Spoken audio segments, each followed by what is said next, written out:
The events of the story begin with a certain man in black with a clipboard driving around and discussing the existence of Murim No One.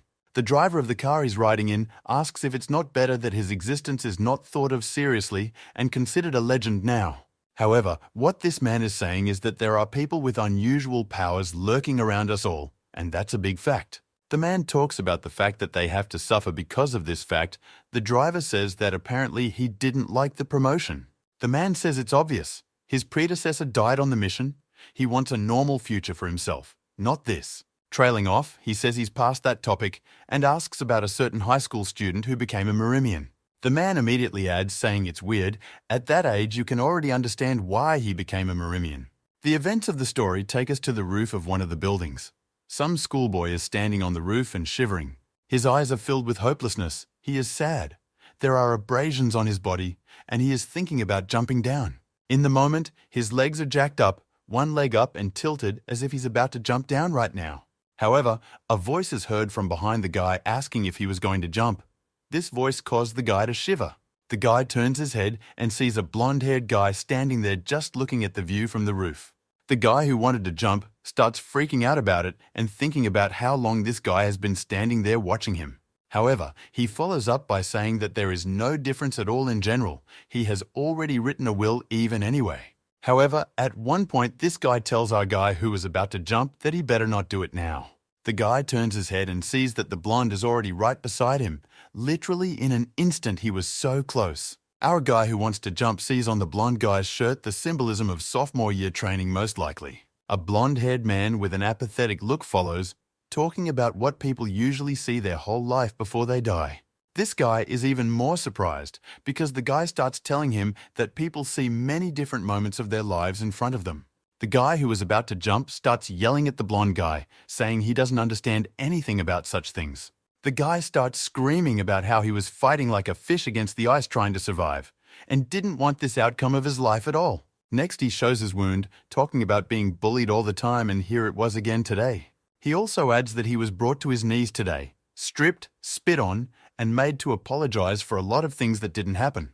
Next he says that the person who is bullying him is a real freak, but for some reason everyone thinks I'm the idiot and not him. Following this, he talks about it once more and adds that even his class teacher refused to help him and would not help him. He cries out with tears in his eyes that if this world is such a horrible place, he'd better just get out of it and that's it.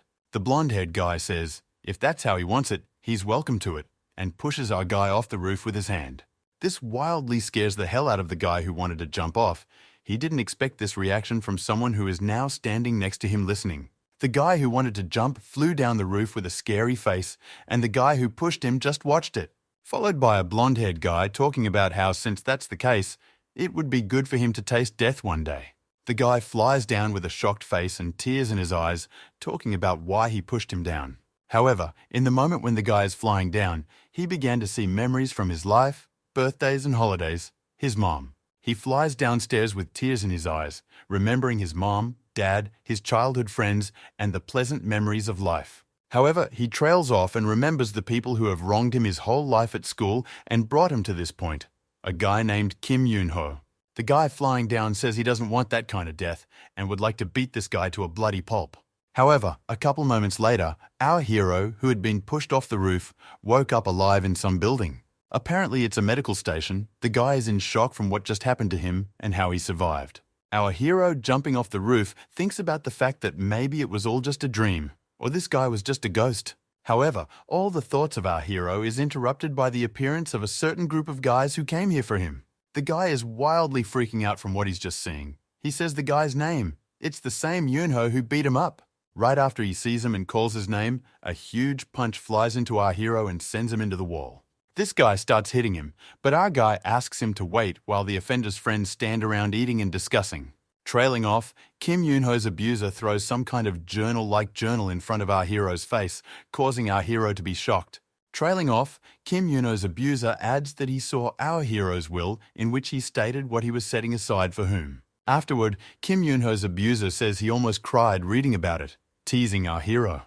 Trailing offender Kim Yoon-ho adds that he saw everything and how our hero described and named him there, then takes silence. It gives our hero of a guy this whole thing a shuddering shock, because he realizes that it wasn't all a dream. However, he has no time to think anymore. Our assailant strikes him right in the torso with a leg kick very hard. Kim Yoon-ho starts beating our hero harder and harder, telling him not to dare to even pass out now. Kim Yoon-ho then asks our hero if he didn't leave the class to commit suicide, which shocks our hero. Trailing offender Kim Yoon-ho asks why it is that he finds a man who is on his way to die in a medical station. However, our hero is still flying around in his thoughts, wondering if this isn't a dream. What was on the roof? In his head, he starts replaying the whole situation on the roof and remembering different details of what happened. Trailing off, our hero realizes that it doesn't matter what happened then. These sensations are real or not, the very fact of their existence. Kim's abuser says that our hero is no longer even capable of dying on his own because he is worthless. Trailing off, our hero remembers that as he was falling, he was regretting his death, and now he will have to act radically. Our hero decides now to do something too, however only gets hit. His body was uncontrollable. Following, the offender beats our hero, and the latter begins to shout that he will not die again and swings with his fist. Trace shouts that even if he is already dead, he will now die without regrets and punches his offender in the face with his hand. However, our hero's abuser easily dodges and laughs with his friends that our hero decided to fight back for the first time. The offender throws our guy into the wall with a kick and yells that this lowlife doesn't have a chance to try to fight back. Trailing off with a surprised face, Kim's abuser says how dare he even act like that and fight back. However, our hero gets to his feet and says that now he will not let anyone humiliate himself and will fight back to the end. These words only cause our abuser Kim to be more eager to beat this guy up, asking him to swoop in faster. Our hero decides that he is doing the right thing, because if he is destined to die, he'd rather die fighting for something than just. However, right afterward, our hero hears a familiar voice. The voice says that he thought our hero was much weaker morally. Here our hero goes into a wild shock. He talks about how this is the same ghost that was on the roof with them then, followed by this guy sitting on a fence with blonde hair saying that in all likelihood, he shouldn't bother. However, our hero only stands in shock with sweat on his face and says that it was not a dream then. The friends of the offender who were standing nearby are discussing the fact that suddenly there is a second-year boy sitting here and telling something. The offending Kim turns to this guy and says, "Could he please get the hell out of here and not interfere with the younger ones having fun here?" Trailing off, Kim says that if that's the case, maybe he should call Jin-ho Hyun. He's in charge of the sophomores now and will decide everything. The blonde-haired guy jumps off the fence and talks about okay already since he's here. Fine. The blonde-haired second year says that since he's here, he'll help once and looks at our hero. Trailing off, this guy walks up to our hero, stands him up and advises him to better clench and hold his fist in his hand. However, all of these actions only cause Kim's abuser to misunderstand and dislike all of this going on. After a minute, the blonde second year says it's better this way and asks the guy to try a punch. All these events only cause Kim's companionship and himself a huge laugh and wild gasps at what is happening. Our hero's blonde-haired sidekick tells him not to worry, saying that one punch should be enough for these guys. However, Kim's abuser doesn't decide to just sit back and watch this happen. He attacks our hero with his fist and starts beating him. The blonde-haired guy starts to reach out and touches our hero's elbow with his finger, as if giving him strength. Immediately after that, small lightning bolts appear. The impact goes much harder, and the offender takes a huge punch to the face. A huge fist punch to the face of the offender sends him into a knockout instantly, seemingly smashing Kim's face into clutches. Kim's friends laughing in the background changed dramatically in their faces when they saw their friend flying toward them from the impact. However, our hero himself is not much too happy about it all. He stands in shock at what just happened and does not understand how it is at all. Friends of Kim's abuser begin to get angry and threaten that now they will set our hero for their friend, but they are scared. However, at one point, the blonde guy standing behind him touches our hero a couple times with his fingers from behind. Immediately after his touches, our hero's hands seem to head towards his abusive friends Kim and punch them. From all this, our hero himself is shocked. He, with snot and sweat on his face, does not understand what is happening now. He watches with great savage shock as his opponents, Kim's friends and himself, simply lie unconscious on the floor. A blonde-haired guy walks around these guys and Kim, saying that our hero is very strong since he's given them such a task. Trailing off, the blonde-haired guy adds that with skills like that, you shouldn't be a punching bag with everything anymore. With a cold face, the blonde-haired guy asks our hero who he is with these powers. However, our hero starts screaming, saying that you did it all. addressing this guy and pushed him off the roof too. However, the fair-haired man only says that it was our hero who fobbed them off, but this only comes as a shock to our hero. Our hero starts yelling at the blonde guy and talking about how he's keeping him for an idiot just with these antics. However, with just one hand motion, the blonde-haired guy lays our hero on the floor and stops all his actions. However, our hero continues. He yells out with questions about who this guy is he an alien, or who he even is? Looking at the nearest building, the blonde-haired guy talks about how it doesn't matter. The important thing is that he helped our hero. However, in response, our hero only yells that they will now beat him even more, and there is no help for him here. Our hero says that they will beat him 10 times more for these blows, but these words do not delight the fair-haired lad. The blonde-haired guy says our hero ran at him with his fists, but was scared of the usual shtick, like so-and-so. The blonde-haired guy lets go of our hero's hand and talks about how it's not like he doesn't have to apologize to the skank for this. Trailing off, our hero gets on his knees, puts his hands down, and starts thanking the blonde-haired guy for helping him. Trailing off, our hero starts crying, talking about how he doesn't care who this guy is, Ghost, Genius, or Esper. He swears he'll never forget this guy's kindness and thanks that at least someone came to his rescue. The guy is just watching. Followed by a blonde guy saying that our hero clearly has some kind of bipolar, since this is what happens, and he says one thing and then another. Following on his knees, our hero starts begging this guy to teach our hero how to be just as strong. However, this blonde-haired guy says our hero doesn't even know him. What's with all these statements to John Doe? But following his words, the blonde-haired guy remembers that his name tag has his name on it, and what he's a sophomore this guy knew. With sadness, tears and screams, our hero begs the blonde-haired guy to teach him everything and make him strong. However, the events of the story show us that the man and his driver from the beginning arrived at the place they wanted. The man and the driver decide to meet Li Xiong, who has recently become a big shot in Marima. The events of the story bring us back to Li Xiong and our hero, the blonde-haired Li, talking about how he once asked for this too. Trailing off with a wild aura and a serious face, he says that he must now destroy the man he asked to train him. Following the events of the story, show us a creepy-looking man with one red eye with a huge dragon behind him. The blonde-haired Li leaves, but on the way, he meets the very man who introduces and holds out the card to Li. The man says it's a pleasure to meet Li and shows him a certain card unknown to us. Li asks what the purpose of these people's visit was. They say they only wanted to meet someone like Li. Trailing off, the man's driver turns to Li and asks if it's true that he knows a man named Ku Mong Ryong. However, the man immediately starts talking about how he understands everything perfectly and how Li dislikes hearing the man's name too. Trailing off, the man says he remembers that Teacher Li is the biggest disaster in Murim's history. Trailing off, the man says, "Have you heard the news that this man, Teacher Li, has become the leader of the Shadow Warriors terrorist organization?" The man adds that after he joined there, the steps of this organization became much more radical. He also adds that they are now going beyond what they used to be, and their moves are getting more and more dangerous. He talks about how by such actions they can take over the whole world, and now their goal is Marime. However, Li interrupts him and says that she doesn't understand what they are getting at. The man says that only cooperation is needed.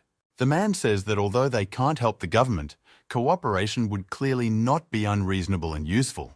The man asks Li for information, but Li strikes sharply at the man's glass, from which he stood drinking.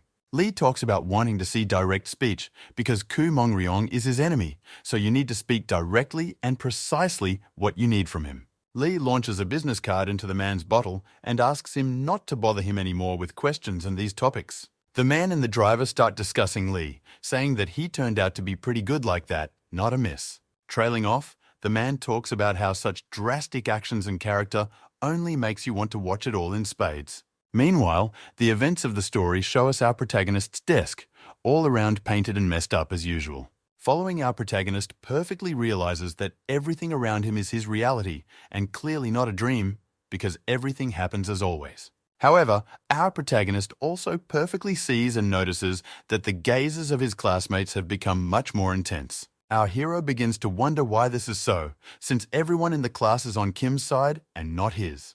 But he can see by their looks and thinks that still some are worried about him, because everyone has found out that he almost died. Our hero ponders the option that perhaps everyone is keeping quiet, for they don't want to get bullied by Kim. However, at one point, the very same Kim walks into the classroom and starts yelling our protagonist's name, Kang Hae-jae. Our protagonist decides not to be nervous and sets himself up to think that everything will be fine and he will fight back. However, while our hero is just thinking about it and contemplating, he immediately gets another punch flown right into his face. Following this, Kim's abuser starts yelling at our protagonist Kang for what he recently did to him. Trailing off, Kim grabs Kana by his shirt and starts pestering and panting and yelling at him non-stop time after time. He starts yelling and talking non-stop about Kang explaining what he was doing outside then. Without waiting for an answer, Kim lands a huge punch right in Kang's face and sends him flying with his side fist. Kim and Kang's classmates just look at it all and can't do anything, say anything, or match his strength. However, one of Kim and Kang's classmates stood up and asked in a trembling voice to stop, because lunch would soon be over already. Kim does stop. He takes his hands off of Kana as he lies there already covered in blood with his face smashed in. Kim looks at this classmate with red eyes and wild anger and talks about how dare she dare stop him. Kim looks at her face and talks about how he took pity on her because she is the head girl, yet she dared to do that. Kim Yoon-ho starts going at her with a bloody fist, saying she forgot who his father was. His friend tries to stop him. Kim reminds him that his father is the best lawyer at the best firm in the country, in case the headman dared to forget that. Kim Yoon-ho looks at her with fury and talks about how she can imagine the situation, that she's just a little messed up at school. And after looking at her, asks about how she thinks then what will happen to him in such a case. She is very worried. However, as he was getting close to her, he heard a trembling voice behind him calling his name and beckoning. That was our main character Kang. He talks about how Kim should look at him since he's Kim's opponent, not her. Watching all of this, Kang has a very good memory of where it all started, because he also once stood up for a student himself. He remembers that moment in his life and blames himself because of that act back then, he broke his life for many years to come. Kim freaks out wildly at this, grabs the desk and yells that he needs to play with Kang for real then, since he wants it so badly. However, at the moment when, just as he was about to finish off Kana, Kim was informed that he was receiving an urgent phone call right now. It turns out to be someone named Jinho Hyun. After a couple sentences, Kim asks how Jinho knows Kana Hae-jae. However, after a couple phrases, Kim starts screaming into the phone and asking over and over why, and why. However, the voice from the tube only thunders that if you say don't touch him, then you don't have to touch him and call him a lousy guy. Kim's friends start asking him what just happened all of a sudden and why he's now calling and asking him to stop. Kang himself watches this with shock, but Kim doesn't understand how Jinho knows Kim because he asks him not to touch him now. Kim starts pointing his finger at Kana and talking about just waiting a little bit and that's it. He's done for now. Kim promises to meet with Jinho, find out everything in person, and come back to Kang to teach him a lesson. However, Kang himself can't understand at all what just happened and why Kim took off after the call like that. Kang recalls that Jinho Hyun is a sophomore bully who is famous, why all of a sudden he's defending Kang now. Kang begins to remember that back then on the street Lee heard the name, and perhaps it's his personal influence on all of this. While Kang is thinking about all this, the head of the class comes up to him, hands him some tissues and asks him to wipe himself because he is covered in blood. Pan wipes herself with napkins and addresses the old woman with some kind of personal question that surprises her quite well. After a while, our protagonist Kang walks into a classroom and asks if Lee is here. People sitting in the chat room reply that Lee is studying here and immediately ask what's wrong with our hero's face. Upon hearing this, Kang gets pretty excited and asks the people in the class if he can see him. However, his classmates reply that at the moment Lee does not go here, and even the class teacher does not know what is wrong with him. This pisses Kang off wildly. He falls into despair and doesn't realize if this guy is really a ghost ordinary. However, a couple more people sitting at the far edge of the class noticed Kana's dialogue and remembered it. Kang starts walking down the hallway and thinking about all this. He's really considering the option that this Lee guy is just a ghost. But then Kang says that it can't just be that. He's seen it and seen it with his own eyes in his life. However, here in the moment, a huge man grabs Kana by the head and says they have some interesting questions for him. The big guy leads Kana out of the school building and tells him not to be afraid and just tell him he knows about Lee. However, their dialogues are stopped by the appearance of a certain girl who asks them to stop and talk for a while. Trailing off, she looks at Kang and his name tag, then asks what's going on here. This is all very disconcerting to Khan. He looks at her and is as shocked as the rest of them, and even more so with her question. However, the big guy asks this girl to mind her own business and stay out of it, because this is their personal turf without her. However, she follows up with them and asks what business such thugs could possibly have with this beaten-up one boy. The big guy starts saying she has no brains at all, and the big guy's friends say she needs to leave for good. She agrees to leave, walks away and calls the police, talking about how there are some very suspicious second-hand women here, followed by a big guy saying what the hell is going on and asking to take the cell phone away from this lady urgently. The yellow-haired guy, a friend of the big guy who was running at her, flies into the wall with one sharp leg kick from her. With his mouth open, our protagonist looks at what is happening and cannot believe his eyes and what he is now seeing. The big guy and another of his friends realize that this girl is clearly unusual. There's a reason she's such a greyhound and acts like that. She in turn gets her leg back as she had just knocked out the sophomore with one punch. Trailing off, she looks with a cold and interested gaze at our hero and asks if he is Muramin by any chance. However, with this question, she only once again shocked the guy who already doesn't understand anything, and now such questions. Next, we see the situation of her standing alone against several guys and our hero Kana. After that question, she didn't say anything strange, but only said that this was a normal school and it wasn't necessary to make so much noise here. This makes the big guy's friend very angry, but he stops him and tells him not to get involved now and to wait. The big guy says it looks like they're facing Khan Sarah, the head of the clan that owns our entire school. Meanwhile, our protagonist Kang can't figure out what they're all talking about, which clan, or what's even going on. Right after that, Kang Sarah's girlfriend says that since everyone knows about it, there's no point in her hiding it at all, and asks to follow her. She talks about how she would like to hear about everything that happened in much more detail than they tell here. However, in a moment, this girl notices something purple being carried right at her from the side and abruptly turns around to look. She doesn't immediately realize what it is and fends it off with her purse with a cold-blooded face. However, followed by an explosion that blinds her and takes up some space, this is all the students can see. Our protagonist, a battered Khan, is in shock, screaming that there has been an explosion and he doesn't understand at all what is happening now. The big man and his men grab our hero Kana by the head and run, taking him with them. However, clan head Kang Sarah spreads this smoke around and gently appears right out of it. She starts heading after the guys, saying that it won't work if they want to escape with such a cheap trick. However, the moment the head of the Kang Saran clan catches a wild shock at what is happening, she clearly senses something unusual. She starts talking about how the smokescreen carries a scent of soul enchantment that just knocks her off her feet. It's intoxicating. She's with flushed cheeks, just watching Kang and the guys who grabbed him run away. When the scent passes, she calls somewhere and tells them that several people have escaped and Kang Haja is their captive. She talks about the fact that they used a dirty product and escaped, after which she concluded that the case was gaining serious momentum. Following Kana Sarah speaks looking at the school about searching it completely and the surrounding area, we need to gather a group of people. Following the events of the story, show us what this group of guys are discussing about what just happened in a strange place. The most important of them all, the big guy, talks about getting information out of Khan, as it were. They look at a battered Khan and talk about how it's time to listen to him, even though he looks really bad. The most important of them all, the big guy, makes the point that if Kang saw Lee, he should be here right now telling where and how it was. Our hero, Kang himself, looks at the big guy's friends and asks him what he's inquiring about Lee for. However, he hears back from the big man with anger that Kana shouldn't know anything, but just tell him. However, our hero decides to stand strong. He replies that since that's the case, he won't say anything. Khan, with a rather odd face, talks about how these guys only ask for what they benefit and need. Khan offers an exchange of information, but the big guy replies that he thought Khan didn't have the guts. After this phrase, a huge fist flies right near Kana's face and hits the wall, shattering everything and creating an aura. With a very angry, animal-like face, the big guy talks about how he has a feeling that Kanu wanted to go to the other side of the world. However, Khan only says again that they won't hear from him and talks about how he's not ready to die like that. One of the big man's friends turns to him and says, "How long is he going to stand? Because time is running out."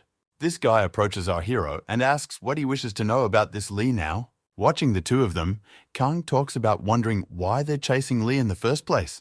This guy replies that the Sunu clan has been sealed. However, the clan head has sprung into action and now they are looking for Lee. However, our hero's face reads only rejection and unawareness of what he has just been told in the first place. Our hero Kang starts asking what kind of clan Sunu is and so on. The third guy says he's a regular citizen after all. It's about Kang. Followed by a guy talking about how Lee is a very important figure in Marima, which is why they're looking for him now. Even though our hero Khan understands more now, he still asks what Murim is. The big guy is pissed off about it. He says they're not in class here, and Khan is getting fed up with his questions here. The guy replies to him that Murim is a society with different values, but our hero doesn't understand what those values are. This finally pisses off the big guy. He asks his friend to move over and walks straight towards Khan. He grabs Kana by the shoulder and says it's his turn and asks him to spill all the information he knows. With a very angry face and aura, the big guy asks Kang where Li Xiong is now. However, our hero in turn begins only to worry wildly and try to say something inarticulate. However, right after a second after that, Li himself appeared behind the big guy's back and asked what purpose they were looking for him for. This abrupt appearance confuses absolutely everyone, including the big guy, who is shocked at what is happening. The big guy, as well as all the guys around him, quickly step back, and our hero is shocked at how Li got here in the first place. Li looks at all these guys and with a cold face asks who all these people are and what they want. This time, our hero Kang finally realizes that he didn't dream anything. Li exists, and Li himself is going to those guys. Trailing off, Li creates a huge, powerful aura around himself and talks about how he won't let anyone escape from here. The guys together shout the word, "Jump!" and then they do jump straight up into the sky, shocking Kana with their actions. Kang turns to Li and asks if he saw these guys jump, but there's only a trail of air in Li's place. For the next instant after Li jumped up behind them, they all fell down unconscious from the sky. Li himself, meanwhile, with pathos, comes down with a smooth leap back down to the ground with his head down and his arms folded. Kang notices that the guys who fell are barely breathing, screaming and sweating, and Li just watches it all. The whole thing just goes into shock for Kana. He can't understand what's going on around him at all and how they're all doing it. After that, Kang looks at Li again, and again his theories that Li is simply a ghost of this world. Two of the guys on the big guy's team started yelling about what Li was doing. It felt like he was just determined to kill them here. He says they threw their weapons at the head of the clan, attacked the schoolboy, and mindlessly started telling him about Marima. Trailing off, Li asks if these guys need any more arguments. They clearly realize that they have indeed stumbled, and badly. He talks about the stalking story later, but for now he calls for Kana to go with him to follow him somewhere. However, Kang starts to ask Li what's going to happen to these guys who are now just lying there on the floor. However, it didn't take long for the answer to come. Then the police arrived and started arresting them one by one and taking them into the car. Li only silently walks away, turns around and tells Kang that he asked him to follow him. Reminding him of that, Kang follows him. Kang walks right behind Li in an unknown direction, not realizing what's going on or who this Li is or why he's even doing this. However, here Li turns to Khan and says, has he seen what happens when people decide to talk about him and discuss things? Followed with rudeness and cold-bloodedness, Li tells Kang not to even dare to contact him or mention him anymore and to look for him. At this point, however, Kang is only surprised, not shocked, but pleasantly surprised and silent. After which he talks about how he realized Li was doing it to protect Kang. Now Kang is definitely sure Li is a good person. Next, Kang asks Li if he happened to handle Kim getting stopped at school when he was beating up Kang. Kang continues to question Li about everything, saying that he too must be a Muriman.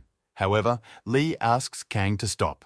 Li looks the other way and talks about how his warning is no joke, and if Kang doesn't honor it, he'll just die. However, Kang only says that he doesn't care, which surprises Li, who even asks, what? Because he didn't expect that from Kang. Kang, with a smile on his face and a battered face, talks about how it is because of Li that he survived. He is no longer afraid of anything. Next, Khan starts talking about how he was an unhappy person.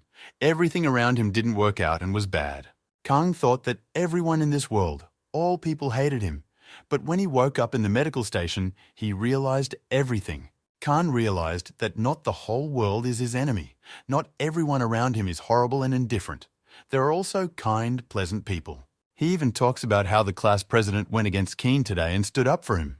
Kang thanks Li for changing the visions of his world, and now he looks at everything differently, much to Li's surprise.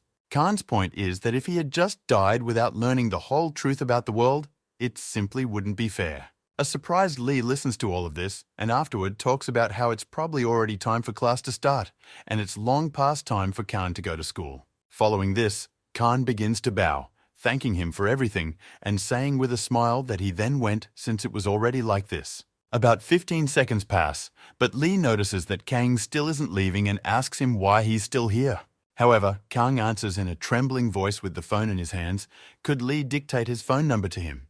However, Lee's angry glower makes it clear to Kang that apparently no numbers are going to be given, and Kang walks back out. Kang starts running back to school and yells that he'll forget everything that happened today. He's seen a lot of movies and can fake it well. However, as soon as Kang leaves, the very girl who was introduced as the head of the clan appears behind Lee's back. She approaches Lee, he calls her Sarah Nuna, and asks how she is. She says she's fine, just a little paralyzed for a while. Lee talks about how the invaders were running an errand for the Murima Special Forces unit in his opinion. He apologizes, however. Kana Sarah's girlfriend tells him that there's no point in worrying so much, it's okay, it's her mistake. However, she also adds that Lee shouldn't have gotten involved and meddled in the whole thing in the first place. It could have gone on without him. Lee realizes what this is about and asks if it bothers her that he helped that guy escape those freaks today. However, Kana Sarah's girlfriend only says that she understands perfectly well the feelings that Lee is experiencing and does not blame him for anything. Meanwhile, the events of the story take us to the school gates. Some brutal black car has pulled up to the school. We are shown some old man looking up and getting out of the car, saying that today is the day to meet the elder. An elder asks someone about how the head of the Sunu clan is doing and if she's okay now. Kana Sarah meets this old man and talks to him, telling him that the head is having difficulties, but he doesn't show any signs of it at all. Kana Sarah asks the elder if it is possible to carry out the improvement process when the circulation of ki in his body is disturbed. As they go and watch the school, they discuss the fact that he has been wandering the world in this state for a long time. He would have died a long time ago. The elder talks about knowing the head of the Suna clan, and he's not so weak, he's just a monster and very strong even before his first level. However, Kana Sarah says that in terms of common sense, but Grandpa asks not to think about common sense, but to trust it. As they walk towards the doors of the building, Kana Sarah and Grandpa notice that the doors themselves open abruptly and a silhouette walks towards them. It turns out to be Lee. He talks about how happy he is to see Elder here and greets him with a signature display. The Elder walks by, claps Lee on the shoulder, and tells him that he's grown quite a bit in the time he's been away from him. The Elder goes inside and says, "Well, let's do some outrageous things today." With his words, he shocks Lee and Kana Sarah. Meanwhile, it's getting evening. We're shown a school where the last bells are ringing. Students are going to go home already. The students are all discussing where they're going to go after school today, and Kim looks at Kang sitting in front of her. However, a disgruntled Kim and his friends just walk away. They don't bully Kang today, which is surprising. Kang slowly turns around and sees this. He is relieved that they will just leave today and not touch him. Kang notices the fact that after meeting with Jinho, he is clearly very subdued, an indication that something has clearly happened. Kang says it's generally understandable, because if Lee says a word, anyone would be shitting their pants just from seeing him so strong. Meanwhile, Kang searches the internet for information about Muramin, but there are only books and music, nothing useful among them.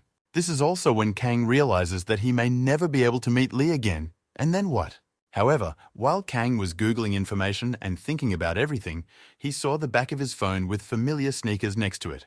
He looked up and saw Kim in front of him. But this time, his friends were bleeding sweat from behind him, though he himself was smiling.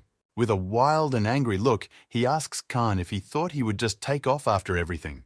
This scares Kang, because he was counting on having a defense against this Kim for at least a couple of days, but apparently not. Meanwhile, the events of the story show us the face of Kana Sarah, who is very much surprised by something. She's standing next to that grandfather, and he's talking about how there are a lot of needles, but there's obviously nothing to worry about. Everything's fine. Followed with shock, and then she talks about how if she didn't know Grandpa was Marima's best doctor, she wouldn't have realized it was a cure. Grandpa, in turn, only washes his hands and later wipes his hands and laughs, saying that she's generally right even. Grandpa looks at someone glowing intensely, along with Kana Sarah, and talks about if anyone finds out about it. They'll obviously think it's a strange treatment, even for Murame, he says, looking at the guy's neck, which is pierced with needles. And next, we are shown the guy himself, who is stabbed with needles completely, Almost all parts of his body are pierced by them, but an aura is emanating. Meanwhile, the events of the story bring us back to our hero Khan, who is apparently being beaten up badly right now. Kim beats him up near the dumpster, saying that she wants to know what tricks that pathetic Kang has pulled. Kana's very tense and sweaty friend tells him that Chin-ho ordered him not to touch this guy, which they do now. However, in response, Kim only hits his friend with all his might, saying that this Jin-ho is not his boss at all, and he doesn't care about it. Trailing off, Kim yells at them, saying that why on earth would they think they can tell him what to do now here? Kim's friends try to pull him away from Kang to stop him from hitting him, but Kim himself resists this, not understanding his friends' reactions. Our hero Kang, with a battered face, tries to get back on his feet again and realize in general what is happening in his life again. He watches as Kim's friends try to restrain their friend from the idea of beating Kana further. However, our protagonist Kang angrily cries out that he knew nothing would change and decides to change his life himself. He speeds up and strikes right at Kim, across his face. Though the blow isn't much of a serious one, it's very decisive. Everyone around them froze in dead shock. They don't realize what just happened or how to react to it. The impact was weak. Kang faintly talks about how Kim is now attacking and his mouth is bleeding. He reminds himself that he's started a new life. Kang declares with a serious face that from now on he will not grovel to the likes of Kim and will fight back always. However, with a wildly serious and bloodthirsty face, Kim looks at Kang and begins to do nothing but insult him and call him a complete loser. The events of the story take us back to the place where Elder, Lee, and Kana Sera, they are discussing the recent incident related to that manager. Grandpa says he understands their motivation and asks them not to mess with anyone because we're not like Kumon Ren. Lee listens intently to his grandfather. Although he has a lot on his mind, he is about to say that he understood everything, but his voice is interrupted. His voice was interrupted by the fact that he smelled some strange aura and energy, but neither grandfather nor Kana Sera sensed anything. Lee apologizes. He talks about feeling some weird, disturbing energy just now. Kana Sera turns to her grandfather, saying that lately, Lee has been hearing unreachable noise and energy that others can't hear. Kana Sera recounts an incident where he heard the will of a student who wanted to jump from a roof and saved him from doing so. The elder is interested in this and is thinking about it possibly being part of the improvement process. However, his thoughts are interrupted by Lee himself. He turns to the elder and asks if he could spare some time for him. After a while, Lee, the elder, and Kana Sera arrive at the place where Kana is lying beaten unconscious. The elder is in a bit of shock and says he can't believe he felt the energy so far away. Elder looks at the beaten guy and wonders how Lee smelled it. He says Lee exceeded his expectations by leaps and bounds. A shocked Lee, who sees Kana beaten up, is approached by Kana Sera, who asks if it's the same student. Elder asks Kana Sera if he knows this guy, and Kana replies that this is the same guy Lee saved from the roof. Their dialogues are interrupted by Lee, who yells for Kana Sera to call an ambulance immediately, as Kana is now in critical condition. She grabs the phone and says she understands, but the elder interrupts and asks everyone to stand in his way. Sweet Kana Sera starts calling for an ambulance, and meanwhile the elder is sitting near the guy and doing something. Kana Sera turns back to tell Lee how long before the ambulance arrives, but her words are interrupted. Her words are interrupted by the fact that she sees Lee's very concerned face. The first time she's seen him like this, she looks at it all with a cold stare and remains silent. Realizing what is happening now, she realizes that Lee has become attached to him. Kana turns to Lee and talks about how this happened between regular people. They called an ambulance. They're allowed to leave. Kana says it's the first time she and this guy met today. We can go already. But Lee says she sees his condition.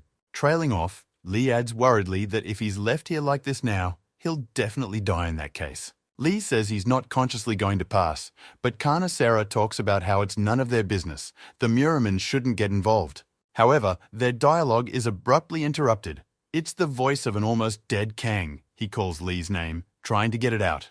Almost dead, covered in blood, Kang says they met again today. He's happy about it and tries to smile. Trailing off, Khan informs us that he didn't let himself get beaten up this time. He hit once too, and he's very proud of that. However, the moment he stops talking, the elder says he has passed out. This all worries Lee. The elder reassures Lee, telling him that his life is no longer in danger. He has given him first aid. There is time. Lee can't understand at all why he was smiling. What was so joyful that Kang started smiling and telling this to Lee? Lee looks at him very concernedly, worried, as if trying to realize something. The events of the story take us to the hospital where Kang himself is lying. He opened his eyes and does not understand what is happening and what is around him. Sitting next to him is Lee, who turns to Khan, asking if he's finally awake. Kang tries to get up immediately, asking what Lee is doing here, but he can't do it. He's all crunchy and sore. Lee asks Kang not to overexert himself as the doctor has just left, and Kang himself has just woken up. It's too early for him. Kang watches Lee slowly come to his senses, analyzing his condition and remembering everything. Having just started talking, Kang talks about how he's very happy that their meeting has taken place again, and they've met, even if it's just like this. Kang continues to tell Lee his joy of their meeting, but he doesn't even know how to react to it all. Trailing off, Kang starts to ask Lee why he's saving Kang again, as if he's chasing him every time on every move. However, Lee in turn remains silent. He doesn't know what or how to respond to this. He's having a hard time right now. Trailing off after a brief pause, Lee asks uncertainly if Kang still wants to get stronger. This question flustered Khan. He expected to hear a lot of things, but obviously not this, so he couldn't even answer normally right away. With great joy, Kang asks if Lee will help him, but Lee asks to keep it all a secret. Trace Lee wants to name what would happen otherwise, but Kang doesn't listen to the other option and immediately agrees to it. Trailing off, Kang talks about how he's already said he's willing to do anything to become as strong as Lee and powerful. Trailing off, Kang notices a cell phone on his bed. Lee asks to only use it for communication now. Lee also says that the same phone describes basic exercises to do every day. Kang asks how he can start tomorrow if he's in this condition, but Lee reminds him that he agreed already. Kang remembers what he promised Lee, that he was willing to do anything, so he stops arguing and stays silent. Lee talks about how if Kang listens to him, he will become better and stronger in everything. Kang agrees. Trailing off, Lee asks Kana to call home and tell his family that he's okay, so they don't have to worry about everything. However, with a wide smile on his face, Kang replies that everything is fine and there is clearly no need to worry. Following Lee's departure, Kang says that his mom often comes over at night and doesn't check to see if Kang is home at all. However, Kang tells Lee to do it anyway and call his family anyway. Lee leaves. For a while longer, Kang sits in shock from all this, silent and mulling over different things in his head. It's hard for him to believe that he would really become so strong if he just did the same things Lee did. Trailing off, Khan decides to see what kind of training actually awaits him now every day in exercises. Opening his phone and his daily exercise list, Khan is simply shocked at what he sees in front of him. His daily workout is hell simple: 100 pull-ups, 200 push-ups, 500 squats, and a 30-kilometer run. Seeing all this and reading it, he opens his mouth in shock, because it's a huge strain on him now, especially in this condition. Next, Kang decides to call Lee to clarify if this is a joke. However, upon opening the Contacts app on his phone, it is with a shock that Khan discovers the fact that there are no contacts on his phone. He just falls on the bed and doesn't understand why everything today seems so unrealistic, like he's living in a cartoon. Khan falls asleep looking up at the ceiling and praying that all these events don't turn out to be just a marvelous dream in the morning. Khan wakes up, goes to the wash basin in the ward, washes his face, and asks himself if he is definitely awake now. He looks in the mirror, pulling off his bandages and stuff, and marvels at how in just one night all the abrasions from his body have gone away. He walks around his room and looks around, not realizing where he is, and wonders if he's going to get a big bill for all this. Trailing behind him, he hears someone's female voice. It says that Kanu shouldn't worry about all this at all. Turning around in front of him, he sees Kana Sarah looking at him. He doesn't know her, so he is surprised to see her. After scrutinizing her face, he remembers that this is the same Nuna he saw yesterday at school. Kana Sarah in turn knitted Kana by the chin and lifted it up, much to Kana's surprise. She examines his face and says that the elder's skill is immediately visible even to the naked eye. Kang asks her again what it's about, but she says it doesn't matter and offers to discuss some details. She says she's heard about him being abused at school and promises to resolve things here and now. She talks about how they will assign a special teacher to oversee everything and Khan will get a stipend, and asks how he's doing with the conditions. He tells her that he doesn't need all this, which causes her rejection and a little shock with his words. He talks about how in return she'll ask Kana not to cross paths with Lee again in that case. She marveled at how Lee was so smart and understanding. He immediately figured out what was wrong. He caused her to be silent. Trailing off, Kang talks about how he doesn't know what the reason is, but Carnicera clearly wants them to not see Lee again. Trailing off, she says he's pretty savvy, puts the bag down and gets into a weird stance. This leaves Kana incomprehensible and shocked, her hands heading sharply and very quickly towards him. In just a second, Khan finds himself in flight. She grabs him and just flips him right in the air above her. She threw him onto the bed and with one foot pinned him down around his chest and neck. Trailing off with a large and cold-blooded look, she asks Khan how he feels about this action on her part. She sits on top of him and huffs a bit at him, which clearly doesn't inspire trust or willingness to cooperate. However, at the point she starts to hear nothing but laughter from Kana and attempts to laugh again, it pisses her off. He talks about how when you consider the methods she uses, he's even more reluctant to agree to all of this. Trailing off, she punches him and chokes him even harder, telling him that Kang is deluded if he takes it all as a joke. Trailing off, she starts yelling at him, talking about how in 35 seconds Kang will be dead right there. Squeezing the last of his strength out of himself, he talks about how she can do whatever she wants. Shout adds, saying that if it weren't for Lee, he'd be long dead anyway, so death doesn't scare him obviously. In the aftermath, he cries out that he will never again live under the pressure of other people in this life. With this, he causes Carnicera to misunderstand and sweat on her face. She releases him from her arms and lets him breathe normally. She sits down on the other side of the bed and talks about being clear, while Kang himself tries to catch his breath after everything. She talks about how she now understands Lee's experiences and feelings, but by doing so, she shocks Kana. She pulls some kind of beautiful box out of her bag and holds it out with her hands straight to Kanu. He asks what's in it. Carnicera talks about there being food supplements for Kana, as well as a pass to the nearest fitness center in his home. He thanks her for what she has given him. However, he has a question. How on earth she knows where he lives that she found the fitness center? She talks about whether Khan realizes that Lee is a very important person in their world. Very, very, very important. She gives Khan a shock. He asks her if she means by our world, Murim, or if she means something else altogether. She adds without answering the question that if Lee is in danger because of Kang, he won't get away with mere threats. This whole dialogue only scares Kana, and he leaves the hospital, realizing that although she is very beautiful, she is a pretty creepy person. Trailing off, Kang decides not to focus on her and the whole situation, but to get down to business, and picks up his phone. Our hero Kang begins to consider the list of exercises he needs to do soon. He's afraid to imagine how hard this is going to be, but his thoughts are interrupted by Lee's ringing on that phone. Lee immediately pops in with a question. Asking if Kang is already out of the hospital, he informs that he just checked out already, followed by Lee telling him to step do the exercises and write down how much he managed to do. Kang says he can only pull himself up once, and there's a whole 100, but Lee just asks him to repeat 100 times his one time. Lee is in some library and proceeds to explain to Khan over the phone what he should do best out of the exercises and how. Kang walks through town. They discuss food deliveries. Lee asks him to consume them every time after he finishes working out. Lee informs him that Kang has 2 weeks to learn how to do it all in one day. But Kang asks what happens if it doesn't work out. Lee says that this will be the end of Kang and Lee's acquaintance, which shocks the hell out of Kang. They talk. A shocked Kang walks through the city wondering how he can manage to do it all in one day. Khan decides to try out the fitness room that Sarah gave Khan access to first, and one thing shocks him quite a bit. In front of his face was an old boarded-up gym with bad windows in the middle of some building, which surprised Khan quite well. Khan walks up inside the gym, and in front of him are a lot of different jocks who are clearly experienced and have definitely been training here for more than a day.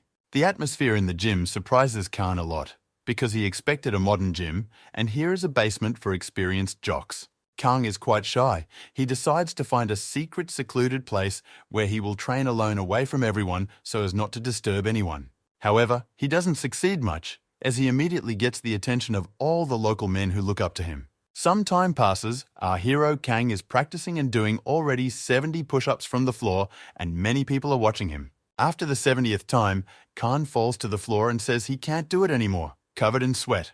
A large male jock walks up to Khan and says that Khan has been doing nothing but push-ups for over an hour. Is this really his first time here? Khan gets back on the bar with the desire to keep going and continue what he started, because today he needs 200 push-ups.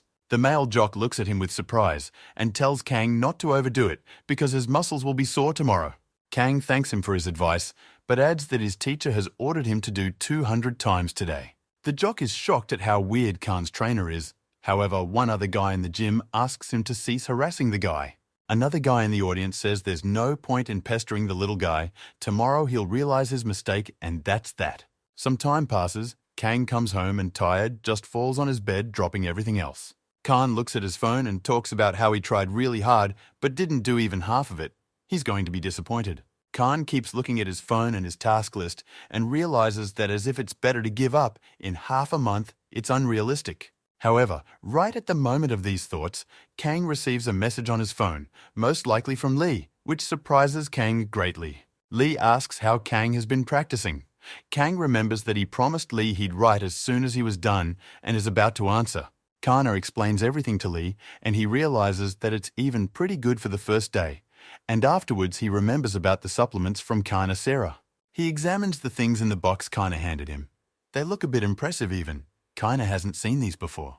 He decides to sniff and smells some Chinese medicine and wonders if he'll be okay after this. However, Kang remembers that Lee himself told him to take them, so there's nothing wrong with them.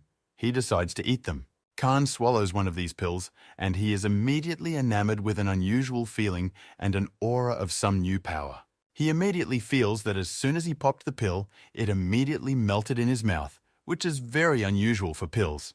Khan remembers that it's late, and it would be good to go wash up before going to bed, and already going to bed. However, the moment he tries to stand up, it is as if he is stopped and burdened by some unknown feeling. Kang starts to feel a strange sensation. It's like he's falling backwards, losing consciousness. It's like his brain is shutting down every second. A moment after that, Kang just falls on the bed, not realizing what just happened to him, and passes out. Moments later, he regains consciousness, but he's very hot, mumbling that he needs to go take another shower in time. Some time passes. Kang jumps up from the bed and abruptly starts looking around as if searching for something. Next he sees morning outside the window, and afterward, and looks at the clock, the hand on which is already pointing to 10 o'clock in the morning. A shocked Khan doesn't understand how he managed to sleep so much and what it was even, after which he decides to head for the shower. While undressing in the shower, Kang notices himself in the mirror and scrutinizes himself, looking very surprised at himself. He starts to tense his muscles and talks about how he feels like they've gotten bigger, but maybe he's just imagining it. However, the next thing he knows, he's off to the shower and the pressure of the water, talking about how there's no way that can happen, what muscles in one day can be. Some more time passes. The events of the story bring us back to the gym where Khan now trains. And here's a new training day. Already standing at the limit, he does 73 push-ups and still keeps afloat. The guys in the gym look shocked at Khan, who kinda left pretty late yesterday, and today he's already back so early and practicing again. However, they are even more amazed by the fact that Khan has no pain after yesterday's strength training, which he was not able to do at all. However, while they were discussing this, Khan managed to fall to the ground without any strength at all. They decided that the consequences would probably be felt tomorrow already. A couple more days pass. We are greeted by the city of Kana, morning and his home gym where he is already training again. Those same guys are once again watching Khan work out and are shocked at how he's doing and why his whole body doesn't hurt. After some more time, they discuss that it's been 2 weeks and it's strange that he's still practicing so hard and well then. Trailing off, they also notice that Khan's muscles have gotten very large and he is now even stronger than he was recently. Half a month passes. They are wildly surprised at how Khan has built up such muscles in just half a month. It's just impossible. Come evening, another powerless day. Kang is already just lying on the gym floor, but his body is clearly much stronger than it was. All of a sudden, Khan is screaming to the entire gym that he finally got to do what he's been wanting to do for so long. He's made it to the norm. Khan finds it hard to believe that he has succeeded, so he decides to write and tell Lee about all his successes. Kang walks home with his phone through the city, realizing that he has finally managed to get things done, but he is severely tired and exhausted today. Kang receives a reply from Lee. Lee promises Kang a gift for doing well, which surprises Kang himself. Kang begins to contemplate how he can best get to the station where Lee is now. Looking at all the routes, Khan notices that one of the buses is about to depart directly to that station. However, Kana is in doubt whether he should go now or whether it's better to go home and wash up before the trip. However, in the moment Khan hears someone's female voice from behind, it addresses Khan as, "Hey you," and draws attention to itself. Some unknown girl with long black boots walks towards Khan and asks him to stop right there. Kang walks forward and sees a girl in front of him with brown and red hair, a beautiful body and a pendant around her neck. Her appearance as well as herself surprise Khan very much. He starts to think that she must be some kind of celebrity. Kang starts to look around, seeing who this girl is suddenly calling out to, because he's curious to know now. However, as Kang began to look around for the person she was calling for, she yelled out, asking him not to turn away from her. Trailing off, she points to Khan and talks about addressing him now, why he's turning away from her. However, she only scares Kana with those words. He's not bad, so shocked at what he just heard and how she addressed him. Kang looks at her very surprised and doesn't understand what she wants, and she in turn looks confidently at Kang. Trailing off, she turns to ask Kang if he knows who Li Shun is, which shocks Kang unpleasantly, since that's clearly not what he was expecting. Trailing off, she starts walking towards Kanu, saying that she is well aware of all the events, so Kanu can't be turned away now. However, Kang at the moment knocks her attention off by pointing to the side and screaming with a shocked face, causing her to turn to the side there as well. However, there was just a regular cat sitting on the curb. She started looking at it and talking about how cute it was in front of her. However, following this, she realizes what happened. She was distracted and starts yelling at Kana and glaring at him. But unfortunately for her, there is nothing to look at anymore. Khan has simply run off somewhere and disappeared. She can't see him with her eyes anywhere. But her attention is caught by a bus leaving somewhere. It's clear what's going on. She smiles and realizes Kana's ingenuity. She jumps high up like Lee once did and starts hopping back and forth looking for Kana among the cars and buses. Kang himself, meanwhile, sits on the bus and realizes that he's finally lucky enough to break away, and the bus has arrived so quickly and early. Kang admits he was startled by the question about Lee, but then he notices something behind him make a sudden noise and hit the bus car. Kang continues to contemplate about not talking about Lee, however that girl is already walking behind Kang. Kang searches his phone for information about this girl, however, at the moment she snatches the phone out of his hands, which he notices himself. She takes the phone from his hands and begins to scrutinize what he's looking for in it and reads up on there and her topic. Kang is surprised that he didn't even see her get on the bus. She is also very surprised by something at one time. She sees from the queries on his phone that he is a regular person, and is very much surprised by this, not realizing how this happened. She keeps looking through his phone for everything and doesn't understand how her gut could have failed her. After all, she was pretty sure of everything. Trailing off, she notices a text with an address from Lee, where Kang was headed, and takes his phone, saying she'll borrow it for a bit. She gets off the bus and continues to read her phone. Khan at the time tries to catch up with her and stop her from the idea. However, here our hero Kang starts making threats, saying that he better give him the phone nicely or he will use force to do so. But she in turn only mocks Khan further, saying that if that's what he wants to do, then let him try to do it. Kang doesn't realize who she thinks he is. After all, he is a man and has been training very hard for the last month. Kang starts screaming, making grimaces and running straight at her with his head down and arms spread out as if to scare her. Kang reflects on the fact that no matter who these Murami are, he should definitely be able to handle the girl, right? Before Khan could even get close to her, however, her hands took a sharp grip on Khan's arms and bent them behind Khan's back. With such an easy and ordinary movement of her hand, she broke him and brought him to his knees. He wriggled all over and cried out in pain. However, the girl herself only continued to stare in amazement, not saying anything or continuing to do anything. She began to notice that Kana's hands were covered in energy that ran hotly through his hands, heating up the girl's body. She notices both that and the heat, abruptly lets go of Khan and yells across the street who this Khan guy is and what that was about. With great surprise, she yells at him, saying that he's just a normal person after all. How did he have so much energy in his body? Trailing off, he talks about how he has no idea what she's talking about at all and just asks for his phone back now. However, then the girl begins to suspect whether he is the one, which only further shocks Kana with his words. After saying that, she grabs Khan's hand and leads her at a fast run. Khan, in shock, doesn't realize at all what is happening now. The events of the story move forward. We are shown one of the subway stations near the city. It's still almost night. This girl led Khan into some elevator. He started asking her where they were even going and why, what was going on. She says, of course, to Lee, but Kang says Lee is dangerous, and she in turn says that's cool and looks forward to it. The elevator stops, the doors open, and right in front of Kang and this girl's face appears the same Lee. This makes Kang wildly happy to see Lee, because finally this will all be resolved and this girl will leave after giving up her phone. However, something wrong happens. She only punches Kana once again in the stomach and herself jumps sideways somewhere towards Lee. She then delivers a leg kick right into Lee's body, but he manages to block such a powerful attack. The girl saw Lee as if she was furious. She started jumping from side to side and striking Lee with blow after blow.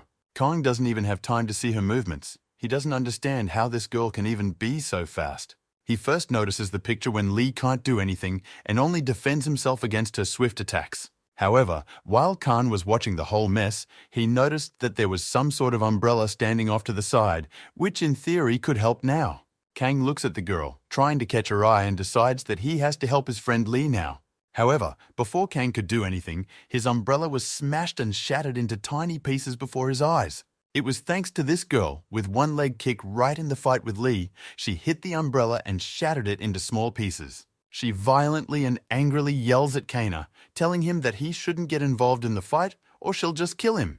Lee sees all of this and only calmly asks what came over Ginny and why they decided to come here together. These words shock Kang wildly. He is shocked that this Ginny girl knows Lee at all. She is the one addressing Lee. She addresses Lee rudely and as if demanding, asking about whether he gave this guy, Khan, the Taiwan pill of life. These words shock Khan even more. In a chase as if horrified, she says that she saw all their correspondence on Khan's phone. She starts yelling at Lee, saying that this medicine was meant for him. Why did he give it to this Khan? Lee sweetly talks about being willing to answer any questions from Ginny, but will do so a little later. He can't right now. Trailing off, Lee adds that his guest, in the person of Kang, is now very uncomfortable with everything that has happened, and that's not good. Ginny turns away angrily and says something to the effect that okay, so be it. She agrees to talk a little later. Genie is about to leave, however she is stopped by Kang, awkwardly talking about giving him his phone please. Ginny is still angry, so she just picks up Khan's phone and throws it right at him, which almost looks like it killed Khan himself. Kang is shocked with her and doesn't realize he didn't warn her before throwing it. She almost killed him with that phone after all. Ginny leaves, and Lee asks Khan if he was surprised by this sudden commotion that Ginny threw him in the middle of the day. Kang isn't sure it's okay, and Lee's friend was uncomfortable, so it wasn't a big deal. Lee asks Kang to come into the room from the elevator and asks what Kang would like. He asks for water in turn to drink. Kang looks around the room, and Lee says that Kang has gotten more or less pumped up since the last time they met. Kang says he was just doing Lee's assignments. Khan sits down in a chair and is about to pour himself some water, however. It's like something is bothering him, but he has a hard time saying it. Kang raises his head and sharply asks Lee who the Muramin are. With such a question, he sharply startles Lee. Kang starts to say that he realized like they are unusual people and talks about how both Lee and Kana are so grey. However, Lee only looks at Kana with a suppressed look and says that ordinary people are not allowed to reveal information about Muramin. However, Kang begins to immediately contradict Lee's words, saying that since there is such a prohibition, why then is Lee helping Kang? Kang says he already owes Lee a lot. Why would he risk so much? This is all listening to Ginny, who is standing outside the door. Kang tells Lee why he should fight with his friend Ginny over Kang. These words are heard by Ginny, and she is surprised by them. Kang continues by saying that he's not going to put Lee in this predicament in his life. Trailing off, Kang says that if such help is to Lee's detriment, then he should stop helping Kang. It's better for him that way. Lee listens intently to all of this. However, it is felt that he is overwhelmed by it all. He just remains silent with his gaze lowered, not knowing what to do.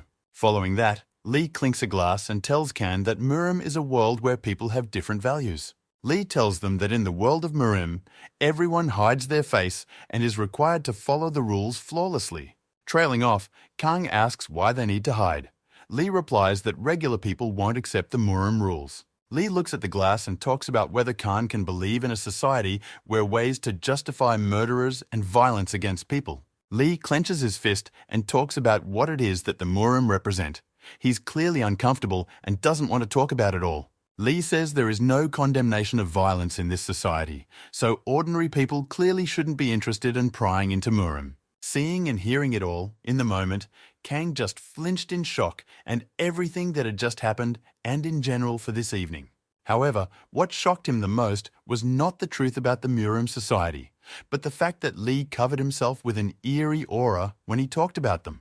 Trailing off, Lee stands up and says that since we're done talking, we should start the treatment then for today. Lee looks at the stairs and says that in terms of modern medicine, Khan is right. His life is in no danger. However, Lee follows up by adding that after the treatment, Kang will recognize the decrepit body he has lived in his entire life. Kang takes off his shirt. Lee sits down behind him. Lee begins to perform some strange techniques, asking Kang to breathe on his words. In his thoughts, Kang doesn't realize at all why he's doing this or what he's doing it for, because he doesn't feel obviously some kind of sick and weird thing. However, Lee holds his back and tells Kang not to dare to be distracted by any strange things and thoughts around him. Lee puts his hands on Kang's back, and then Kang starts to feel a strange body sensation, a feeling like he's changing now from the inside out. Kanu really likes the feeling. He talks about how it feels like heat is going all over his body, and he himself is becoming much calmer. However, the moment Kang wakes up, he sees chains around him and everything is strange. He docks shocked by it all. His neck is wrapped in chains, some guy in a closed suit talking about killing him now and right here. However, this is all interrupted by Ginny's voice. A couple more people in closed clothing looking at her, and one of them holding Kana back. One of these people falls to the floor, some kind of white effect around him, and Ginny yells for them to get away from the exit urgently. Ginny yells at them and insults them, asking what they are doing to the person who is circulating the energy now, and asks if they are definitely from Murim. This all shocks Kang to the point of freakishness. He doesn't understand what's going on and where Lee even is, where he's gone. One of the men yells at Ginny to get out of the way or he's going to break this guy's neck, meaning Kana. Here, Kang recalls Lee's words about what Marima is like, where murder and violence are not condemned. Kang tries to tell them not to rush to kill him, but it's obviously weak. He can't even get a word out in that time. One of these men who is holding Khan with a chain tells him not to dare to do anything stupid or he will finish him off. However, Kang grabs the chain with his hands and as if tearing it, pulling it forcefully away from his face and screams in a sweat about it. This really surprises Ginny and the two other strange people in closed suits who are watching it all. Kang screams that he can't just die here, then rips the chain apart with his bare hands. Right behind Khan, a huge stream of fire seems to appear behind his back, and the chains in his hands become like weapons. However, the energy is then interrupted by Kana's musings about the steel chain he just tore with his bare hands. The man who held Khan with a chain began to ask how he had done it, because he was an ordinary man. It was impossible.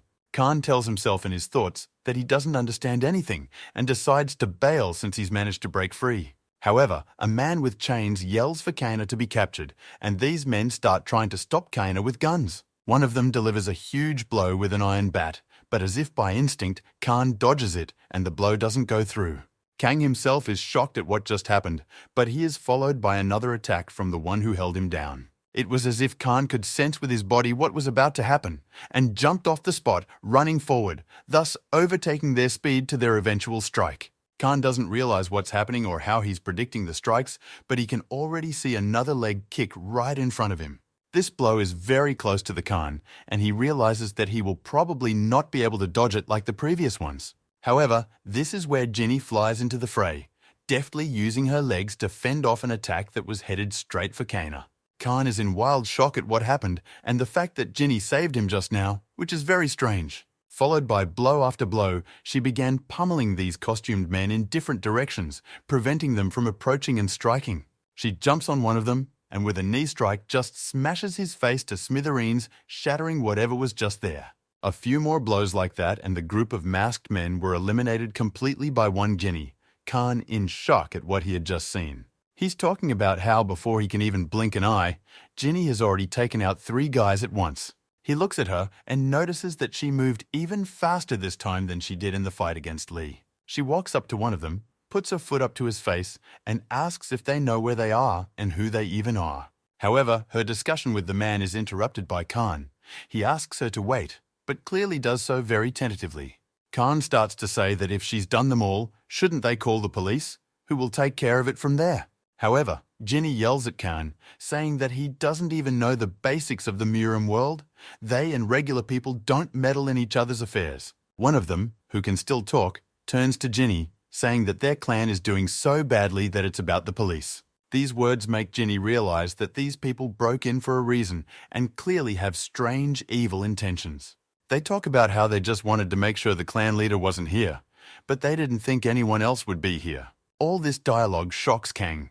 In his head, he suspects that under the head of the clan, they might have Lee Suin.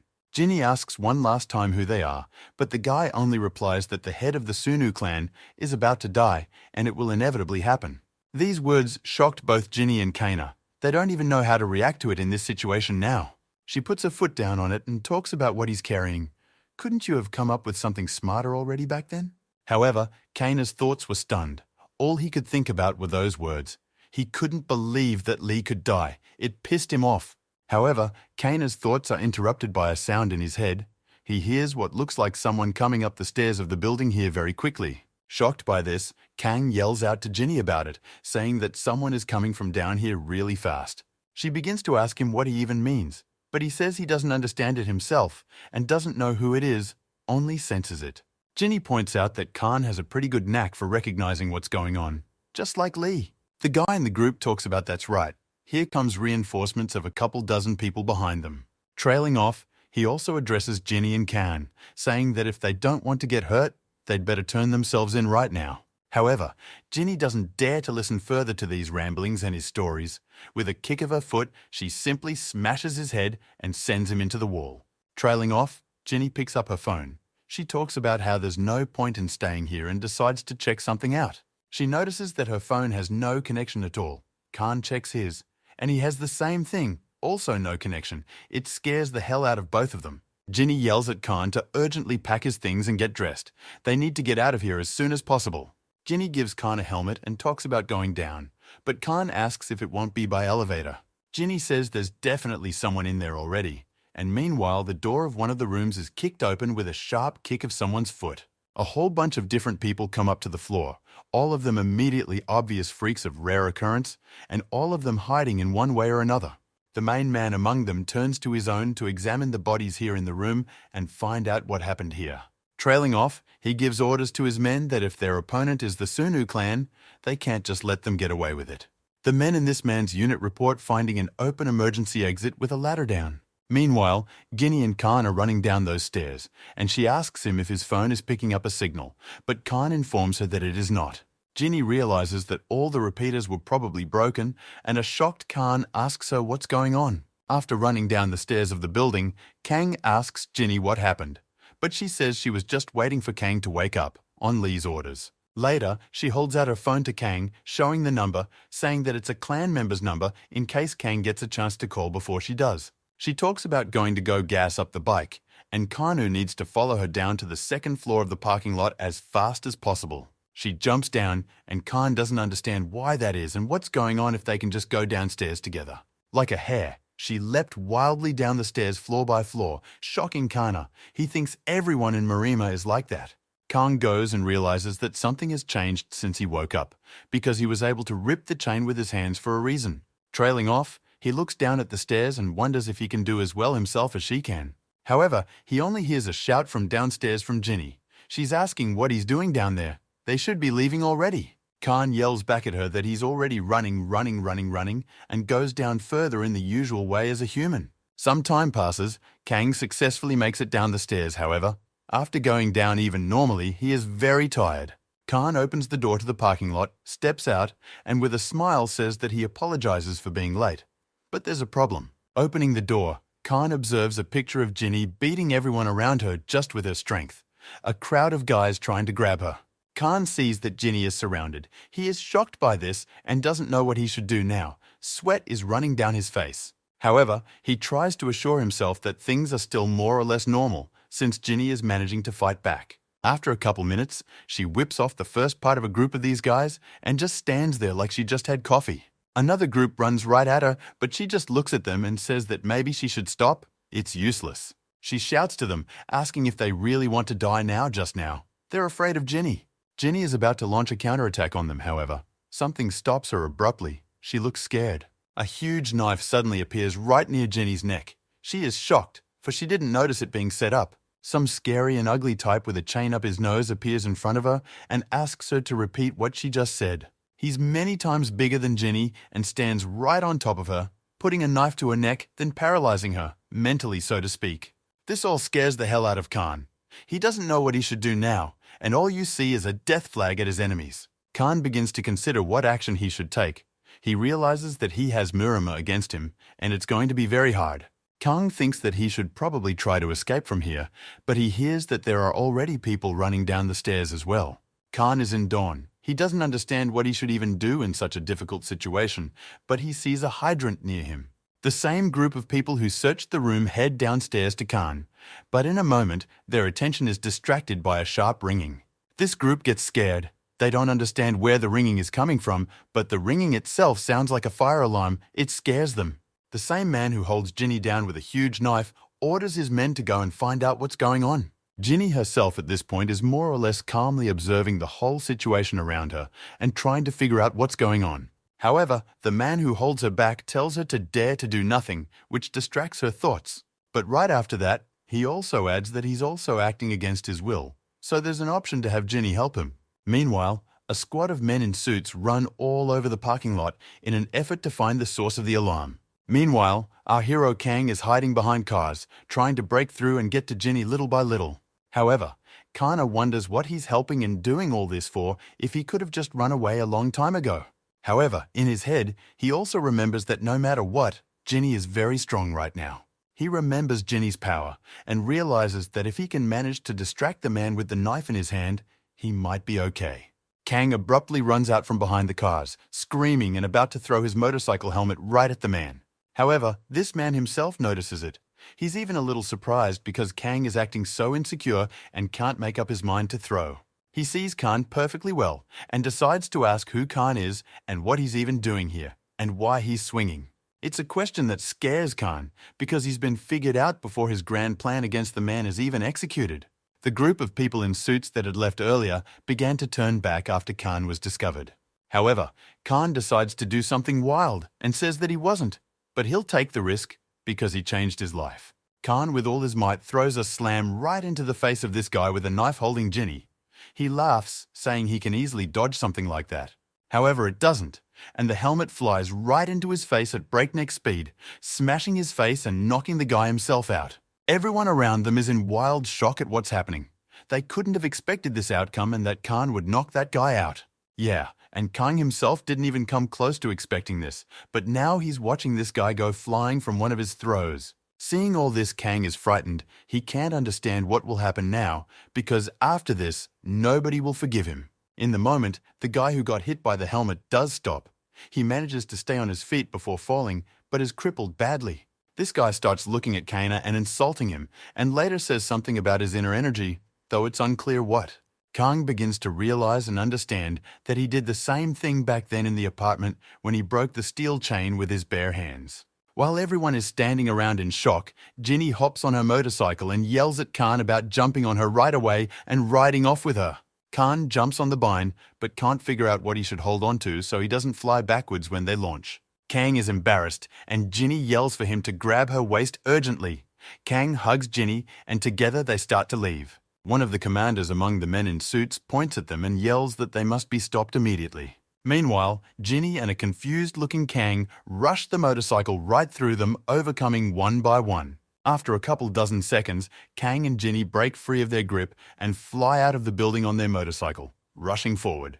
A confused and worried Khan yells for Ginny to drive slower, not so fast. It's in Khan that his fear speaks. Ginny says they're being stalked by one of the 4 stars. He's reporting to the one who was supposed to have a meeting with Lee today. That's when Kang realizes that the words that Lee might die today are true, which is why Ginny is in such a hurry. After a couple dozen seconds, Ginny stops abruptly in one of the parking lots, saying enough is enough, they won't be found. Ginny talks about waiting a little while. Now she's going to call Lee and find out where he is so she can get there. Meanwhile, at an unknown location, a call does indeed come into Lee from Ginny, who is now calling him from the parking lot. Lee apologizes to someone, mentioning that he needs to get off for a call from Ginny. However, another group of men enter the office, ask Lee is the leader, and ask him to hand them the phone. Lee begins to realize what's coming and doesn't pick up yet. The phone keeps ringing for him. Meanwhile, in the parking lot, Ginny says no one is picking up the phone.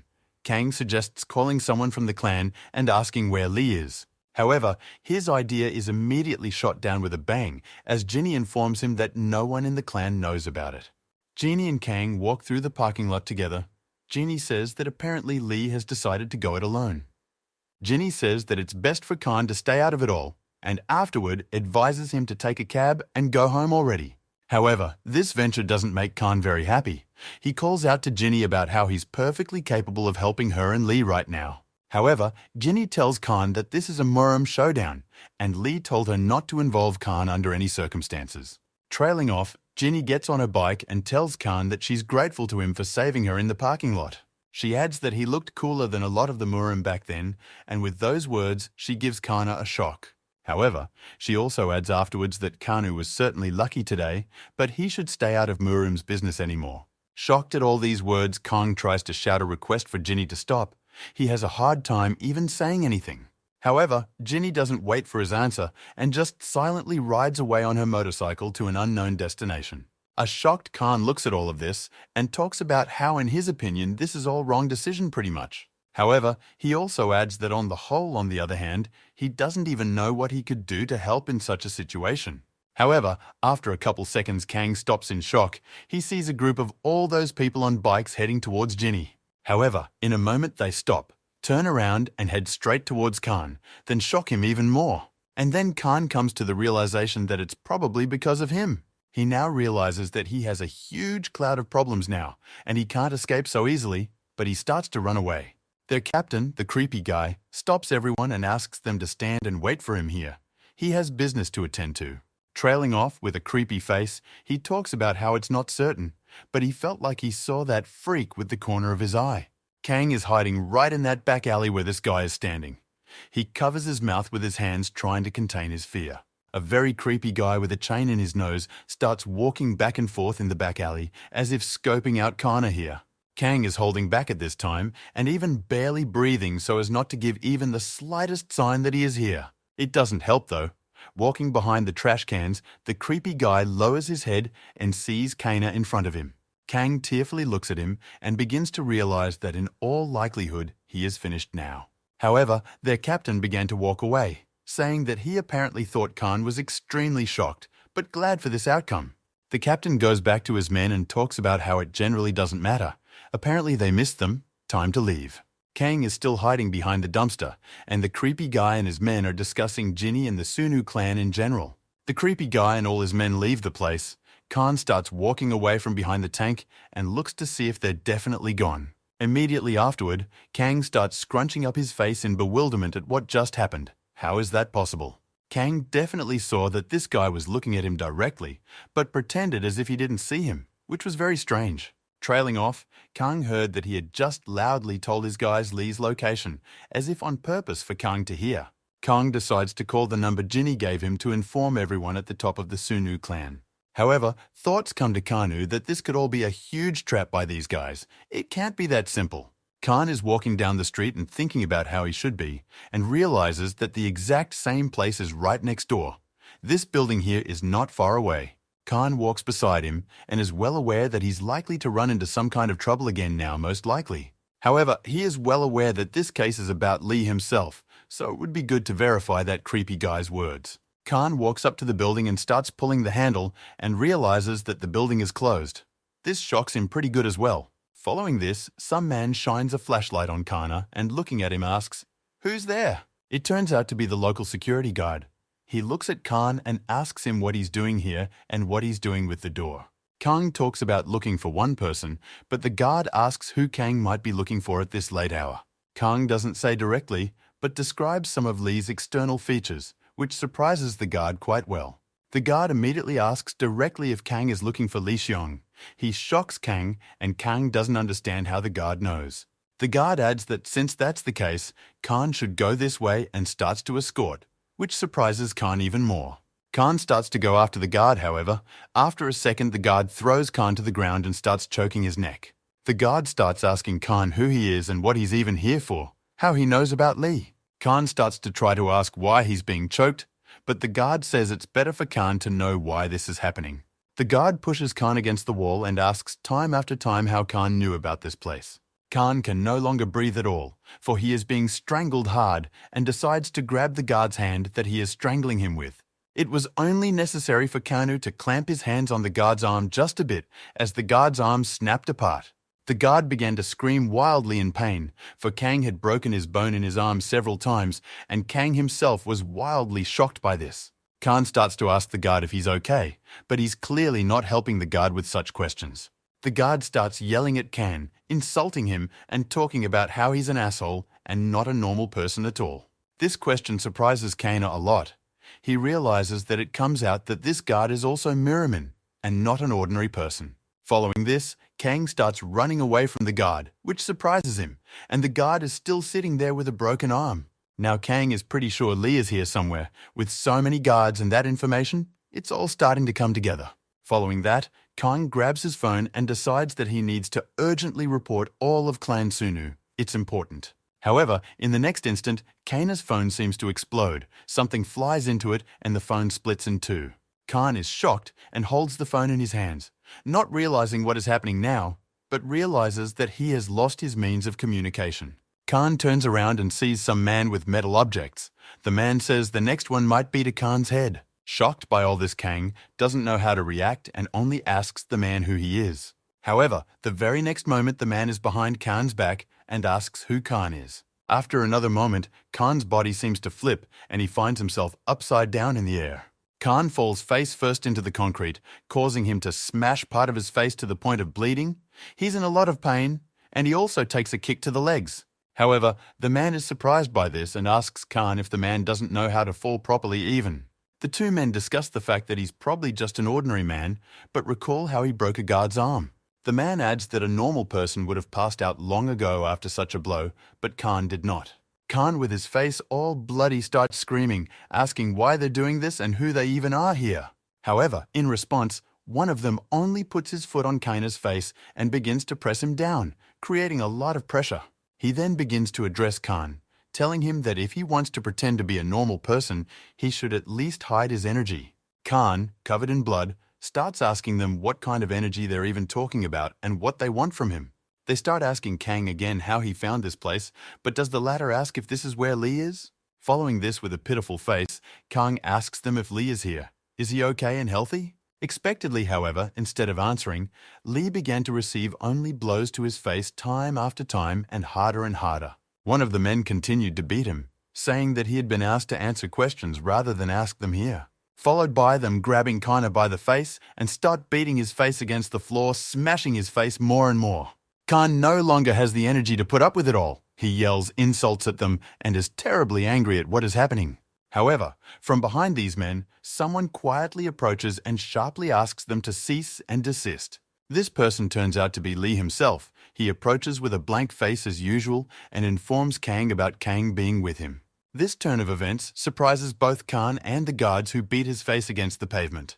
Lee looks at Khan coldly and asks if he's okay and can move normally. However, Kang only sits with a broken face and looks at Lee, not answering anything, either from shock or surprise. Two men in black address Lee as the head of Sunu and ask why he's here, since he's supposed to be at the meeting now. In response, however, Lee points to Kana and says that he would first like to know why his friend is in such a state. One of the men in black talks about how they were informed that there would only be an elder. There was no mention of this guy. However, in response, Lee only gets wildly angry, saying that according to them, it's his fault that his friend they just beat up. Trailing off, Lee adds that okay, since he made a mistake, there will be no renegotiation then. He then turns to Khan, who is sitting on the floor covered in blood, telling him to get up and suggesting that he get out of here. However, they are stopped by a guy in black. He says that it can't be like that because Lee himself made the appointment with the elder. He also adds in a shout about Lee himself calling the elder here, and now he's just going to take off. However, in response to everything he says, Lee only says that don't they fear repercussions for what they just did to his comrade. However, these guys in turn only talk about how Head Sunu is very funny while holding back a smile. Trailing off, one of the men says he's heard about Lee's awesomeness, however. At this point, Kang hears a great deal of foot stomping closer and closer. Dozens of men in black appear on all sides, and the one asks if Lee considers himself equal to the elder. A horribly shocked Kang starts questioning a horribly calm Lee about what is going on around them right now. However, in turn, Lee with a cold look only says that nothing is impossible in this life. These guys start to approach Lee again and talk about what is enough, asking him to return to the negotiating site now. They threaten him that things could end badly, but Lee says he came here to negotiate, not to listen to threats against him. Trailing off, quite seriously and loudly, Lee makes the point that if they're going to get into a conflict, he's not going to dodge. Just as the fight was about to start, an elder of these guys appears from behind and walks towards them. An old, stunted and bearded man along with a tall and beautiful girl with glasses are heading towards them. All these guys as one are shocked by what is happening. They start crossing their arms in a special sign and bowing. And following that, everyone began to shout with one voice that they were welcoming the elder and his majesty. Lee looks at it all and surprised Kang is covered in blood. It's the first time he sees such a picture in his life. Trailing off, he scrutinizes the elder's face and realizes that this is the same man who was supposed to meet Lee. In a gruff voice, the elder turns to all these guys and asks them what this all around means now. All the men in black, as one began to talk about the fact that the head of the Sunu clan in the person of Lee began to talk about leaving the meeting. Kang is surprised by all this. After all, from the looks of it, it's just an old lowly uncle. What could be so dangerous about him? Trailing off, the elder looks right at Kang and asks his men who the guy next to Lee is. They say Kang is his friend. However, the elder says that it's strange, because Kana has the energy of Muramin emanating from him. But he seems to be a simple boy. Trailing off, the elder says that it's strange that the power of Muramin, which should be strictly guarded, has leaked to the common people. How come? This is all Lee is looking at and observing this. Kang looks at Lee, but he doesn't understand what the old man is talking about at all. Trailing off, Kang thinks the elder is saying this to Lee, and Kang thinks he's put Lee in a very bad position, and then the elder turns to Kang. One of this elder's men in black approaches Kang and talks about following them. They need to check something out. However, a moment after this phrase, a tremendous blow is heard right into the man's body. This is noticed by the elder and his assistant. The elder's face changes. He is very surprised by this blow. This blow was struck by Lee, followed by another blow to finish off this man in black, causing a huge shock to everyone around him. Kang and the entire crowd of men in black who were here were shocked beyond belief at such actions on Lee's part. Kang doesn't realize what Lee is doing, and the elder turns to Lee, asking what the hell kind of tricks are these? The elder rudely yells at Lee and reminds him to remember who he is in front of right now. The elder stops all his men, but he himself is mad as hell and asks Lee if he wanted to accidentally die. Khan notices that he can't move from his seat, as if something is severely restraining him from the inside right now. All this silence and blows are interrupted by Lee himself. He turns sharply to the elder, then calms him down. Looking straight into the elder's eyes, Lee says that he came here at his request as a guest. Trailing off, Lee points to the man and asks what, if anything, why the elder's men beat up his friend. The elder talks about how this is a strange and ridiculous nagging from Lee right now. However, Lee adds that he came alone without his clan at the elder's request. But for some reason, the elder brought so many people here. Trailing off, Lee asks rudely and with anger, was it really the elder's plan to steal Lee out here now? The elder's men began to cry out in one voice that such words were outrageous and improper on Lee's part. However, the elder himself only continued to remain silent, and Lee said that he could see that the elder had nothing to say to him this time. Lee starts to walk away, saying that it looks like his expectations weren't met at all this time, unfortunately. Lee walks by Khan and tells him very quietly that as soon as the fight starts, Khan needs to run right away. Lee tells Kanu that he will try to get their attention, and Kanu should run away and hide from them at this point. Kang stares absent-mindedly into Lee's empty eyes, and in his thought realizes that it seems to be his fault for what's happening now. Kang turns back and sees an oodles of people. Kang can't understand at all how Lee is going to face them all alone. All of this is interrupted by the voice of an elder behind Lee. He chuckles and says that apparently Lee's gut is not thin at all. Trailing off, the elder addresses Lee, saying that there was a misunderstanding between them, and he apologizes for it. The elder says he will ask his men later about what happened, but now he leaves, his men all shocked at such statements. His men try to stop him, but he only shouts louder and louder for everyone to get out of here right now. Already leaving, the elder tells Lee to follow him. It is time for a frank conversation between them. However, Lee bows and talks about asking for forgiveness, but another time, because he won't be able to talk today. However, in response he hears from his assistant that the elder told him to follow him, so one must follow him. Lee looks at her. She begins to raise a strange white aura around her, and afterward adds that Lee needs to follow him silently. Abruptly turning around, she purposely creates a hole right in the pavement with her heel, as if demonstrating her power. Such actions on her part really scares Kang, but not Lee in any way, though Kang doesn't understand what Lee is up to right now.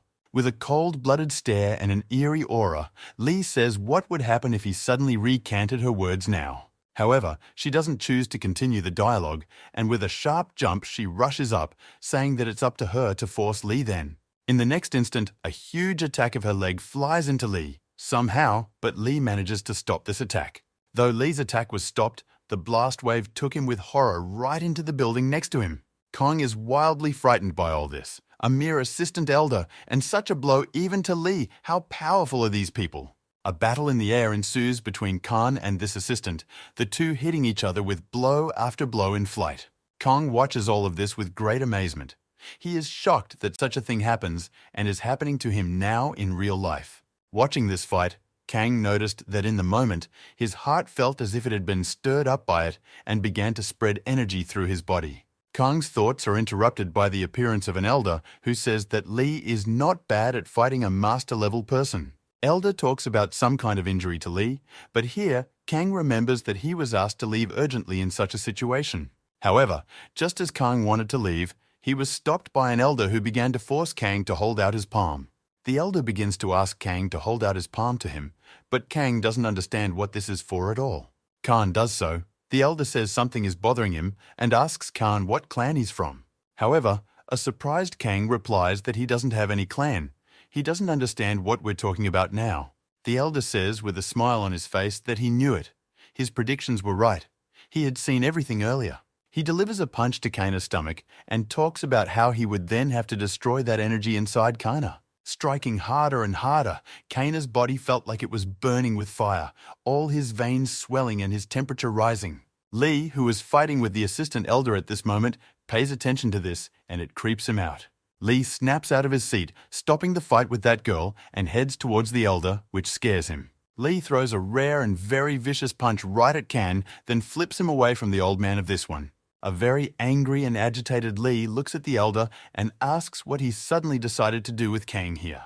However, that girl appears from above and says the same words she wants to say here and is going to hit Lee. Apparently, Lee notices this, and in the moment he is overcome by a wild power and anger that covers everything around him. Lee starts spinning around at wild speeds and launching cosmic blows at everything he can see, as if destroying everything around him with anger. The elder is shocked to the core at what he now sees in front of him. He watches Lee like a monster that is wrecking everything. After just a moment, Kang and the elder watch as the elder's assistant flies off to the side from the impact with great speed. With a wild white aura and monster eyes, Lee tells the elder to urgently take his hands off of Kana like everyone else here. However, the elder only smiles and shouts about how it was as if he knew it and asks Lee how he hid such power. Creepily shocked, the uncomprehending Kang watches it all and their dialogues lose touch with consciousness. The elder points to Kana, saying that this child has powers he shouldn't have from birth. Kang in turn starts yelling loudly to Lee not to come here because the elder is going to kill him here. A moment after Kang shouted those words, the elder's hand grabbed his neck and began to choke him forcefully. The elder choked Kana, saying that he had first illegally gained the power of the Murim and now he dared to talk such nonsense. However, Kang courageously ignores it and shouts for Lee not to let himself be fooled. Kang heard what the people of the elder say. Dissatisfied with all this, the elder begins to question Kana about what he might have heard there, but their dialogue is interrupted. More precisely, he is interrupted. It turns out to be Lee, who is already standing behind the elder with a huge energy charge in his fist. The elder feels it. With his entire body, he can feel the wild aura of Lee, who is standing right behind him at this moment. The elder, sensing this, decides to strike first and kicks his foot back sharply, thus throwing Lee away. A shocked Kang stands and watches all this. He stands there trying to say something but failing. Kang tries his best to open his mouth and say a word, but all for nothing, he can't even say a word. He also notices that he can't move either, as if his whole body is paralyzed by something very strong. Kanu is left to watch it all with shock and blood. Meanwhile, the elder banters with Lee. Elder starts laughing with Lee, talking about how he didn't even succeed in catching him off guard, let alone defeating him. However, at this moment, Lee is not worried about that at all. He only asks the elder, what did he dare to do to Lee? The elder says there's nothing to worry about. He just pressed the right points to get Kang to calm down a bit. A shocked Kang listens to this and can't understand what points are being talked about at all or what has been done to him. Lee starts to head towards the elder and asks why he gagged Kana, but the elder asks what Lee is unhappy about. The elder asks Lee if he really believes the words of this boy and thinks the elder is going to kill Lee. Lee's point is that at the very least he trusts Khan many times more than he trusts Elder, so there's that. However, the elder only says that apparently after Lee's energy increased, his self-confidence also increased. The elder begins to turn to Lee and talk about once, can he attack the elder now? Trailing off, the angry elder yells at Lee and talks about whether he has the strength to open Kana's point A back up since he's so strong. A shocked Kang looks at all this and can't understand if Lee is really going to fight this old man. Kang considers the elder. He remembers that Lee is very strong, however.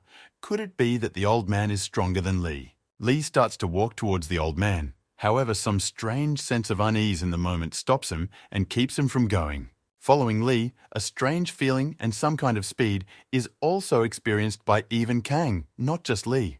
Turns out it's not for nothing, as with all the tremendous speed, the elder flies right into Lee and strikes. Slowly, Lee manages to get his arm up in defense and dodge a bit, but he's really shocked by that punch from Elder. The elder stops after striking and says that Lee has a pretty good Kigam, sense of energy. However, Lee doesn't choose to stand and wait for his praise further. He picks up speed and flies straight at the elder with wild speed. Lee begins to strike blow after blow at the elder's face with great speed, as if he is starting a war with him. However, in a moment, the elder just stops and says something about, how is this really the Sunu clan's wall-beating downpour? In the instant after his phrase, the elder creates a stream of energy that sends Lee in the other direction into flight. Barely, but Lee even managed to stay on his feet after such a powerful energy attack from the elder himself into him. With a look of pathos and cool, the elder looks at Lee and says something about how he doesn't really think such a tactic would work. However, Lee's attitude clearly makes it clear that he has no intention of standing around and talking about it all. Picking up speed, he attacks again. The energy flow from Lee's punches is so huge that it dents and crushes all the cars standing nearby. Kang is shocked beyond belief at what's going on here right now. He finds it hard to believe that this could all be about him. The elder, meanwhile, continues to dodge just Lee's attacks, but it is clearly visible that the degree of the attacks has increased. Kang is creepily shocked by everything that's going on right now, and even more so by the fact that he still can't even move. The flow of energy and strikes from Lee and the elder is so high that due to the aura of strikes, Kang can't even see what's going on anymore. As Kang tries to figure out what's going on there, Lee continues his fight with the elder, taking punch after punch right to the body. However, some obscure feeling gives Kang the notion that his friend Lee's attack is very good and direct. But that same feeling gives him a sense of how much the elder is carefree in this battle and isn't even tensing up yet. Kana gets the feeling that this is not a fight for the elder, but just a joke of some sort right now. Lee flies up. This Lee field was secured by the elder's huge kick directly into Lee's body, causing him to fly upwards. Slowly, Lee manages to land on his feet and steady himself after what just happened. However, something surprises him. But there is no time to think about it, because Lee is immediately hit by another attack, but now from the assistant. Lee is greatly shocked by everything, because now he is confronting two enemies at once, and they are both very strong. It is very difficult even for him. The old man's assistant asks Lee if he really wants to die, but he remains silent and only creates a white aura again. Lee begins to notice that this old man's assistant is very stressed out because Lee broke her glasses. Kang analyzes the situation and easily realizes that the old man is already a strong opponent. But with her together, it's even worse by leaps and bounds. However, the elder turns to his assistant and tells her that she should stop attacking. The elder points at Lee and talks about how he's still learning and learning. No need to kill him so easily here. The elder says teach Lee everything gradually. However, Lee himself doesn't understand what he's talking about. Trailing very arrogantly, the old man turns to Lee and asks the man why he suddenly stopped. Won't he attack now? The old man starts to go at Lee a little at a time and create a strange aura under his feet, saying that is this really it. Lee can feel a powerful aura from the old man and some strong speed. It really scares him. The old man's assistant felt the same way, and then the elder himself seemed to snap out of his seat in an instant. The very next second after that, the elder's huge and powerful fist is already near Lee's face. However, the elder doesn't carry the punch. He stops right in front of Lee's face, as if trying to teach him a lesson that way. The whole picture is still being watched by a shocked Kang, who still can't even move. With a wild and fierce face, in a rough voice, the old man turns to Lee and asks if the latter is frightened now. And so shocked Kang is even more surprised, he finds it hard to believe that the old man has moved from place to place. Only the old man's assistant understands everything that is happening. She can clearly see that it is a ghost step technique. The assistant talks about how if it's the first time someone sees an elder's technique like this, you might think it's magic. The elder's fist is still right next to Lee's face, however. The latter is no longer that surprised by it all. The elder looks into Lee's face and eyes, noticing that he is still unconcerned about it all. Trailing off, the old man laughs a little, turns to Lee and says whether he has realized that his power is simply a mirage. Trailing off, the old man turns to Lee again, saying that judging from his fight, he only uses Sunu clan techniques. Trailing off, the old man says that the techniques are indeed fast and incredible, thanks to Quan Zhongyu after his arrival. However, the old man follows up by adding that the problem is that Lee's energy is created by the Black Heaven and Earth technique, and calmness is important there. The old man holds out his palm and says that such techniques look soft and slow, however, the inside is not. The old man followed, pointing his palm to the side to create a huge blast of energy that felt like it could bring down a building. The old man adds that this is the kind of powerful force that lurks within such slow and seemingly soft attacks. The elder explains that the whole point of martial arts is that you need to store energy and then release it. The elder continues to explain, saying that success is achieved by the harmony of many body elements in a single attack.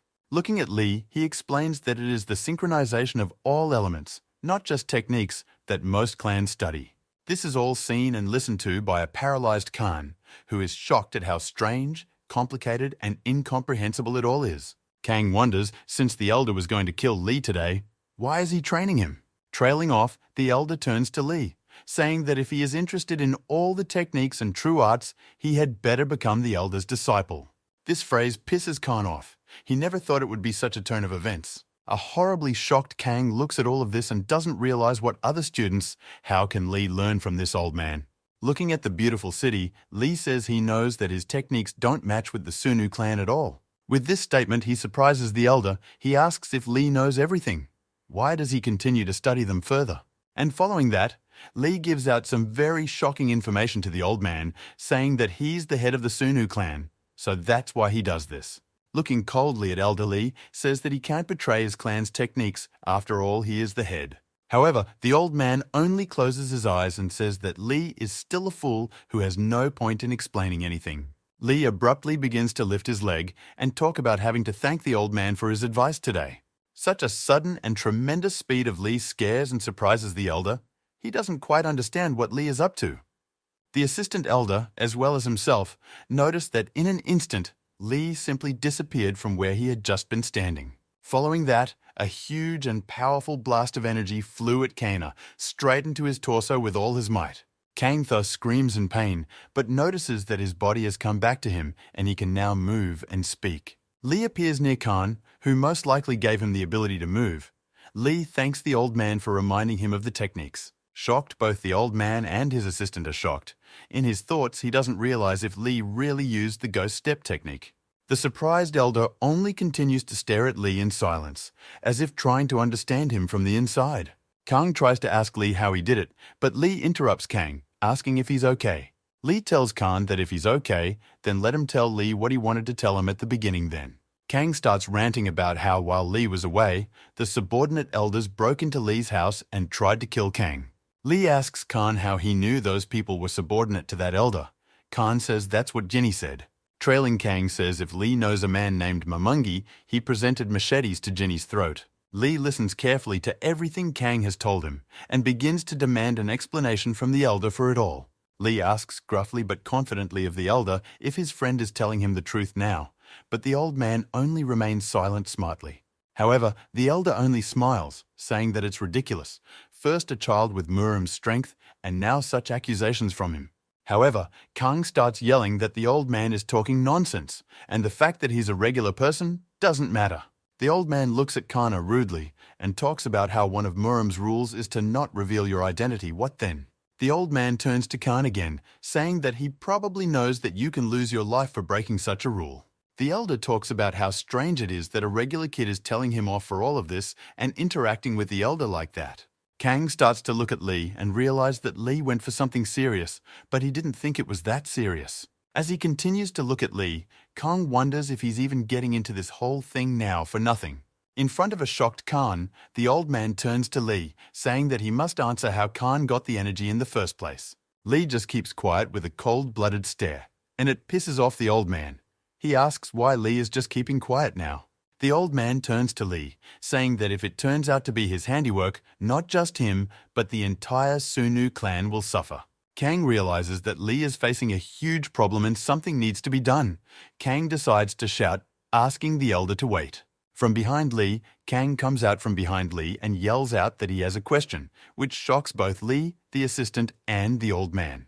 Kang turns to the elder, calls him grandfather, and says, "Is the whole problem that he's an ordinary man?" The elder is shocked that Kang called him grandpa, but says let's assume he did. Now what? Kang puts his hand on himself and talks about how if all the problems are from this, can he just become Murim, and then there will be no problems. Such a harsh and very dangerous statement from Kang just shocks Lee standing next to him. Not a little less, but even more so, this statement surprises the elder, who clearly wasn't expecting such a thing. Lee and Kang look at each other, and Kang says that if that's the case, then what's the problem with him becoming part of Murim, so there's no problem.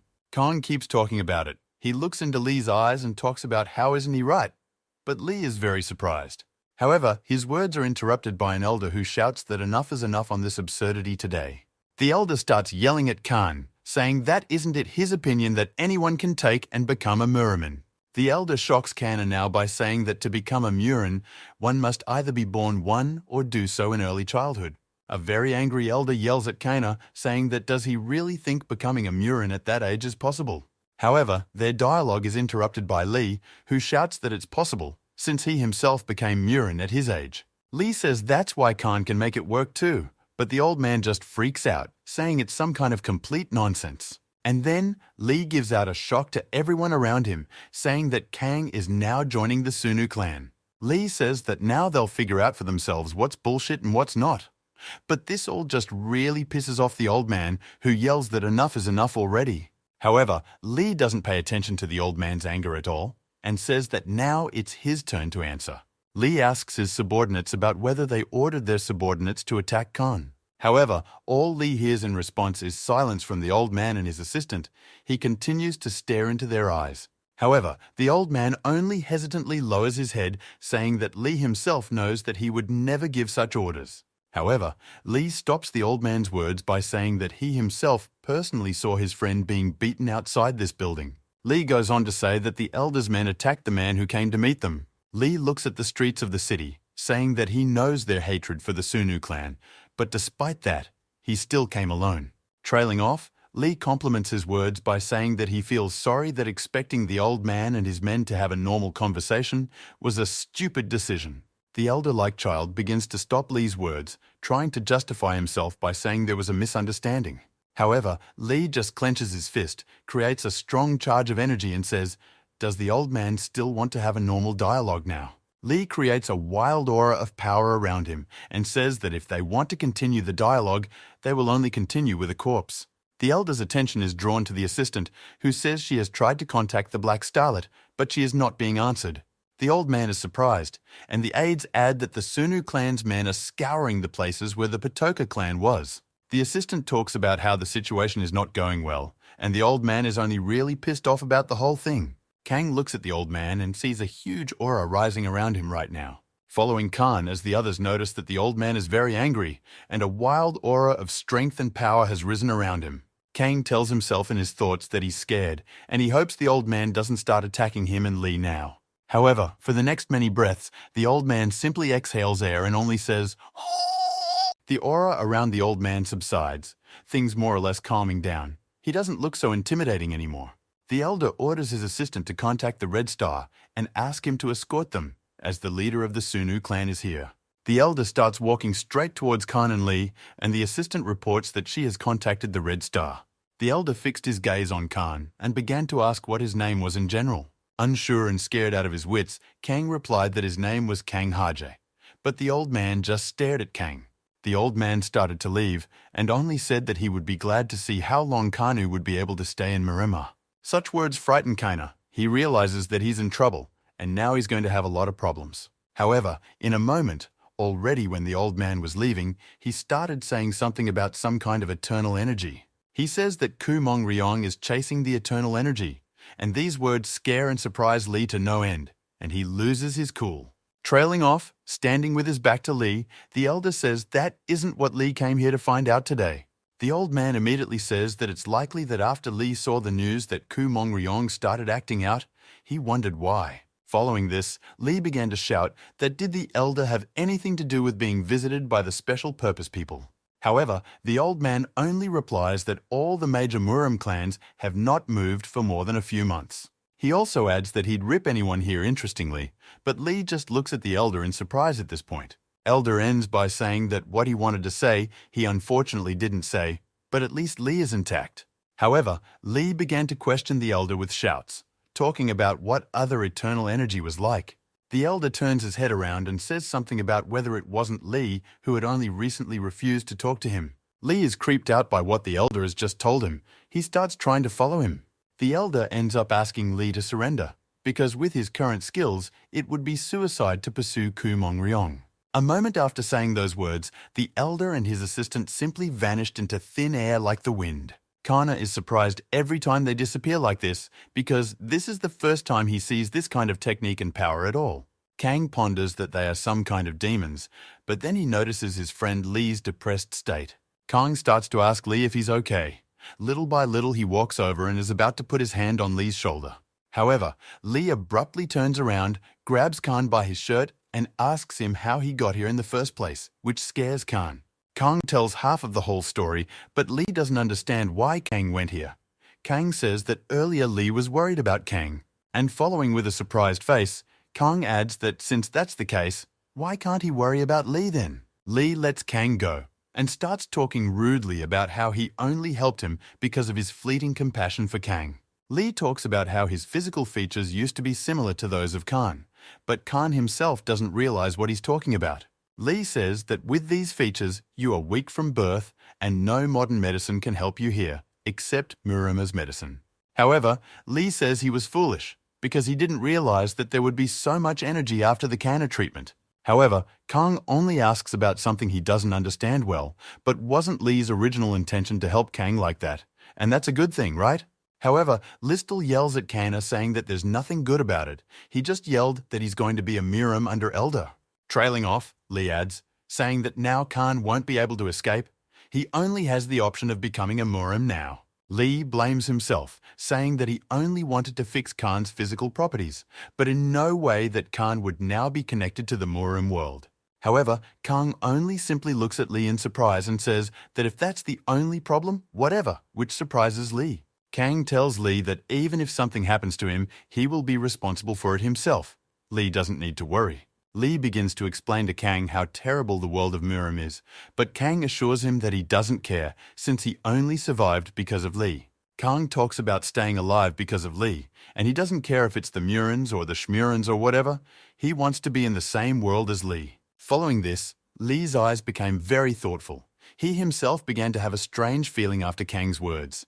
Trailing off, Kang pointed his finger at Lee, talking about how he called the world of Murin shitty. But that's just his opinion after all. Khan spreads his hands, saying that if this world really was shit, it would have fallen apart a long time ago.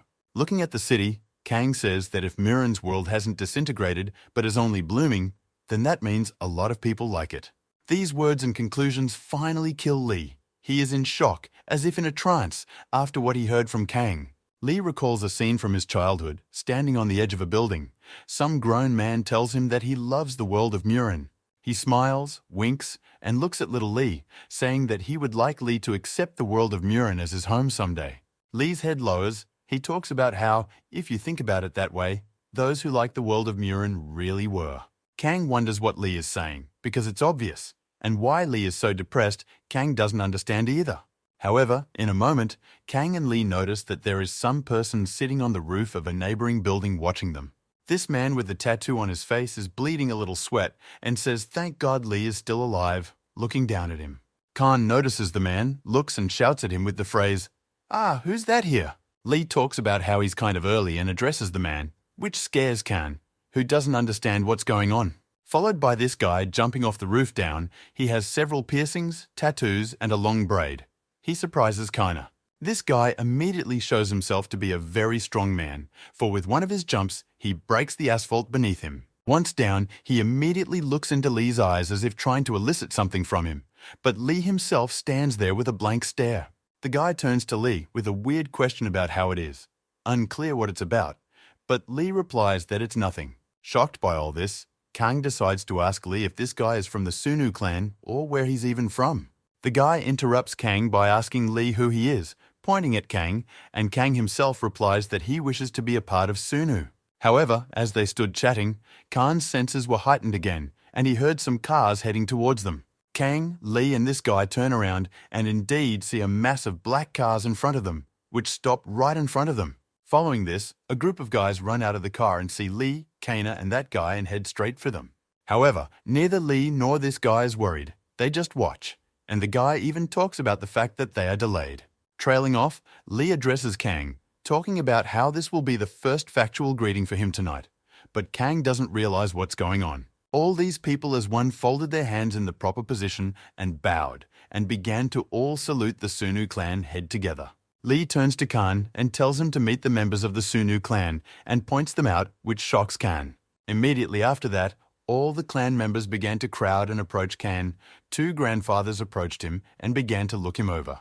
Kang tries to look at them all with a smile to create a good impression, but in his thoughts he is panicked. Following this, Kang decides to speak up and asks Lee who these people are, referring to the two old men. Lee points to two elderly uncles and says that they are the two elders of the clan, Min and Kim. Khan also notices a few other people who stand out, one with long white hair and glasses, as well as Ginny. Trailing off, one of the elders tells Lee not to stand outside and offers to go inside now. Followed by everyone starting to go inside, with Kang himself going at the end, he has a sense of how this all doesn't feel like a friendly environment. Trailing off, Lee turns to Ginny, saying if she could take Khan to the library and fix him up there. However, Ginny is clearly not happy about such requests and yells at Lee that she shouldn't do it. Khan sees that he is not welcome. However, with a cute face, Lee turns to Ginny, saying that she is asking a lot because you can't leave a guest alone. This really embarrasses Ginny. She even blushes. However, she agrees. Kana cheers up a bit. She turns around, yells rudely at Khan and suggests he come with her now, telling him to keep up.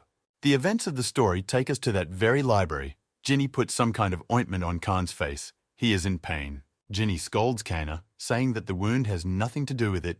He should stop croaking already and act normal. After Ginny finished dabbing, Khan turned to her, asking if she too lived here with everyone else. Next, without waiting for an answer from her, he asks what family Lee is from, for the house looks very rich and cool. However, she only hits him in response, telling him that he shouldn't pretend like they know each other well here. Ginny talks about how she doesn't understand what Lee is thinking at all. He's being unreasonable with the life pills he gave Kanu. Khan asks Ginny if those pills were really valuable. Ginny replies that Khan is listening backwards to her, for she has already said that. Trailing off, she moves closer to Khan and talks about how since she fixed him up, he should tell her, but Khan doesn't realize what. She comes very close to him and asks him rather rudely how Khan managed to be here now with Lee. Trailing off, Khan is very frightened by this angry look on Ginny's face, however decides to tell and tells her the whole story. Meanwhile, while Kang is chatting with Ginny, Lee apologizes to the rest of the clan tops for using pills like that.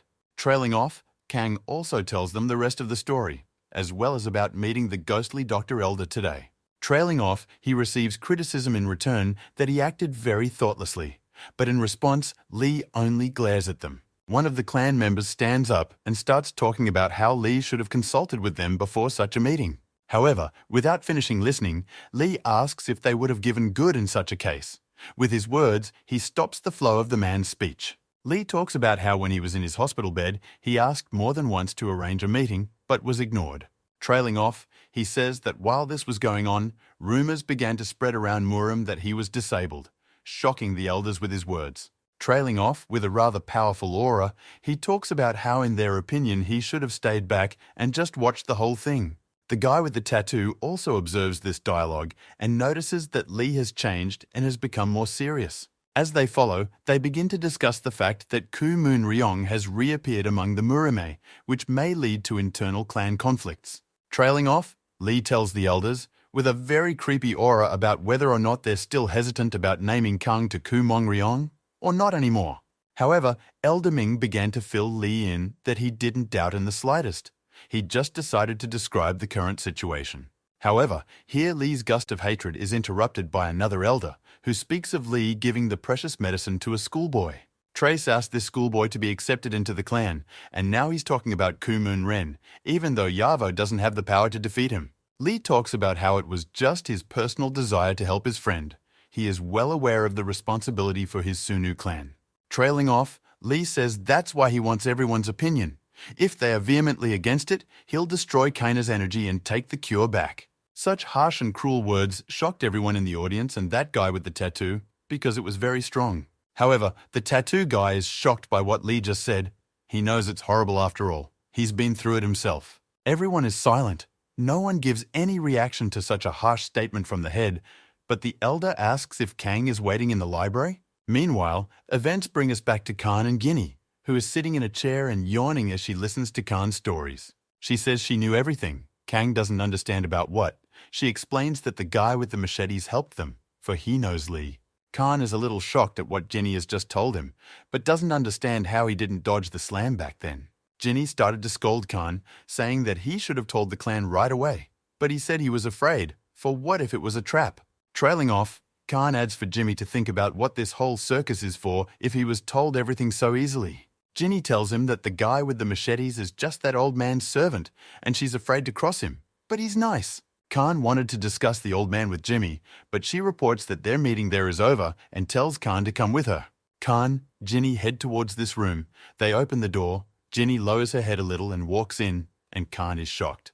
In front of him, a room with an eerie aura where Lee, the elders, and other Sunu clan's top people are sitting. He is scared. Trailing off, one of the people in the room yells out to Khan what his name is, calling his name, clarifying if it is, which shocks Khan. It turns out to be one of the elders. He approaches Khan. Khan replies that that's right, that's his name. The elder extends his palm and his hand to Kanu and speaks loudly about how pleased he is to welcome him to the Sunu clan. Kang is shocked but shakes his hand, and Grandpa introduces himself as an elder named Min. Trailing off, the second elder stands up and says that that's pretty much enough for today and decides that it's time for them to go already. The clan escorts the elders to their cars. Lee wishes them a pleasant journey, and the elders go home on their own. On the way home, the two elders discuss the fact that the head of the Lee clan has changed, but they don't know in which direction. One of the elders on the trip home assures the other that for the better, he is no longer so radicalized and has become understanding. Trailing off, they began to discuss Kaina as well, talking about how he was given the right pills for Lee. However, everything turned out fine.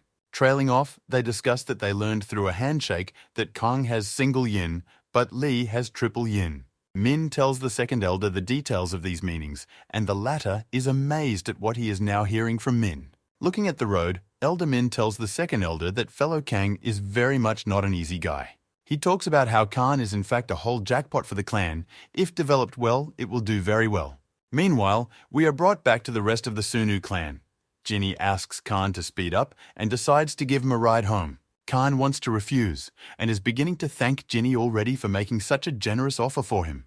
However, here in a moment, the guy with the tattoo quickly and sharply grabs Kaina by the neck and pulls her to him, starting to strangle her, and then tells him in his ear that if he dares to mess with Ginny, he'll kill him right here. Meanwhile, the elders are still discussing about Kang and Lee on the way home.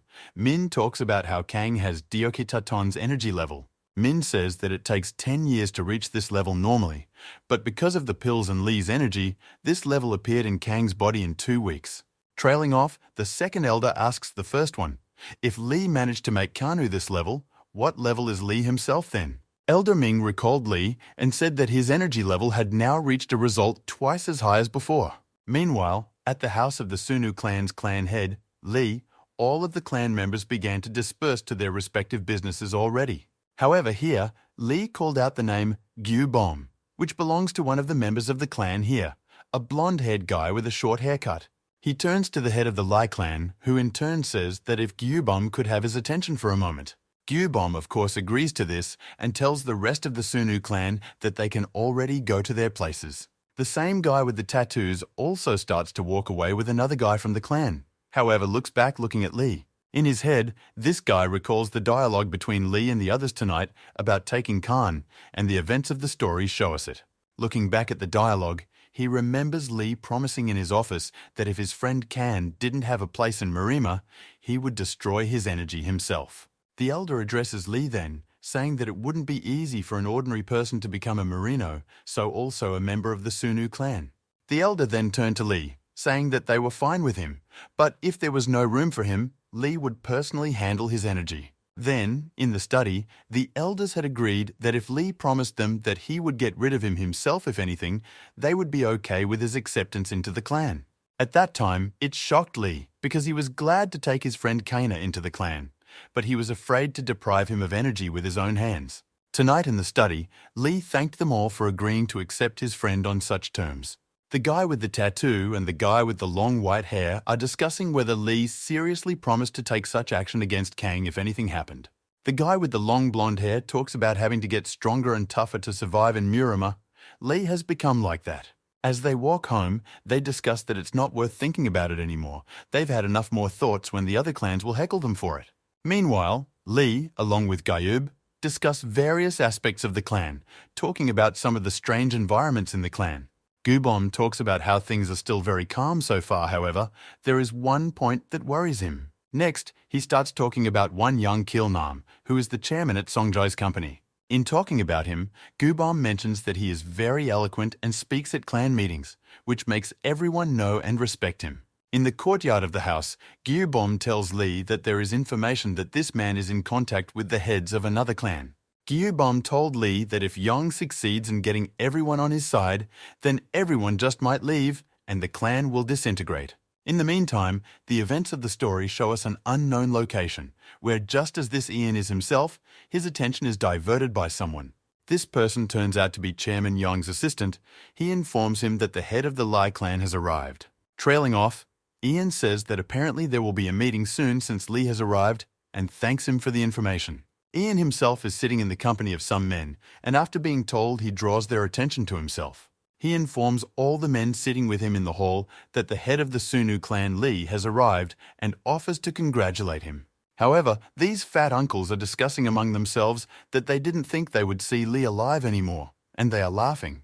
However, at the point where everyone was about to start drinking, Chairman Yang stands up and says that he urgently needs to excuse himself for a bit.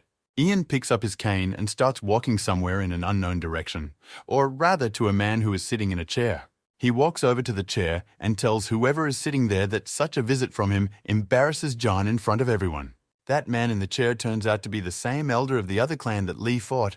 He says he only came to sit and drink tea. The chairman sits down in the seat across from Yang and says that he would like to chat about the head of the Xiong clan. However, the old man from the other clan immediately says that Lee is unharmed. Yes, so much so that even his assistant is confused. Chairman Yang, who is sitting opposite the old man, comes to a slight surprise at this and doesn't even dare to reply something. Together, they look at the view of the city, and Ian says that it's strange. Why would it be necessary to disappear from sight then? Next, Chairman Yang asks an old man from another clan if he has any information on Lee, such as his weaknesses. However, the old man only replies by saying that Yan is cruel and climbing such a mountain of wealth, how could he not fall down it? However, Yang talks about how there is nothing wrong with that, and the old man benefits if the Sunu clan falls apart. Afterwards, the old man talks about how he doesn't like people like Yang, because he doesn't understand what's going on in their heads all the time. However, Ian talks about what a coincidence, but he harbors a dislike for the old man for the same reason. Trailing off, the old man breaks a cup of tea and says that Ian should pay attention to the Kana guy who's hanging around Lee right now. Meanwhile, the events of the story show us that Ginny and Khan have gone home, and Ginny drops Khan off outside his house. Khan gets off his bike but stops Ginny, asking her what he should do from tomorrow now in the clan. Ginny replies that Khan shouldn't leave home. He should have someone come to him who will take care of his training now. Kang thought he was going to be taught by Lee personally. However, Ginny talks about how he already has tons of tasks to do once he returns.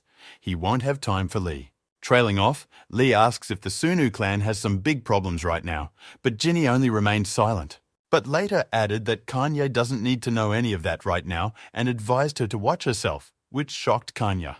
Ginny tells Khan that he still has some of Lee's power left in him after his treatment, and if anything, Khan can use this unthinkable charge.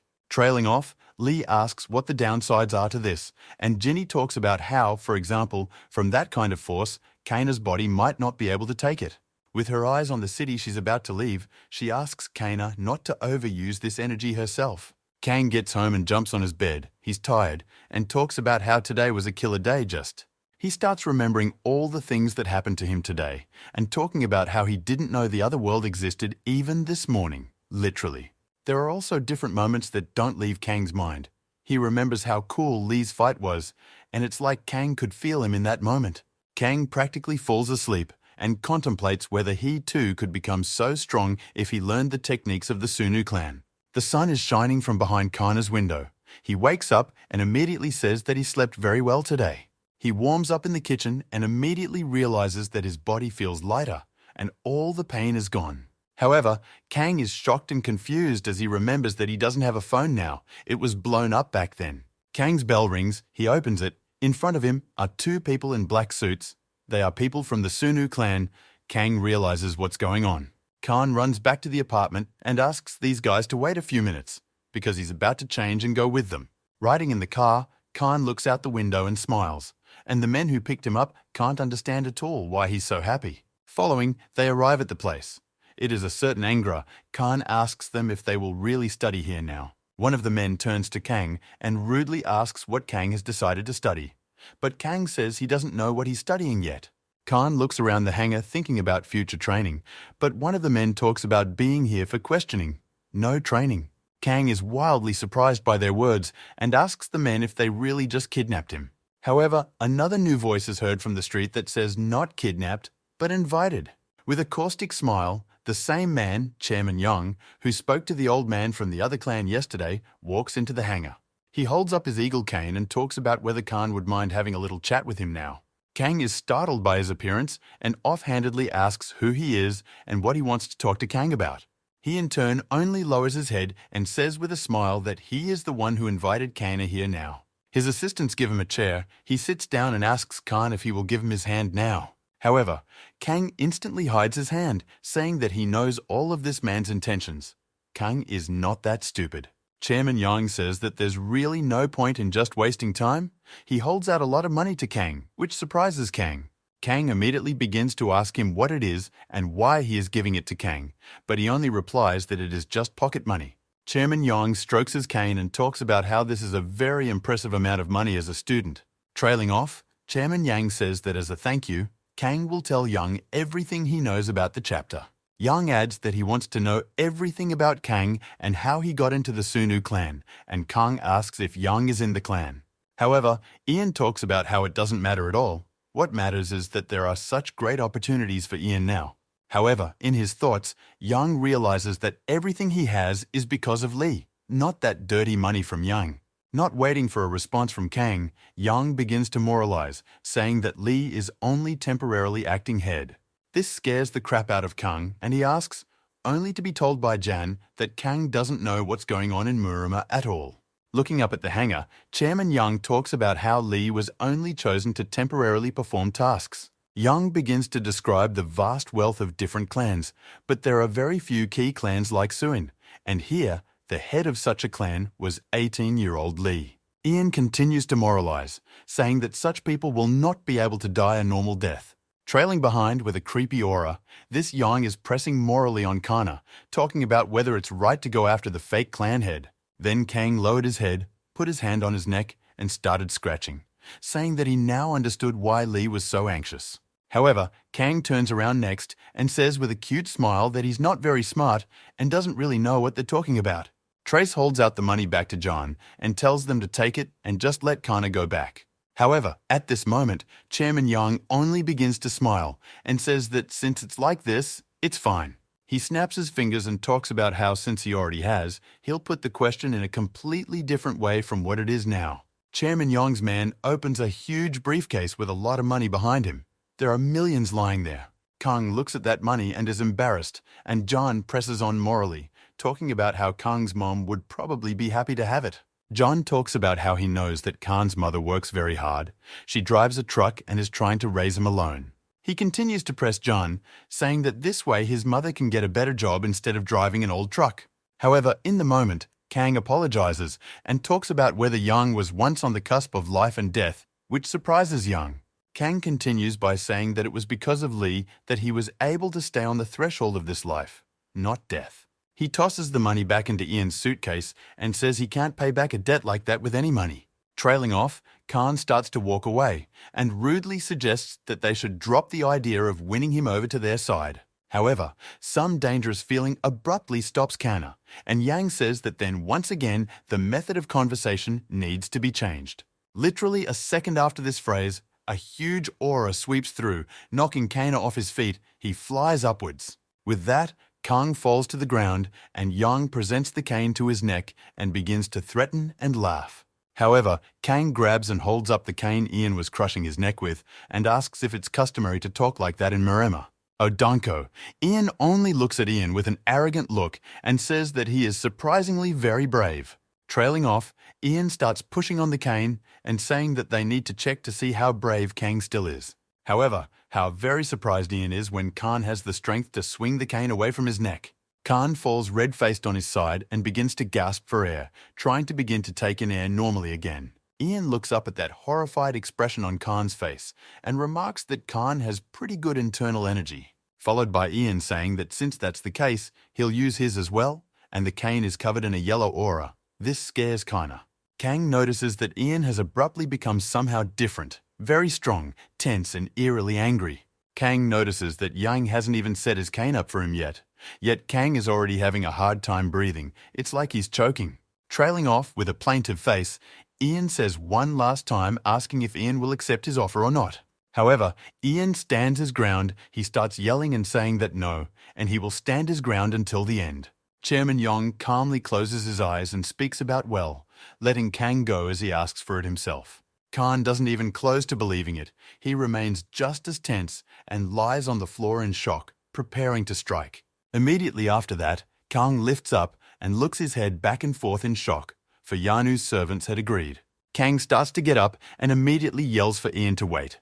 He doesn't understand what this all means, but Ian only offers Kang advice. Chairman Yang turns to Kang and says that his advice to Kang is to not get close to the chapter if Kang wants to die a normal death. After a while, the two men bring Khan home, but before they leave, they say that if word spreads, they will kill Khan themselves. Next, before they leave, they throw a wad of money to Kanu and say that it is for Kanu's pocket money from Chairman Yang. They begin to drive away, however, Khan runs after them in an attempt to stop the car and themselves from driving away. Kang takes this money and throws it down against the floor, saying that didn't he ask for it to be given to him for expenses. However, at the last moment, he does not dare to throw the money on the floor, under the pretext that they are not to blame. Now alone, Kang can finally think things through. He begins to wonder what Lee's problems might be. However, the events of the story show us Lee asking Chairman Yang what the latter now means. Chairman Yang himself is right in front of Kang at this moment and looks him in the eye. Lee, along with his assistant with whom they discussed John yesterday, are sitting here across from John talking about something. Yang in turn asks not to be made a fool of and says that he saw Kang before coming to Lee. Chairman Yang talks about being impressed because Kang's energy is incredible. Chairman Yang abruptly stares directly at Lee and says that he wants to know his intentions. Lee talks about how it's all true. He gave Khan the cure and let him join the Sunu clan. However, immediately after his words, rudely and coldly, Lee asks what now about the fact that he did so. Trailing off, Ian is silent for a bit, but then looks at Lee and speaks of the fact that many in the clan are now expressing complaints. Young talks about how many now remain loyal to the clan simply because the elders are strong leaders. Trailing off with the most awful aura and smile, Young talks about how Lee is only a fake and not the leader of a powerful clan like Sunu. Deputy Lee is covered in sweat trying to stop Chairman Yong from thinking and saying such thoughts and words, but he's interrupted by Lee himself, who says that Chairman Yang has said all the right things. Lee says that he won't be in this place for long. Lee adds that this is what he used to think, but then he found out that past elders had a much better opinion of him, so he decided to stay.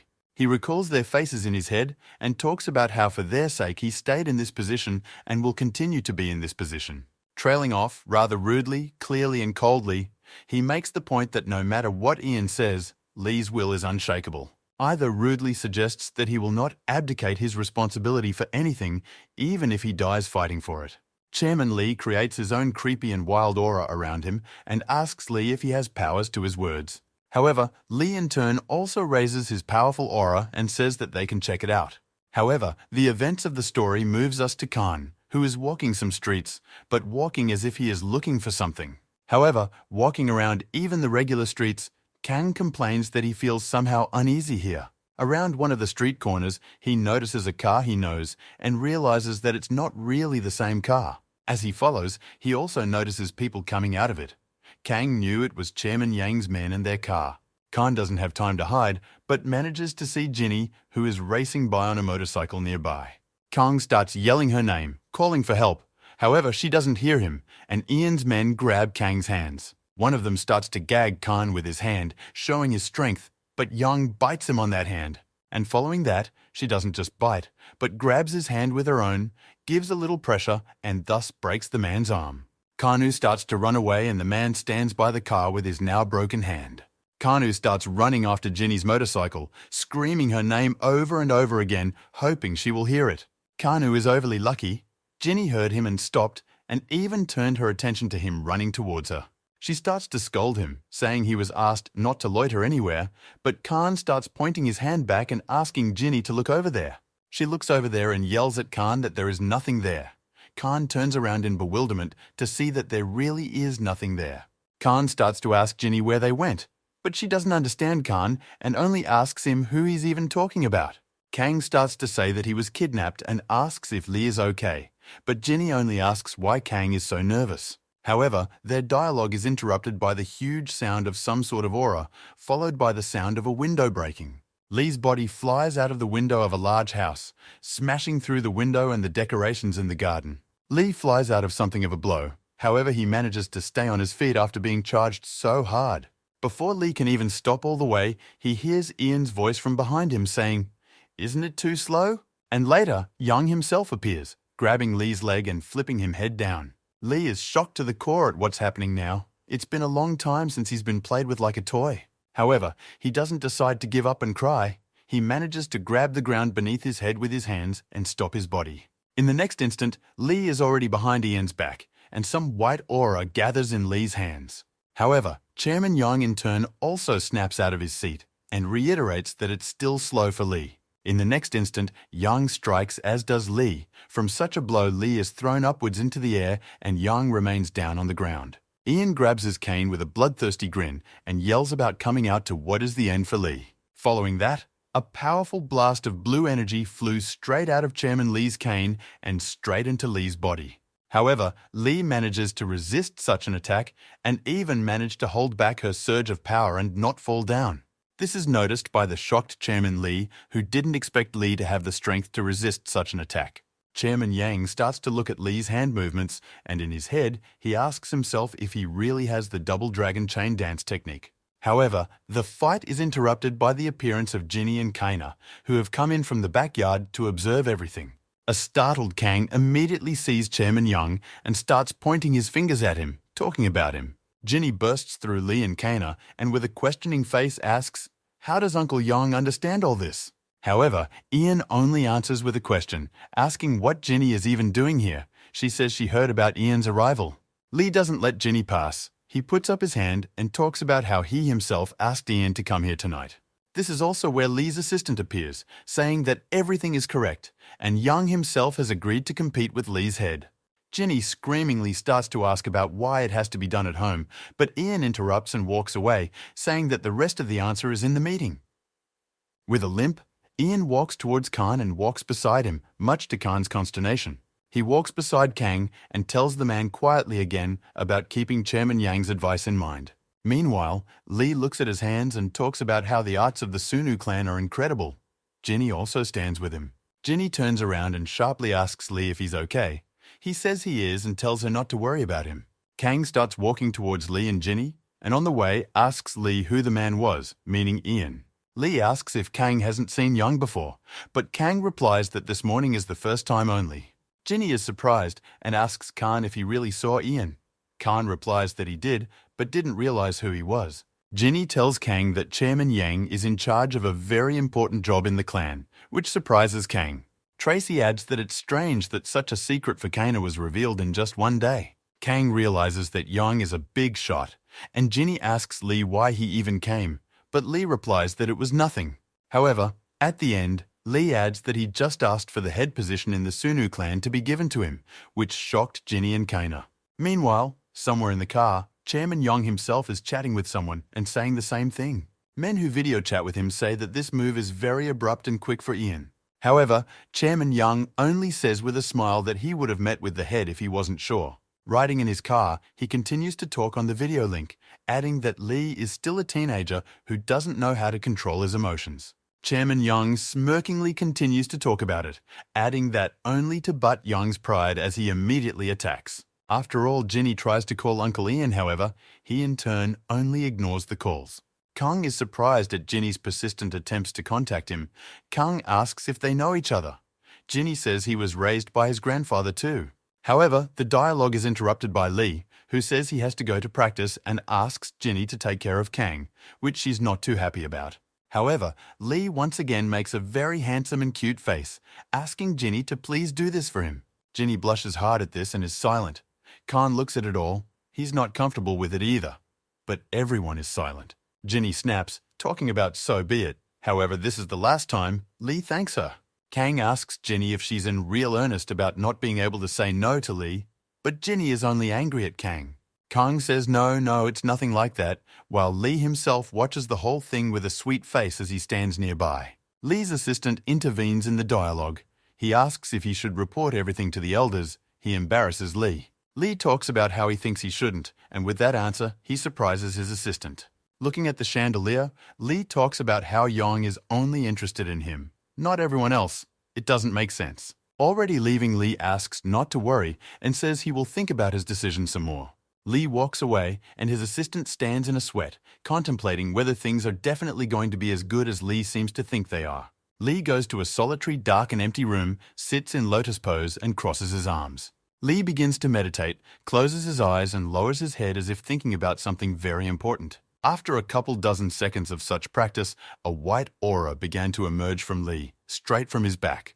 A couple moments later, Lee himself formed from that aura. Lee standing from the aura on his feet, near the living Lee himself. Sam, the real Lee, smiles, and in his thoughts says that it's time for the real fight to begin. A couple of meters away from the sitting Lee and Lee, someone's leg appears out of aura.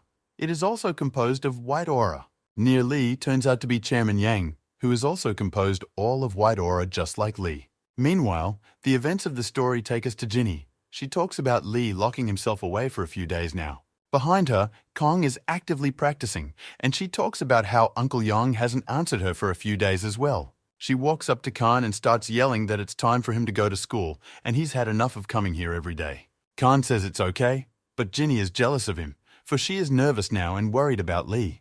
However, Kang asks Ginny if it's really that bad. She says the housemates don't respect Lee. Next, Ginny talks about how after her grandfather died, it's like everyone in the house is trying to get rid of Lee. However, here Kang asks a strange question. He asks why then did Lee decide to help him? Khan looks down, scratches his head, and says that if he were in this situation, he wouldn't have been able to bail out another. However, here Ginny talks about how that's not the reason at all, which surprises Kana. Ginny beats up the trainer and talks about how the cause isn't Kana at all. Lee is always helping everyone but himself. Trailing off, Ginny adds that because of this trait of his character, Lee has taken on so many problems. However, cheerfully Kang asks, which is why Ginny likes Lee, much to her embarrassment. She turns around sharply, starts crushing Kana's head and asking who else likes around here. Trailing off, Ginny says that if Kang is going to train, you need to do normal, not the same thing. Ginny tells Kana that he should focus on controlling his energy instead of exercising, which surprises Kana. She says that martial arts is energy, and if Kang can't control it, then everything will be useless. Kang starts to explain the process of circulation and impact to Ginny, asking if it's correct. but he really surprises her. Ginny looks at him, and Khan says he learned that from the old man Lee fought back then. Khan says the grandfather was cool. He extended his arm and something exploded, followed by Khan doing the same, showing how the grandfather did it. Ginny squeezes Khan's head again, saying that that grandfather is our enemy. Khan agrees, but says that still he is strong then. Trailing off, Ginny starts talking about how they also had a master who was in the top 10 strongest. Trailing off, she looks at Khan and asks him if she would show him the abilities he possessed. Immediately after, Ginny clenches her fist and gathers energy in it, putting her hand into a strong, striking pose. She asks Kana to look closely, but he's already crazy about the view, sparks coming from Ginny's hand.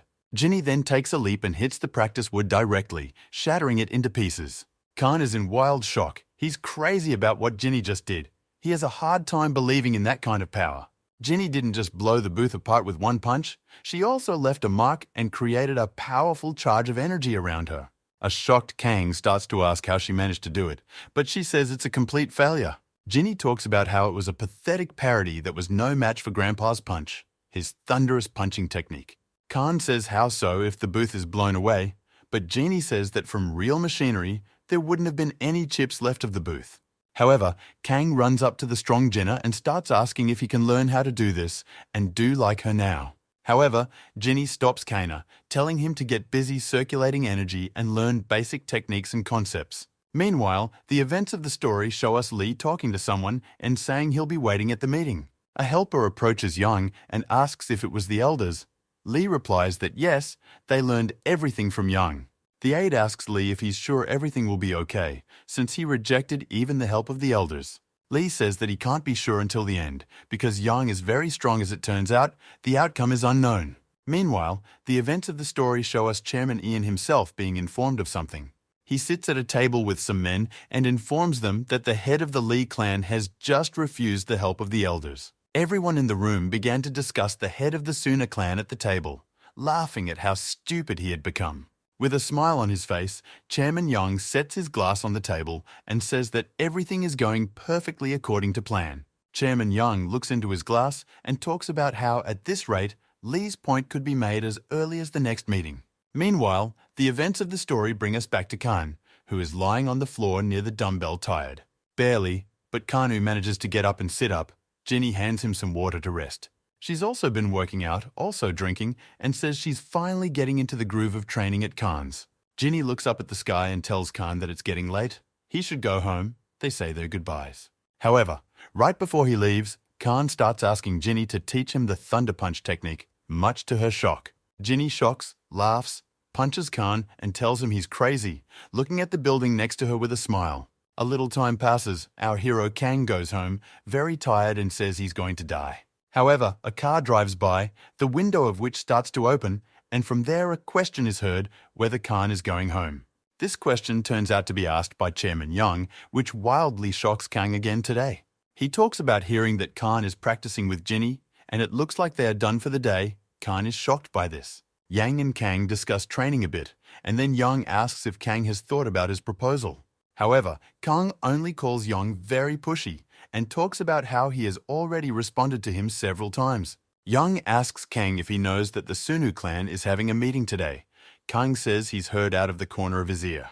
Trailing off, Ian shows Kanu to a seat and asks to sit down, under the pretense of giving him a ride to the meeting.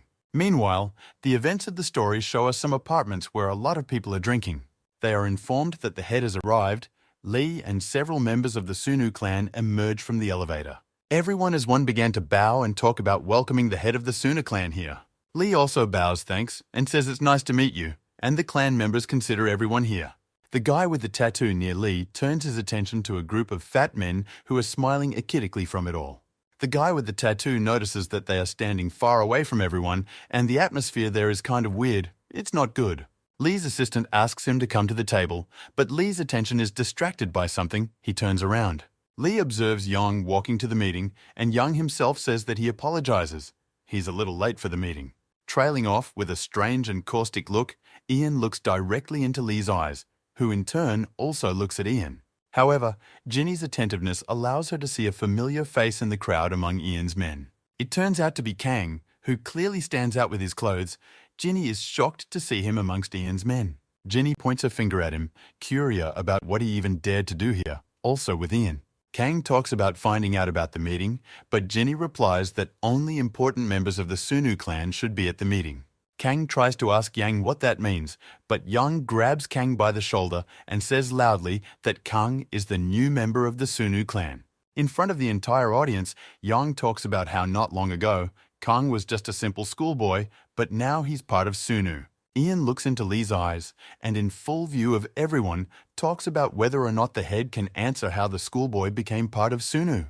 These words wildly startle and confuse Kang, and he asks Chairman Yang what he's even doing now. Kang starts yelling at Yang, saying that did they kidnap him again, but Yang only laughs back at Kang. Yang lays a hand on Kang's shoulder and asks what it's about, since Kang himself came here at Yang's invitation.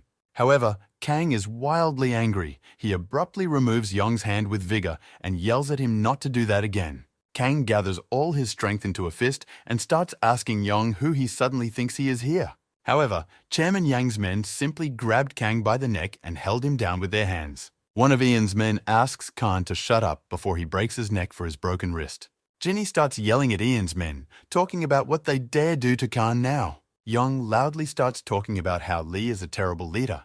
He gave the clan treasure to a schoolboy, and his aides hand Yang the papers. Yang pulls out and shows everyone an envelope of papers, saying that he and a few others are demanding Lee's removal as head. He also announces that he will leave the Sunu clan if the document is not accepted. Everyone in the room is shocked. Ginny looks around. Ginny starts screaming about how this is even understandable, turning to Ian. One of their fat uncles from their group starts asking Ginny to shut up and stay out of here. Being snide like that. He calls Ginny a simple little shit, just like the head of the clan, asking her to shut her mouth and not open it again. That's when the guy in the tattoo shows up and yells about how if anyone didn't like what Ginny said, they should come forward and show themselves. Next, the guy with the tattoo is yelling about how he's going to defiantly break every bone in this man's body right here. Such harsh words and statements frighten a group of fat uncles, but then a harsh voice is heard and the words, "Enough." It turns out to be one of the elders, he says. "Don't you all see him and Elder Min here?" Trailing off, Old Man Kim raises a wild aura and asks if anyone here wants to see his wrath on himself. Kang looks at Elder Kim's energies and auras and is amazed at how powerful he is. Kang didn't think that old men were so strong as well. Chairman Yang bends down saying that he apologizes. He doesn't want to show his rudeness in front of Elder King. Yang speaks of the fact that he has gained such courage, for many of the highest men of the clan have signed the document with him. Elder Min goes to Yang, holds out his hand, and asks him to show him just how many people signed the document. However, Chairman Yang declares that he will not show the document to Elder Min, much to his surprise. Chairman Yang says that the document he filled out can only be seen by the head of the Sunu clan. Yang, looking at Lee, talks about how only Lee can see him, but only after he leaves his position, which surprises Lee. Elder Min will lose his beard, saying that this turns out to be an anonymous agreement and document against the chapter. Elder Min talks about how very interesting it turns out. He asks Lee to leave so he can see the document, but after all, it might just have Yang's name on it. However, Yan states that no one can know that. Suddenly, there are signatures of most of the clan's tops there. Ginny gets into the dialogue. She starts asking Ian to stop with the nonsense already, and Ian says he doesn't care what the decision is. In front of Ginny, Ian coldly states that he is simply giving the chapter a choice now. He looks at Lee, who just remains silent, and says that either he makes a decision or he is alone in the clan, since everyone will leave it. Chairman Yang began to stand and just watch what was happening, watching everyone in the hall whispering. After a while, Lee takes the floor and asks Chairman Yang if he's finished speaking already. After hearing no response from Lee, he talks about getting to the point already and walks over to Yang. Chairman Yang looks at Lee with a smirk and asks him in what sense to get to the point.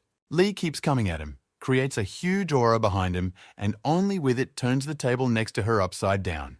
Ginny, Lee's assistant, Kang, Yang and his men, Lee's men all wonder together what is starting to happen. Ian silently begins to walk further towards Chairman Ian, demolishing everything in his path with his eerie aura. Kang watches this as Yang gets closer and closer to him. He is shocked by such actions of his friend. With even the elders already frightened, Lee recited the dragon chain technique, and even Yang was surprised by it. Lee looks into Chairman Yang's eyes and talks about whether they, the Marinas, shouldn't settle things the way they're supposed to. Everyone begins to discuss Li's might. However, Yang quietly asks if Li has decided to challenge him to a duel. Li in turn turns his head, looks at the elders, and addresses them as Mr. Elders. Li tells them that he can call them as witnesses to the fight. In case he wins, he will settle things with the document and Yang himself. Elder Kim begins to ask Elder Min if such a fight should be allowed, since the opponent is Chairman Yang himself. Elder Min talks about how it's too late. Li has announced the battle in front of everyone, hence it should happen. Chairman Min says that if that is the verdict of the chapter, they obviously will not argue with it. Yang makes a point of agreeing to the duel. With the elders' permission, he will not back down at a time like this. Trailing off, Ian hands the document to his assistant and heads off to meet Li. Yang promises that everyone will regret this, but Kang is even a little relieved to see such a powerful fight from Li again. By the edge of his ear, Kang hears what the fat uncles are saying, that everything is going according to plan and Li has jumped into this trap. It's all shocking to Kang because these uncles are talking like it's over. Li lost to Yang. However, before Kang could listen to them, he heard the sounds of explosions. It was the start of a fight between Yang and Li. Li sinks the first punch and Yang nearly kills him. Li backs up a bit. However, Yang shows up near Li's face immediately afterward and talks about how he knew it. It's too slow. Ian takes his cane right in flight and starts swinging it at Li with all his might. However, by the time he was about to strike, there was no one else to hit, as Li easily dodged the attack. And then, when Yang turned around, he already saw Li attacking him, and he managed to hold back Li's attack. Chairman Yang looks at his cane and starts to notice that it's a bit even broken. Yang is shocked by Li's blows. Trailing off, Chairman Yang hears Li's voice saying that Yang should keep his eyes open now. Raising a wild aura behind him, Li says that he is going to bat seriously. Ian should be more careful. Meanwhile, Li's arms, legs and body begin to boil with energy and seem to be covered in it from above. However, Ian puts one foot back and says that's fine. A blue aura coming from his eyes. The whole thing is wildly shocking to Khan, who is still being held down by Ian's men holding him by the throat, followed by Chairman Yang clutching his cane as if covering it with an aura and talking about how then he too will stretch out for himself in some age. After Li and Chairman Yang raised their powerful strength, everyone once again became very tense and glared at them. Even the fat uncles who had recently been confident of John's victory were tense. Li begins to notice something, but he continues to stare silently into Ian's eyes, as if pondering something. Some incomprehensible feeling also swept over Kang. He began to watch as Ian changed inside as if... Trailing off, Kang looks at Li and thinks about how the fight is probably about to start in earnest between the two of them. Watching all this is Li's assistant, who remembers that as a child, everyone thought that Yang would surpass everyone in the clan in strength. The aide recalls telling Li only recently about Yang's techniques and how he lost his leg a long time ago, but is very strong. Then, a couple days ago in training, Li and his assistants were discussing Yang's strength, remembering that he has a prosthetic that is very fast. The events of the story bring us back to the battle. Chairman Yang moving with wild speed around the hall. Li recalls the words of his assistant. Yang begins to strike at Li with his cane, and here Li also recalls his assistant's words about the danger of the cane in battle. The fight is on. Ian moves around the hall with wild speed. His prosthetic is very controllable and his cane is very powerful. Trailing Yang strikes with his technique that he made himself for his cane. Li is left with no choice but to constantly dodge. Blow for blow, Li just dodges. As soon as he wants to attack, Chairman Li's cane stops him immediately. While Li is only contemplating his actions, fighting Yang has become many times more difficult than before. Trailing off, Li recalls the words of his assistant, who revealed to Li all the features and power of Yang's cane and leg. Li remembers perfectly everything the aide had said and was now considering how he might take it into battle. However, for Kana, who doesn't know or understand anything yet, it's all very surprising, because not long ago, Ian was still limping. Trailing off, Kang also notices that those same fat uncles are still laughing and discussing Yang's already imminent victory in this battle. Kang realizes that the whole fat men thing is starting to piss him off. He doesn't understand why they're so sure John will win. Meanwhile, while Kang glares at them, Li delivers a crushing blow to Yang that can barely stop him.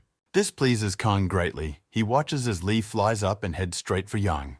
Li doesn't decide to wait long and give Yang a chance to attack, and immediately unleashes several more volley attacks straight at him. Trailing off in his thoughts, Lee realizes that he has managed to find combinations of attacks in order to strike directly at Yang. Followed by Yang noticing that Lee's leg charged with energy is already near his face, he realizes that Lee wants to end the fight with one attack already. Yang talks about how Lee has some pretty good tricks for his age, but it's still not enough, and stops his cane attack. With his cane, Yang throws Lee straight up and says that he's not as easy an opponent as Lee seems to be. Lee does not dare to retreat. He runs at Ian again along the walls of the room. However, in a moment, something diverts his attention. It turns out to be Chairman Yang's cane, which is already near Lee's face. Chairman Yang himself is also already right in front of Lee's face already. Lee himself had not even expected such speed. Trailing off, Chairman Yang shouts that he and Head Lee should end the fight at this point already, and strikes. Ginny shouted out Lee's name, and everyone in the hall began to run to different sides, for parts of the building began to fall down to the floor. Fat men began to rejoice and praise Jan, because the victory was now obvious to everyone. However, that doesn't happen. With a deft move, Lee walks right out of the trap Yang has made for him. Yang pretends like it's no big deal to him, but everyone is surprised. Yang starts jumping right behind Lee. Evil Yang shouts to Lee about whether he can escape now again and points his cane at him again. However, Lee acts unusually. He jumps backwards. Instead of running away, he grabs Yang's cane in flight. This is seen by Yang himself. He is shocked by such actions on Lee's part, for he was preparing to attack the fleeing man. Lee grabs Yang's cane, thus depriving him of the source of the weapon, and swings his leg upward for a kick. Slowly, Chairman Yang manages to dodge such an attack. However, Yang's cane remains in Lee's hands. Kong is wildly shocked at Lee's skill, and Yang and Lee meanwhile stand on the floor on two different sides to each other. With a calm face, Lee holds Yang's cane and talks about letting his guard down. It's pretty bad for him. Then, with a very powerful attack, Lee takes Yang's cane and aims it straight into the floor, punching the floor with it. Everyone in the audience is in wild shock, because many were told that Yang would win immediately, and now everything is changing. With a cold face, Lee looks at Chairman Yang and says that the precious weapon can no longer be used. Ian keeps his composure, saying that it wasn't a bad option to restrain Ian and take the weapon. Lee turns coldly to Chairman Yang and asks the latter if he wishes to continue the fight. However, there was no response from Yang at all. He only stiffened and smirked evilly into Lee's eyes. A moment after his smile, Yang was at Lee's side and struck with a charge of energy directly into Lee's body. Kang looks at this. He opens his mouth in surprise because he didn't expect Yang to continue attacking after all this. Yang decides to act further. He strikes again, sending Lee lying in the rocks. Following that, Chairman Yang charges his prosthetic with energy. It blazes, and with a straight knee, he flies into Lee's face. However, it can't fly straight into his face because Lee managed to dodge his attack and is very frightened by it. Ginny looks on with shock the whole time. She is very scared because she sees that Ian is seriously trying to kill Lee. The elders are also discussing the same issue among themselves. They find it hard to believe that Yang is trying to kill Lee here. After Lee dodges, Yang addresses him, telling him that his cane isn't really a weapon. And with that, Ian removes the energy and stone shards from his prosthetic, showing it off to everyone. He bangs his prosthetic against the floor and talks about the cane being a sort of limiter for his iron thunderleg technique. Chairman Yang looks at Lee with a smile and talks about how he tried to hold back. But things will be different now. Our protagonist Kang shockingly continues to watch all of this, believing Yang to be some kind of cyborg. Ginny and the guy with the tattoos are also looking at the fight, and Ian is talking about whether Lee wants to continue fighting him now. Shocked by it all, Ginny tries to hesitantly shout no, but her words are interrupted. And interrupting her is Lee, who says with a soft smile on his face that he can't wait for this. The fight continues, but now gaining new momentum as both opponents will act on their limits. Chairman Yang only stomps his foot at the moment, but immediately disappears from sight, which shocks Lee. Just a moment after that, with great speed, Yang's body whizzes by L, but Lee dodges. Kang sees this and opens his mouth out of shock.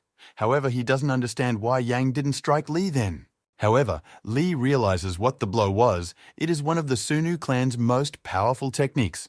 The technique is residual image illusion. And here comes the punch itself, a huge surge of Chairman Yang's blue energy reaching Lee, the technique working like an illusion. Sweat runs down the Khan's body. He can no longer hold back his screaming as attack after attack Yan shocks everyone in the hall with his strength. Kang can see that some huge energy is crushing Lee time after time, but it's hard for him to even see what's going on. A group of fat uncles start to doubt Yang.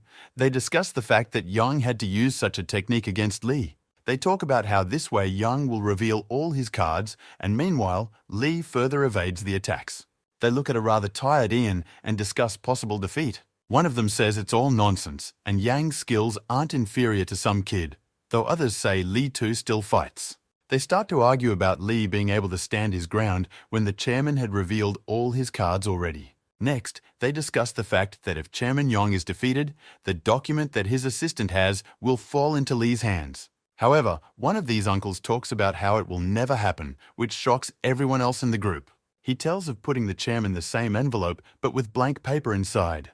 Trailing off, he adds, saying that while busy with the fight, you can just replace the envelopes. Trailing off, one of the men asks how they'll be able to pull this off, but the other man is silent and only shows a yelp with his hand.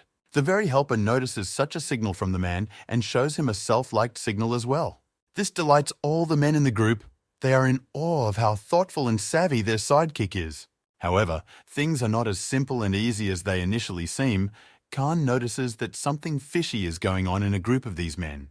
And following that, Khan watches as one of them walks up to him and does something behind his back, like I'm something. Kang looks closely and sees that the man is hiding one of the envelopes Jan showed him at the beginning in his bag. Next, Khan notices that after changing envelopes, that uncle with the bag started to simply walk away. Khan starts yelling for everyone to wait and saying something happened there looking at him. Khan starts yelling about how they just switched the envelope, however the guard tries to gag Khan. That's when Ginny and the guy with the tattoo got distracted from the fight by Khan, and Ginny started yelling asking for Khan to be let go now. However, they retorted to Ginny about how they would break Khan's arms if she came near, but at that moment, Khan decided to run. Ian's guards notice this and restrain Kana, pinning him down with their bodies. However, Khan doesn't decide to stand for it. He breaks free of them with a charge of energy and screams to be let go. Ginny and the tattoo guy are shocked at how drastic Khan's actions are, but also shocked that they've been holding him back all this time. Khan walks over to that fat turd and asks him to look at Khan urgently, then takes his attention. Meanwhile, Ian's men come to their senses and realize that they've let their guard down once again with this guy. However, in the moment while they were realizing this, the very guy with the tattoo appeared behind their backs. He cranes their necks and talks about how the clan leader is having a fight right now. Why the hell dare they clown around here? Khan starts walking towards the very fat uncle and tries to shout, "Show me your briefcase." However, all he gets in response is a slap on the wrist with great force from the largest of them. He asks how Khan dares to pry into their belongings.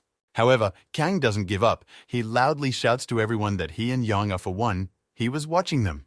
Trailing off, Khan gets into a fighting stance. Raising his fists, he asks them to step aside, or he's not responsible for himself otherwise. However, the largest of them only laughs with Kana and cowered, offering to attack and show his strength.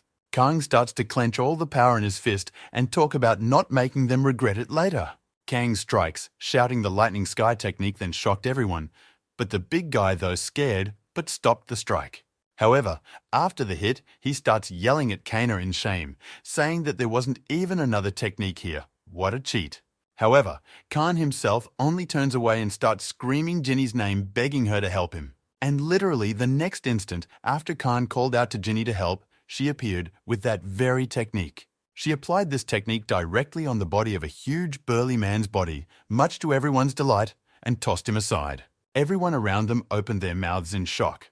They can't believe that just now Ginny used a heaven-shaking punch. Even after the strike, they don't believe that it's Elder Quan's technique, and that Ginny's skills are already so high for such techniques. However, even after such a powerful blow, Ginny blows her fist and talks about how unfortunately again she failed. Meanwhile, Khan immediately runs up. He immediately grabs the briefcase that was standing next to the man. However, Kana's attention with the briefcase and Ginny's is interrupted by sharp cries behind their backs, as if in pain. Turning around, they see Chairman Yang once again launch a stream of energy directly at Lee, thus knocking him back.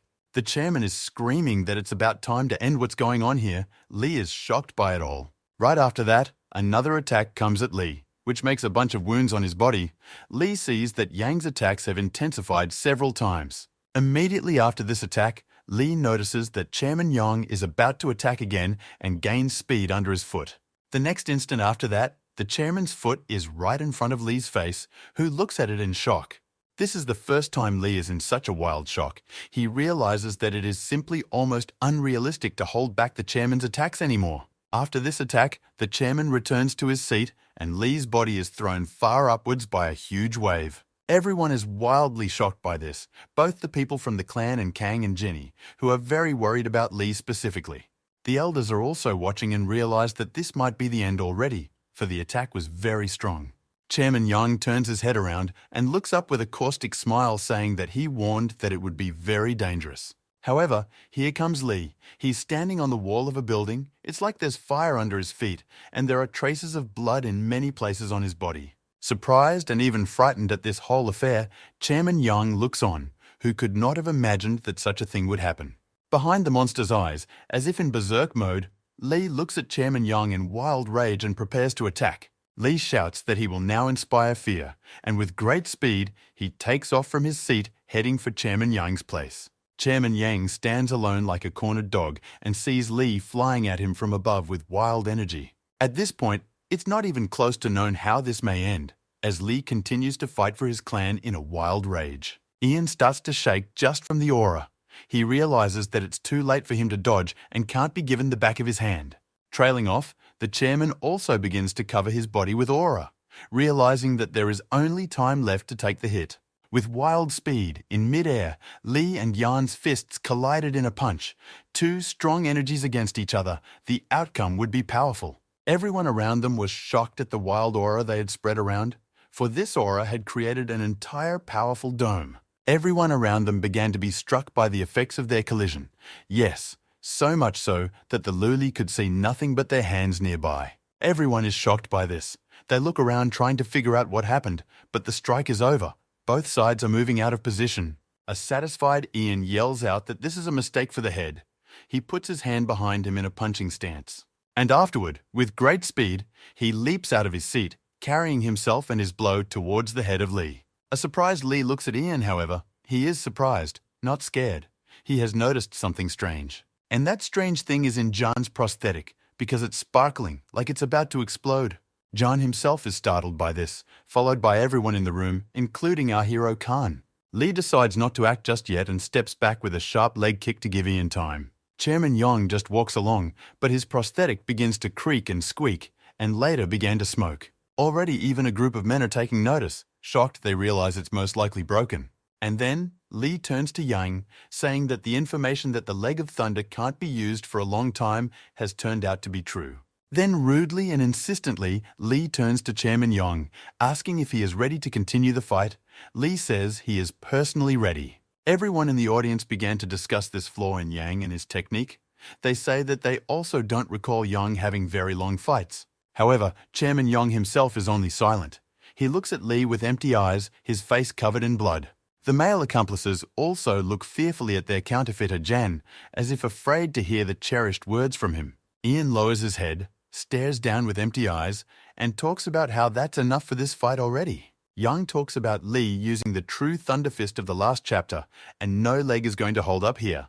Lee drops his cane, and then follows that up by closing his eyes, saying that he lost, and admits defeat to the chapter. A group of men who were very much looking forward to Yang's victory began immediately shouting, "That is it really so," calling out Chairman Yang. Elder Ming asks Chairman Yang if he's sure he'll admit defeat, because that way Lee will decide what to do with him.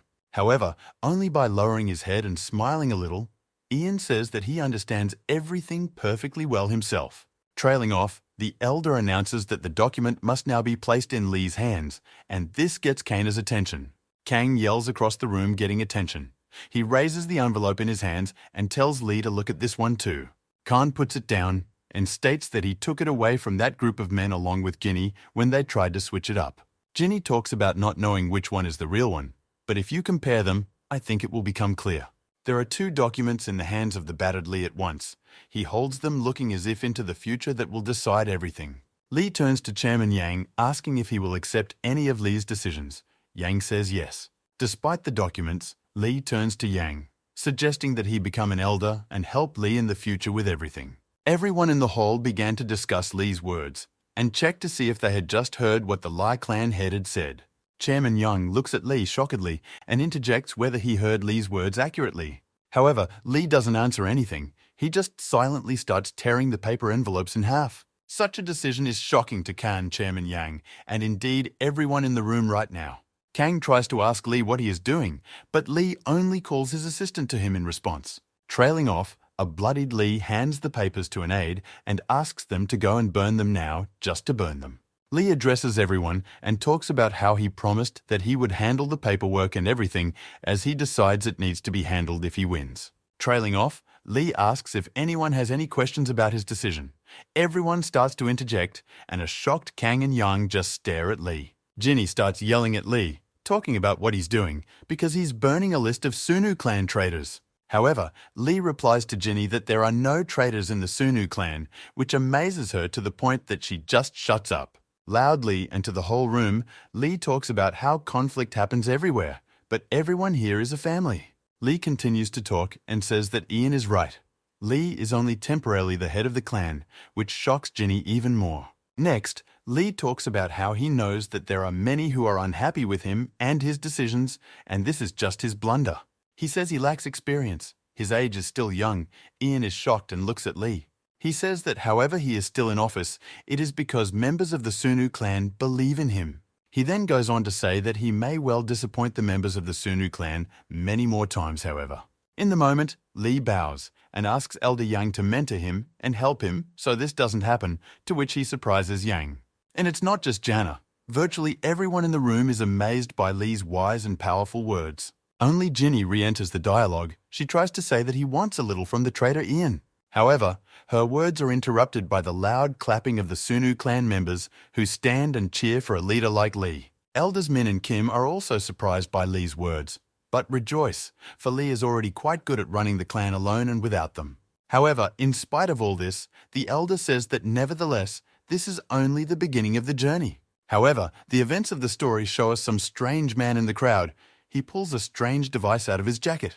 It turns out to be a small hidden camera, and with it, he starts taking pictures of what's going on. After that, the events of the story there also show a room in which a certain man is sitting and watching the situation in the hall through cameras. After again showing this man sitting in a chair, he smiles bloodthirstily and chuckles.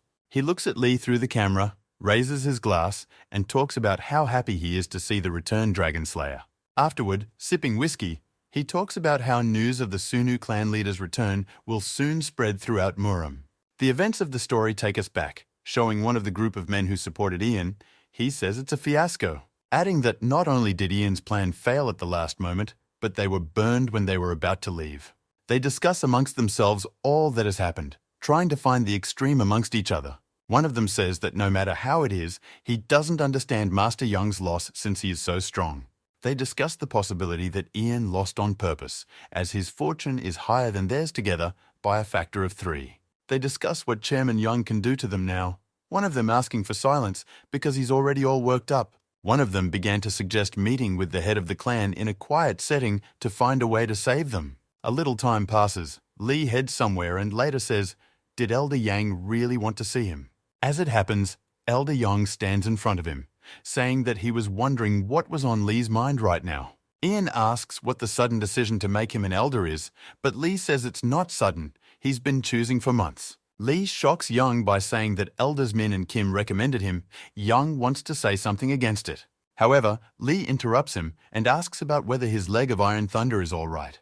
Chairman Young replies that everything is generally fine and wants to switch to another topic of conversation. But Lee interrupts him. Lee lands a sharp and sudden hard punch right on Lee, saying that he thought so. Ian does not understand anything, because just now they were peacefully discussing the affairs of the clan, and then such a sharp blow to him. Elder Young turns to Lee and tries to ask him how he should understand it all now. Lee stops and talks about how Chairman Young lied to him about his leg being broken during the fight. Meanwhile, the events of the story show us our hero Kana shaking his head back and forth in confusion. Lee asks Ginny where Lee went from here. She replies that he went to meet the new Elder Young. Trailing off, Kang starts to ask Ginny what the meeting is for. However, she herself doesn't know. Lee said a private conversation. The guy in the tattoo turns to Kang, asking if he likes Young. Kang replies that of course not, he's a nasty type. Kang talks about how he just fought Lee in case there's an emotional clash, But Ginny interrupts Kang, saying they're not kids. Trailing off, the events of the story bring us back to the dialogue between Yang and Lee strikes again at Elder Yang. Immediately after another strike, Lee activates as if he was in berserk mode, his eyes and mouth white, and he rushes towards Yan. Ian notices that this is a death strike technique and activates a very strong technique with his energy as well. Their arms cross in battle again, as they did then, but now much stronger, and neither of them takes the upper hand again. After so much energy comes in contact, expectantly, there is an explosion that throws them both aside. Surprised, Elder Yang shouts at Head Lee, asking what the latter is doing all of a sudden. Lee says he knew it. Yang repelled such an attack, and then in the fight he didn't. Yang asks if Lee is throwing such a punch to test Yang's strength. However, as it turns out not, Lee admits that it's the Yenwon clan's technique, not his or Sunu's. Lee looks at his hand and talks about how he couldn't use it in battle, because then you had to use Sunu clan techniques. With a cute and harmless face, Lee talks about what he thought if he tells about it.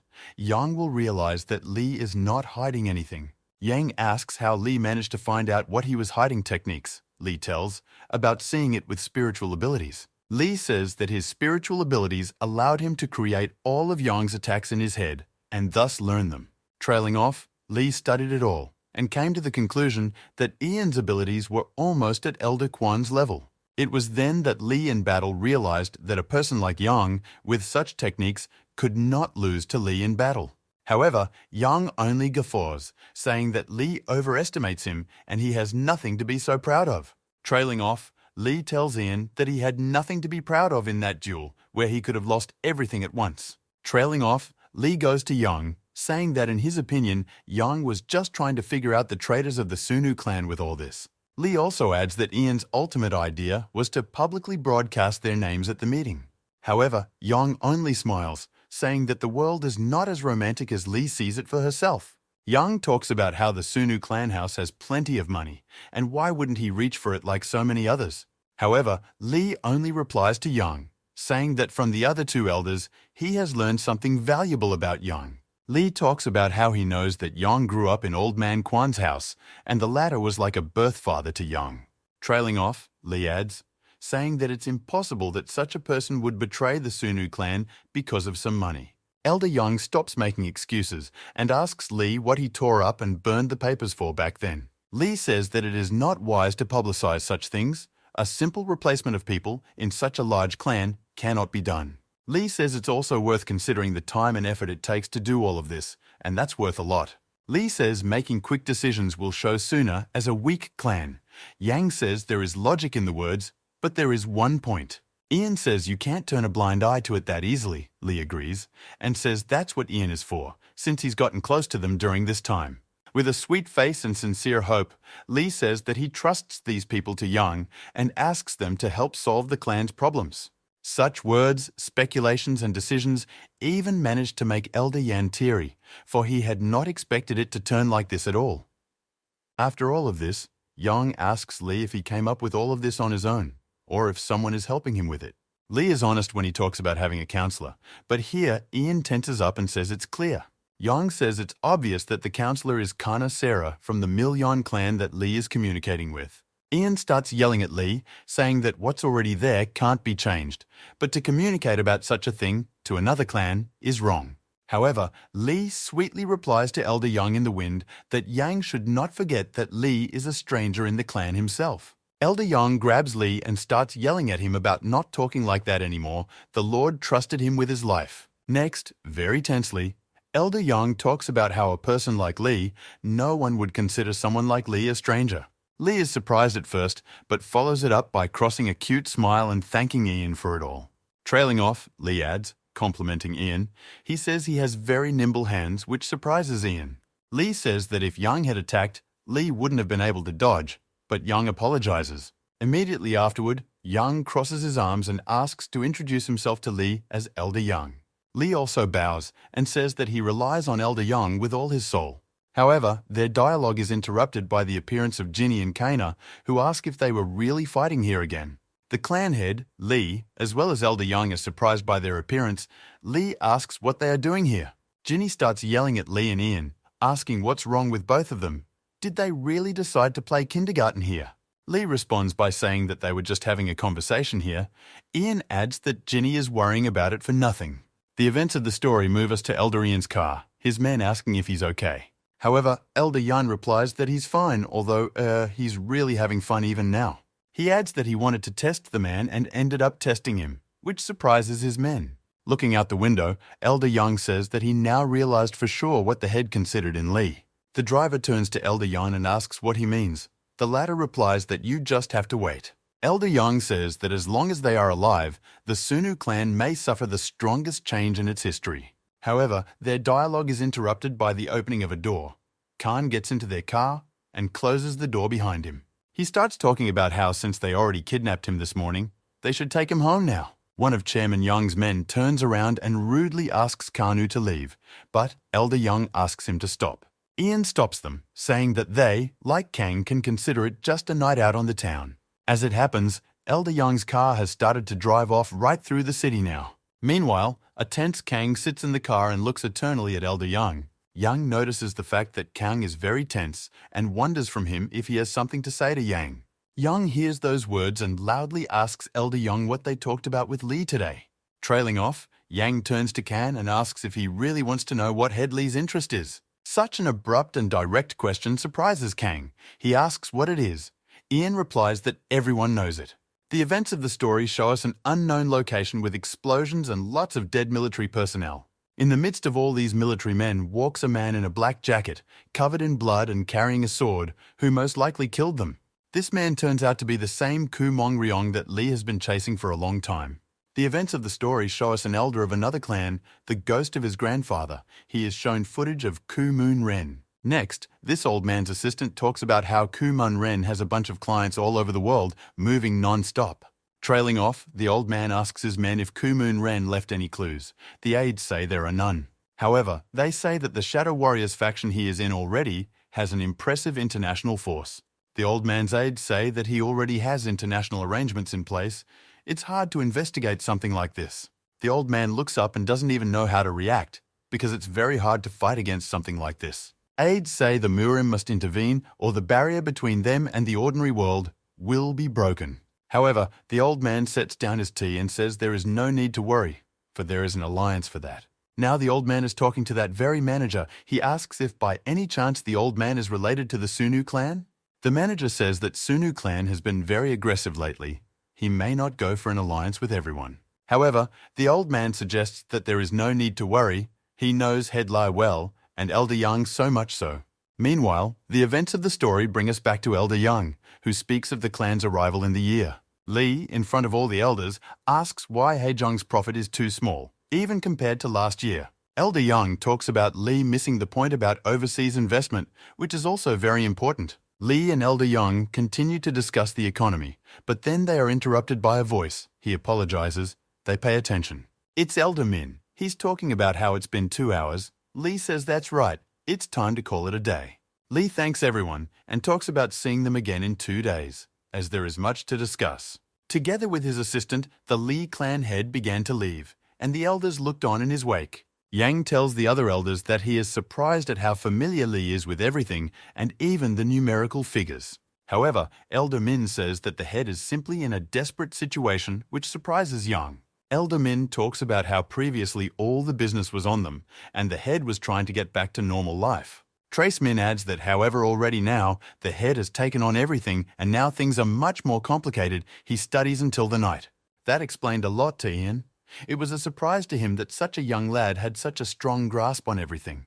Trailing off, Min says that after studying, Head Lee devotes himself to practicing martial arts and endurance into the night. Afterward, a very surprised Yong asks when he's already asleep, but Min replies that according to his assistant, he hardly sleeps at all. Elder Min talks about how he spoke to Head Lee and his assistant, but the latter doesn't want to listen at all. Elder Min adds that he thinks the head is working very hard. This all makes Yong think about a lot of things. Meanwhile, our protagonist Kang lies on the floor tiredly, saying that he wishes he could be Ku Moon Ren.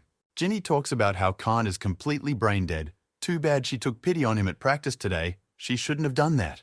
Kang talks about how he meant that he just wanted to see Lee, but he's only interested in this Ku Moon Ren. However, Ginny only beats up Kaina and tells him not to do that, because Ku Moon Ren is the enemy of Lee and the entire Sunu clan. Khan says it's been a long time since they've seen Lee. Since Ginny isn't curious about him, she says she's not. However, their dialogue is interrupted by a gruff male voice saying that here he is already interested. It turns out to be Elder Yang, who says that he heard about Ginny and Kong practicing hard every day. Though it makes them both happy, it's with a little apprehension that Kong asks what Elder Yang is doing here. However, he says with a smile that he would just like to reward them for such great effort. It makes Kaina and Ginny very happy, but it also surprises them quite a bit, because it's the first time it's happened. Some time passes, we are shown the head of the Sunu clan, Lee, being distracted by his assistant. The aide distracts Lee by saying that he has visitors, and it is Elder Yang who has come. Lee is surprised. The door opens. Elder Yang is standing there, along with Kong and Ginny, who are very happy to see Lee. Lee is quite surprised by Ian and such guests, so together, and asks what's up. John reports receiving a call informing him of the completion of a certain pitchfork renovation. Jan tells Lee about vacationing there for a couple days, along with Kang and Ginny, who are very excited about it. With a devastated look, Lee looks at Ian, and a satisfied Kaina and Ginny, however, just stays silent. Kang looks very childlike in his eyes. He is excited and blushing, hoping that Lee will now agree to go on vacation with them. However, Lee turns away and talks about apologizing. However, he has no time for fun at all. Kang is shocked with Lee's response. He starts trying to talk him out of it, saying there's nothing wrong with a vacation. However, Lee turns his head and rudely asks why Kang isn't at school right now at all. This shocks both Khan and Ginny. Ginny stands up for Khan, saying he just wanted to see Lee and that's it. However, Lee talks about the fact that this is all about Ginny as well, which surprises her even more now.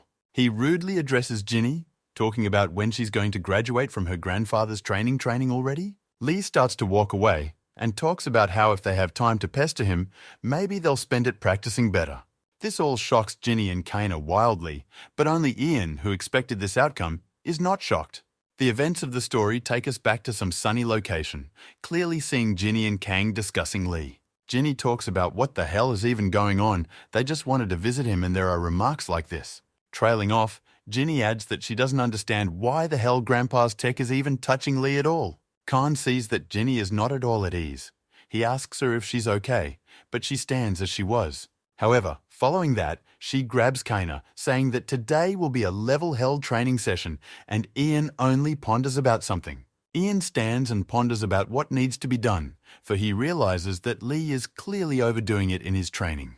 Trailing off, Ian stops Ginny and turns to ask Kang what surprises him so much so. Elder Yang asks Kang if it's true that he hasn't gone to school in a very long time, which surprises Kang. Elder Yang looks outside and talks about hiding nothing. He knows everything about Lee and Kong's acquaintance. Elder Yang beckons Kang over to him and asks if he's still afraid of a guy named Kim. Unsure, but Kang replies that no, he's not afraid, but wants to add something. However, Yang interrupts him, saying that he needs to get back to school. He shocks Kang with those words, but Yang adds that isn't it time for Kang to avenge everything. Ian says you pay your benefactor twice as much and your enemy 10 times as much. He surprises Kaina with such new phrases. Kang doesn't realize at all about what is going on and means Elder Yang, and Yang himself puts his hand on Kang's shoulder. With an interesting smile, Ian looks at Kaina and talks about how this is going to have to be very interesting. Meanwhile, the events of the story show us Lee, who is training with huge tire machines at his place. The events of the story show us Khan's thoughts. He remembers some girl next to a guy and himself kicking the tires further. Some thoughts bother Lee a lot. He strikes blow after blow, remembering different life moments in his head. He remembers the elders of the Lee clan, where there are 2 old elders besides Kim and Min. He also recalls how one of these old men taught him as a child and was with him when he was practicing. He remembered some battles, his grandfather worrying about him, and while he remembered beating and kicking his tires non-stop.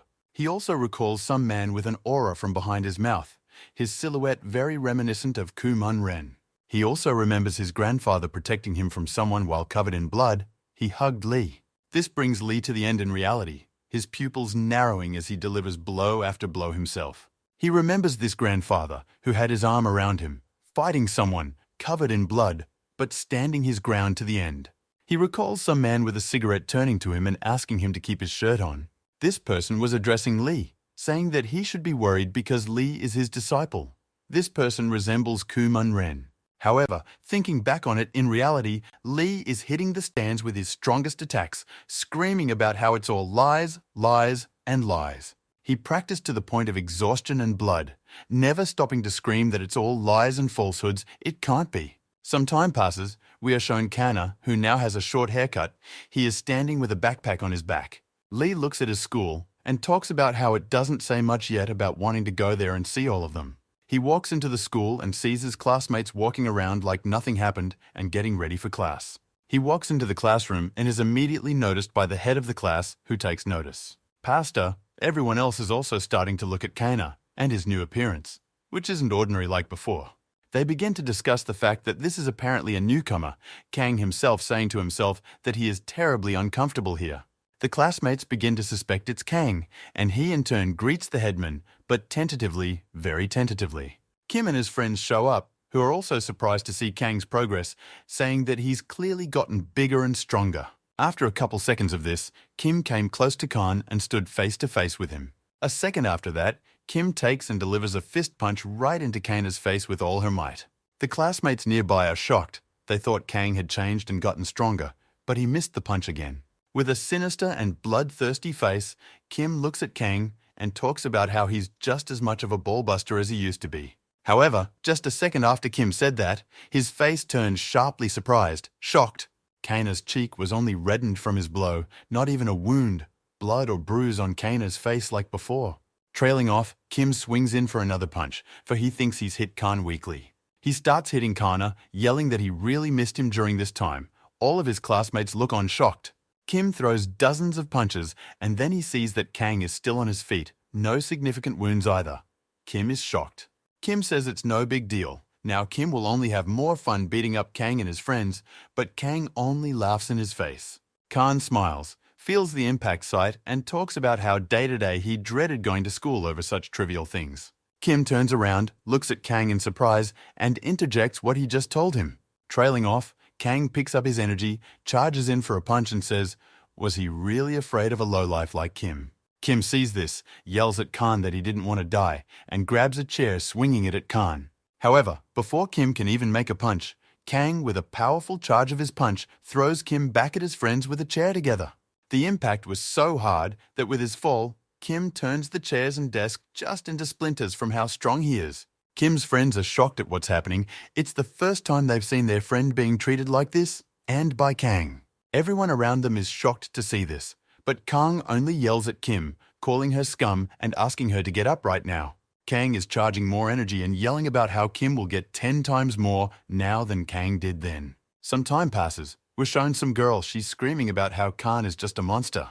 She points at Khan and yells at the school principal that her son Kim now has 4 weeks to recover because of him. Kang sits back and looks at everything sadly, realizing that this is what will happen. However, he is glad that he was able to teach Kim a lesson after all the things Kim did to him. However, in his thoughts, Kang recalls sitting in Ian's car, and the latter suggesting that he go out to fight. Back then in the car, Kang was saying that because Murim can't hit regular people, Ian was saying that's right. One wrong punch, and it's all over. However, back then in the car, Elder Young told Kang that this prohibition only applied to masters. Ian then talked about how if it's all done by Kang, it's no big deal. No one will realize or notice anything. Now Khan sits in school and realizes that of course believing John was not a good decision once again. Here Kang hears that Kim's mother is asking the principal to expel Kang or transfer him to another school immediately. Here Kang intervened in the dialogue, saying that since he hadn't even been heard yet, but Kim's mother said that she didn't have to listen to Kang. The director is afraid and asks Kim's mother to calm down, but she threatens to take everything to the media and make it public for everyone. The director asks Kim's mother to calm down. He called a certain guardian Kang here, but Kim's mother doesn't understand what kind of guardian Kang lives with his mom. The door to the classroom opens. A rough male voice apologizes, and the face of the principal and Kim's mother are very surprised. Yang and his guards appear in the office. He turns to Kim's mother and asks if she is his mother. Very surprised and unsure, Kim's mother asks him who he himself is, and the principal adjusts his glasses in shock. Elder Yang declares that he is Kang's guardian, which surprises the principal and Kim's mother, as well as Kang himself. The director starts double-checking the data, and Kim's mother yells that if she got it right, It's Yang who's the father of this child, meaning Kana. Kim's mother says that Kang is the reason her son is in a terrible state, but Yang interrupts him and talks about her son beating up Kang forever earlier. She starts yelling at Jan, saying that she's the injured party here, but Jan interrupts her, asking the secretary for the paperwork. Ian shows Kim's mother documents from the hospital where Kang has been more than once after her son beat him up. She starts yelling about being taken for a fool. Where's the proof that it's her son? But Jan once again just calls her secretary. The secretariat shows her old videos of Kim and her friends beating up Kana behind the school every day. Ian starts talking about how the injuries that day are so serious that Khan could have been fatal. Young further demonstrates the evidence by saying that Kim also used a cold weapon against Kang as well. However, in response, Kim's mother only yells out that does Young want to say that Kang is right and it's all Kim's fault. However, immediately after her words, she started pointing her fingers at Ian, asking if he knew who her husband was. John talks about being more than aware because her husband is a lawyer at John's company, so he is well aware of everything. These words of Elder Jan scare Kim's mother to the point of frightening her. She doesn't know what to say and only interjects. Yang forgot that he forgot to introduce himself. He gives his name and says that he is the head of Songjae's company. The shocked principal started sucking up to Yang right away, and Kim's mother stands shocked at what's happening now. All of this also shocks Kang, because the director says that he saw Yang on the magazine covers. Kang didn't know that Yang is a businessman indeed. Jan puts his hand on Kang's shoulder and speaks loudly in front of everyone about how he and Kang are one family. Ian continues by saying that when he found out about everything that was going on, he decided to pay a personal visit to the school and work things out. Trailing off, Yang says that their first demand is an apology from Kim himself to Kang. Such words from Yang shock Kang. Trailing off, Yang says that their second demand is to move Kim to another school, since Khan may not be happy to be in the same class with him. Trailing off, John finishes by saying that if the situation is still unclear, she'd better discuss it with her husband at home. Ian talks about how he's sure her husband won't want to lose the business over this incident. She flinched at that. Some time passes. Kang and Yang are standing in the schoolyard. Kang says he didn't think the problem would be solved so easily. However, Kana and Jan are stopped by the headmaster, who calls out to them, addressing them both. The principal goes outside to announce that the CEO of the school wants to meet with Chairman Yang. Chairman Yang and Kang went up to the CEO's office where Kana Sarah was in front of them. A shocked Kang doesn't know what to say. He didn't know that the true headmaster of the school is Kana Sarah. John turns to her from the get-go, saying that in all likelihood she knew Jan was coming to school today. She talks about what she only assumed after seeing the news about the incident between Kang and Kim. Young talks about how it was a good idea for her to discuss matters in Marima here so as not to attract the attention of the other clans. This is where the realization comes to Khan that it's as if Jan has once again taken advantage of him, even though he's helped in fact. Kana Sarah addresses Yang, saying that it's obvious to her that Yang is here because of the head of the Sunu clan, Lee. Ian talks about not taking the chapter to the grave. All true, he shocks Kana with his words. Here Kang is very much shocked, for he didn't expect to hear such a thing. What grave are we even talking about? The events of the story show us Lee, who is very much in training at this moment, for he is very angry about something. Meanwhile, outside Lee's villa, his assistant and some guy with white long hair are walking by. Lee's assistant tells this guy that he's always welcome here. Maybe he's already decided to join the Sunu clan. However, he says he's more comfortable alone. An aide points him to the house where Lee is practicing. He thanks for that. Walking inside, he saw that there was Lee who was actively practicing. The guy immediately greeted him. This guy immediately started waving at Lee and calling him by name, indicating that they knew each other already. Lee also greets him, calling him Jigong. He wants to say something, but stops talking abruptly. Without speaking, he looks at Lee and realizes that something has changed. He is surprised by Lee's new look. The guy turns to Lee, asking why he called him, and in such a big house. He doesn't give any direct answers to the guy's questions, and only says that the sword and uniform are in the next room, which surprises him. The guy yells at Lee, saying he was only hoping to hang out with Lee and that red-haired girl, meaning Ginny. Lee smilingly asks him to be a friend and help Lee, as he is practicing a new technique right now.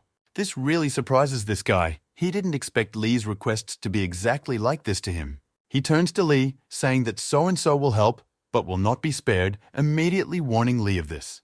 Meanwhile, we are brought back to Kang and the situation at the school. Kang is still in shock from what Ian just said. With his shock, he interrupted Yang. The latter made a remark saying that he was now communicating with Kanasera, and Kang was interrupting them. Elder Yang asks Kana to be careful, because in Murama, this could cause a lot of people to be very angry. However, Kanasera reveals that she too is not very clear on what Elder Yang means right now. Kanasera looks at her office and talks about how she rarely sees Lee lately and has only been calling him. However, Elder Yang says that Lee trains to the point of exhaustion and still does paperwork afterward. Trailing off, Lee says that lately he has been practicing the soul source technique of the Yuan clan for days on end. Jan says that Kanasera has trained in this herself and knows how energy-consuming it is for the body. He turns to Kana, glaring at her, and says, "What kind of body can withstand this kind of training when he doesn't even get nearly enough sleep?" Young talks about how Head Young is not okay, and if he continues to train like this, we can prepare for the worst. Kanasera talks about how in that case, Lee would either die or have his body disabled. Her words scare the hell out of Kana. He didn't know about this at all, and how hard Lee was trying. Sitting in his office, Ian says that's right, which is why he decided to go to Kanasera for this. Lee turns to Kanasera, saying that as he knows, she was the one who helped Lee with his treatment at the doctor's office and learning the technique. Trailing off, looking at her, Elder Yang says that won't she be able to change the head's mind about this kind of training then? She looks into her coffee and says she'd love it if it could be done that way, and Lee wouldn't be so serious. Meanwhile, Lee and his partner are having a tough battle, having clashed in a training fight. Lee's friend realizes in his head that he was actually joking about not being spared, and Lee has become so strong. Lee's friend sees that it's like Lee is losing touch with reality. His attacks are stronger and stronger. He's just shocked by it. Meanwhile, in Kanasera's office, Ian asks her if she doesn't know too what they should do best. However, Kanasera says that this technique is certainly very powerful, but it doesn't need to take so much energy. Kana continues and talks about how if it makes sense for him to exhaust himself like that, maybe it's not all for the sake of some technique. John checks with Kanasera to see if she means that the technique doesn't require that much effort at all. She says it does. However, she still talks about how whatever it was, Lee became attached strongly to the technique. As the events of the story show us the fight between Lee and his friend, Kanasera asks if Young has any thoughts. Meanwhile, during the battle with Lee, his friend asks him to take it easy or something will happen. However, Lee's friend notices that after another blow, everything is just covered in aura, and Lee himself is nowhere to be seen. The next take on the events of the story shows us the eyes of Lee's friend, who is very much surprised. Meanwhile, we are shown Kanaseru, who says that maybe Lee isn't interested in technique at all. Meanwhile, Lee himself is also shown, who is almost completely covered in a dark aura. However, Elder Yan doesn't understand at all what exactly Kanasera means and asks her this. She says that maybe Lee is trying to be the strong one, someone he knows and remembers very much. Ian is shocked to the core at what Kanasera just said, because in his mind, everything came together. Abruptly sweating, with a creepy face, Yang looks at Kanaseru and says something that apparently Head Lee has decided. As they talk, the fight between Lee and his friend continues, Lee throwing back his friend blow after blow. His friend doesn't know what to do anymore, as Lee is attacking and assaulting him with great speed. Trailing off, remembering Wild Lee, Yang asks if he's dared to become Kumun Ren. Following this, Lee's friend notices that Lee's eyes have begun to change and bleed from his eyes, and Lee himself has begun to sweat wildly. Lee's friend started trying to stop him, talking about stopping. It's just a workout after all, not a fight. Lee's friend asks if Lee has decided to kill him. With his words, he brings Lee back to reality, for he is very strong. Meanwhile, the dialogue between Kanasera and Yang continues.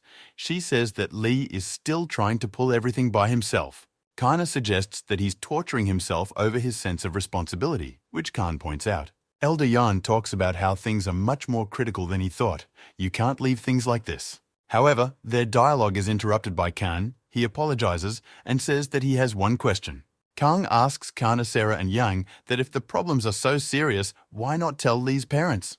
However, such a question partially surprises Yang and Kanu Seru, as he just looks at Kan and remains silent. Khan is good at noticing that their reaction is somehow very strange and incomprehensible. He asks what's wrong. With a very serious and cold face, Jan turns to Kan and asks if he didn't know about something. However, in the meantime, the events of the story show us a friend of Lee's who decided to drink an energy drink after the fight. He sweatily finishes it and talks about how he finally feels alive now.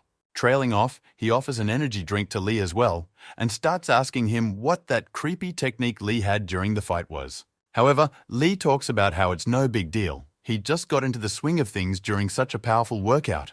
Immediately afterward, Lee's friend asks him if he's gotten better, much to Lee's dismay. Downwind, Lee's friend talks about how sorry he is for what happened to Lee's mom. Lee callously holds the leaf, twists it, and listens to his friend, while the events of the story tell us that recently Lee's mother died. Meanwhile, this is also told to Kanu in Kanasera's office, which leaves the latter in shock. Next, Kanasera talks about how Kang is unlikely to know that it was Kumun Ren's fault that she died. Kanasera reveals that his men carried out the attacks on Lee's mother to provoke Lee himself. Kanasera says she passed away in the hospital. Kang yells at John, since that's not what he told him.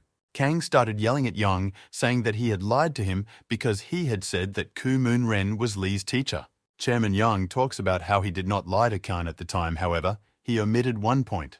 Young says that Kumun Ren is the enemy of everyone in the clan, and generally a person who can create the downfall of Muruman. Young also says that in addition to Lee's mother, he killed Ginny's grandfather, Old Man Quan, which finally shocks and horrifies Kang. And then Kang remembers Ginny's angry reaction when he said he wished he was Kumun Ren. Young turns to Khan, saying that he follows the head so much, but didn't even know about his worst enemies. Young talks about how does Kang know about Lee from just a couple words from other people. Those words piss Kang off, but he understands. And then Kang realizes that he never really thought about Lee's feelings, but just wanted to be there as a thank you.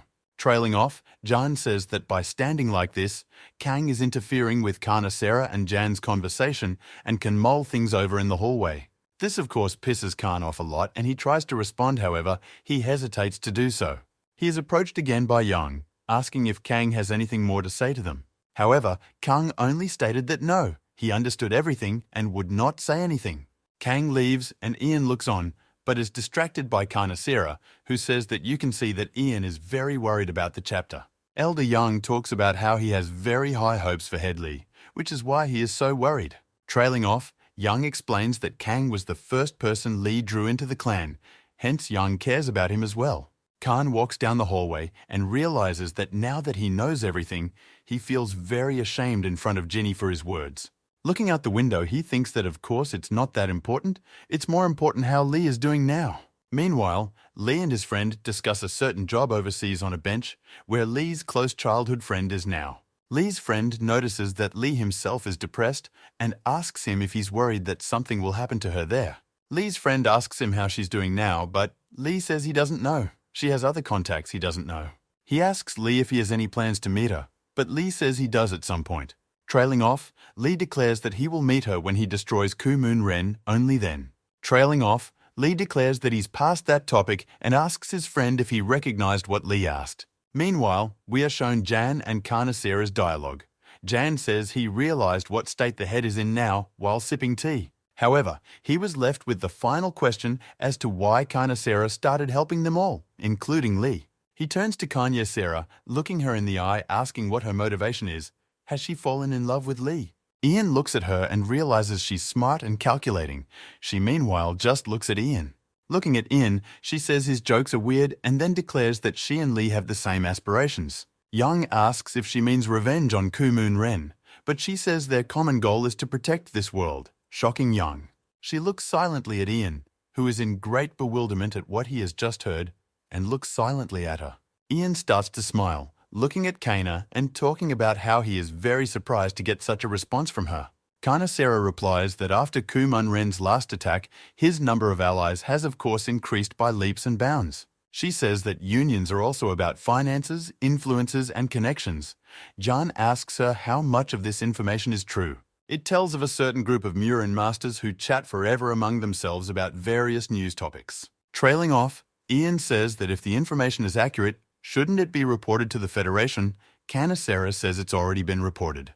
Tracy adds that after the leader of the Federation found out, he resigned and afterwards went missing. She tells a tense Ian about how the new head wouldn't even listen and just asked her not to carry delusional rumors. Ian talks about how he gets the feeling that the new chapter is connected to this shadow grouping. Trailing off, Kanasera says she doesn't know the truth herself. but if the shadows are already taking control of Murim, the boundary between them and humans will soon be gone. Looking out over the city, she says that if this happens, tragedies like Lee's mother's will become commonplace for everyone. She tells Ian that she and Lee are going to work together to keep the peace in Marima. Trailing off, Ian says that if you find out everything from the past leader of the Federation, everything will be revealed. He asks where he is now. The events of the story bring us back to Lee and his friend. Lee speaks of a certain hell of uninterrupted torment. Trailing off, a friend of Lee's says that that's right. One person saw Kumun Ren right there.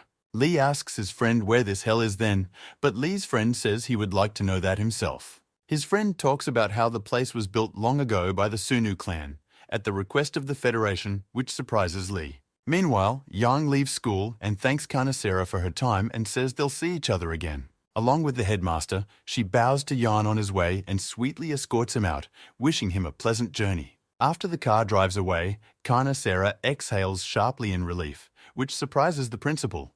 Kana walks up the stairs going back up to the school. The principal says that apparently she is very tired already. Kanasera talks about how it's very hard to do business with Yang and to know his intentions without revealing your own to him. Trailing off, she says that she is happy with the fact that Elder Yang is protecting the Sunu clan. One can exhale for a while for sure. Meanwhile, Kang, Elder Yang, rides with his guards in the car in a tense situation. Ian addresses Khan, saying he's a brave guy with good character, but his facial expressions give away his intentions always. Yang talks about how, in his opinion, Kang wouldn't have been able to communicate normally with the chapter that day if he knew about Kumun Rena. A surprised Kang asks about whether that's why Yang didn't tell Kang the whole truth about Lee that day. Yang doesn't answer. He says that Lee has mixed feelings for Kang. Their relationship is reminiscent of his relationship with Kumun Ren. Trailing off, Ian says that if you weigh the pros and cons, it would be better if Kanu didn't need to know about all of this. Kang tries to play smart, turns to John and says is he trying to mess with his head again? However, Yang only laughingly asks Kang why he suddenly thinks of Elder Yang like that. Elder Yang turns to Kang, saying that he has one advantage, which surprises Kang. John tells Kang that he is still unknown to the association, and usually all new Murimin are immediately known about at the top. Kang tries to object, but holds back, and Yang talks about how he would like to ask Kang for one favor. Trailing off, Yang reveals that in return for this request, he is willing to train Kana in martial arts, as he has long wanted to do. Elder Yang looks at Kang with a sincere smile and says that there is a hidden talent in him that can be uncovered. Elder Yang tells Kang that this is a talent he can unleash quickly, as Kang looks at such an offer for him. Trailing off, Kang asks if Yang is offering to be his apprentice, but Kang says it's not that simple. It's not that easy to become an apprentice. John says he'll be some sort of tutor, something Kang already agrees to, and they ride in the car together. Trailing off, Kang turns to John, talking about how business is about finding the one right person. John talks about finding a very important person for the chapter and shows a picture of some beautiful girl. Some time passes, Kang goes to school and looks at this girl's picture. He doesn't realize who she is. Trailing off, Kang concludes that you can tell from his conversation with Lee yesterday that there is clearly something wrong with him. Near the school, Khan is greeted by the principal, who says that Khan is so early today and greets him. The director gets close to Khan and asks him to autograph it for him on Jan's behalf, and notices Khan's cell phone with a picture of that girl on it. The principal, seeing the picture of the girl in Khan's phone that Jan gave yesterday, talks about how it's their school nurse after all. Khan gives the director a much closer and more detailed look at the photo, and later asks the director if they really know her. The director says of course we know each other. It's their nurse, but how did Khan get her picture? Kang begins to loudly and excitedly ask the director to urgently connect him with this girl, to give him at least her number. Kang continues to plead non-stop with the principal about it, saying that it's very important, she has a very important meeting to have.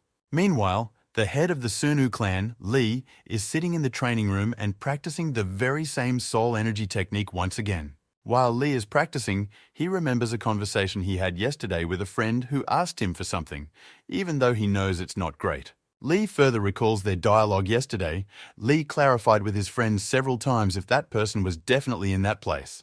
Lee's friend talked about how he too had doubts at first, but the recent news dispelled them. Trailing off, he was telling Lee about a certain master son who had, against all odds, revived the tradition of martial arts tournaments in Miramar. He also narrated that after this act, he was hated by all the elders of Murama. Trace told me that when the man realized this, he left his high office. And then, sometime later, the post was taken over by Wanju Wind, the same old man Lee had fought long ago. His friend also said, as Lee himself already knows, after all of this, the topic of the opening of the tournament still came up. And then Lee collated the facts in his head that there could be a strong person like Kumon Ren in this tournament. Lee's flashbacks from yesterday end, and the events of the story show us Lee's assistant drinking coffee and sitting on his phone. However, his good rest is abruptly interrupted. It's Lee who calls him over to his place. The aide went to Lee and immediately started asking about Lee being up all night again. However, without answering this question, Lee surprises the assistant by asking if he knows where the hell of uninterrupted torment is. The aide starts to ask if Lee really means to say that he will be heading there. Lee interrupts his assistant, saying that they should look for Master Soma there. Meanwhile, we are shown the events of the story, where Kang talks to Jan on the phone and says it's too much, finding a person from a photo. However, Kang reports that he did do it after all, and reports back to Ian with all the information about what she is, who she is, and where she is. Kang begins to criticize Young again, saying that he knew all about her, so he sent Kang to look for her at school. On the phone, Kang asks Young if he just didn't want to ask the director, for Young's reputation is too high. Immediately after their words, Kanu received a text file on his phone from Ian that spelled out the basics of martial arts. Jane tells Kang over the phone that these are the basics he should learn to start with, an introductory course. Kang scolds Young, saying that they could have at least given a video clip instead of a text, but Young stops talking, shocked by these young people. Meanwhile, Young arrives at the meeting with Lee and the other elders, apologizing for being late. They summoned Yang, since according to Elder Min, there's an urgent matter here. Yang is wondering what happened. The elders inform Young that Lee is inquiring about the Sunu clan's hell of uninterrupted torment. Lee confirms this, saying that he asked the aide, but the aide said it was classified information and one would have to go to the elders. Elder Young apparently understands what the matter is. He wisely looks at Lee and the others and just remains silent for now. Trailing off, Yang asks if Lee wants to know about this place since Master Song is imprisoned there, which surprises Lee. This surprises even Elder Min, who asks how so. Young says he himself learned it from Carnicera by accident. Ian denounces the information that Carnicera said that the Federation has teamed up with the Shadows, which is a great danger. Ian tells everything he knows about this place.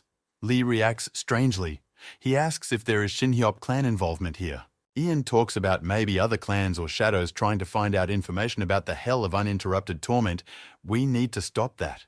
Elder Yang tells us that this place is crawling with monsters and criminals who can break chains with their bare hands. Jan tells of a man who nearly lost his life there, fighting the local monsters to the death. After all the stories, Lee gets upset because such a dangerous place is not the best choice for him right now. Trailing off, Lee talks about what they're all doing this for. Why not just ask for strength from the Sunu clan directly? Elder Min turns to Lee, saying that does he really want the Sunu clan to break into hell? Lee talks about how this is possible for the survival of the Murim world, for Master Sun's sake, but Lee's words are interrupted. Elder Kim talks about how hell belongs to the Federation now. You can't just barge in there. It would be a war. The elders start talking about how they don't even know if Master Song is really there, and Lee tries to contradict him. Elder Yang is watching all of this. He only remains silent and analyzes the situation around him.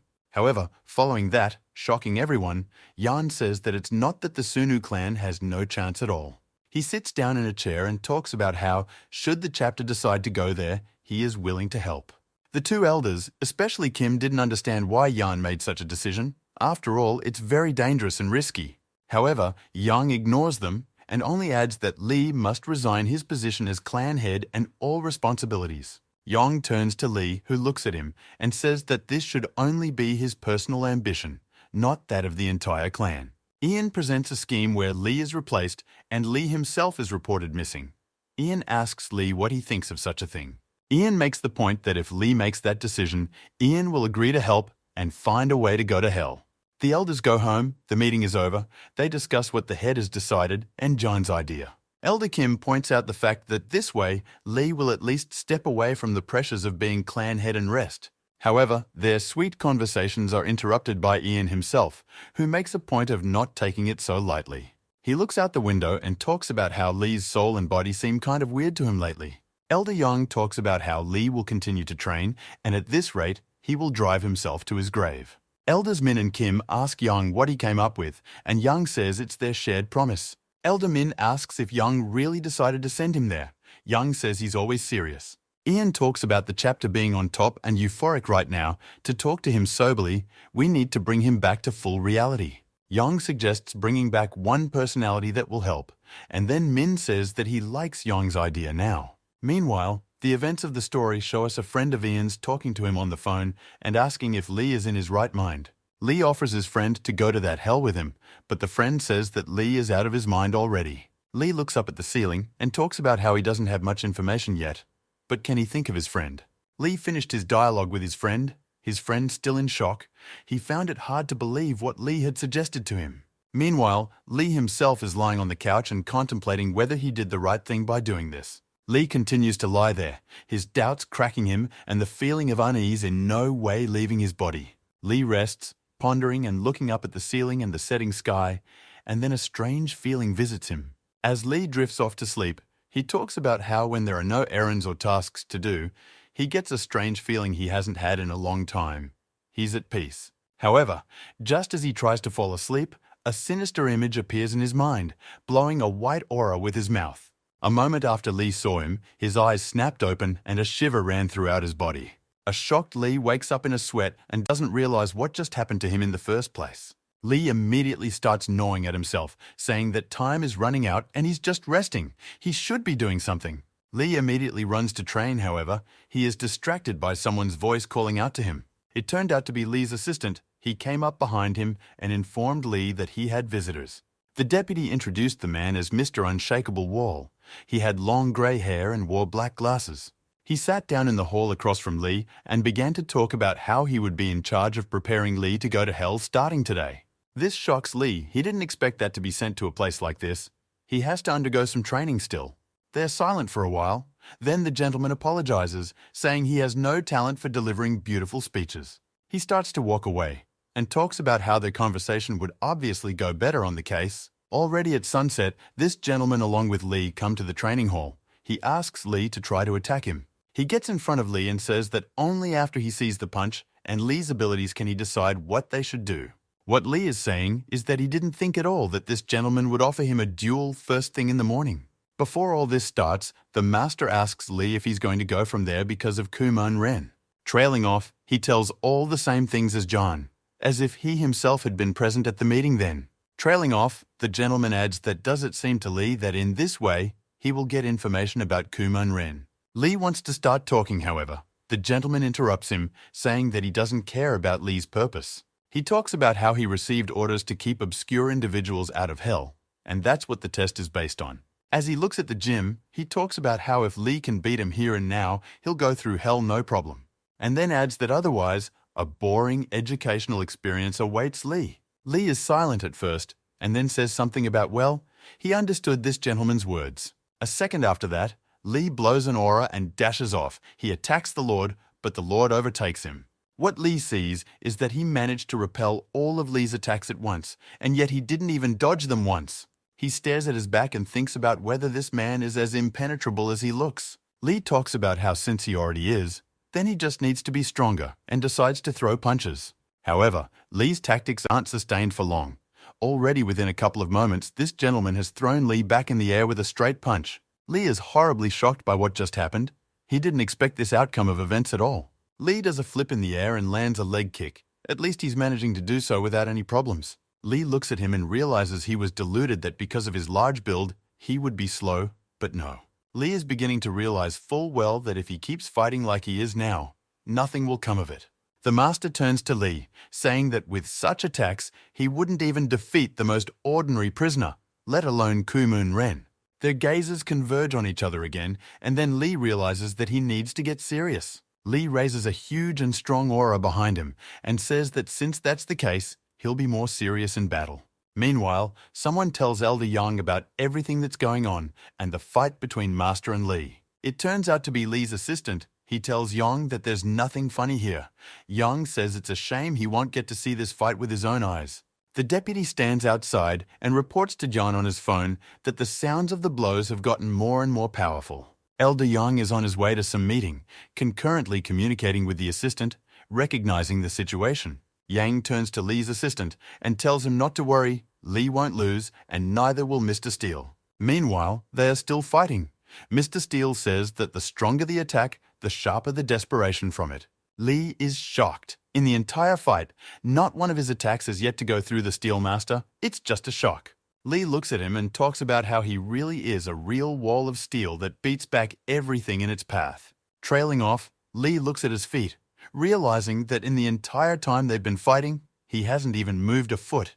He's standing where he's been standing the entire time. Lee recalls his words. He said that Lee would not be able to defeat even the weakest prisoner with such strength. Lee decides to use his level much higher because the past one doesn't give him any bottom line.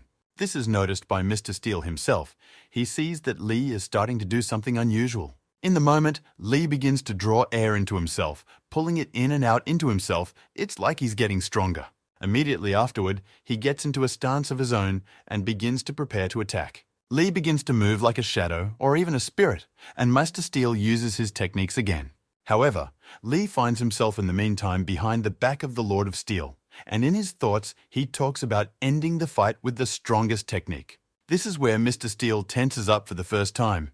He talks about how this will be slightly dangerous for him, and smiles slightly. Meanwhile, normal Lee, who has a huge aura of white energy around him, already appears behind his back. And immediately after his appearance, he directs this aura of energy directly towards the Steel Master, then attacks him. He utters the name of the technique, the destructive strike of the raging heavens, and after that, everything around him is covered in a white aura. Lee with this savage attack is carried straight at Steel San. The latter turns around and uses his defense technique again. However, at the moment of the attack, Lee notices that something is wrong, as if something has started to pull him into his own attack harder. As it does so, some dark cloak begins to engulf Lee's hand that was striking the Steel Lord. This scares the hell out of Lee. His attack wasn't just stopped, his arm was still being absorbed. However, in a moment, someone's hands appear out of that dark aura to restrain Lee's technique. This shocks Lee even more. He looks at the face of his opponent, Mr. Steele. The aura effects disappear, and then Lee realizes that it was the hands of the Lord of Steel that stopped an attack of this level from Lee. When Lee realizes it's final, his attack blocked without the slightest damage, he goes into wild shock. However, following this, Lee begins to notice that many areas of the training room have begun to explode on the sides of him. Here Mr. Steele exhales, he lets go of Lee's hands, and talks about how he has a pretty good and strong fist.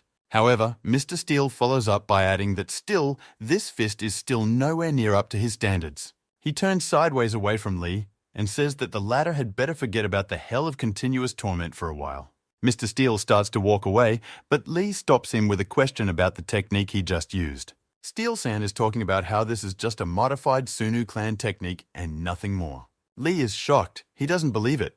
But Mr. Steele says that the Sunu clan's specialty is speed and lightness. Mr. Steele explains the technique to Lee and what exactly he changed about it, making it like this. Trailing off, he turns to Lee, saying that if the latter wants, he can teach him the technique. Mr. Steele assures him that there is nothing special about it, but Lee says that such techniques are prized in Murama, as he knows. Mr. Steele says that all of the Sunu clan's techniques belong to its head, and then Lee says he wants to learn right now. However, the Steel Gentleman shocks Lee, for he says that his first act is to go wash and sleep.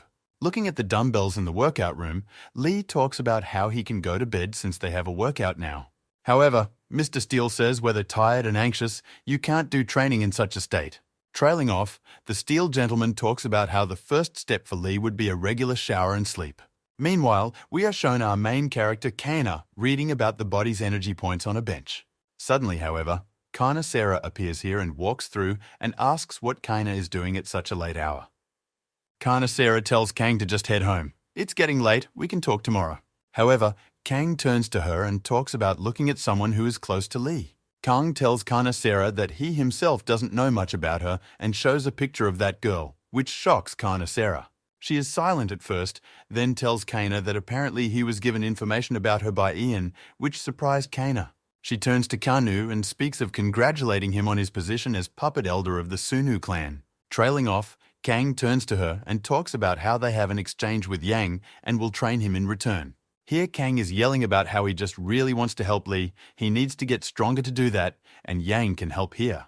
Trailing off, he says he doesn't want to make excuses and will just back off when he knows more than he's paying attention to Kanasera. She only looks at him, turns around and exhales, saying something about how hasn't Kang figured it all out yet. She turns to Khan, saying that this assignment is for her, not Khan, which she shocks him with. Looking at the building next to her, she talks about Ian giving hints for her in this way, through Kana. After a time, she turns to Khan, saying that if he has the answer to his question, he can go.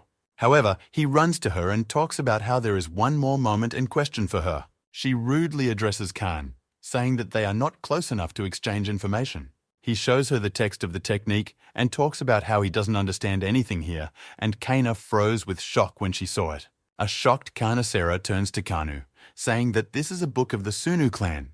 If she reads it, she will become an enemy of the clan. Khan says he'll ask the most interesting thing then, and tells Khan about the technique, which surprises her. She is once again silent and looking at Khan strangely. He asks if she said something wrong again. She asks if Khan knows about special body points. He says no. She asks to follow her.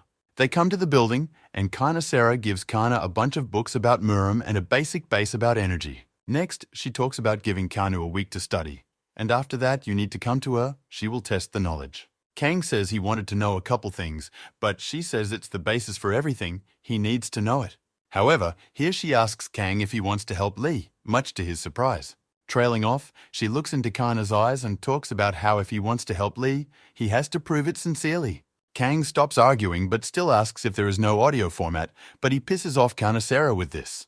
Going home, Khan gets frustrated, for he just wanted to ask for advice and got a wastepaper base. Though Kang also reflects that even though Kanasera was mean to him, but she still helped him, she must be kind. Meanwhile, Lee is standing in the shower. He's washing off his sweat and thinking about something to himself. In his thoughts, he talks about being very tired, fighting with the spirit, and fighting in practice are very different things for him. Lee realizes that the technique that Steel San used is simply incredible and very strong. Lee still can't understand how he managed to repel his Black Heaven Strike technique. After all, it is one of Lee's strongest. While dousing himself with water, Lee ponders whether he will be able to use this technique in a battle with Kumon Ren. However, this is where Lee snaps again. He starts to get out of the shower, saying that he urgently needs to do meditation. Meanwhile, Ian is on the phone with someone and thanks them for getting the chance to talk Lee out of his weird ideas. However, Mr. Steele turns to Yang and talks about how he failed a bit. The head went to meditate again. However, Elder Yan says that this is already a good thing, because it won't be possible to completely change it once for sure. Followed by Elder Yang talking about Mr. Steele's efforts further, the latter says that he understood everything. Lee's assistant looks at the house and says he remembers how after Yong's last visit, Lee immediately learned his technique and was able to repeat it. Lee's aide suggests that perhaps he's worrying for nothing, but if it happens again, and with Mr. Steele's technique. The aide adds, looking at Mr. Steele, that if Lee copies his technique, even Steele won't be able to stop him. Mr. Steele looks at his hand and suggests that it is possible that Deputy Lee is right. He looks at his scarred palm and talks about how he was at his limit already today. Meanwhile, Lee is talking about something with an old man from another clan and his assistant.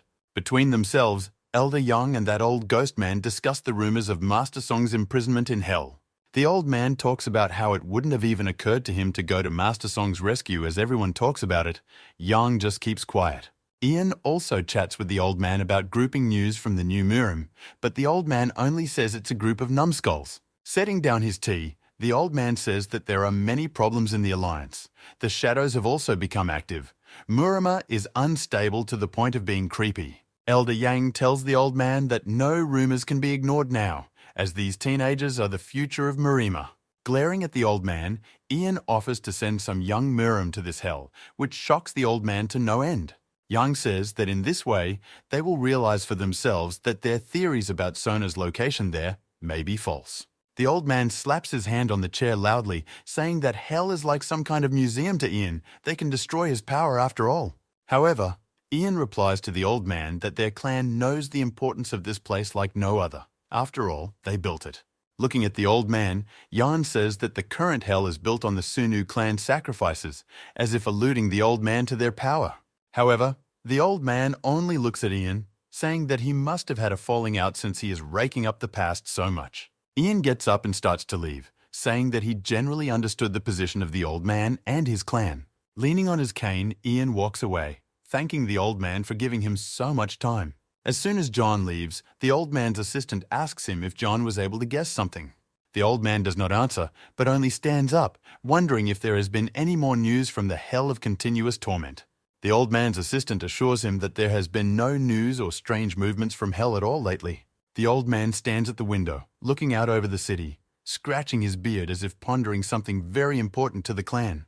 The deputy offers to send some more people to the hell of torment if the old man is so worried, but he says that's not the point. Looking at the city, the old man talks about how if anyone suspects anything, they can obviously spring into action. The assistant says that there are already rumors, but the old man says she shouldn't worry about it so much. The old man remembers in his head some guy tied up in chains and says he can't get out of there. Ian goes somewhere and talks to someone on the phone, reporting that he didn't learn much, but the check was not unreasonable obviously. Young talks to Elder Min, who talks about how that old man is a trickster. We shouldn't forget that. Driving through the city, Young and Min decide that the head had better not be allowed into that hell for now, for it is very dangerous for him. With a smile on his face, Jan tells Elder Min that he may not worry about this at all. Ian talks about the fact that Mr. Steele is with the head now, and those in turn are training. Although it wasn't easy to call it training, because Lee had used energy to create his spirit and fought with it. Lee looks out the window and realizes that there is no need to rush, for from today on, Master Steele will be training him. Lee goes downstairs and meets a deputy who yells at him about how this isn't going to work. Lee talks at him about how it won't work. The aide replies that it's because Lee once again ignored the advice and stayed up all night.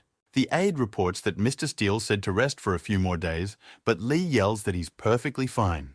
However, in the moment while Lee was saying this, he noticed that blood started to come from his nose. This startled him. Lee goes to the mirror. He doesn't understand what happened to him. He's a little tired, but he's never been like this before. Lee's assistant walks into the bathtub. He asks Lee if he's okay right now. Lee says he's fine, but the assistant argues, saying that a master like Lee shouldn't have health problems. Lee tells the assistant that he can't sleep because he immediately thinks of Kumun Ren and wakes up. On top of that, Lee realizes that there has been a lot of news about him lately, and he himself has become much stronger. Lee remembers some fragment in his head and talks about how he wants to get stronger so that he doesn't repeat what happened. And he recalls his fight with Kumun Ren when Lee lost to him easily and Kumun Ren put him head down on the floor. Lee talks about how this should never happen again. You need to get stronger. The aide listens to him intently. Looking at the dawn from the window, the aide says he understands everything, but Lee is in too much of a hurry. You can't do that. He turns to Lee, looking at him talking about how his desire to learn may cost him his sanity. The aide yells at Lee, saying that he should give himself a chance to rest right away. Lee goes to his room, lies down on his bed, and tells himself that he understands everything perfectly and knows the risks of such training. His thoughts are distracted. It's a phone message. He pays attention to it and starts reading. It was Kang. He was telling everything to Lee, saying what he was doing now and discounting Lee's pictures. However, Lee stopped at one of the photos and was very shocked to see her. He looked closer and saw a book under Kana's elbow that was very familiar to him. Meanwhile, the events of the story show us a gathering of some people where Kana Sarah is sitting. She sits and listens intently to what is being said, while the people around her compliment her amongst themselves. The guys in the audience are discussing amongst themselves how beautiful and good Kana Sarah is, but pathetically unemotional. They discuss the fact that she is eerily calm as a rock, but her attention is caught by some sharp sound. It turns out to be a phone. She looks at it with great surprise, like a child at a toy. Seeing the screen of her phone, she blushes a little, as if something very important to her has happened. She gets up from the table, telling everyone to take a short break, and her phone shows Lee calling her. The guys in the audience immediately started discussing the fact that she immediately smiled after this man called her. Kana Sarah picks up the phone and you can see Lee on the back. It is indeed a call from him. Lee asks Kana Sarah if he's distracting her. She states that she just had a free moment. Looking at her school, she asks what business Lee is calling about. He asks if his friend Kang is studying with her. Lee tells Kana Sarah that he saw in Kana's picture the same textbook she used to teach him. Lee says that when he saw this, he remembered her teaching him and telling him stories about Marima, and so he decided to call her. She says understandably and quietly adds that apparently Khan is useful, but that's something Lee didn't hear already. She asks Lee how he is, still practicing as well, Lee replies that yes, he's as busy as ever up to his neck. She says she understands Lee's rush, which surprises him, as if she knows the reasons for the training. However, following kindly and with a smile, she adds that Lee shouldn't forget about people like Kang and the others who are worried about him. These words greatly admire, and like Lee, he thanks Kanasera for once again helping him as always. However, she only says with a simple face that it's all nothing, there's nothing wrong here. Trailing off, she adds that she'd like to meet when it's convenient for Lee, saying there's a lot to discuss, which surprises Lee. Quite quickly and abruptly, Lee talks about how it's like her idea to meet right now then. Kanasera is shocked. She didn't expect this and blushed all red from the shock and such a suggestion from Lee. Some time passes, Lee does come to Kana, greeting her sweetly and with a smile. Kana goes to meet him, talking about how did he really come here as promised. He says it's okay, and follows up by asking if he's ripped Kanasera off, which surprises her to the point of redness. She looks away a little and speaks uncertainly about the fact that no, she was just getting free. Kana's assistant says she has a meeting coming up. He pisses her off with this, realizing this he offers to reschedule. Lee says Kana's assistant is a very capable man, but she says he has no wit at all. Some time passes. Lee is sitting with Kana. Lee says she wanted to say something to him then. Kana talks about how the truth is that she got information about the infinite energy that Ku Moon Ren is looking for. A shocked Lee turns to Kana, asking why she didn't contact him right away. Kanasera suggests that this was not information worth passing on so urgently for Lee. Kanasera tells Lee about the story of the villainous mortal demon lord who was very popular in Murima, describing him. She tells us that at that time, the people of all Murima were trying to catch him all together with all their might. However, despite their efforts and a bunch of strong men, all their attempts were very unsuccessful. Kana says that he was nicknamed the Immortal Demon due to his immense regeneration and great strength. Lee talks about remembering well who he is talking about after Kanasera's words. Lee asks what this has to do with energy. Kana says that he immediately thought of his story upon hearing about it. She has studied all the information about him and shows Khan an excerpt from some of his books. Lee reads this with horror and sees what it says there about infinite power and energy in the writings of this demon. Kanasera says that judging from the records, he never tired of battles and all his mortal wounds were healed at once. Lee asks if the energy Ku Moon Ren is looking for belongs to that demon. Kana says she's not exactly sure. Looking at the interior of the cafe, Kana says that originally such energy was only legends that reflected people's dreams. She says the Murim were no exception, and their dream has always been this endless energy, which is what it's all about. A very surprised Lee began to ask Kanu Saru what had become of this demon, whether he was still alive at all. Lee's attention is brought sharply to Kana, who says that the book described the last moments of their lives. Kanasera tells him that the followers escaped, and he, covering them, died trapped by the other Murim. Lee asks if there are any more books left of him. Kanasera says that all books related to him or other demons were destroyed in Murima. She talks about how the materials she managed to get her hands on were miraculously preserved by someone. Lee is surprised, he asks, but why at all was it necessary to destroy all the valuable materials back then? Kana explains to Lee the fact that they carried a lot of power and a lot of people wanted to get their hands on it, so they got rid of them. This slightly upsets Lee. At the end of Kanasera says she's afraid lest her stories increase Lee's anxiety. Lee says that won't happen. Lee thanks Kanasera because now he knows that the eternal energy that seemed like fiction to him really existed. However, an upset Kana says that if it's all true after all, the information might fall into Ku Moon Ren's hands. Lee adds that then, the already very strong opponent will become an unkillable monster with infinite power. Kana recognizes that this is true. In the worst-case scenario, it would come out something like this. Lee in his head imagines Ku Moon Ren and the fire behind him, realizing that the world would be in the demon's hands then. The events of the story show us Ku Moon Ren himself. He turns to someone and asks if they know him. A fat old man comes out, shouting that he's glad to see Ku Moon Ren coming and stands with his weapon glaring at him.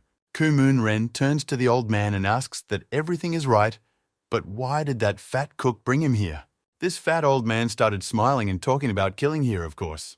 The old man just looks at Ku Moon Ren, and the latter looks at him with a rather blank stare, not really understanding much. Following, the fat old man began to leap around the burning building from wall to wall, going behind Ku Moon Ren's back. Finally, after about 10 seconds of his jumps, the fat old man powerfully lands near Ku Moon Ren. The fat old man pokes Ku Moon Ren with a gun and yells that he has nowhere to go from here. However, he doesn't scare or surprise Kumon Ren one bit. He stands with a cigarette and stares at the fat old man callously. The fat old man starts screaming wildly at Kumon Ren, telling him to attack or go to hell right now. However, the old man is distracted by something, namely a voice that calls him Grandpa and talks about eternal energy. The old man looks at some guy, who in turn tells the surprised old man something about killing the boss. The guy starts to ask the old man to put down those big knives, but before he can finish, they're headed for him. The old man delivers a huge blow with his weapon, knocking everything in his path and screams, then turns everything into ruins. However, the guy only calmly jumped up and rolled over, calling the fat old man very strange. The fat old man starts yelling at him, calling him a lousy guy and talking about how he's still trying to screw over the old man. Trailing off, the old man yells at Kumon Ren as well, saying that did he really think the old man wouldn't find out their intrigues. The old man says that Kumon Ren knows full well that they've been searching for the cult leader's eternal energy for a long time, but for some reason, the man decided to interfere. The old man talks about how that's why they requested help and money from the Shadows, but the Shadows only decided to take them out at the end. Isn't he right? However, in response to all the old man's words, Kumon Ren only remains silent, and the old man says he knew it and starts threatening him with death. However, in the next instant, Kumon Ren was already behind the old man's back and said one simple thing: "Shut up." The shocked fat old man and his gun only began to shake and ask, "When? When?" Meanwhile, dozens of incisions appeared on his stomach, as well as on his arms and other parts of his body. Kumon Ren only smoked a cigarette watching this, while the old man's blood rushed upwards behind his back. However, the whole process and enjoyment of Kumon Ren was interrupted by other people. They started calling him boss. It was a guy and some girl. They were both asking Kumon Ren why he killed that old man right away. The girl started screaming, saying that 60 years have passed, there are hardly any demon followers left, and Kumon Ren is killing them like this. The girl's name was Sophia. Meanwhile, the events of the story show us a cute girl sitting at home in the city doing something on her laptop. She relays information to Kumon Ren over the earpiece about where else there are followers. There are as many as 3 in Korea. Kumon Ren asks to arrange a vacation for them all for next week. Sophia asks if it's back to Korea. Kumon Ren says yes. Evil Kumon Ren talks about there being as many as 3 people. 1 or 2 could be finished off though. Meanwhile, we are shown Lee and his assistant. His assistant says dating is good for Lee, but Lee says it's just a meeting. Trailing off, the aide asks Lee what was so interesting that they talked about for so long, surprising Lee. At first, Lee just remains silent, however, in his thoughts. He recalls Canacera and their entire dialogue today. Without waiting for anything, Lee asks the assistant where he thinks the demon's followers might have gone. This question surprises the helper to the point of eeriness, for he doesn't understand what kind of demon we're talking about at all. Lee tells the aide about the demon, but the aide says it's hard to even speculate. Such people have a different mindset. The assistant's words greatly surprise Lee. In his head, he scrolls the word criminals, because that's what his assistant called them. He recalls Mr. Steele's words that all of Miramon's major criminals are gathered in that hell. The events of the story move forward. We are shown Lee telling his friend that he is indeed going to hell. Lee's friend asks him what he's going to find there, but their dialogue is interrupted by some man. It turns out to be some girl with something in her hands and glasses. She looks at Lee with a smile and red cheeks. Lee's friend turns to her and thanks her for the coffee with a smile, which draws her attention away from Lee. And then, winking at her, he suggests that she could leave him and Lee alone here to talk. She embarrasses Lee and his friend and says she's completely lost her head already, and of course she'll hurry up and go and leave them to socialize. Lee's friend tells him that people like her are rarely lucky enough to see people like Lee, so she is shocked. Lee's friend looks around the room and talks about how he better give him a heads up when he comes in, and Lee apologizes for not doing so. Trailing off, Lee's friend offers to return to the conversation and talks about Lee saying he was going to hell to find something. Lee talks about how he's going to find information about the demon. From shock, Lee's friend even chokes on his coffee when he hears this. Lee's friend is talking about how he had a chondration from what Lee just told him, didn't even try to hide it. Everyone around began to look at Lee with shock. Lee's friend said that some topics in Marima should be brought up very carefully. Lee tells everything he knows about hell and the demon. From surprise and such information, Lee's friend even grabs his head. Lee's friend talks about how ordinary Murim have been drummed into their heads since childhood that it is forbidden to even inquire about this demon. Lee's friend explains that because everyone in Muramiya has experienced dozens of deaths in their families because of this demon, it has become a taboo topic. Lee's friend talks about how now Lee brought up such a topic so easily and surprised everyone with it, and then Lee realized what the problem was. Trailing off, Lee is surprised to hear that his friend's relatives don't know anything about the demon. He says they don't. Behind Lee's friend, that girl reappears, talking about how there are people in the world who feel fascinated by taboo topics. Lee's friend is shocked by what his friend is saying and starts asking her what she's even talking about. She forwards some file to Lee's friend's phone and asks him to forward the file to Lee himself to look at. She talks about how there's all the information she has on this demon lord in there, which surprises Lee and his friend. The events of the story show us the building where this is happening, and this girl tells us that the truth of the information is little to nothing, just rumors. Lee's friend reads the information, and there's information even about his moles. He says it's not very useful, but the girl says it's sexy. Lee asks how they managed to get so much information. She says it's just healthy bigotry, nothing more. She goes on to say that there are plenty of people in Marima who drool over information like this. Trailing off, she says that Kumun Ren even has his own fan club. Lee's friend tries to stop her, and this information interests Lee. This girl notices that this topic behind Kumun Ren is too upsetting for Lee, and she talks about how she didn't think of it at all. However, Lee says that everything is fine, but he is interested in the single lines in this large file text. Lee asks about some technique mentioned there. Lee's friend says it's probably the general circulation technique and laughs. This girl with glasses also says that you shouldn't take all information seriously because it's just a collection of rumors. All this information only upsets Lee because either it's all untrue or the owner of the infinite energy is strong, very, very, very strong. Some time passes. Lee and the friend say goodbye. Lee thanks for the information, and his friend apologizes for that girl. Lee's friend asks him a question that surprises him a lot, asking if the Sunu clan will really help Lee with hell. Lee is surprised. They walk down the stairs, and Lee's friend asks him if the Sunu clan is really ready for a one-on-one clash with the Federation. Lee tells his friend not to worry, though the Sunu clan has promised to help. But first, Lee will be trained by Mr. Steele. Hearing Mr. Steele's name, Lee's friend goes into shock and opens his mouth. Rephrasing the name, Lee asks if he knows him. Lee's friend was sweating profusely, didn't answer the question, and told Lee that apparently he needed to scrap the idea of going to that hell. Lee is very much shocked by this as well. He thinks that does his friend know something and asks the one what it is about. Lee's friend talks about how he is the strongest of the young men in Sunu, although all the glory around the Red Star, but he is also strong. Lee's friend talks about how taking his test is like saying that there is no way in hell Lee will ever go to hell. Following the events of the story, we are shown Elder Ian asking someone on the phone why they say that.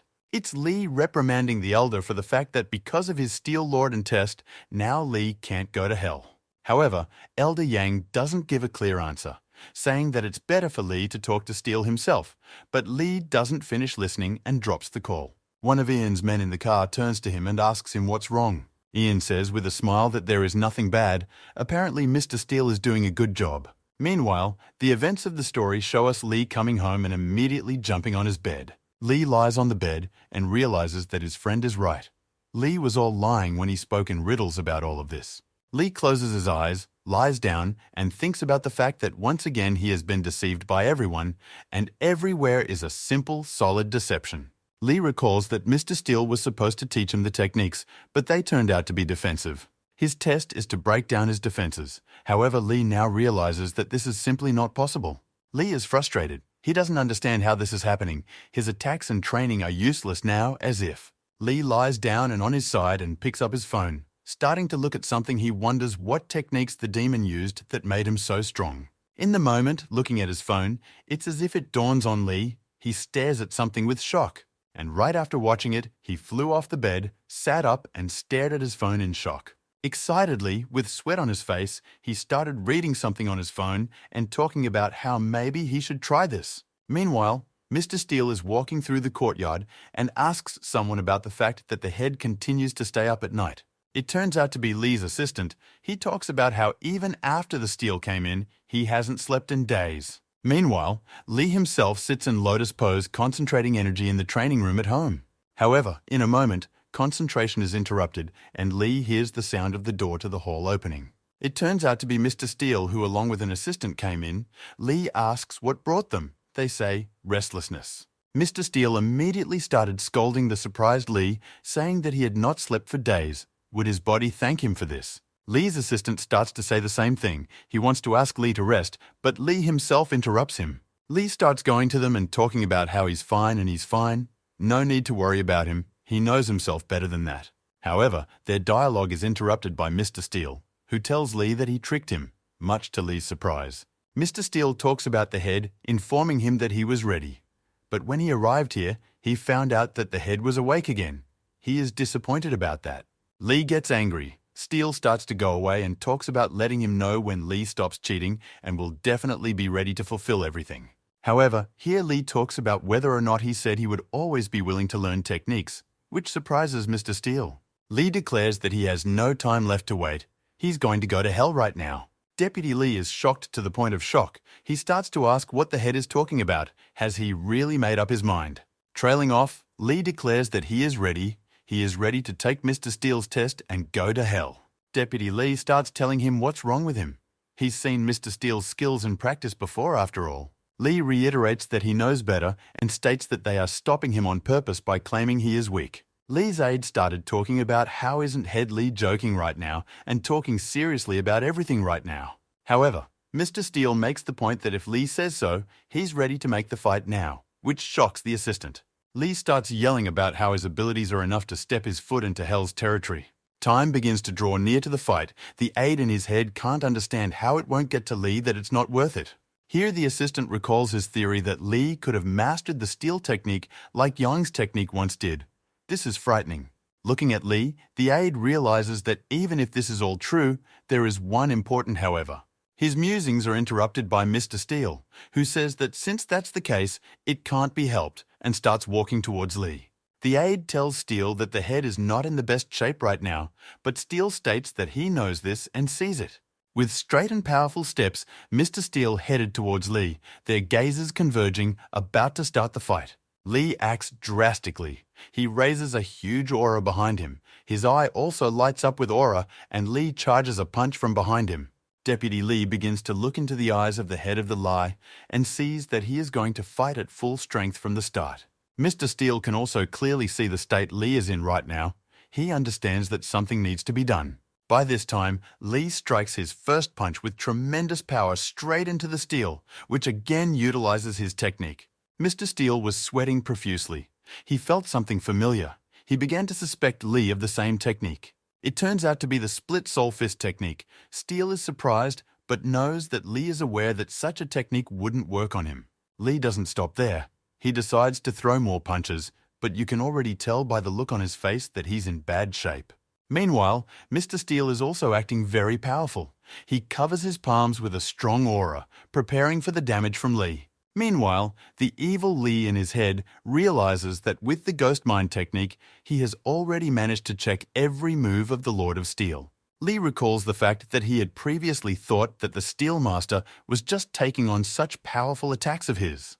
But now Lee realizes that he's just reducing the momentum in his attack, and after Lee starts hitting the steel again with a huge and powerful blow. That was why Sunu and Uncle Quan's techniques did not pass through the Steel Master, for he would simply smash them apart. Striking him blow after blow, Lee realizes that something is strange. No matter how many times he hits, all the attacks don't have much effect. Lee's terrified assistant is silently watching all this, and Lee himself has a bad feeling about it. A very angry Lee realizes that mere speed or strength is not enough to break through the Steel Master's defenses. Lee then decides that he will then combine all his techniques into one in order to accurately deliver a powerful strike and pierce through the Lord of Steel. Lee's assistant is startled to notice what Lee himself is doing and opens his mouth in shock, for he is using so much energy. From this attack, the Lord's glasses began to crack and wounds began to appear on his body, shocked by Lee's strength. The shocked Meister Steele doesn't realize how he's being pierced, and meanwhile, Lee has covered everything with an aura of energy so that you can no longer see anything around him. Lee's aide is very worried about him and starts yelling at Lee, asking him to stop urgently. He looks at it all, the effects of explosions and blows and blood, and asks Lee to stop. It's too dangerous for him. Lee is already at the limit of his powers and reminds himself in his head that there is not much more left. He looks at Mr. Steele, whom he has almost defeated, and reminds himself that there is still a little bit left to win. From behind Lee's mouth comes a white aura like Kumon Ren's, his eyes glowing with power and his aura covering everything around him.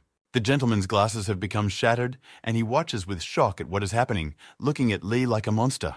Meanwhile, Lee's white aura becomes blacker, and his aura becomes more red. His condition is turbulent.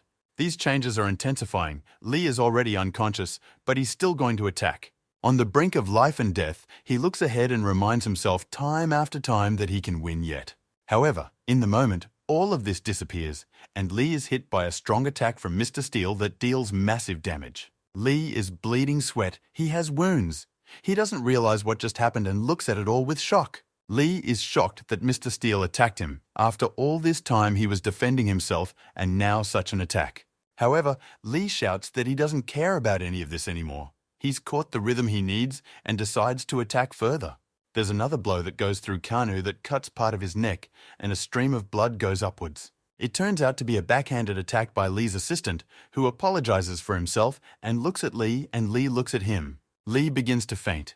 He doesn't understand why his assistant did this to him and closes his eyes. Some time passes. Lee wakes up in an unknown place. He doesn't understand what happened to him. He wakes up and sees a sleeping Jimmy beside the bed, who is apparently sitting next to him. Ginny abruptly jumps up from her seat and starts yelling about who's here.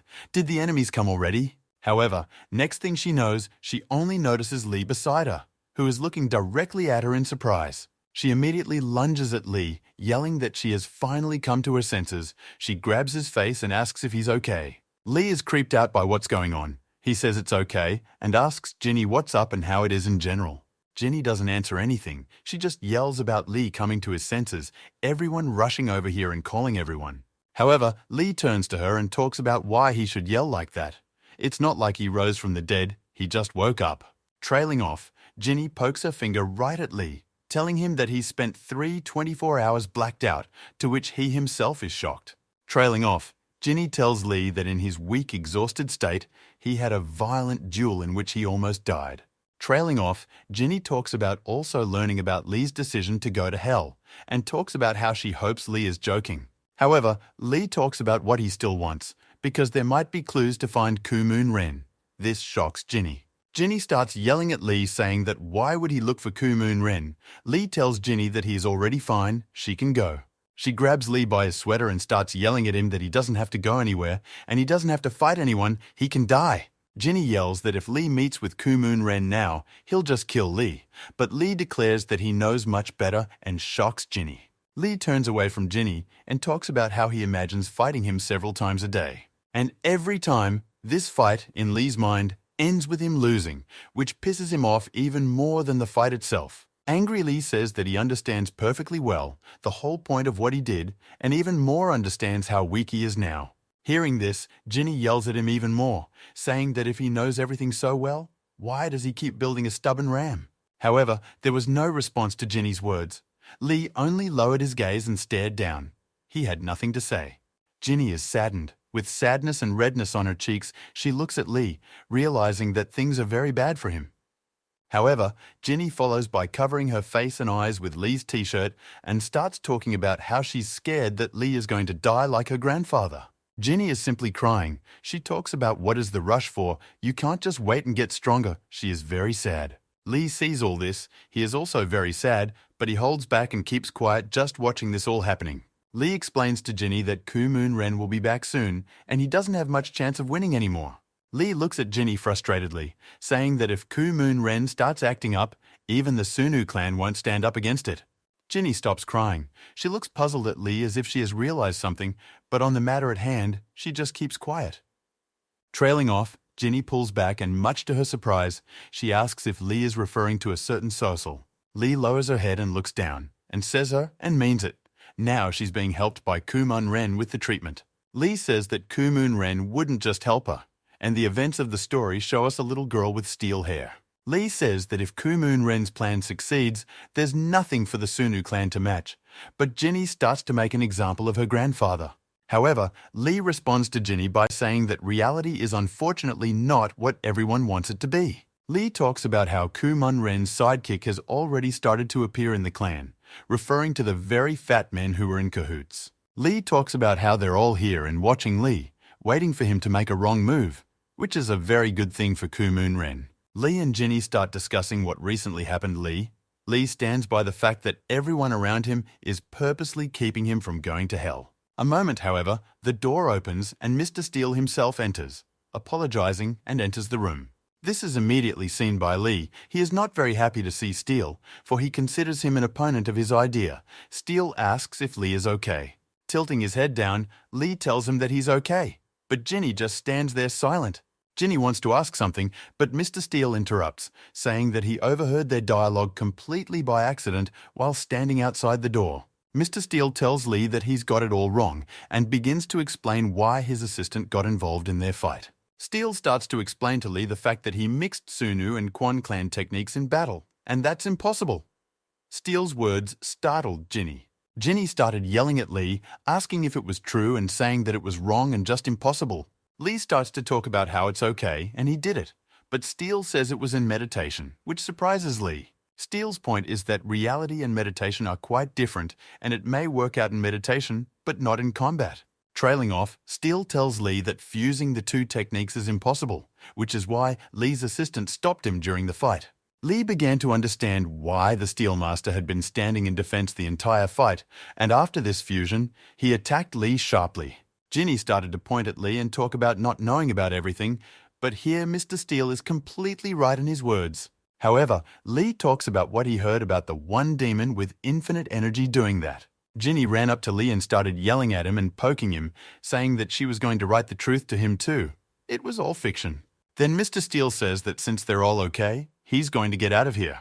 Before leaving, however, Steele says that when Lee comes to his senses, let him talk about the plan to go to hell, which surprises Ginny and Lee himself. A creepily surprised Lee began shouting in the wake of Mr. Steele about what he should do with the dough from him then. As he leaves, Mr. Steele talks about Lee passing the test, because passing the test required making Steele go on the offense. Lee is shocked by this, and Steele adds that despite the whole incident, he still threw a punch at Lee, meaning the test is passed. Steele leaves the office and closes the door, but it is clearly visible that Mr. Steele is still doubting his decision. Deputy Lee sees this and asks Mr. Steele if he's sure the head is ready to go to hell now. However, Mr. Steele asks Lee's aide if Miss Sucker orders to help Ku Mun Ren for the sake of Lee's head, how will he act? The aide is shocked. Mr. Steele starts to walk away and the assistant says he's talking nonsense, because why should Miss Sucker do it at all? Mr. Steele interrupts him and says something to the effect that apparently the aide hadn't even considered this outcome of events. Mr. Steele talks about not thinking about what happens next. Right now, he cares about helping the chapter, and we'll see what happens next. Mr. Steele says it will be a sign of respect for Elder Quan, for it was he who once recognized the head of Lee. Some time passes, the events of the story show us Elder Min, who clarifies whether Steele has agreed to escort Lee to hell. Elder Kim confirms this. Yang says he is also generally unsurprised by this decision from Mr. Steele. Elder Young began to apologize to the other elders, saying that he didn't expect Lee to be able to do all this. Altogether, the elders began to look for a way to get to hell, for it was now in the hands of the Federation, and nothing would work out that easily. Elder Kim turns to Young, saying that unless he's mistaken, Young was looking for someone for the chapter. However, Ian says that the skills of the buddy he's entrusted with this case don't please him at all yet, and looks at the phone. Following the events of the story, show us Khan talking to someone on the phone, saying that their words hurt Khan. Kanasera is on the phone with him. Kang complains to her that he has no time at all and is busy with everything. She says it's his choice to help Lee. The event of the story shows us some nice apartments, and Kanasera tells Kanu on the phone that he has to find a certain elder. The assignment Kanasera gave Kanu was to ferret out information about a certain elder and not declassify himself as a Murim. Kanasera asks Kana 100 times to be careful. He says he's got it all figured out, and he's figured it out already, and he'll do anything.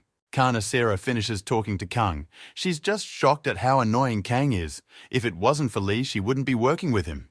Kang has the same opinion of her. She repeats everything to him like a child. She takes him for a common juvenile. A girl from his school, the head girl, approaches Khan and asks sweetly about who Khan was talking to just now. Khan asks what's actually going on. She talks about Khan being asked to help with the vegetable garden actually. Khan goes along with the head woman. She says that the people here think Khan is weak and think he can only handle the vegetable garden. The head woman talks to Khan about looking at him and remembering Khan before, and as if two different people are in front of her now, surprising Khan. She asks how Kanu managed to improve himself and his body so quickly, and in general, he has become a different person. Kanu is pleased to hear that. Trailing off, the headman asks Khan how he even found out about volunteering here. He said that somehow it all came about by accident. However, in a moment, their dialogue is interrupted. Kang feels something coming at him from above.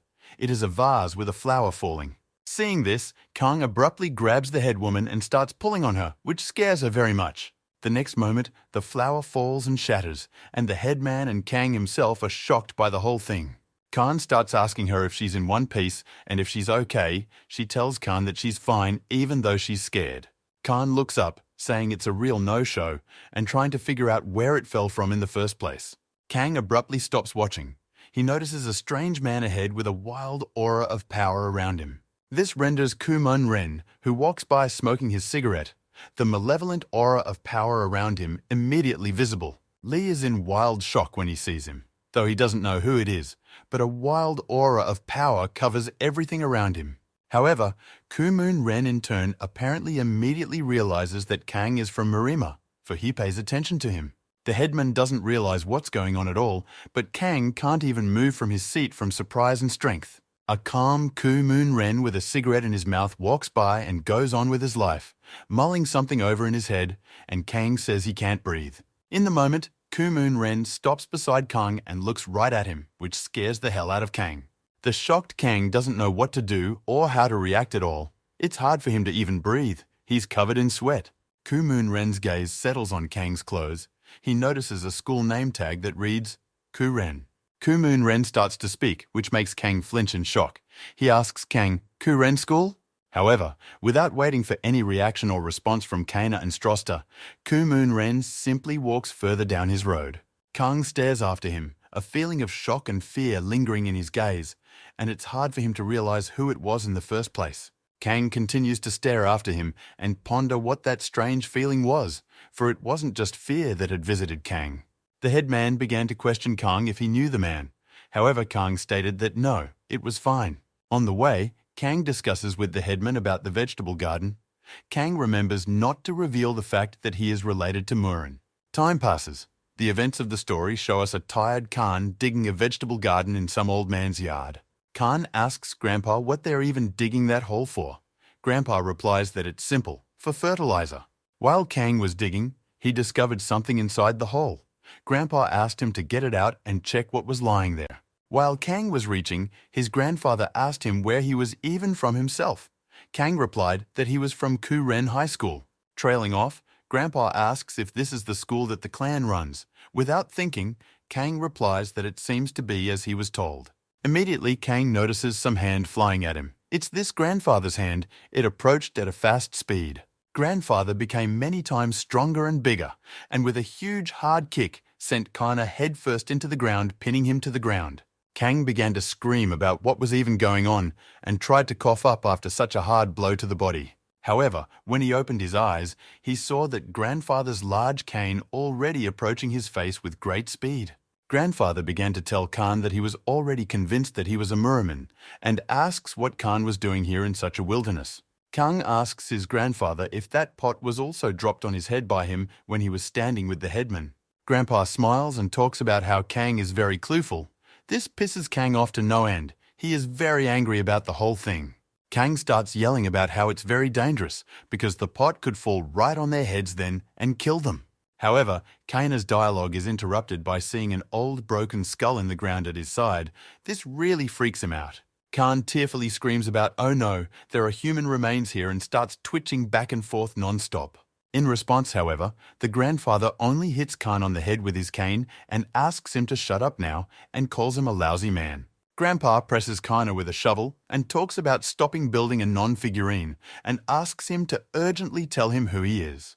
Grandpa talks about knowing that those types from Milyan were following Kang, and they are not from Milyan at all. There are no such professionals there, Kang wonders. Kang doesn't really know what Grandpa is talking about, but he thinks he means the strange man with the cigarette. Khan starts yelling at his grandfather about not killing him and starts telling him why, but then Kang realizes that he shouldn't tell his grandfather about it because he's obviously not the first time he's done it. Khan looks at the skull next to him and realizes that even if he told the truth, there's no guarantee that this grandfather won't finish him off here. Looking up into the cane above his head, Khan realizes full well that he will have to make it through now on his own. Khan begins to ask himself to think faster with his brain and think things through. After all, Jinny has taught him many forms of combat. While Kang was thinking, his grandfather decided to ask him himself, saying, "You're from the Shadow Warrior clan," which shocked the hell out of Kang. Without waiting for a response from Khan, Grandpa talks about how he knew it, which is why Khan didn't want to reveal himself, Grandpa says. Grandpa talks about how his comrades stopped contacting him when they contacted the Shadows. He assumed they were coming for him as well. Grandpa starts leaning over to Khan and talking about finding with the Shadows what they came for it is in the demon's grave. Our hero Kang doesn't understand what this is about at all, what the tomb of the immortal demon lord is about. He doesn't understand either.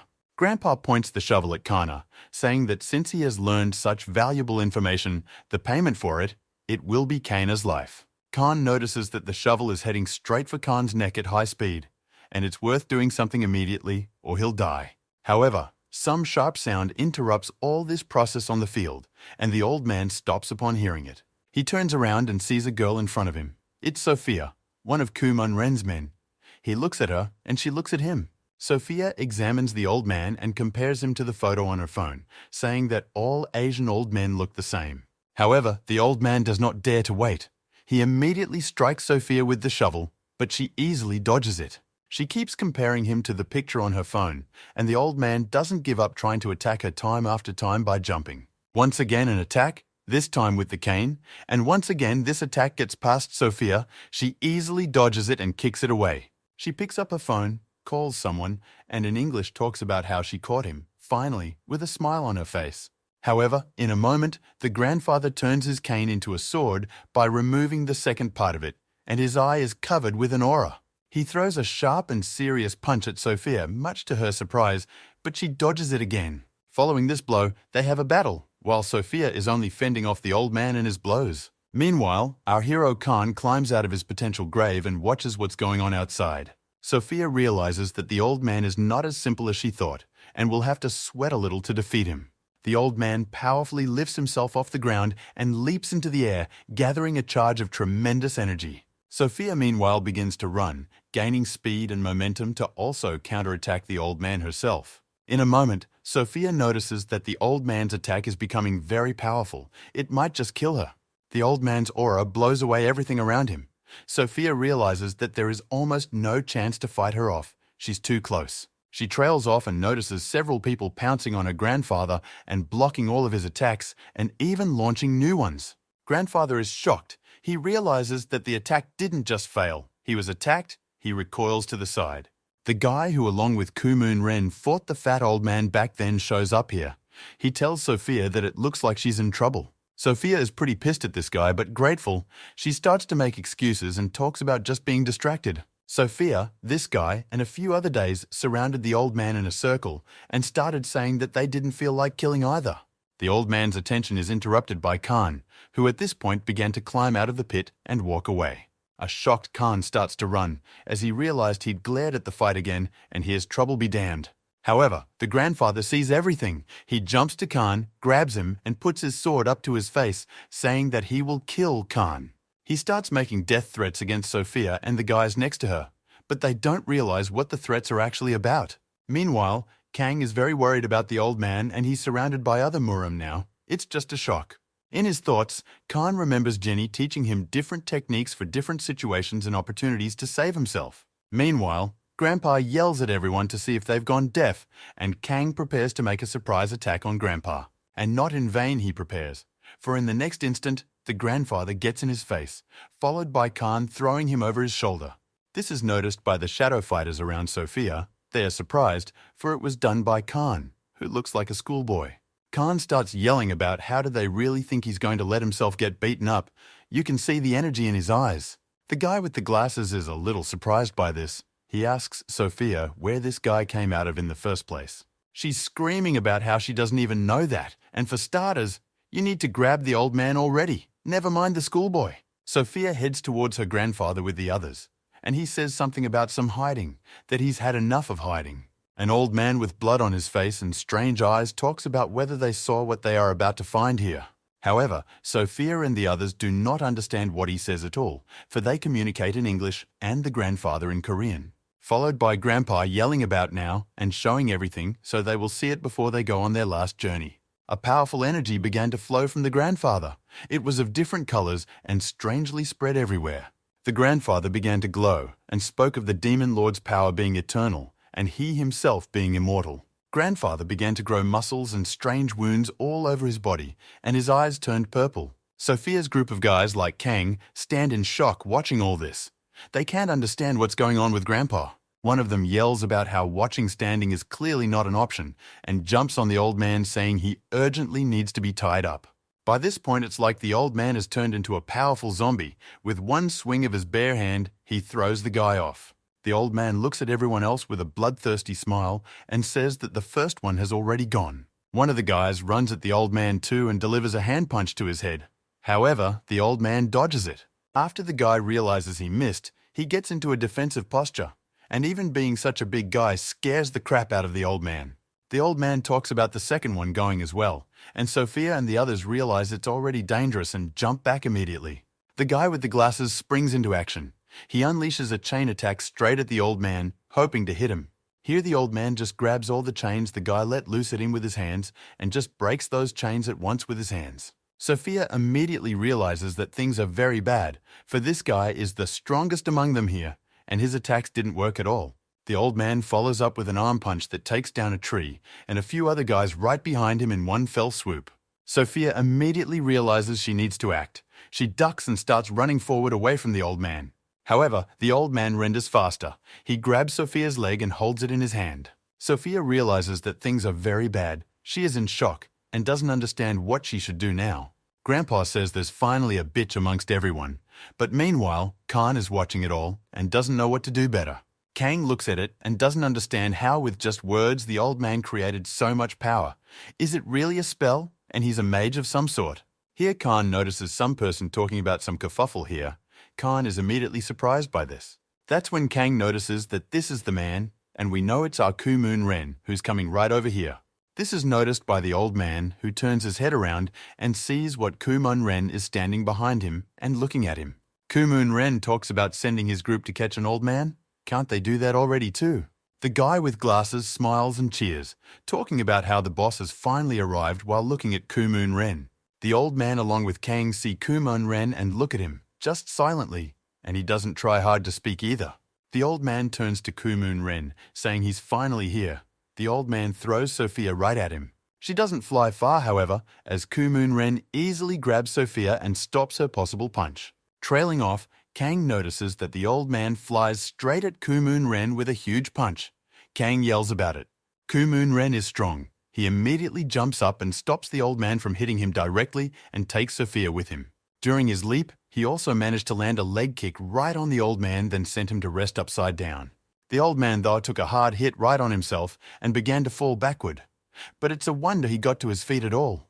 With that, Kumun Ren lands and calmly tells his grandfather to follow him and that he won't tell him twice. Trailing off, Dead swings his arm and wants to pounce on Kumun Ren, saying that he's gotten cocky with one punch. Trailing off, the grandfather looks at Kumun Ren and talks about how if he was already fighting at full strength, Kumun Ren wouldn't stand a chance. Trailing off, Kumun Ren only reaches out his hand and releases a bunch of energy into his grandfather, then scares him with it.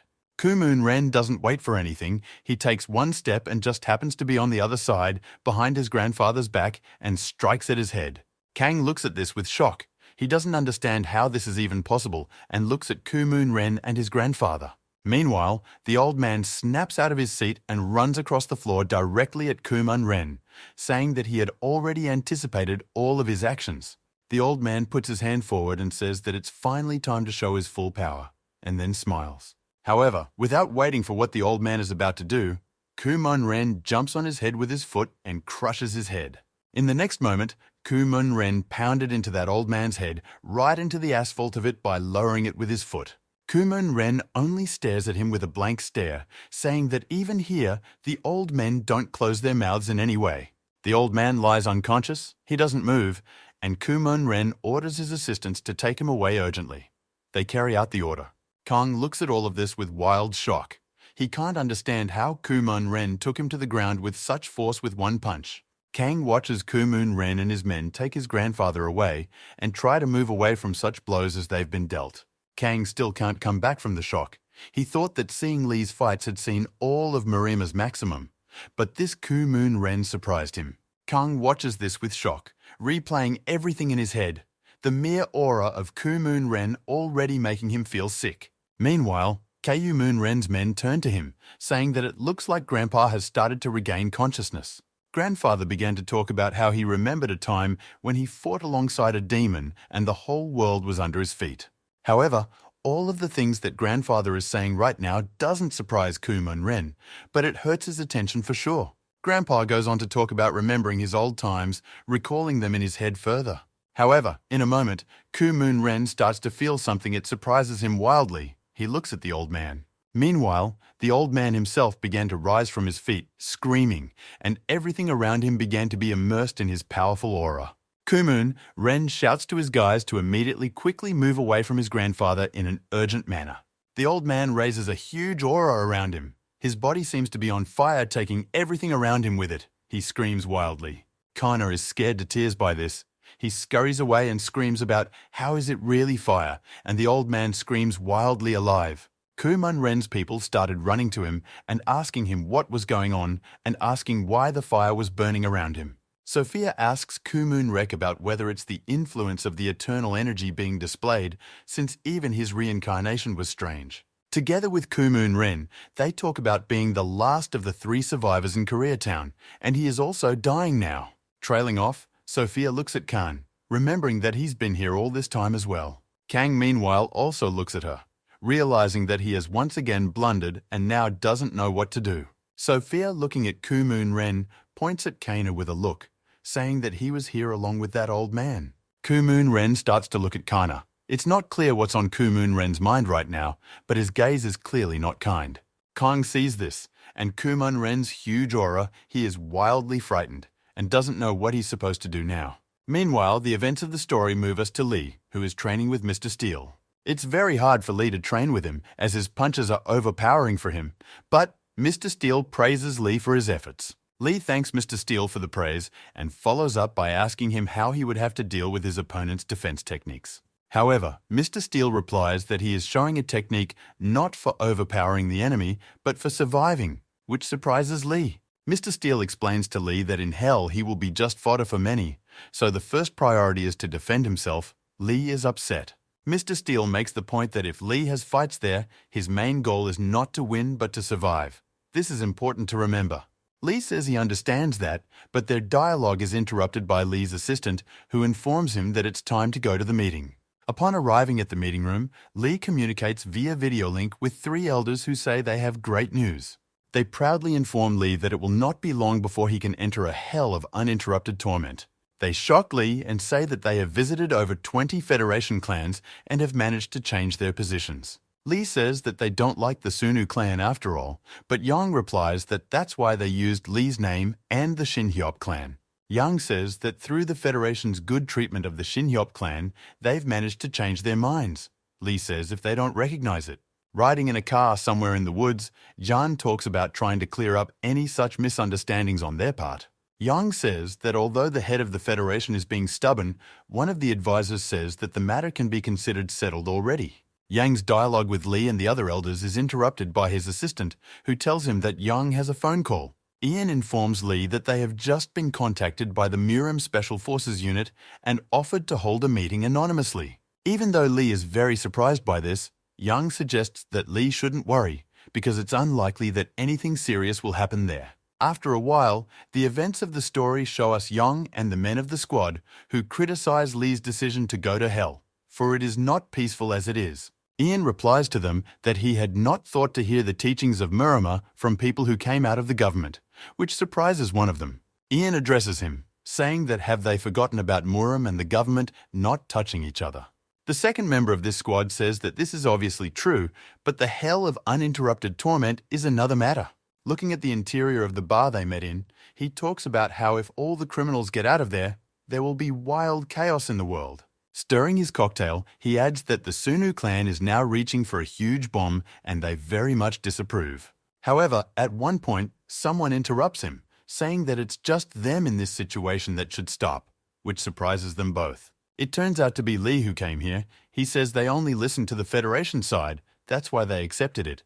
And there's also the Sunu clan. The men of the squad are shocked at Lee's appearance. Yang is also surprised, but bows and greets the head of the Sunu clan, Lee. One of the squad talks about how Ian likes to make a fuss after all. They offered to see the two of them, and he called the head. However, Lee replies that he came here because he had to, which surprises this man from the squad.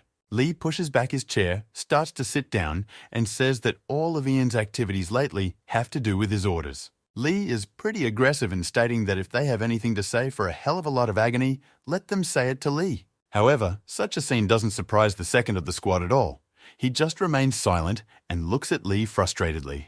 However, he then roots a smile and talks about how Head Lee has changed a lot in all this time. However, events move forward and we are shown an old man hitting his hand hard on the table and yelling about how this is possible. It's the same old ghost man from the other clan yelling to someone on the phone about how this is even possible. These turn out to be the same people from the squad going home somewhere. They say they decided on the one that was the right thing to do. He tells the old man that he has learned many things and that his clan is forever neglecting many things, which surprises the old man. The man tells the old man that a lot of things there have been thought out by Lee and Yang himself, and it's hard to fight against them. The old man tries to convince the man from the squad that all of Jan's words are nonsense, but he only replies that how do they know what is nonsense and what is not? The old man is very angry, and the man from the squad says they have no desire to get involved in the conflict between the people in Murama. Yang and Lee also discuss their successes, saying that the head of the Federation has already used everything he could use. Lee and Yang are chatting about whether the head of the Federation can't do anything else to stop them. Ian assures him that everything will be fine and asks Lee to just go on vacation, which he generally does as he leaves the place. That's where Assistant Yang comes in, talking about whether they're done for this visit to the clans already. Ian tells the aide that he should wait. Doesn't he realize that this is just the beginning now? Leaving Ian talks about the fact that they are dealing with the Federation. Whatever training they have, they can be hit. Jan's assistant addresses him, saying that in his opinion, Jan has been overstretching himself a lot lately. Ian only smiles, laughs, and says he's fine, just like that pestering young man in general. However, Jan remembers that he hasn't heard from him in a few days and starts checking his phone messages. Meanwhile, Kana Sarah and some man are walking around the place where Kumun Ren fought against that grandfather. The man tells Kana Sarah that this is the place where Kang went missing a couple days ago. Kana Sarah is shocked by this. She examines the various footprints at the site, saying that they were clearly not left by Khan, but by someone with masterful abilities. Kana Sarah continues to survey the area and anxiously thinks about whether or not he has gotten into a fight with someone. Trailing off, standing in the wind, she talks about how she knew he could cause trouble for her, but to be of this magnitude. Kana Sarah calls John immediately. She reports that Kang has disappeared without a trace, which scares and surprises John. She goes on to tell Ian, telling him that his mother filed a missing persons report on her son a couple days ago. Ian asks why it's so late. Didn't he call anyone? Kana says his mother told him he had cell phone problems. Walking around the missing persons place, Kana tells John in detail everything she knows about the old man Kang went after. John begins to find out more from Kana Sarah about this old man, as it is learned he was in the hospital, and then it was revealed that his papers were fake. While looking at some building, Kana reports that at the same time, a group of suspicious foreigners were visiting the place. Kana Sarah tells John that they didn't get on any cameras. They were only seen by the locals here. Ian asks if these foreigners could have been after the old man. Kana Sarah says that's the most logical theory right now. Ian's point is that in that case, Khan was likely at the point of their conflict simply because of that. Kana Sarah confirms, saying that if the theory turns out to be correct, Khan could have died somewhere around here a long time ago. Meanwhile, we're shown Kumun Ren rudely asking someone if he's tired of living already. It turns out to be our protagonist Kang, who looks at Kumun Ren with shock and scratches the back of his head. Kumun Ren stands and explains the breathing practices to Kang and asks what the problem is with just doing them now. Trailing off, Kumun Ren puts his hand out and tells Kanu that he just needs to repeat and gather all his energy. Kumun Ren explains to Kang about how to do and learn everything, saying that his past skills are just exhausting the body's energy. Kang does as Kumun Ren taught him, and after a while, energy appears in Kang's palms. This surprises Kana to no end. He looks at her like a toddler at a toy and doesn't even know what to say. Kang starts bragging to Kumun Ren, saying that he has succeeded, but the latter only states that it's all small things. Khan time after time creates easy energy in his hands, saying it's so easy. By those books, everything was incomprehensible. Trailing off, Kang looks at Kumun Ren and says to himself that even though he's weird, there's a reason Kang went along with him. Kang remembers again that moment in the forest. Then Kumun Ren asked Kang what the strange old man had managed to tell him. Kang started stuttering and stammering and couldn't say a word. Kumun Ren asked him to just forget it, and Kang then stood there in shock. Then Kumun Ren ordered all of his men to leave, because it was useless to stand here. He concluded that Kang had randomly showed up here. Sophia yelled at Kumun Ren, saying that Kang had seen them and knew everything, but Kang only said that there was nothing for them to do in this country. That day, Kang watched it all from the mountain. He was very happy that they started to leave and didn't even kill him here. As they began to distance themselves, Kang concluded that he should go then too, because why stand here with them? However, turning around, Kang realized that he couldn't even take a step, some powerful aura pressing down on him from above, preventing him from walking. Kang was frightened by this feeling, as if the whole world had stopped. He couldn't take a step normally. There was no way the scenes with Kumun Ren and how skillfully and strongly he fights against everyone were leaving his scene. In the moment, Kang starts yelling at Kumun Ren to wait, which gets their attention. He got out of his seat and started running after them, yelling for them to wait, because he had something to tell them. Kumun Ren's assistant started asking him about what was wrong with this guy. He was let go after all. Why was he running? As he managed to catch up and run up to Kumun Ren and his group, he managed to run out of breath and gave up resting.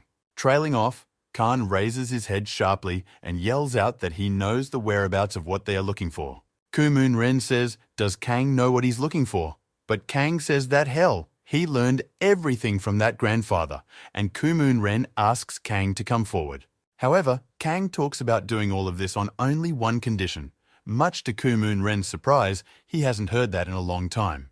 Trailing off, Kang yells out, saying that his condition is that Kumun Ren will train him in martial arts as best he can. Hearing this, Kumun Ren and all the people in his group stopped in shock, for they had never heard such a request even close. Kumun Ren only lowers his gaze and asks Kang with a smile, wondering if he knows who he is. Kang talks about what he knows. They're from the Shadow Warrior faction and asks Kumun Ren if that's true, Kumun Ren himself wondering about it. The next moment, Kumun Ren grabs Lee by the soccer jersey, looks into it and asks, "Is that Merriman?" Kang was expecting a lot from them, but clearly not this reaction. He started to say that yes, but what's the same about it? With a wild aura of power, Kumun Ren looks at Kana and talks about how there is no one in Marima who is still alive after meeting them. This all scares the crap out of Kang. He can't understand how this is possible, and Kumun Ren's aura scares Kang even more. Kang looks into Kumun Ren's eyes and realizes that just from one look is enough for Kumun Ren's dark aura to cover Kang completely. Kang closes his eyes and starts to let tears fall, thinking that he probably shouldn't have even gotten close to them. Kumun Ren in turn doesn't do anything. He just watches and waits for Kang to act. Kang realizing that he's probably going to die, talking about how if they kill him, they won't know the information. Kang shakes with shock. Kana's phrase, though, makes Kumun Ren angry, but it's very mixed feelings, as if he's thinking about something else. Kumun Ren takes out a cigarette, takes it in his mouth, and says that Kang is very brave. If his information is useful, he has a couple days of training. However, Kang talks about how it's better not a couple days, but at least 10, which annoys Kumong Ryong, but doesn't make him angry. Kumun Ren agrees and asks Kang to tell everything. Kang immediately says that what they are looking for is in that demon's grave. Kumun Ren looks at Kang with shock, but later asks how he can be sure that Kang isn't deceiving him. Kang says that grandfather told him about it and then was going to kill him, which is looked at with shock by Kumun Ren's men. Koo-moon Ren himself analyzes the situation and does not give a direct answer, but he understands that it may be true. That's when Koo-moon Ren agreed to take Kang away until they know if the information is accurate, and said to give the phone back as well. Trailing off, Kang asked Koo-moon Ren how to address him. Since teacher doesn't sound like much, this question surprised Koo-moon Ren. Koo-moon Ren leaves and tells Kang that he can just call him boss if he wants. At the time, Kang said the boss sounds funny, and the events of the story brought us back to the present day and Kang's training with Koo-moon Ren.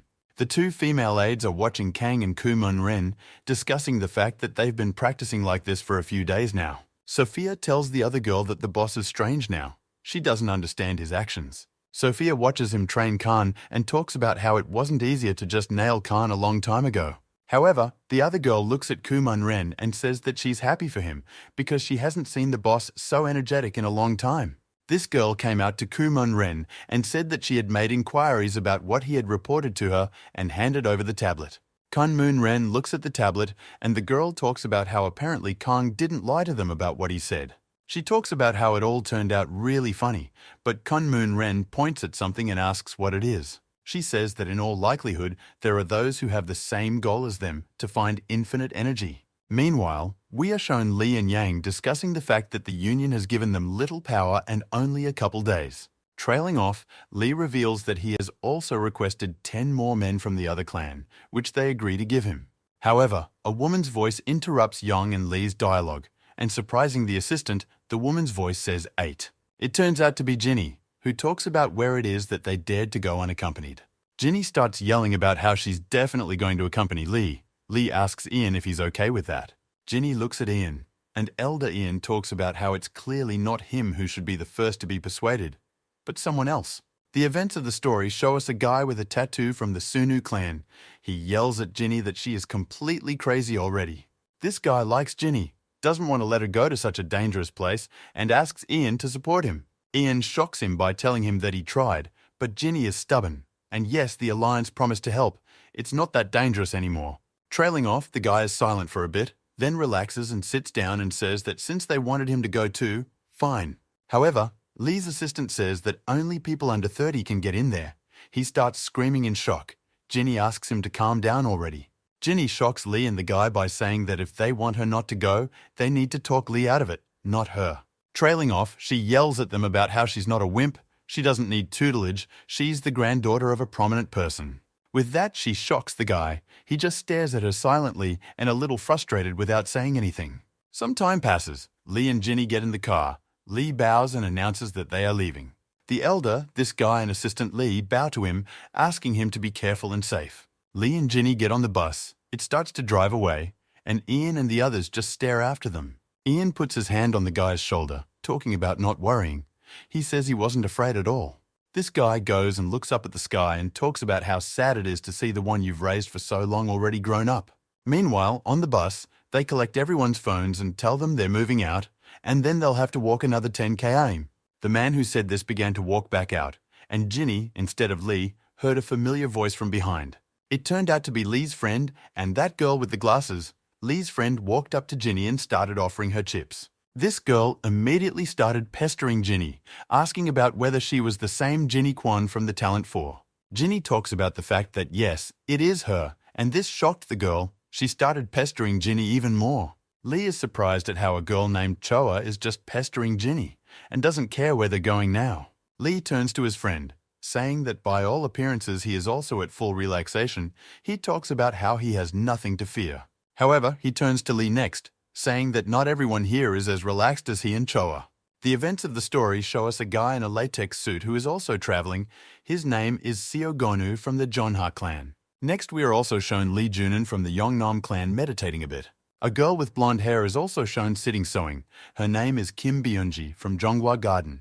Also, a guy named Shin Woo-jik from the Holland clan who is big and wearing a hat looking out the window. They also show a guy named Ha Dong-chol from the Samho clan. He has long white hair and huge muscles. And also watching it all is a guy with long brown hair named Kim Jae-ho from Shimsu High School. Lee notices that this Kim Jae-ho is looking at him strangely. Lee memorizes his face while looking at him. The guy with the hat looks out from behind the window. She thoughtfully sees something and tries to figure out what. It turns out to be some huge drone that's flying behind the bus, and monitoring something. Meanwhile, the events of the story show us an old ghost man and his assistant, who informs us that they have set off already. They are in their clan building apparently, saying that it is apparently not worth worrying about. Grandpa starts to tell the assistant that first the rumors about Master Sonia, then what happened to the young one is strange. Looking out of his building at the river, the old man talks about doubting everything after years in Murama. The old man scratches his beard, saying that he really wants to believe that there will be no discord and everything will be normal. Meanwhile, a police car is driving near the bus, which takes it to overtake and stops it. Everyone in the cabin is shocked at what's going on, because why should they be caught by the police near the exit already? The man who is the manager of it all looks out from behind the window and asks what happened. The cops walk toward him. Head down, they ask about if he could get out of the car now. He looks at the police in surprise and asks them to show their IDs and the reason for the stop. However, the very next second, a police officer's gun is put to the head of the male organizer. The policeman looks at him with wild eyes and tells him to stop talking and asks him to get out faster. Everyone started to approach the bus exit to see what was going on, Lee's friend asking to be quieter. The organizer of the whole raised his hands and began to get out of the car little by little. The policeman continued to threaten. Lee begins to angrily ask if anyone else has ever seen such evil cops before. A guy with long brown hair started to ask why Lee was speaking to him in you. The guy in the hat sees another car coming from behind and reports it, saying they're apparently not alone. Dozens of masked men with guns ran out of the car and began approaching the bus. The policeman tells the driver that he is giving him 10 more seconds to open the door quickly. Ginny tries to walk forward to see for herself what's going on, but Lee stops her. Lee, along with a friend, discuss what they had better do now and take action against them. However, Lee's attention is caught by some strange feeling, as if he is sensing another person. Lee is creepily surprised and tells his friend that he felt the energy of a man he knows. Meanwhile, on the road to all this, someone is being carried with great speed and a wild aura saying, 7. This unidentified man approaches the car and the bus. Already close to them, he says, 8. The next moment, he was behind the back of a group of masked men and said, 9. And after another second, he knocks the policeman's face off with his foot, saying simply, 10. Some guy with black hair and a white suit knocks the police off their feet and seems to fly over everyone. It turns out to be a young boy named Hyuk Sochon, who is the heir to the Cheongdo clan. The other guys in the car also recognize him and are surprised greatly, asking what he's even doing here. Lee, seeing this all, confirms his doubts, saying that he knew it. It was his energy he felt. The cops started yelling at this guy, pointing at the driver, and threatening that he would kill him if this guy moved. Lee turns to Ginny as if he wants to give an order, but she talks about how she's already figured it out. Meanwhile, this guy knocks this cop down with a deft leg kick and throws him off to the side of his body. This all pisses off a group of masked men. Seeing all this, they point guns at him and start insulting him. However, they don't get a shot in time, and this guy is already overtaking them and knocking them flat on their backs. Trailing off, he stops, telling everyone that if they don't want to make things worse, just let them close. However, the group of masked men don't listen to him. They decide to go on the offensive against him altogether. However, with a single downward energy charge, he scatters them all in different directions, and then instantly rushed forward, tearing them all on his way in different directions. Meanwhile, all the guys on the bus were just watching what was going on and pissing on his battles. They're very surprised that this guy took care of everyone in no time, so the rumors about him weren't lying. Meanwhile, Lee's friend's girlfriend looks at him with loving eyes, saying how beautiful he is simply. But Lee's friend coughs and asks her to wake up already and come to her senses from what she's seeing now. Meanwhile, this guy approaches one of that group and says he won't talk much and asks who they are. After learning everything, he calls the old man Ghost and informs him that they are people from the Blessing Cult. The old man speaks of having heard of such. The lad adds that their head is now also in a hell of uninterrupted torment. The old ghost man says these guys are complete idiots. Stealing a police car to extract their ringleader is stupid. However, the guy on the other end of the line surprises the old man by saying that the question is different. How did the information get to them then? The guy tells the old man about assuring him that the event would be held in secret. But there's news like this. Meanwhile, our heroes who rode the bus to hell discuss why this guy is helping them at all. This guy tells one of his men that Federation people will be here on the ground soon. One of his men asks him if he is sure he will go on the bus with the others, for among them is the Sunu clan. He starts walking towards our heroes, saying that he knew they would have to meet at some point already. This guy bows, says where he's from, and introduces himself as Hyuk, saying he's here on behalf of the Union to help. Lee looks straight into his eyes, clearly sensing that he's not looking at Hyuk with a kind thought. After he introduced, he also notices Lee, and also not much kindly looks directly at him. Lee's friend talks about how they understood everything, but he doesn't feel like he needs to start with an explanation here, rather than an introduction. All of this dialogue is interrupted by Ginny. Standing behind her, she starts yelling about how this is even understandable now.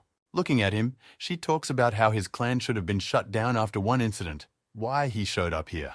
He tells of an old ghost man sending him here to help, for there was bad news. He points to those guys talking about how they wanted to take you prisoner to trade you later in hell. He helped solve that. The guy in the hat asks about the drones over the bus. Hyung says they wanted to guide you all the way. However, Ginny yells at him, saying that they are helping them because their apprentice and elder killed an elder from the Sunu clan. He talks about how they didn't even think about it, but instead feel guilty for what they did and apologize in this way. Trailing off, he bows and apologizes from the entire clan for what happened back then to Clan Elder Sunu. Ginny is shocked at what she is now seeing. She didn't expect his reaction and response to be like this. Even though this apology surprised her, she still turned away and didn't want to listen to him any further. Lee came into the dialogue and said that their clan had a hard time back then as well, which surprised Hyun. Trailing off, Lee tells him that she understands how hard it was for them back then too, and thanks them for their help. With a sweet face, Hyun replies that he is immensely grateful to Lee and his clan for the excessive care now and the words of encouragement. Some time passes, the bus with our heroes and now with Hyun together goes on the road again. A guy with long brown hair walks up to Hyun and talks about how he forgot to greet him then. Hen also greets him and addresses him by his first name, which surprises everyone on the bus and the guy himself. The guy with brown hair and Hyun decide to have a conversation. This gets Choa's attention as always. She snaps out of her seat and excitedly talks about joining then too, but Lee's friend stops her. Lee's friend tells her that it would be better if they traveled in silence, however. She doesn't understand why this is so. In the meantime, one of the organizers reports that the journey is almost over, and it won't be long before the bus is at the destination. The bus arrives. The organizers inform them that further on a special group of people will guide them to their destination. However, the main man in this group of people is yelling for them all to leave. There will be no visitation today. All of our heroes, who after all have arrived and hear this, are clearly very unhappy with this turn of events. Lee's friend starts arguing with them, saying that it's all nonsense, and they say that because of the recent escape, the visits are closed. Hyun says they're told from above to pass, but that guard is loud and wild about telling them to get lost, because no means no. He starts looking at them and yelling about how the place is dangerous and suckers like them shouldn't be allowed in there. The guy with brown hair is talking about the Cheondoman clan heir in front of them.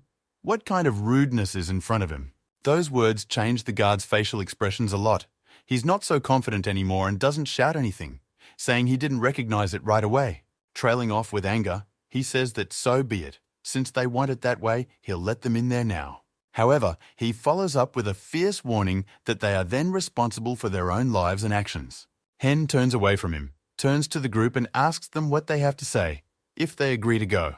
They all agree. This surprises the guard. He chalks it up to that and asks if everyone has the easy step technique. The group of guards then jump up and ask everyone else to repeat and keep up with them. Ginny now realizes that the whole spectacle was just to undermine their spirit and morale. However, Lee interrupts her, saying that in his opinion it's not just that, which surprises Ginny. She turns to him and gives him a surprised look, asking what he now means by saying that. Lee looks up into the mountains and asks Ginny if she can feel some powerful energy emanating from beyond those mountains. Meanwhile, the very guard who had first been rude to them and then acted normal jumped up and turned back around. Turning around, he saw that all the people on the bus were easily repeating the technique behind him and jumping up. Seeing all this, the guard and his men decide that they had better speed up in such a case, which surprises our group. One of the chief guard's subordinates turns to him, saying that this way they really won't be able to catch up. However, how angry and shocked the head guard was when he saw that they all easily caught up with him. Locking up with anger and shock, he ordered his men to speed up even more, twice as fast, which surprised them. After a while, the guard and his whole group got to the top. They were shocked because everyone had been waiting for them here for a long time. A guy with long brown hair started asking around about where the entrance was. However, Lee couldn't find his place. He looked at everyone, not realizing if he was the only one who felt this strange feeling. Looking at Hyun, Lee realizes that he's not the only one. Hyun has also started to feel it being here. The wind began to pick up stronger, standing on top of the mountain. Lee looked at them all and realized what lay ahead of them. Looking forward into the mountains, Lee could feel a fierce energy flow, thus realizing that the entrance to hell was there. His friend came up to Lee and asked what he was looking at so intently. Lee pointed him to the mountain and asked him if he felt it was strange. A friend clarified exactly what it was, and Lee pointed to the mountains and told of the strong energy that emanated from there. Knitting into the dialogue as always was Choa, who started talking about how the landscape of the mountain looked like a dragon's lair. Jinny looks at Choa and interjects, Choa talks about this being the place where the energy of heaven and earth gathers. While Choa was telling everyone what it meant, a familiar voice was heard talking about carefree chatter. It turns out to be a group of security guards who say it's time for everyone to hit the road again after a rest. After a while, our group and a group of guards come to a certain place, which is the entrance. The guards perform some sort of action, after which the cave opens up and everyone starts going down there. Lee walks the same way, but what worries him is that with each step the energy he feels is getting denser and denser. Hyun turns to Lee, saying if he's worried. Lee says no, but there have been various incidents here. It's worth being careful. Looking at the group of people going down, Hen talks about how Lee shouldn't worry. Everything should be safe. The guy with the brown hair steps in again, asking Hyun to go ahead and calling after him. Jinny is pissed off by this, as she doesn't understand why he's so clingy. But Lee asks Jinny to be calmer. Jinny asks how Lee hasn't nailed it yet, but Lee says there's no point in creating conflict now. Looking at them all, Lee quietly tells Jinny that he's not the only one who has a negative attitude towards them here. Jinny glares at them all, and with a disgruntled face says something about how it looks like Lee is right after all. A friend of Lee's enters the dialogue and talks about Hyun being a star in Marima, an idol of sorts you could say. Also, Lee's friend adds about how everyone here is pretty powerful, and Lee without his head status means nothing to them right now. Meanwhile, while they were all chatting, both the guards and our group came to an iron door of some sort. The head guard is talking about how everyone should be very careful. Now he's going to open the doors there. A second after he opened, a large hand with energy flies right in front of his face. He manages to dodge. The shocked guard, Hyun and the others, look to see that some person has walked out towards them. The head guard immediately began shouting that they had a fugitive here and asking everyone to attack and apprehend him urgently. However, all he does in response is spread his arms and yell about how all of a sudden they were going to catch him now. A second after his words, he had two guards in his hands and grabbed them by their heads. In the next instant, he began to crush their faces until they were bloody, saying that they wouldn't do anything with such skills. The main guard took a club and went to help his men. Our guys decided to help as well. This prisoner proceeded to crush their heads and draw blood, telling them if no one wanted to join. Next, this sick prisoner took the corpse of one of the guards and threw it into the hands of the head guard.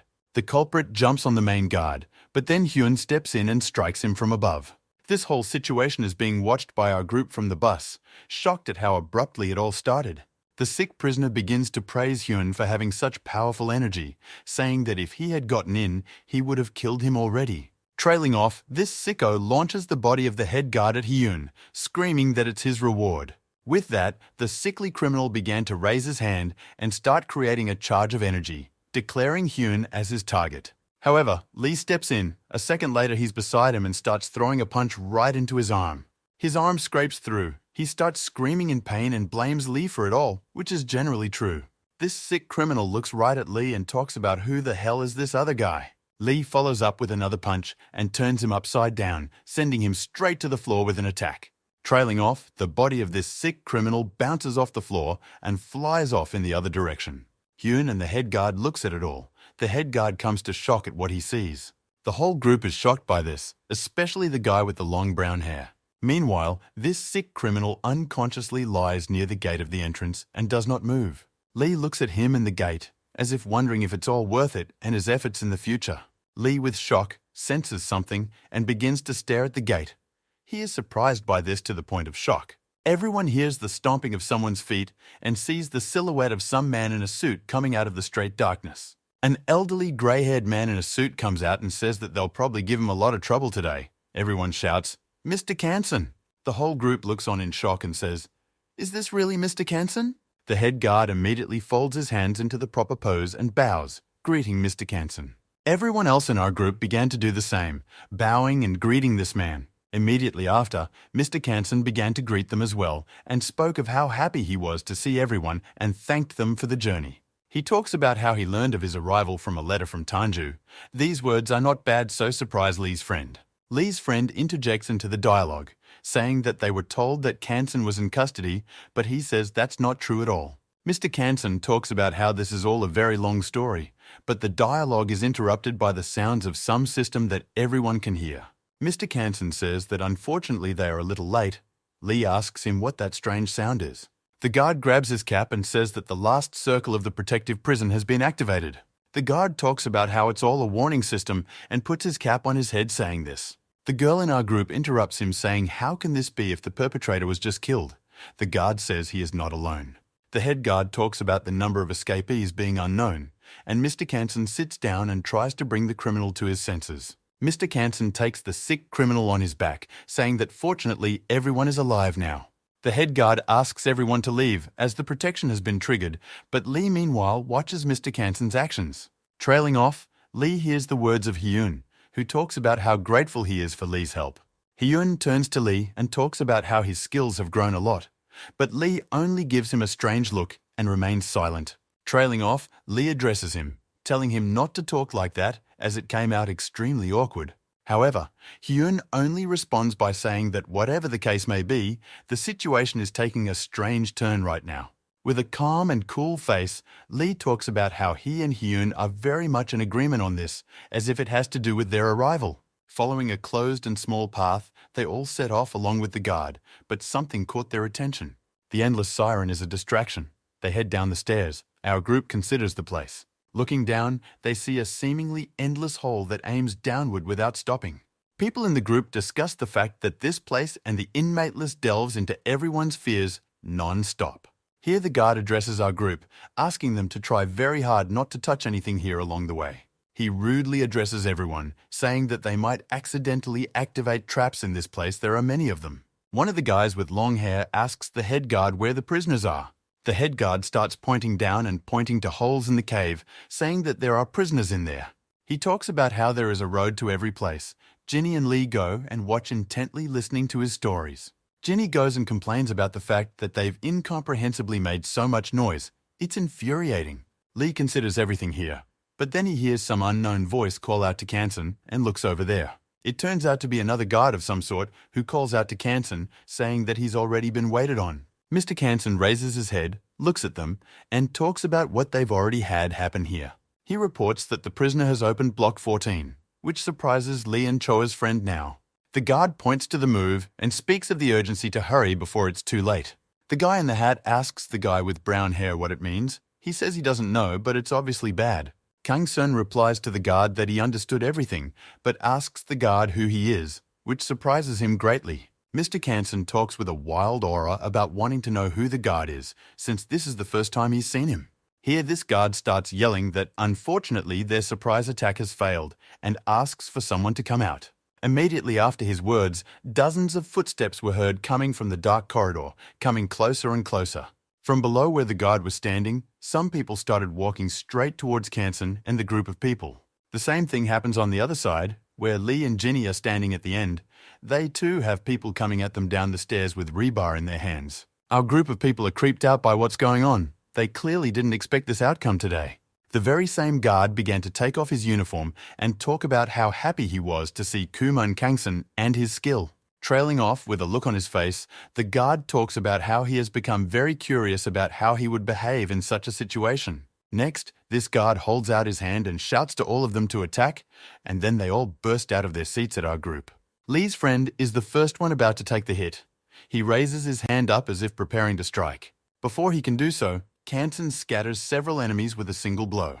That's scary to this lying guard who didn't expect things to be so easy for Canson. It also surprises the heck out of our group as well, who are shocked at how easy Canson makes it all look. Canson started throwing punches to scatter all these criminals, which shocked the guard who is standing there watching.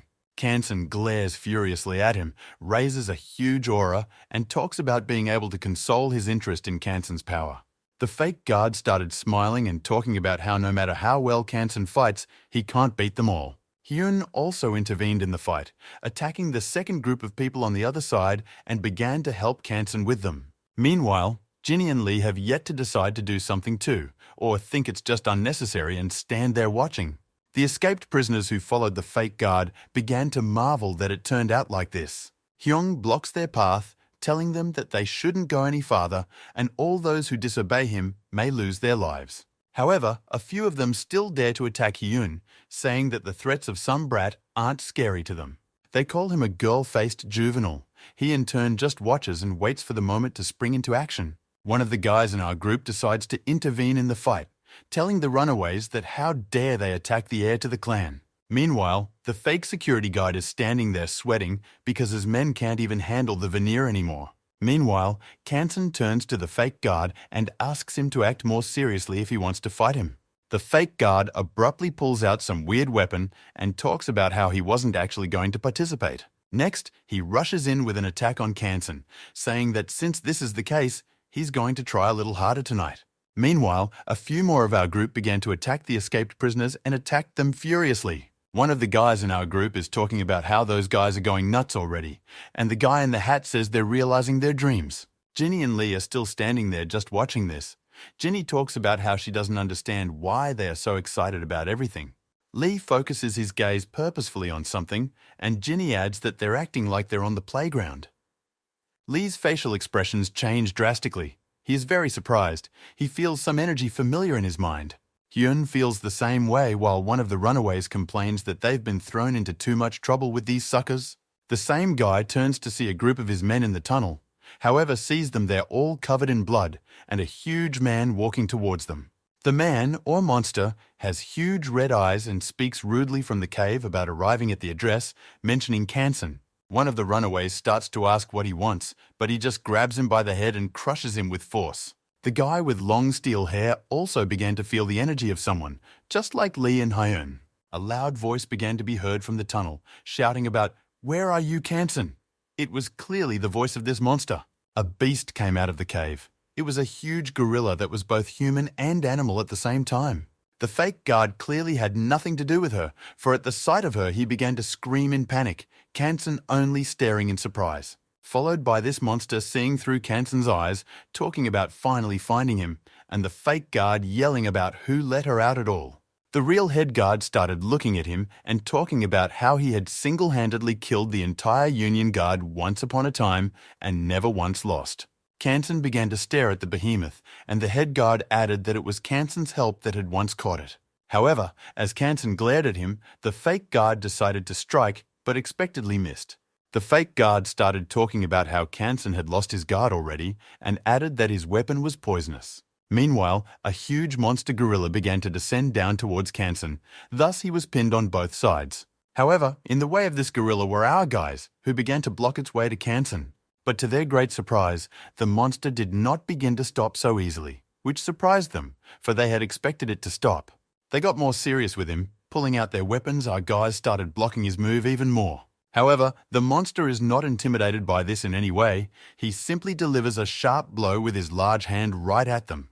To the rescue comes Hyun, who dramatically lowers their heads and tells them not to be so bold. Though the monster is strong, but not that fast, Hyun manages to get the guys aside in time, which surprises the monster.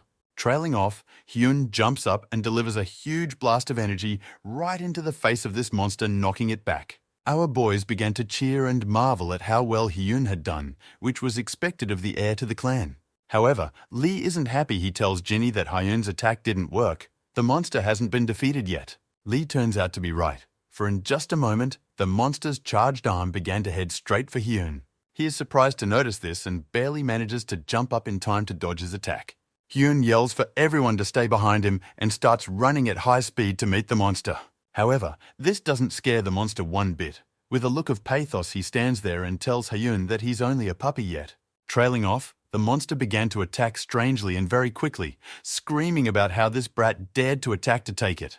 At this point, Hyun has little choice of what he can do, and he simply dodges every attack from this beast. After a dozen dodges and moves, Hyun manages to get close to it and deliver an elbow strike right into the monster's body. However, to Hyun's great surprise, the attack almost fails, and the monster begins to turn to Hyun. The monster jumps up and yells about how Hyun is really good at pissing people off apparently. Ginny is creeped out by everything that's going on. She talks about how it's really weird that not one of Hyun's techniques doesn't work on him. Meanwhile, Hyun dodges every new attack from the monster, as its attacks don't want to go over his defenses at all. Looking at his opponent, Hyun realizes that in such a place and with such an opponent, only energy defense won't be enough. Here suddenly, Hyun was looking at Lee, realizing that it was dangerous not to think about the fight right now, but he wondered how Lee would act right now. However, while he was thinking about what Lee would do, the monster reappeared to remind him that there was no time to think. Meanwhile, the guys in the band were getting worried, not realizing if the whole place was going to fall apart by accident. One of the guys talks excitedly about how it's finally his time. His friend asks what he's even thinking right now. Meanwhile, Hyun is still fighting this monkey, realizing that his attacks are still so fast and you can't give him a head start. Suddenly, Hyun's attention is caught by a guy in their group who jumped right over the monster with a spear. He joyously leaps to realize that as long as the air in Hyun's face distracts the monster, he'll be able to strike and help. Already near the monster's head, he almost strikes, happy that he will destroy the monster with just one blow, just as Hyun intended. However, things are nowhere near as rosy. The monster just throws this guy into the wall with one swoop of his hand and nails him there. All the guys are standing there in shock. They didn't expect the outcome for this guy to be so dire. Hyun also looks at this with shock and starts blaming himself, saying that it was his mistake because he was supposed to protect his comrade. The monster grabs this guy and starts saying he has no brains at all. Attacking with those skills is stupid. Hyun prepares to attack. Realizing that they will lose at this rate, however, something catches his attention. It turns out to be Lee, who in just an instant found himself standing directly on this monster with his feet. Shocked at being so abruptly moved, Ginny began screaming Lee's name and begging him to come back. Here, Lee began to address Hyun rudely, asking what kind of drebs he'd been swept up in that surprised him, and then follows up by calmly and coldly asking Hyun if he's always been this weak. Lee began to push through the monkey's body with his foot. It began to scream in pain and raised its arms to grab Lee now. However, her pathetic attempts to grab Lee failed. A huge charge of his energy began to crush her body from above. Hyun, as well as all those who were there at that moment, were very surprised, for they simply could not have expected such an outcome. Lee's energy charge was so powerful that it broke the ladder beneath the monster, causing it to fall. Ginny began yelling at Lee, telling him that he needed to get out of there right away, for the stairs below him were falling. However, Lee of course felt it. He is not that weak after all. He continued to crush the monster with an indifferent look. Lee began to fall down after the monster below, and Ginny of course went along with him, beginning to jump down after Lee. Lee's friends started yelling at them about where they were going. Had they decided to go massively insane and run away from here simply? Meanwhile, Kansan continued his battle with the fake guard, dodging his attacks time after time. The fake guard realizes that the rumors about Kansan weren't lying. He's strong, but the guard is pissed that Kansan has time to even watch what's going on behind him. This infuriates the guard wildly, and he's snapping out of it, shouting for Kansan to regain guard and pay for it. The fake guard touches Kansan, who holds back the attack, but the guard is creepily happy. With a laugh, he yells that it's over for Kansan, but then he notices some aspect of it. Kansan's hand, his fist, blocks the fake guard's hands, preventing him from striking, but he is calm, for the weapon is poisonous. However, in the next instant, Kansan unleashes some unknown attack with which he breaks the arms and weapons of the fake guard. This scares the hell out of him, and he starts screaming and crying as all his fingers are broken by Kansan's one attack. Kansan doesn't give him time to cry. Gathering all his energy, he delivers another strike with his shoulder right into the fake guard's body. The other fugitives are in shock, for their leader has not dealt a single blow to Kansan in all that time, and he himself is in the wall. Followed by Kansan addressing all the fugitives pathetically, saying that there is no time, so if they can, let them attack in a bunch. However, they all but run away and Kansan is approached by the main real-life guard. Kansan turns around. The head guard says that there are already 2 victims from the youth who came at once. Kansan orders everyone to assist, which they do, as well as contacting headquarters and moving them to another location. Meanwhile, while all this is going on, Hyun looks simply down, with great surprise and silence. He recalls in his mind Lee, who without any hesitation just jumped down after that monster after the attack. Hyun ponders the fact that Lee hasn't changed much since their last meeting, still giving out the same weird actions. Meanwhile, Ginny flies down to Lee as well, as she is very worried and concerned about him. Taking leap after leap, she descends lower and lower down this huge dark abyss. She keeps looking around, because she can't figure out where Lee has disappeared to, if he has fallen to the bottom. However, Lee's voice is heard from the side, shouting Ginny's first and last name, which of course attracts her attention. It turns out to be Lee, who is standing near one of the prison's passages and informs Ginny that he is here. She greets him cheerfully and immediately asks him if he is in one piece and is okay after the fight. He smilingly informs Ginny that he's fine. He came down here on purpose to investigate something down here. Lee points Ginny to some tunnel. She talks about how aren't they here for Conson. Lee says another case came up. Lee tells Ginny about some strange energy coming from here, and then Lee hears a familiar voice from behind. It turns out to be the same monster. It turns to Lee, saying he was trying to escape from it or something. The monster, clutching his wound, asks Lee if he was trying to finish him off with it, but Lee says no, he even lowered the technique. Lee trails off, also adds looking at him about how he didn't expect it to come back so quickly. It's Monkey who starts yelling at Lee, talking about how he's a greyhound and thinks he's omnipotent here or something. The monster abruptly starts attacking Lee, much to Ginny's dismay, but in no way Lee himself, who just watches it. Lee doesn't even dodge. He decides to use the Steel Master's technique, and he manages to stop the monster's attack. The monster himself stops with shock, for he has seen this technique before. He turns to Lee. Looking into the eyes of the defending Lee, he talks about whether he is a disciple of that unshakable steel wall. Lee asks how the monster knows Mr. Steel. The monster only replies that he now understands why Lee is so strong. The monster begins to say goodbye, saying that he's not going to fight Mr. Steele's disciples and asks Lee to go mind his own business. This surprises Lee wildly. He didn't expect such a reaction. The monster simply walks away. After all, its target is not Lee, but Kansan. Lee begins to address this monster, talking about why he doesn't want to fight, but is looking for Kansan. Already walking away, looking straight down the tunnel, the monster replies that he's fought the Master of Steel 100 times already. He's sick of it. And then he adds that he's only fought Kansan once, and that was 10 years ago. I wonder what will happen now. Meanwhile, the events of the story show us Kansan himself, standing somewhere talking about something he just doesn't have the words for. Kansan talks about how they have only been able to study the Rhea zone, which is in fact very small and weak. Kansan asks someone to put all their efforts into the search. Our group watches it all with shock. Kansan sits back in his chair and talks about how it's hard to find Lee, but it's unlikely that the head of Sunu has fallen to the bottom with his skills. Here, Hyun interjects into Kang Seong's conversation with someone, saying that he too could join in on the search for the head of the Sunu clan. Meanwhile, the events of the story show us Lee telling someone that they don't have to help him. It's Lee who addresses the monster, and all the monster does in response is talk about how he's on his way anyway right now, no big deal. And also adds that he is happy to help Mr. Steele's apprentice. Ginny says that apparently Uncle Style is very popular here. Trailing off, the monster points Lee to some sort of tunnel-like descent in the wall, telling Lee to go down there next. However, the monster looks at Lee and talks about not advising him to do so. There's a real cave in there, no lights or paths. However, Lee addresses the monster, saying that according to him there is no one there, but Lee senses human energy in the cave. Trailing off, Lee also points out some crates and wires, much to the surprise of the monkey himself, who wasn't expecting such a thing. Out of this cave comes a man with an eye patch who addresses the monster, asking what fates and what are the two little girls next to him. The monster turns to him saying that he has the same question. What is he doing here? And what kind of baloney he has set up on top? However, the man only replies that the monster should go about its business with Kansan and not interfere with him, which surprises him. The monster began to tense his muscles and get into a stance, telling the man that he had decided to mess with him here.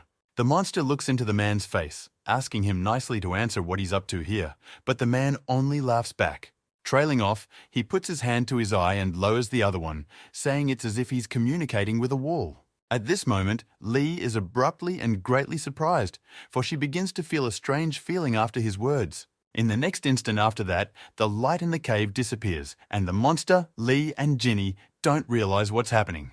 The monster can barely see anything and starts asking why the idiot knocked out the lights now. The monster asks for the lights to be turned back on, and meanwhile this man is behind him with a blade in his hands. Trailing off, the man makes a leap from the wall right into our monster, talking about what he knows about his defense technique. Trailing off, he starts throwing punches and yelling that he also knows that he needs to see his opponent's face to do so.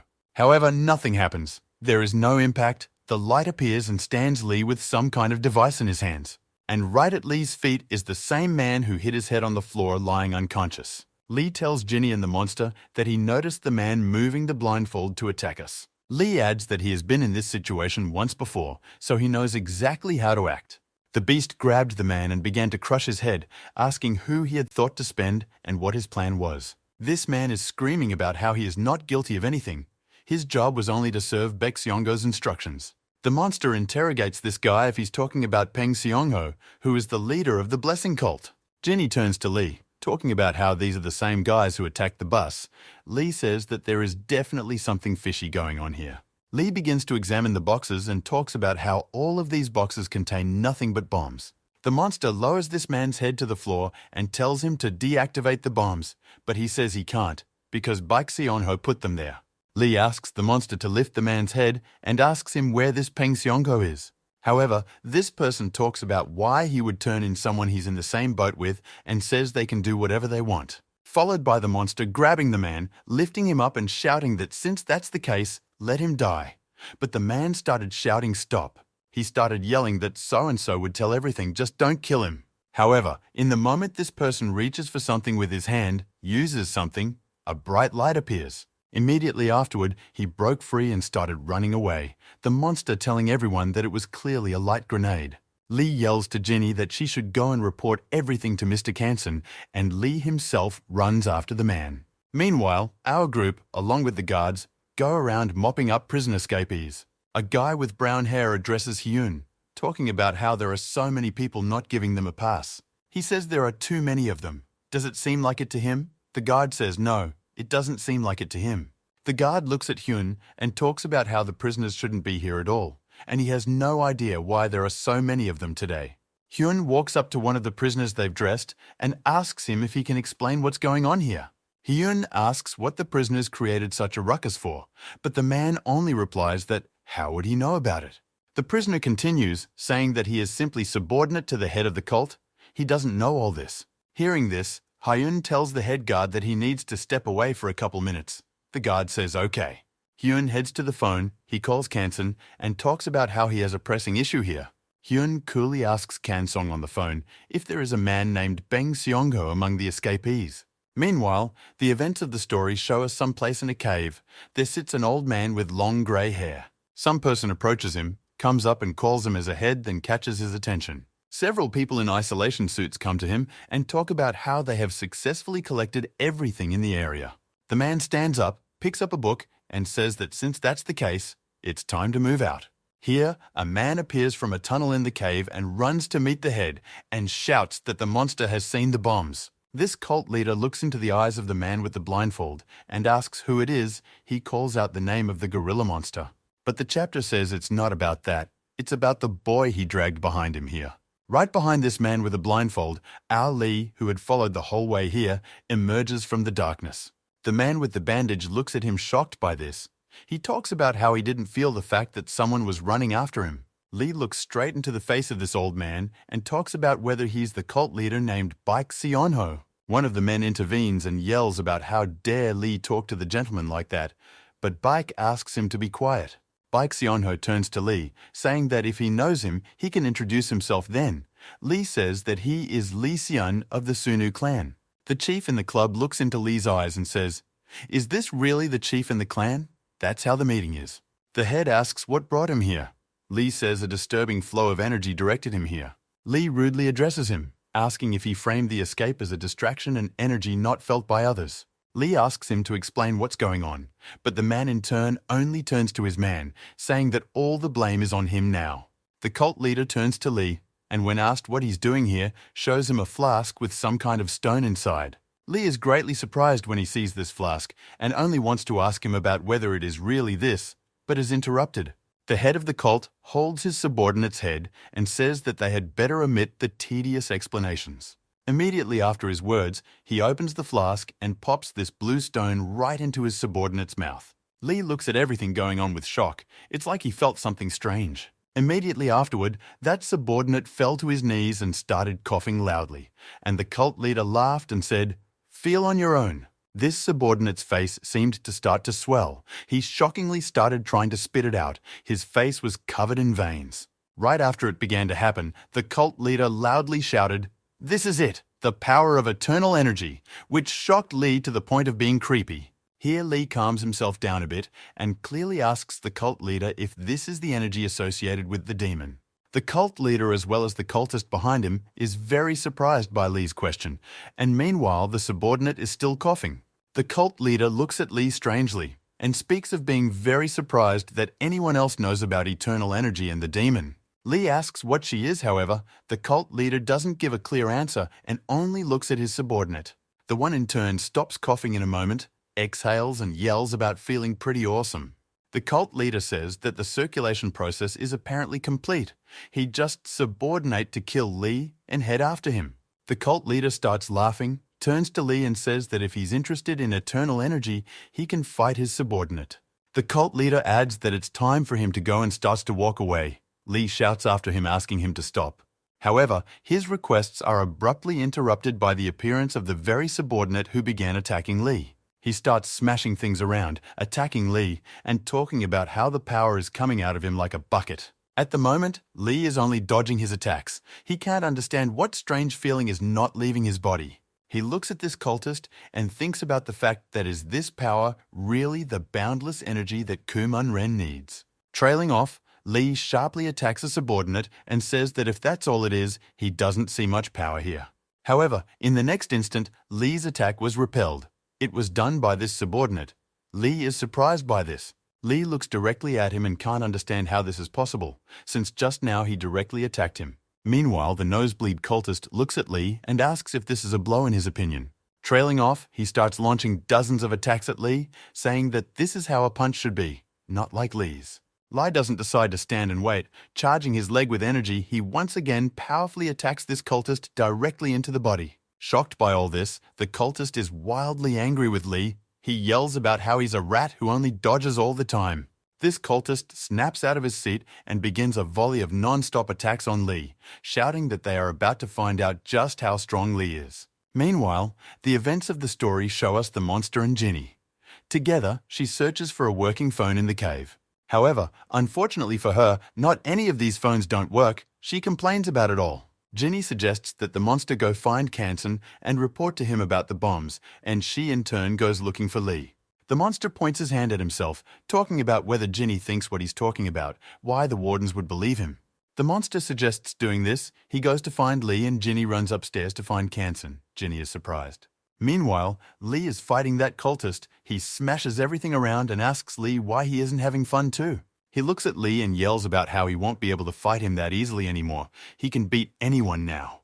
However, the whole scene doesn't surprise Lee at all. He turns to him and says, "Enough is enough." The cultist in turn only smiles bloodily with blood on his face, saying that Lee was afraid of him. Lee looks at him and tells him to look at his hands, which are oozing blood. He looks at them in surprise. Lee looks at him calmly and adds that this happens when the energy vessel is full. He begins to look at his hands with shock, and Lee adds that this happens when the energy is higher than the body's strength.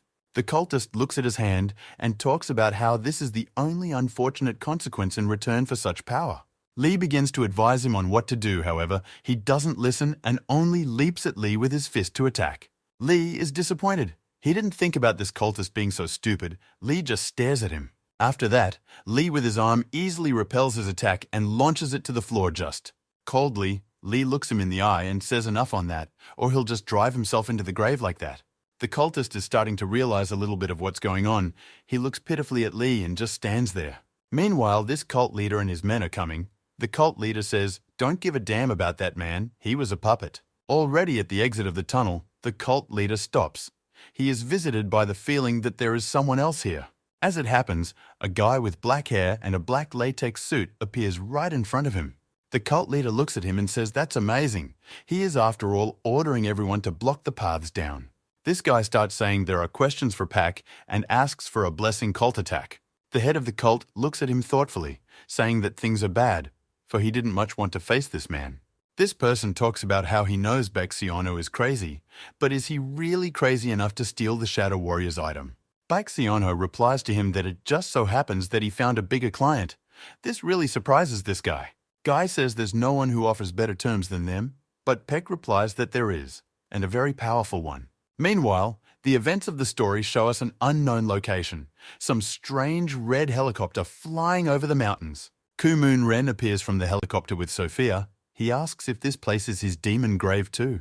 Meanwhile, the events of the story show us Lee. He says goodbye to that cultist and advises him to do an energy circulation to survive. The cultist began to look at his hands again and realized that he really could be much worse off. However, neither these thoughts nor Lee's words apparently stopped him, for he shouts to Lee where he is going. And right after shouting this, I jumped at Lee with a punch of energy, which Lee dodged.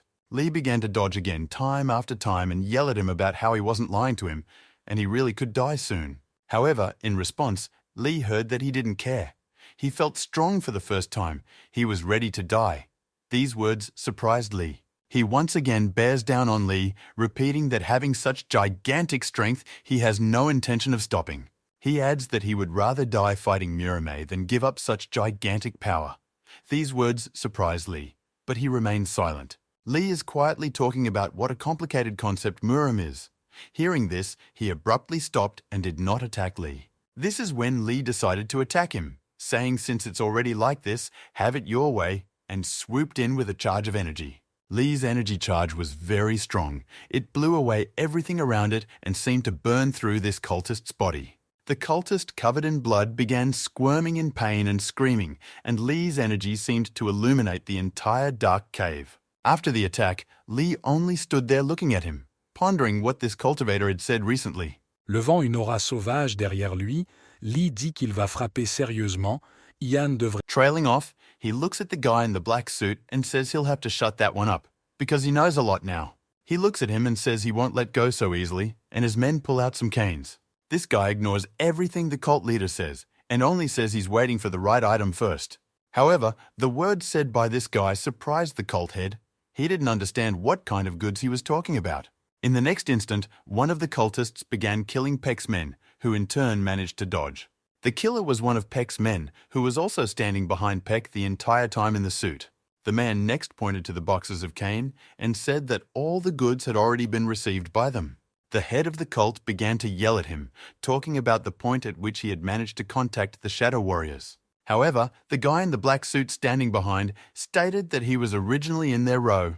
The cult trader started talking about how Peck shouldn't have cheated, no matter who his new big and powerful buyer was. Then the cult leader abruptly says that his buyer is Ku-moon Ren, which scares the guy in the suit, who says that Ku-moon Ren is part of the Shadow Warriors. The cult leader began to talk about how a dragon couldn't be killed in a pond, and said that Ku-moon Ren's influence was already far above the Shadow Warriors. In the aftermath, the events of the story show us Ku-moon Ren again, and the cult leader tells us that he's already heading here for the eternal energy. Trailing off, the cult leader says that in his opinion, with the new power, Ku-moon Ren will stroke the Shadow Warriors and asks this guy to join them. However, this guy only replies that the main cultist is a bigot and talks teeth and asks to finish him off. After saying that, a scuffle started between the cult leader and the guy in the suit.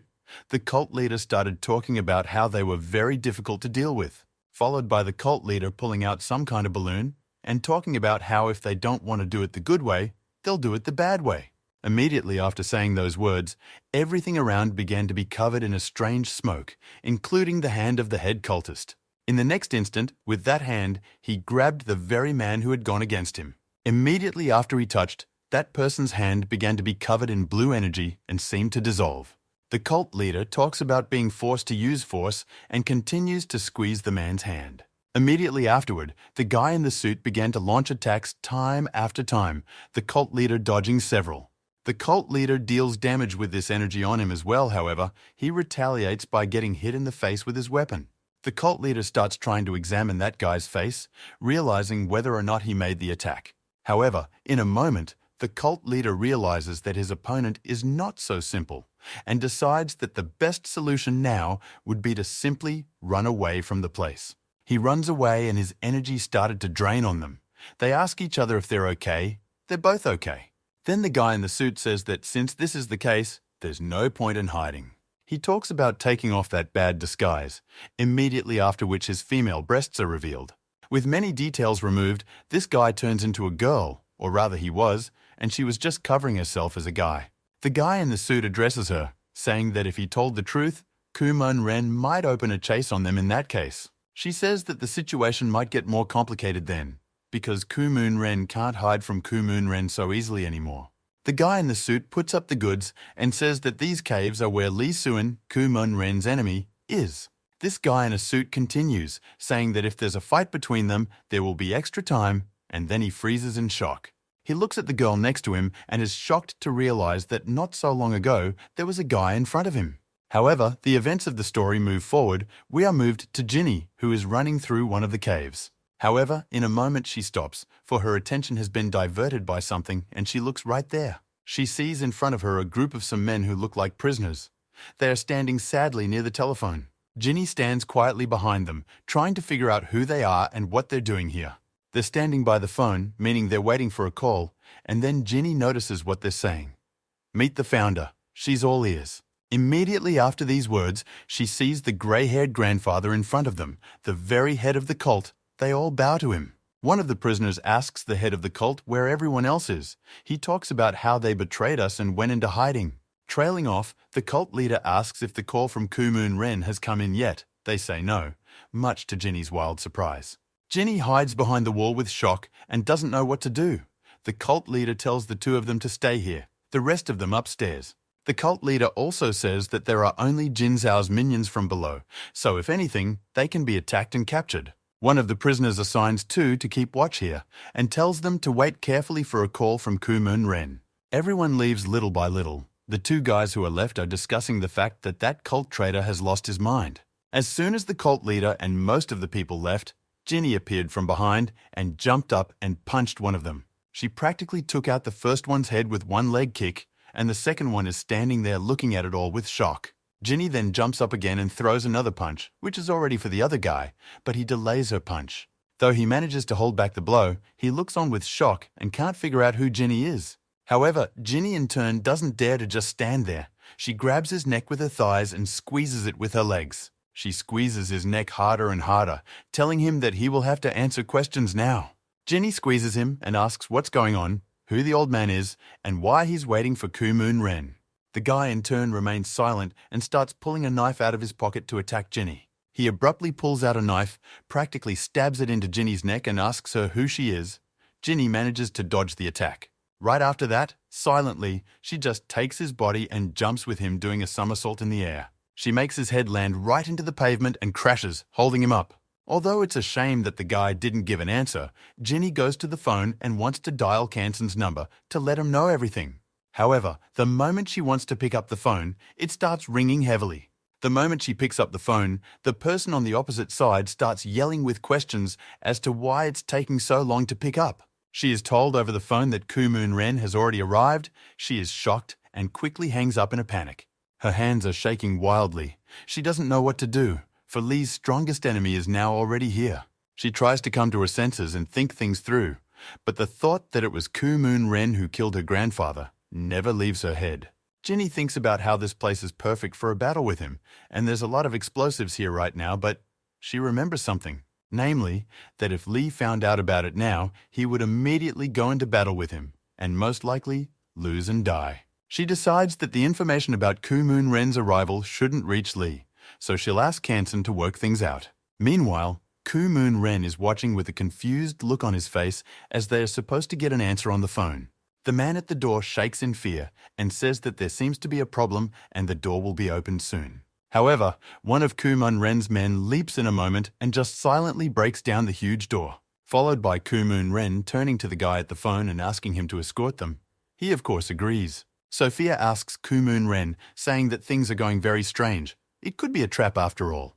Kumon Ren tells her to call it a day.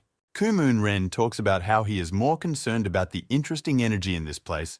They might see something interesting today. Meanwhile, the events of the story show us Lee still fiddling with that guy, trying to restore his energy. The guy is shocked that Lee is helping him and treating him, but Lee says their fight isn't important right now. He's all about surviving. That guy starts to pass out again and talks at the end about how if Lee continues to be so kind, he won't live long in Murmur. However, Lee in turn says with a smile on his face that he understands all this perfectly well and treats the guy further. Lee starts to tell the guy and make recommendations for treatment next, but something abruptly catches his attention. It turns out to be the same girl who was the boyfriend. She tells Lee that they haven't seen each other in a while. Lee is as shocked as the sick guy, but it feels as if Lee already knows her well. Lee looks at her and talks about how she's no stranger to Jong Myung-gra from a certain squad. She in turn looks sweetly at Lee and talks about how he's a good boy, since he could even remember her name. He interrupts her and immediately tells her that it's just as he thought.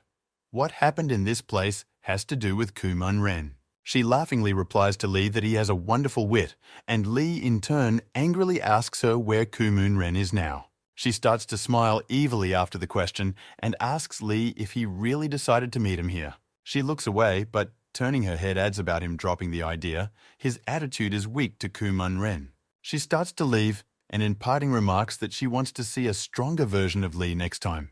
However, a sudden sense of danger stops her in the moment. She feels a strong energy behind her. It turns out to be Lee. He charges up a lot of energy and delivers a sharp blow at her, but she dodges it. She's greatly surprised at what she just saw, for she didn't expect even close to such a heavy blow from Lee. She continues to stare at Lee with great surprise, and he in turn says he can show her a better version of himself. Trailing off, Lee is also rude about how she'd better answer where Koo Mun-ren is now. She loudly tells Lee with surprise that he has a violent side at last. She happily pulls out her weapon and talks about how she wants to run one little test for Lee then. Lee pays attention to it all with surprise, for he doesn't understand what it's all for. She makes a huge and sharp jump right at Lee, but he manages to dodge it already on the edge. Trailing off, she jumps on him again, strikes him with her foot, and practically knocks Lee to the ground. Lee stops, holds out his hand and starts energizing her, telling her that he'll have to show her the energy then. She says that such an attack won't work, since Lee has already angled his feet into her trap, and laughs. Following, she abruptly clutches her canes and begins pulling Lee towards her without stopping. After pulling him up with her canes, she scrambles up her leg and prepares to launch an attack on Lee's head. She almost succeeds, but Lee dodges, and her attack shatters the floor beneath her into little crumbs. Lee can't get very far back, however, as her canes hold his legs tight and pull him towards her. She pulls him towards her and screams at him about where he's always running off to and strikes his body with her foot again. After such a powerful blow, she begins to pull him back on top of her again, preventing him from pulling back and changing position. Lee fends off the attack. She turns to him saying that if he was trying to trap her, but he didn't choose the best opponent for this plan. She keeps throwing punch after punch at Lee, and meanwhile the very guy Lee saved is watching it all. And also the guy who came here with this girl is also watching all this. He's remembering something in his head. He recalls her shedding her costume and discussing the plan to capture Koo Mun-ren with him. Back then, they discussed the fact that even if many of the Shadow Warriors gathered, it would be difficult to capture Koo Mun-ren. He was very strong. Then this girl was looking at the merchandise and talking about some last will of some elder, and that there are no traitors in the Shadow Wars. Then she remembered Koo Mun-ren and told that guy that a man like him wouldn't just let them go. Then she took the goods and said about how if this guy wanted to live, he'd better follow her, and that's how he ended up here. But now, watching this fight, the guy began to think about the fact that she was already spending a lot of energy on one Lee. She thinks back to Lee and his anger on a certain day and thinks about how she can't let Lee have a repeat of that day. With red cheeks, licking her lip, she keeps waiting for Lee to lose his temper and show her all his anger like he did then. However, in the moment, Lee stops. He doesn't let her pull his leg anymore and drives it hard into the floor. However, in a moment, she notices that the cane she had slung on Lee's leg has started to shoot back up on its own. Lee began to look at all of this in silence and just watch her and her actions going forward. However, she in turn was clearly in no hurry to do anything about it. She just looked at Lee in surprise. He stood still, closing his eyes as if he was sinking into his mind, thinking about something. As it happens, in his mind, he began to remember Koo Mun-ren who had trained him once. Back then, he had said that intelligence wasn't always needed in battle. Koo Mun-ren then taught him to open his ki by discarding the strength and mind. It gave the body a new super strength, but back then, he advised him not to get into it too much. Now, Lee decided that he would do this in order to raise his energy and began to let go of thoughts and body control. Meanwhile, this girl just stood there and watched in shock at how well Lee was doing at managing the whole fight. Out of anger and powerlessness, she unleashes a volley of new attacks at Lee, who is already close to him while he is in some sort of trance. In a moment, her belts, which she used to attack always Lee, had already almost reached his head. But he was still calm, for in the very next instant, he had jumped right at her and dodged everything in a flash. And after that, with wide eyes and a large charge of energy, Lee fist punched at her. Luckily for her, however, she managed to dodge him, but she's clearly in a wild state of surprise right now. Lifting her head back up, she sees Lee in front of her, who with now yellow eyes is preparing another attack at her. She now decides to fend off this attack and belts Lee, blocking access to a possible attack right into her.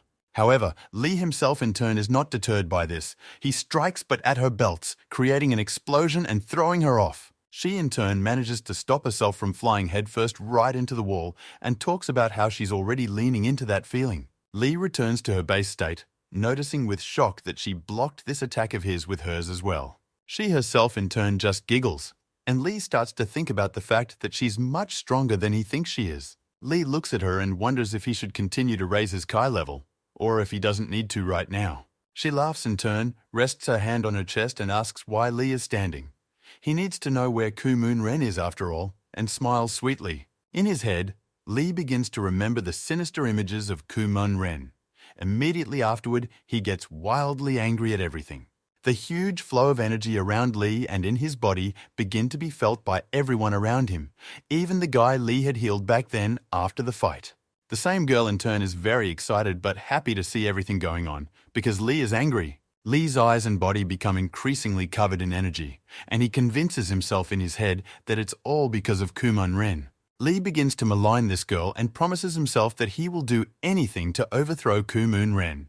However, at one point, Lee's head is abruptly grabbed and held by someone from above, which scares Lee himself. It turns out to be the same gorilla monster. He calms Lee down by talking about how he loses his temper too easily. It's bad for him. The monster just arrived here for Lee and started asking what the hell was going on here. Trailing off, the monster stared at this girl, asking Lee about what kind of half-naked girl was here. This girl wants to answer, however, some feeling and someone's harsh voice stops her. In the next instant, the wall of one of the caves falls through, and a crowd of escaped prisoners emerge from it. This crowd can't figure out what's going on at all and are trying to figure out who this woman is standing here. They also see Lee with a gorilla monster, calling him an indestructible giant. One of the prisoners, apparently the main one, yells at the gorilla about what she's doing here, since she has to settle the matter with Kansen. The prisoners turn to the gorilla, saying that they will take her to their side if she kills all the people here. The same guy who fought Lee back then stood up for him, saying Lee was his savior. However, the chief among the prisoners turns to the giant and talks about killing the guy first. This guy starts looking around saying what the hell are they talking about him, but the inmates tell him to shut up. Trailing off, they all talk together about sending Bexiano here on orders to get rid of the excess trash. This girl starts walking towards these guys and telling Lee that unfortunately they will be done for the day. The prisoners look at her joyfully and talk about how she doesn't really want to get on their side either. They promise her a warm welcome, but she says they annoy her, and in an instant scatters many of them to the sides. The monster talks about recognizing the technique she used, however Lee just stays silent and watches. Lee snaps out of his seat, lunges at her, and talks about how she doesn't really think he's going to let her walk away like that. She notices Lee's attack and just silently throws some kind of ball, which abruptly turns into an oodles of smoke. Lee begins to try to dodge such a large volley of smoke. However, he is rather weak at it. Meanwhile, the prisoners who inhaled this smoke began coughing up blood and gasping for breath. She turns to Lee and talks about how expectantly he realized things quickly and immediately stopped breathing after such an attack of hers. She starts to walk away, laughs and tells Lee to be on his guard. If he accidentally inhales that smoke, he'll get hurt. She herself walks into that smoke in silence, waving back and talking about how they will see each other again. Lee stares after her, calling the thousand-faced man, not realizing if she's good or evil to him. The gorilla monster turns to Lee, asking if he's okay yet. Lee talks about how everything is fine. These guys started to come around. The main one started pointing his finger at the gorilla and asking why she hadn't grabbed Lee yet.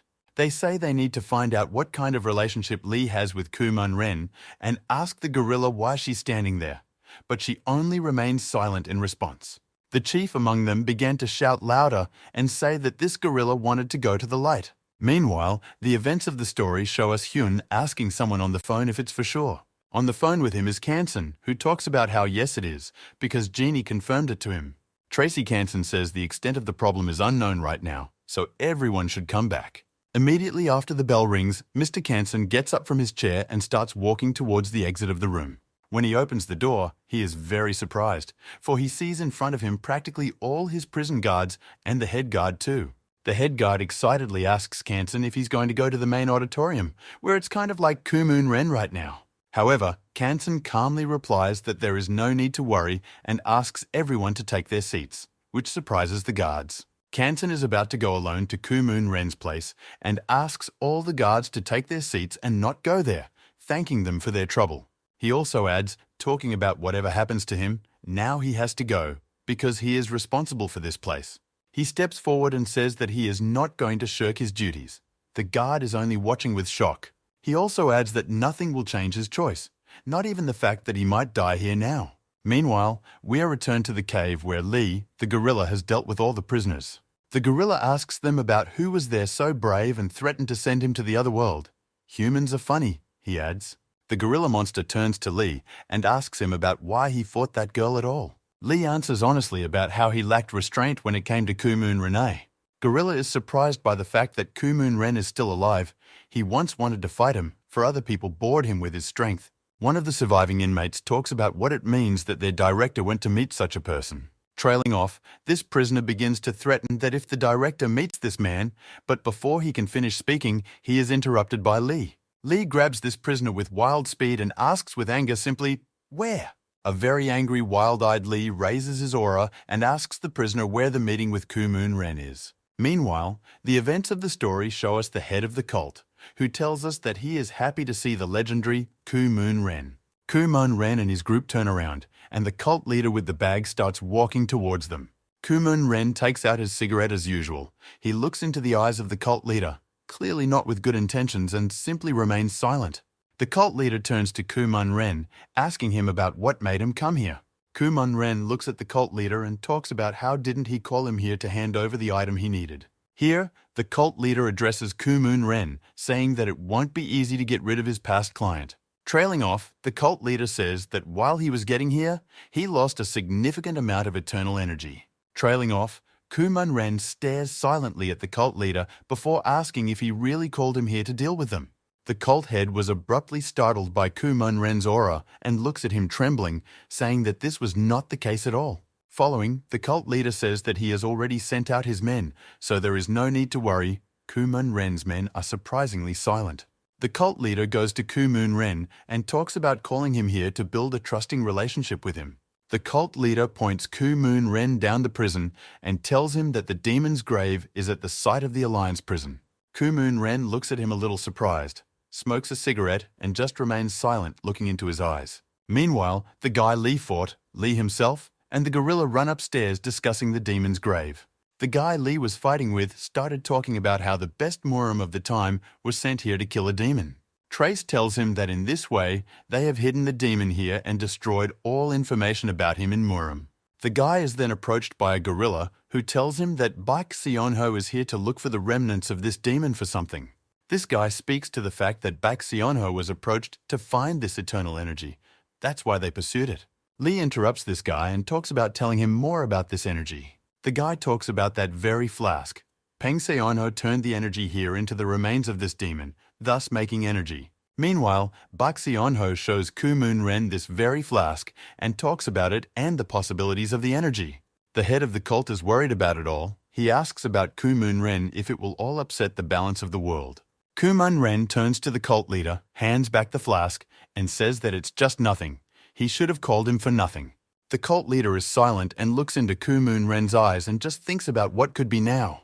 The cult leader turns to Kumun Ren, saying that if she is insignificant, he can try it himself, which surprises him. The cult leader says that he would be very interested to know why Kumun Ren is giving up the power of a first-class master.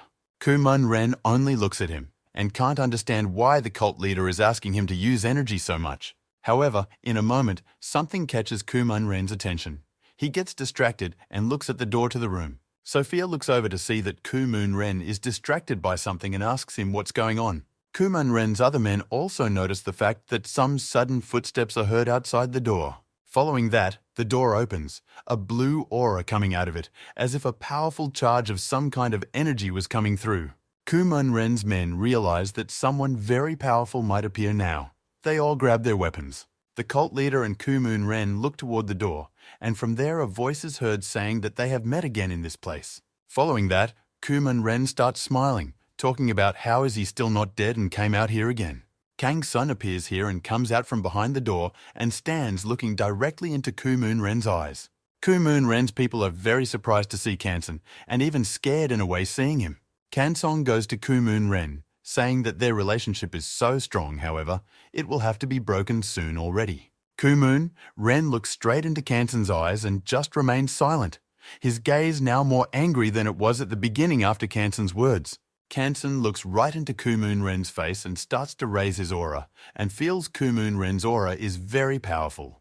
Ku-moon Ren abruptly takes out a cigarette and speaks loudly about how does Kansun really want to die here already. Ku-moon Ren hides the flask of energy in his jacket and talks about how if Kansun wants to die, so be it. Ku-moon Ren raises a huge dark aura and says that so-and-so, if Kansun wants to die so badly, he'll help him do it. Trailing off, Kansun smiles, raises his hands and gets into a stance, saying that he won't be as easy to kill as Ku-moon Ren thinks. Immediately afterward, they glance over and Kang Seon notices Ku-moon Ren's fist attack flying at him. The events of the story show us Lee and that guy, after being hit by Ku-moon Ren, a huge charge of energy spread everywhere. Lee starts to feel something. He stands with shock and stares at the floor in surprise as if he can sense Ku-moon Ren's aura. Lee starts to look up. He's running out of sweat and can't tell if the feeling is accidentally failing him. Lee informs the guy and the gorilla that he can feel Ku-moon Ren's internal energy. Apparently he's fighting someone. The gorilla turns to Lee and talks about who such a person could fight Ku-moon Ren. Could it really be Kansun? Our group of guys, led by Hyun, stands by the guards who tell them about Kansun going to Ku-moon Ren. Hyun yells that he can't just stand here. He needs to find out where Kang Seong personally is and go to him. The guards turn to Hyun, saying that he doesn't understand the fact that Kansun didn't make a request, but in order to be here. Hyun doesn't believe what the guard says, saying that Kansun couldn't have given such an order. He wouldn't do that. Hen threatens the clan and alliance relationship if the guards don't honestly tell him where Kansun is now. The guards say that Kangsun received information about Ku-moon Ren's arrival here and went to see him, shocking everyone. Hyun yells that how is that possible? Doesn't security know about the condition Kangsun is in right now? The guards all lower their heads together and talk about how they understand everything perfectly well, but are acting on Kansun's orders. Lee's friend asks about where Ku-moon Ren is now. The guard yells that she obviously can't say that anymore.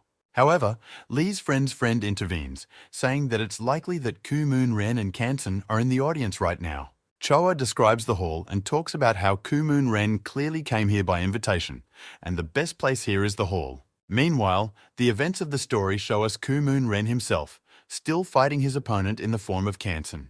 Much to Ku-moon Ren's surprise, Kansun manages to grab his arm during the punch and get behind his back. Ku-moon Ren powerfully charges his hand with red energy and delivers a powerful punch straight into Kansun's body. Kansun takes the full impact right on his heels and follows up with a counter knee strike right on top of Ku-moon Ren.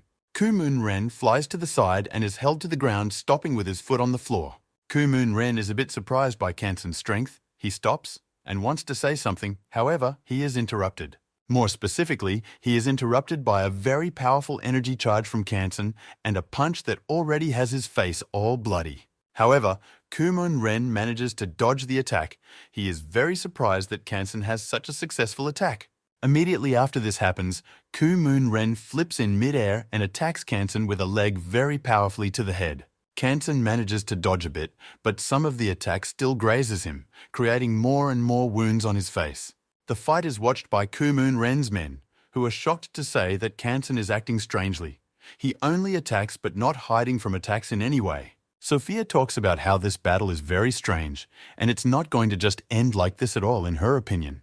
Meanwhile, the head of the cult is also watching and says that what's going on is not going according to plan at all. Trailing off, the cult leader realizes in his thoughts that while all this is going on, it will be very hard to set off the bomb. Meanwhile, the head of security and his men try to clear the bombs, realizing that it will be very difficult. Next, the head of security talks about how it's hard to remove the explosives because the timer has already started. One of the guards talks about how things are very complicated, but there's still plenty of time before the timer. There's time to work things out. They talk about how the explosion will not hit the prisoners' cells, however, will make a cave-in that will block the climb. One of the guards says that there is nothing they can do at the moment, so it is better to evacuate. However, one of the guards talks about how that's all well and good. But where is the girl who brought them here, Ginny? The events of the story show us Ginny interrogating the prisoners about the direction Lee and that guy were headed. Ginny talks about how it looks like Lee has learned of Ku-mun Ren's arrival, and the prisoner cries that he was defeated by a girl. Meanwhile, Lee and the guy and the gorilla are standing on the stairs deciding how to get up quickly and work things out. The very same guy points Lee to where he should pick up and talks about how he won't go to Ku-mun Ren there. Lee raises a powerful gradient aura and says that it's okay. Lee has a way to overpower Ku-mun Ren. This guy, along with the gorilla, were shocked at the powerful aura around him now that Lee had raised. They hadn't expected such power. A very angry and powerful Lee declares that they will see how Ku-mun Ren will meet his end here today. Lee is going to destroy him. Trailing off, Lee takes a leap and heads straight upwards, as if he's just flying like a huge phoenix bird. Followed by the guy talking about how Lee has this aura, the gorilla says it's so powerful they can't even feel him. Lee heads upwards very powerfully, however. The gorilla says he thinks about the fact that Lee is well aware of the fact that he can't handle him alone. Lee climbs up time after time and contemplates the fact that despite Kansong's words, he will intervene in the battle against Ku-mun Ren. Meanwhile, the events of the story show us Ku-mun Ren telling Kanson that he is using dirty tricks against him. Meanwhile, Kanson himself is already exhausted, standing covered in blood and wounds, but still standing in his stance and not backing away from Ku-mun Ren. Looking at Ku-mun Ren with a bloodshot gaze, Kansong accepted in his thoughts the fact that this was his last battle in his life. Ku-mun Ren activates more of his power and Kanson bloody screams at him and they converge in battle again. In his thoughts, Kanson recalls one scene where he was sitting talking to someone and asking them what they wanted him to do. Then he spoke to the old man ghost, and the man talked about how he knew Kanson was going to transform the Union. That day, Kanson along with the old ghost were discussing the fact that a lot of things are changing in Murama now. That day, the old man scrutinized Kanson's documents, saying he sincerely doesn't believe people who hide something. That day, the old ghost man put down the documents and said that he didn't realize at all what his plan Kanson was keeping. Then, Kanson spoke of his goal being simply peace and tranquility in Murama and nothing more.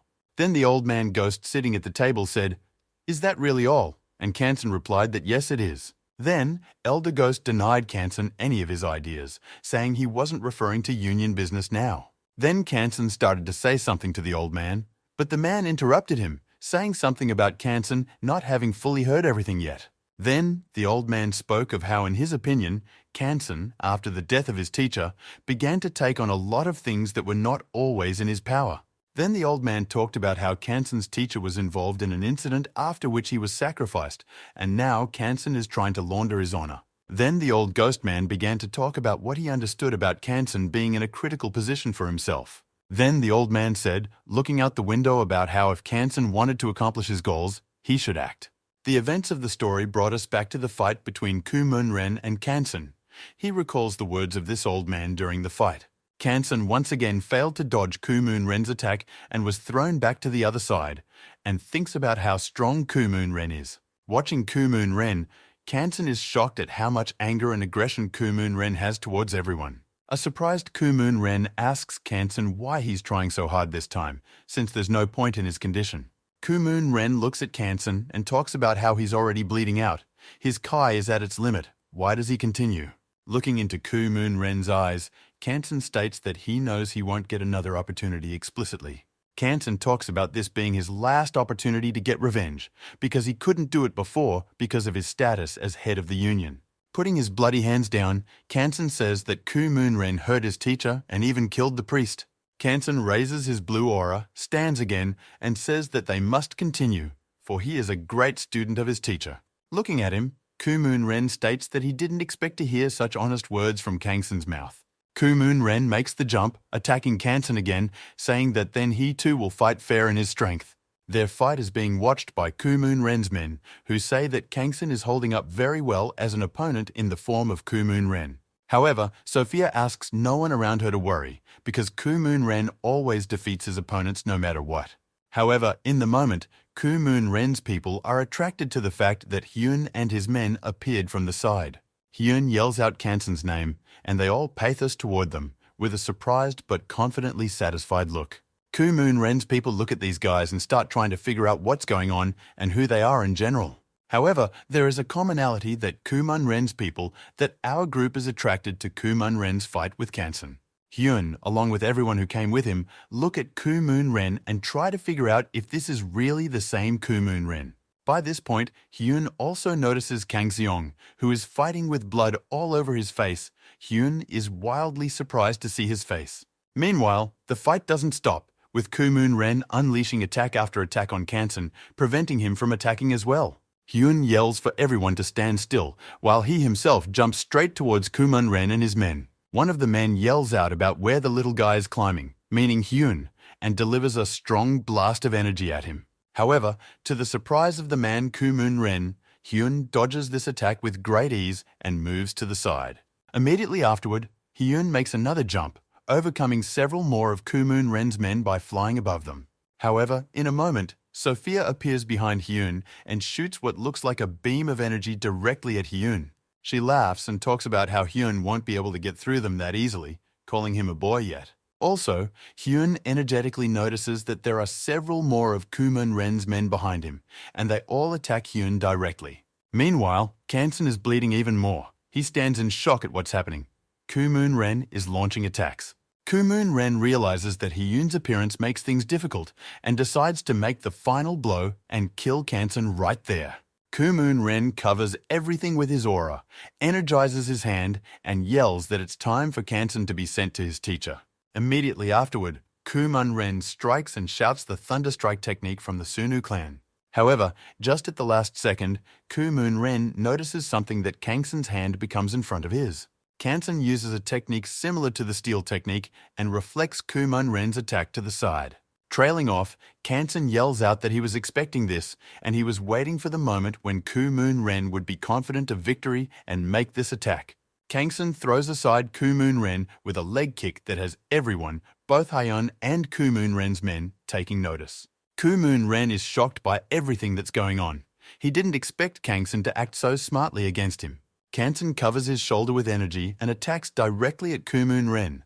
The latter in turn decides to defend himself. He is eerily surprised. With practically dead, already empty eyes, Kangson makes a point of suggesting to Kumun Ren that he end their relationship here. He begins to press his opponent Kumun Ren even more into the wall, the latter only holding back the attack. Kumun Ren's men are looking right at it and they're shocked, and so is Hyun, because he didn't expect such power from Kanson in such a state. The most unusual thing is that a cry of pain comes out of Kumun Ren's mouth. He is shocked that he has been punched. The debris falls behind Kanson's back and he continues the pressure.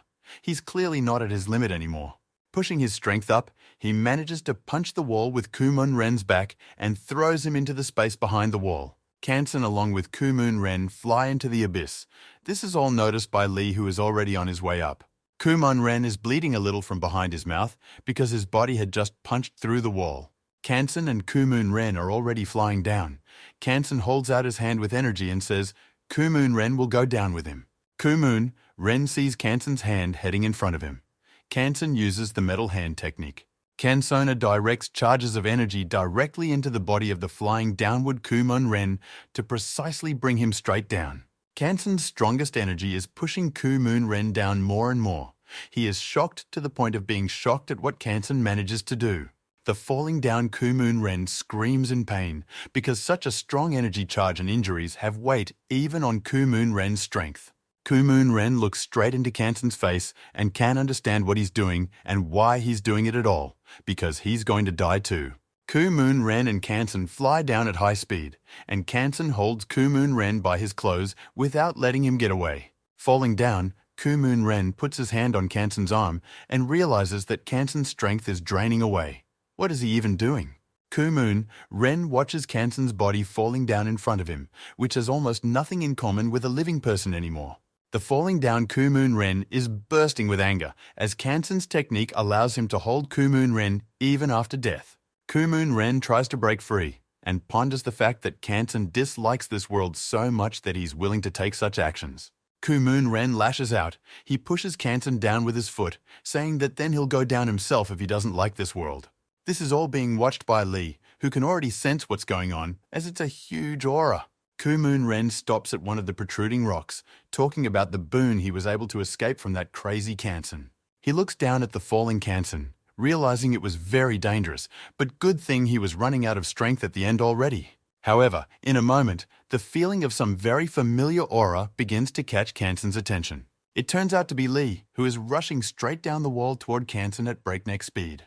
Kumun Ren is well aware of the fact that it's Li Shun, but he doesn't understand what he's suddenly doing here and why he came in the first place. The old man, the head of the cult, shouts to Kumun Ren, asking him to climb faster upwards because there is a bomb at the bottom that is about to explode. It also surprises Kumun Ren, because what's a time bomb somewhere in the caves and what's it for? However, Kumun Ren just flatly ignores the cult leader's words and silently jumps down. Apparently, he is interested in Li Xiong. The head of the cult shouts after him. Doesn't he realize there's a lot of powerful explosives in there? Meanwhile, Li jumps off the wall and grabs onto Kansen's body, trying to save him from falling down into the abyss. Much to the delight of Li and Kansen, he manages to grab Kansen's body right in the air as it flew down. However, what Li fails at is grabbing back onto the rocks in the cave. Now he just flies down with Kansen's body. However, someone's hairy and bloody hand abruptly grabs Li and saves him from the fate of falling downward.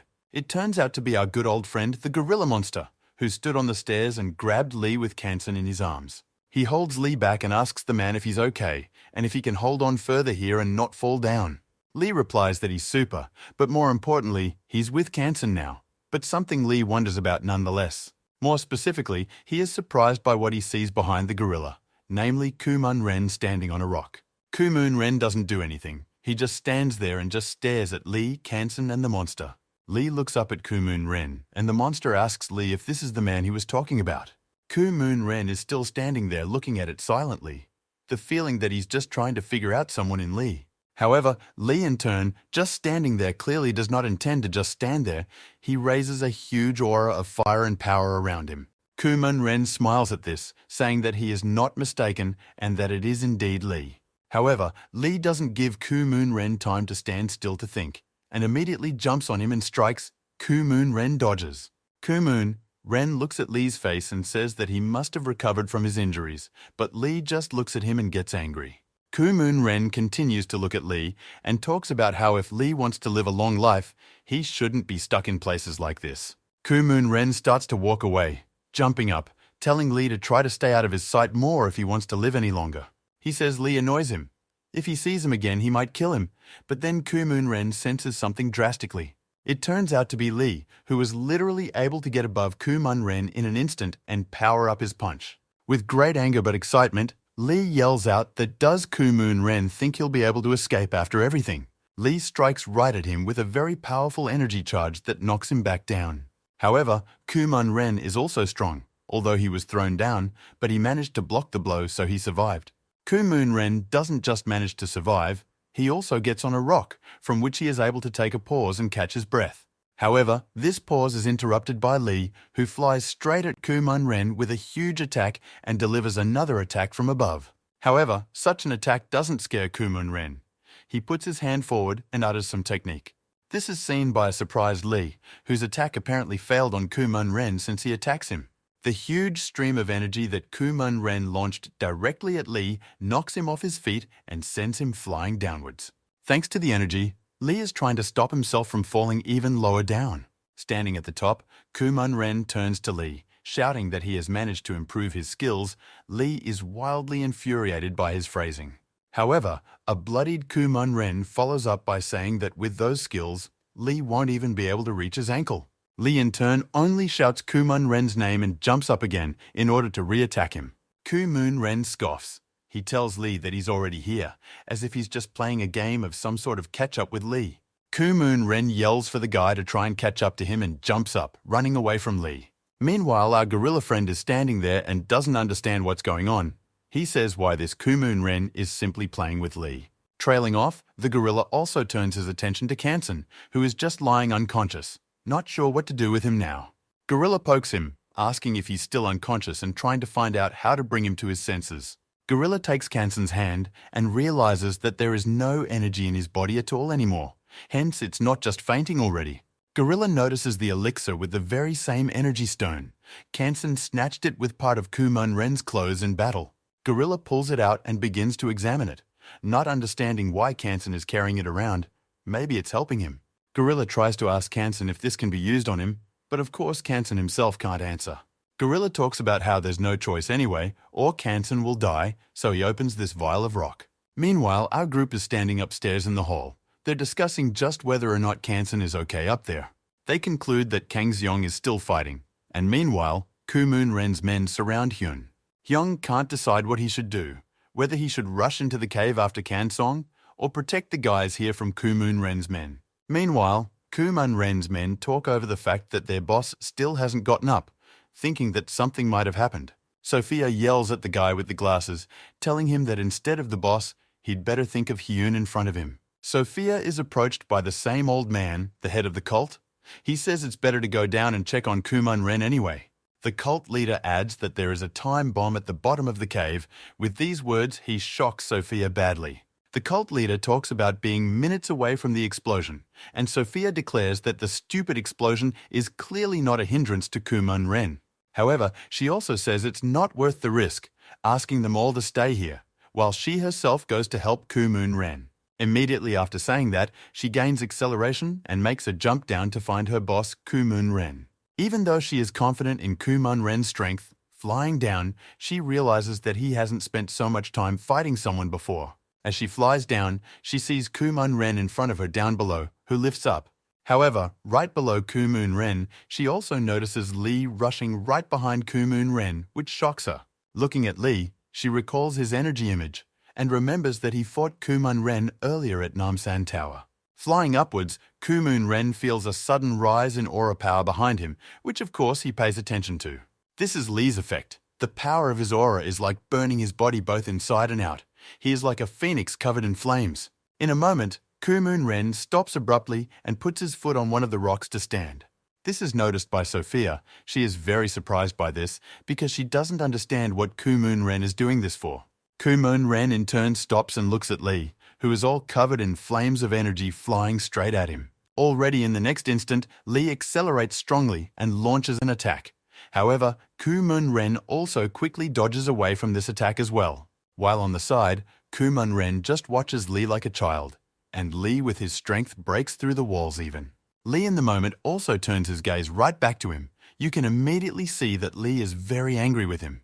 Immediately after that, Lee once again uttered Kumun Ren's name and let out an aura of white smoke from behind his mouth.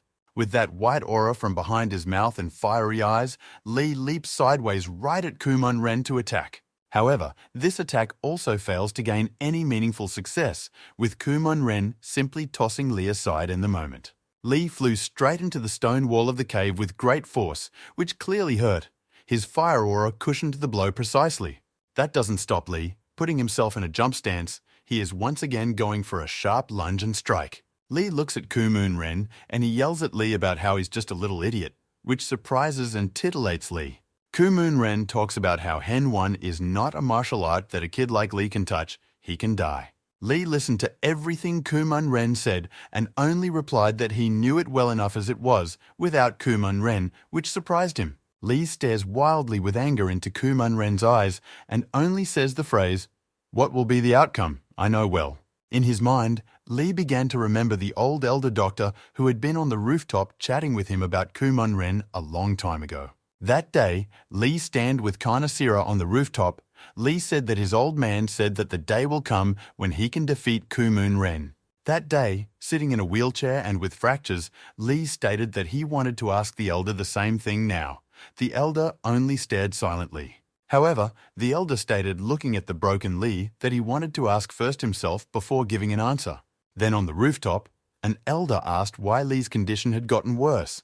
That's when Karnasira intervened and said that things were very complicated. She began to talk about the intense battle of his mind, condition, and life going on inside Sunu. However, the old man then interrupted her, asking what this suddenly had to do with his physical condition. At that time, Lee confessed that he had purposely hurt himself even more to see Elder Doctor. And then, looking at the old man, he added that now it was important for him to get the elder's opinion on the matter. And afterward, with an evil look, Lee asked if he recovered. Would he be able to defeat Kumun Ren or not? Looking unhappily at Lee that day, the old man replied that things were becoming more than clear to him. Looking at Lee, he stated that being in such a terrible state, he was thinking more about revenge on Kumun Ren than healing. And afterward, the old man also added that nothing would work if Lee continued to act on his emotions like this. That day, with a blank and cold stare, Lee began to ask the old man why he couldn't take revenge on the one who had broken his whole life. The old man started yelling at Lee, saying that his example is Kumun Ren. A life full of revenge is no life at all. However, Lee interrupted him, stating that the elder was his last hope. At these words, the old man was surprised and fell silent. On that day, Lee declared that if the old man said that Lee could not take revenge, his life would be over for him. Then the old man took up his hat and said that he wouldn't lie. Kumun Ren was now at the pinnacle of martial arts. The old man began to objectively compare Lee's chances. The latter only listened suppressedly. Kana stood nearby and worried about Lee. That night on the rooftop, the old man stated that if Lee were to become superhuman, it would be quite possible. Kana Sarah began to scream, saying she couldn't believe her ears. Superhuman is just a legend in Miramar after all. The old man stated that it was definitely true, but a lot of Kumun Ren level masters had already tried to achieve this. Then he added that it was only a legend, for he had seen the transformation of it, which surprised Lee. That night, Elder stated that it was possible to become superhuman, but the price for that could be Lee's life or disability. Canacera then stated that no matter how old the old man was, it was reckless after all. But Lee interrupted her then. He stated it perfectly, revenge or death, it is exactly what he is looking for and wants. That day, the old man stated that if Lee had made up his mind, there was something he should know about it all. He stated that in order for the body to reach that peak, one should not be worried or anxious at all in the process. The old man then also said that it was worth forgetting about revenge and Kumun Rene. Without thinking about it, after a while, Lee would peak. Returning to reality after the flashback, Lee stated that unfortunately, he didn't have the time or energy to do as the old man had said back then. After which, Lee began to move quickly without thinking, accumulating strength and increasing his aura time after time.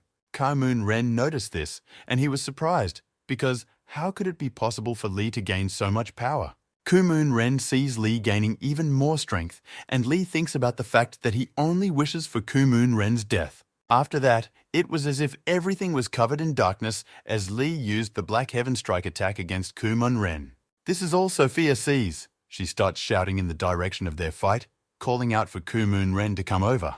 Kumun Ren sees Lee's very powerful attack coming, and he uses a systematic step-up. Kumun Ren's foot and Lee's hand clash in battle. Everything around them begins to envelope with energy. The events of the story show us Ginny, who notices that some strange sounds are coming from the abyss. As she runs out of the cave, she notices the fact that everything around her is falling down. Rocks are just piled up, flying down one by one. Meanwhile, Lee is all blazing in battle. The veins on his body have begun to swell very much. They are distilling streams of blood. This is all Ginny sees, for apparently it was Lee's attack that caused the walls to collapse dramatically. Blow after blow, Lee began to jump right behind Kumun Ren and strike him blow after blow, trying to injure or destroy him. Kumun Ren starts yelling at Lee, saying that he's wasting energy on such bizarre attacks against him. Kumun Ren wants to remind Lee of death, but by this point, Lee's face is already covered almost entirely in blood. Kumun Ren looks at him angrily and asks if he really wanted to die here with him. However, all he hears in response from Lee is his name and a sharp jump with another new attack. Kumun Renu looks directly at Lee, who is covered in blood, and says that since he wants it that way, fine. Kumun Ren jumps on top of him and lays her hand against his body, saying that he will remind him everything now. And right after that, with just one attack, Kumun Ren sends Lee into a wall, smashing that wall with his body. Shocked Sophia hasn't seen Kumun Ren like this in a very long time, she is very worried about him. The same thing happens to Ginny. She opens her mouth out of shock and only watches Lee get beaten hard. Kumon Ren looks at Lee with wild intensity, saying he'll remind him who his teacher was and how strong he was. After this attack, Lee's aura had practically faded away, and his body remained in the rock, almost completely covered in blood. It was as if Lee had lost consciousness. Kumon Ren only stood by his side and looked at him, his disciple. However, in a moment his attention was interrupted by Sophia, whom he wasn't too happy about from the looks of it. She started questioning Kumon Ren about who Lee was and where Kangson had gone, and if Kumon Ren was okay. However, Kumon Ren only angrily began to answer her. Did she really want to interrupt his fight and followed here? She was aghast at such words and immediately began to say that she just wanted to check and notify about the bomb downstairs. Kumon Ren only replied that he was aware of it, and she started to say that they better go upstairs. It was time to go back already. However, in the moment, Sophia sees Kumon Ren put his hand on Lee's body and asks what he's doing to him. Kumon Ren, with a sad look, began to talk about how it was still the head of Sunu. He should be taken away. He began to look into Lee's bloodied face and talk about taking him away as a possible ransom. However, Sophia began to discourage Kumon Ren from such an idea, saying that it was hardly worth it. However, Kumon Ren ignored this. He was only trying to bring Lee's energy to his senses, asking if he was dead. Sophia looked at it all upset. It was as if she could feel the fact that Kumon Ren had relaxed and fallen. Some time passes, Sophia and Julia are sitting at the bar, and Sophia tells her everything that happened.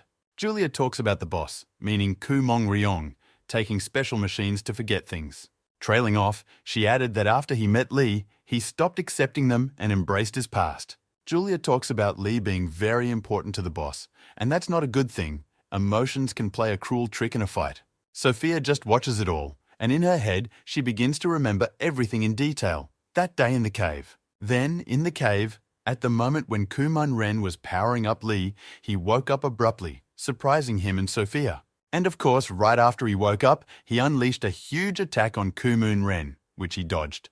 It was then that Kumon Ren realized that the loon, as he said Lee, had been conscious all this time as it was. Immediately after that strike, Lee became stoic once more and enveloped his body with that very same fiery aura.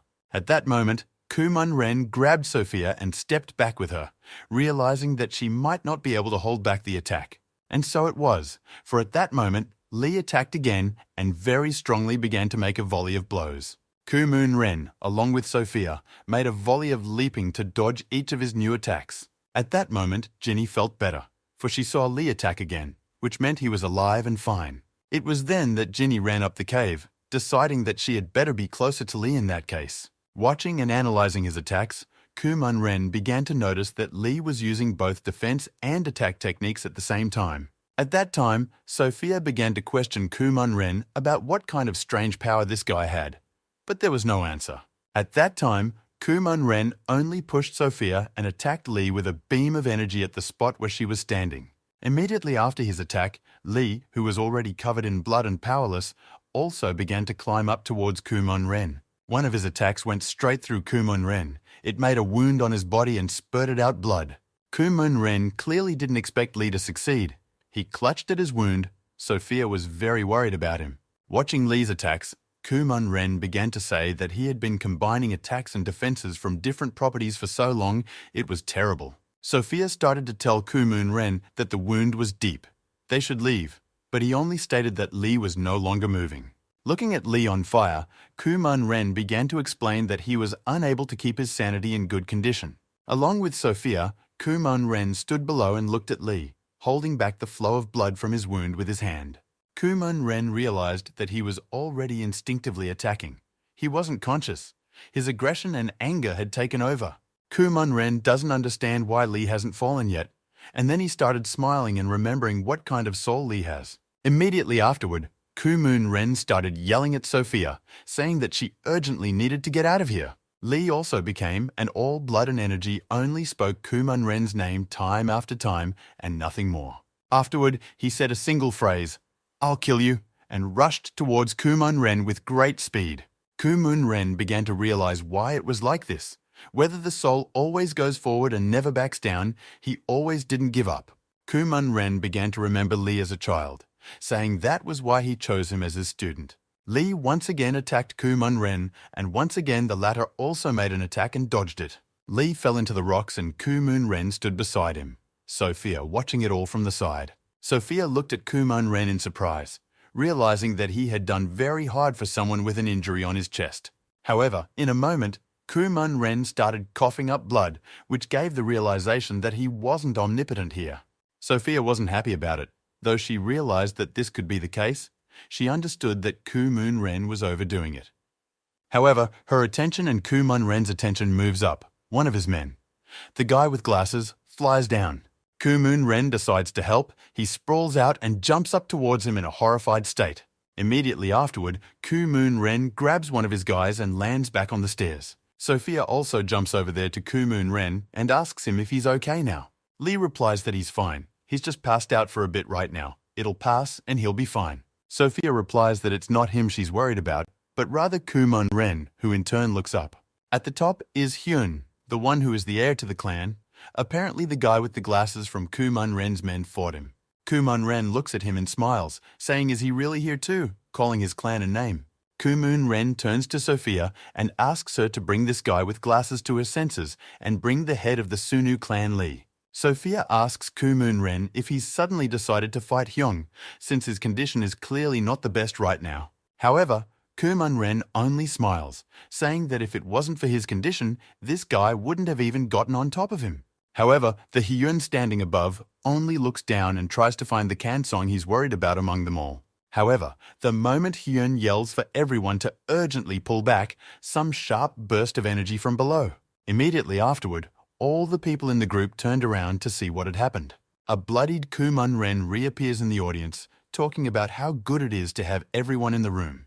Ku-moon Ren's men began to rejoice that he had finally arrived back, albeit in such a state. He starts addressing everyone, saying that he has nightmarish information about them. Trailing off, he talks about how if someone wants to kill him, it's a good time in this state, but if attacked, be prepared to die here. Sophia feels Ku-moon Ren's aura and realizes that he's really overreacting right now, which isn't like him. She goes down to Lee, looks at him, and realizes that he is the weak part of the boss. Sophia starts to head towards Lee and then sees something sharply heading towards her from below. It turns out to be Ginny, who strikes out and yells for her to get away from Lee pronto. Ginny whips Sophia off to the other side and heads towards Lee herself to jump in and help him. Arriving at Lee's place, Ginny tries to pull him out of the cave to help while Sophia flies down. With a tremendous effort, Ginny pulls Lee with all her might to pry him from the shackle of rocks. She succeeds, pulling Lee out of the rocks and throwing him onto the ladder to help him.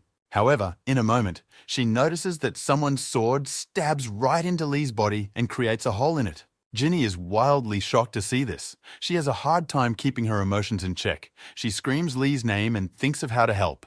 Sophia jumps right at Ginny, saying that leaving the enemy out of range was a very stupid decision. Sophia jumps near Lee and pulls her blade out of him, which she does and launches it at him. Ginny yells at Sophia, saying that now she's just going to destroy her right here because of all this. Trailing off, Sophia only smiles, saying that Ginny is acting very strange and very ignorant for a fight. Sophia abruptly strikes right at Ginny, however. The latter in turn dodges this attack very easily. Ginny exhales sharply and raises her blue aura around herself, preparing for a powerful attack. Shocked, Sophia realizes that it won't be as easy as she thought. Her opponent turns out to be not so weak. Ginny creates the most powerful aura. It's like she flips in the air during a powerful dance that creates the balance of her soul. Ginny's aura covers right over Sophia. She screams about why she has such a powerful opponent right now. Ginny makes a volley of attacks and literally in an instant finds herself on the exact opposite side of Sophia. Ginny turns to Sophia and says how dare she do such a thing in front of Ginny. Following her words, Ginny creates a powerful attack with her foot and strikes right into Sophia's body with hers. Ginny turns Sophia's body over and rolls her on the floor with her weapon, saying how could she hurt Lee? Sophia starts falling down and screaming, but Ginny just sits on top of her and just watches Sophia fall down. Sophia turns back, seeing only a deep abyss beneath her. She realizes that this is the way to die. However, she is prevented from falling by a sharp chain that flies straight at her and wraps around Sophia's arm. Ginny is shocked. She was hoping to get rid of this girl, but someone chains her up to save her now, pulling her up. It turns out to be the guy with the glasses. He asks Sophia if she's okay and pulls her up. However, Ginny has no intention of just sitting there and watching all this. She jumps straight for the chain and Sophia's hand. However, Sophia manages to dodge. She kicks off the rocks nearby and jumps up that way. And after a few more jumps, she falls to the top, where that guy with the glasses is already waiting for her. This guy looks at Ginny and asks Sophia who she is. However, Sophia says she doesn't have time to explain it. Trailing off, Sophia jumps down and yells about leaving this Ginny for him for a while, referring to the guy with the glasses. This pisses Ginny off quite a bit. Such a weird attitude. She jumps up to her and yells at her to wait. However, you can't jump very far because one of that guy's chains flies right into Ginny's face. Ginny deftly manages to dodge by jumping right onto the chain, but it's still a terrible thing for Sophia to leave.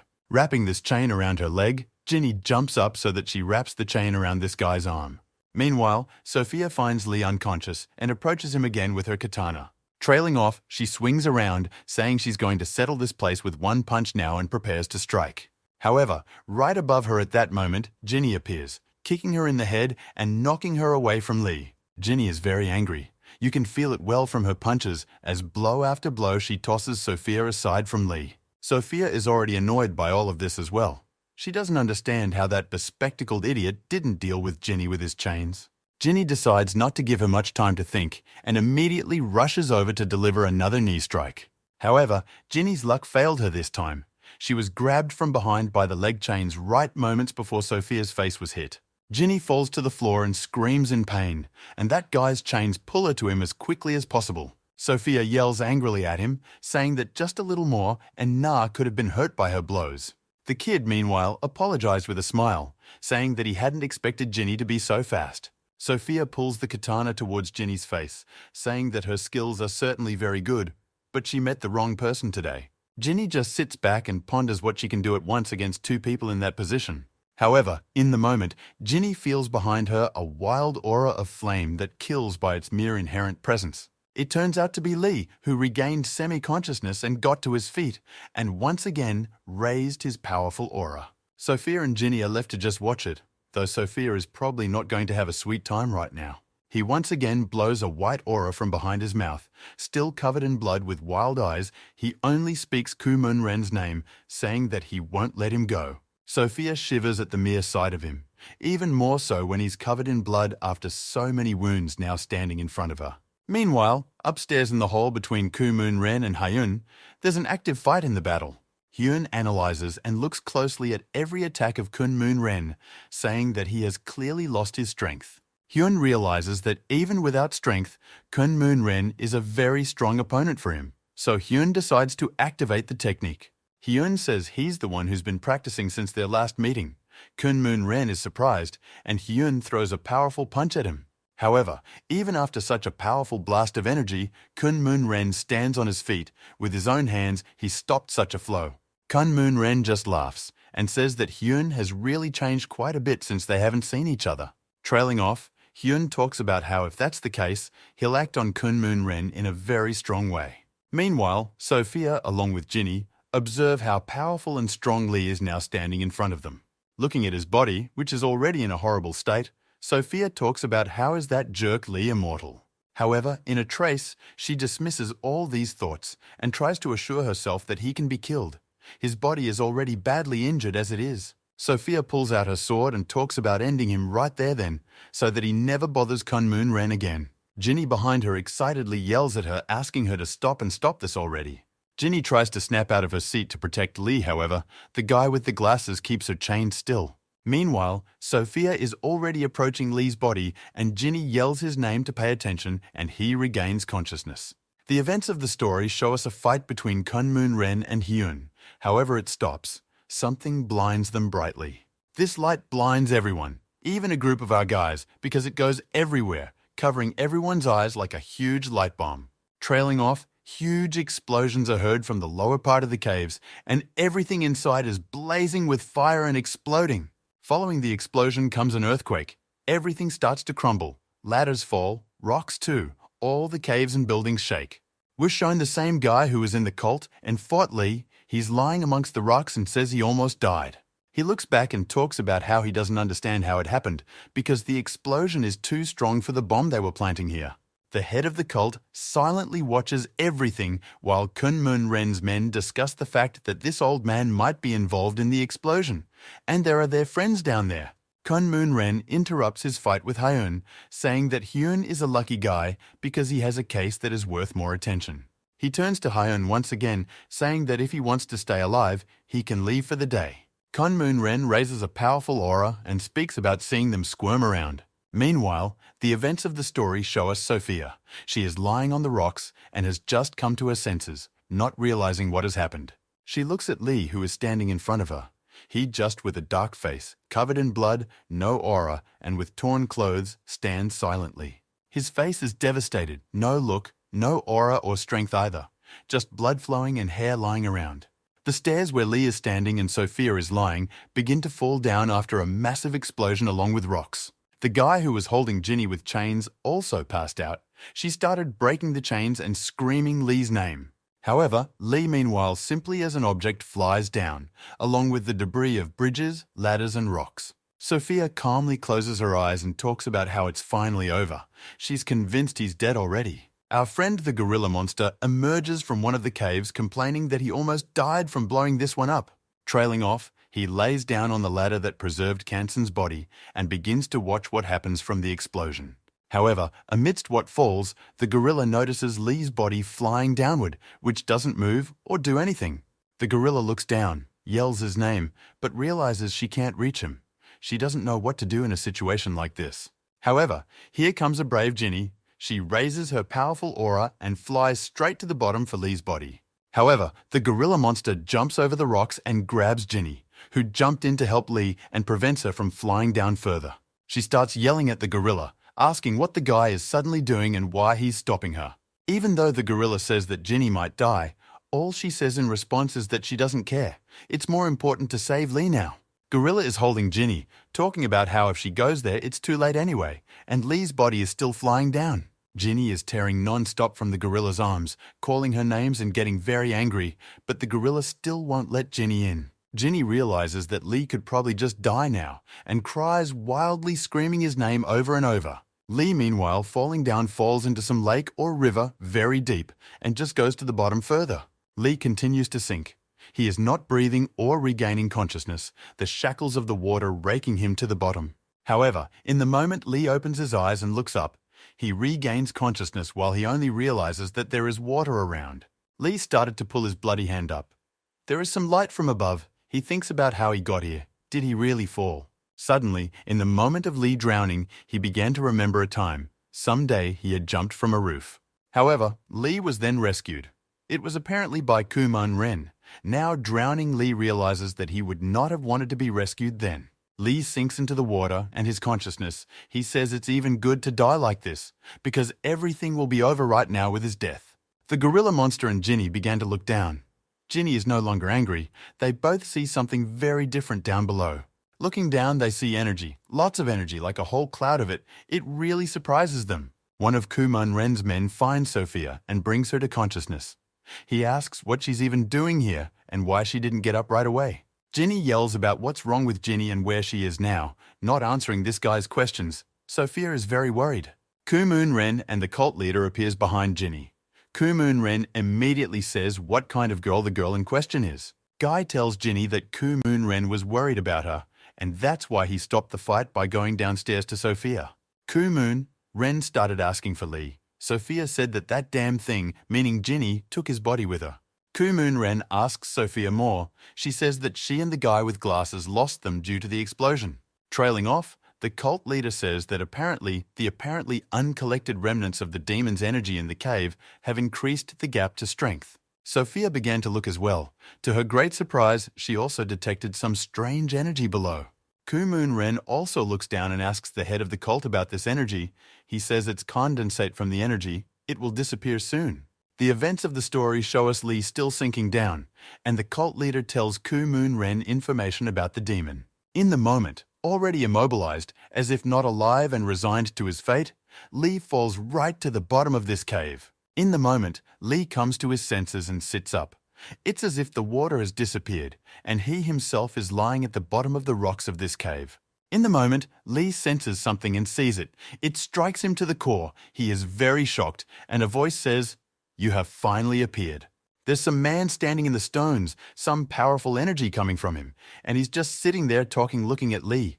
a demon descendant. Meanwhile, the events of the story show us one of Ku-moon Ren's guys. He informs us that the helicopter will be arriving soon. He informs Ku-moon Ren and the others to hurry. The helicopter won't be waiting for them for long. They leave the cave. Sophia complains to Ku-moon Ren that they only suffered today, got nothing, and blames it on the cult leader. The cult leader begins to apologize, saying that he didn't expect such actions from his past client. In the moment, with Ku-moon Ren's dark aura turning to him, saying that they've had enough shock, the cult leader should start telling the truth. Ku-moon Ren starts threatening that if he doesn't find out the whole truth about that stone too, he will cut off the head of the cult leader and send it to his client. The cult leader begins to make excuses in a hurry, saying that this piece of stone is still important.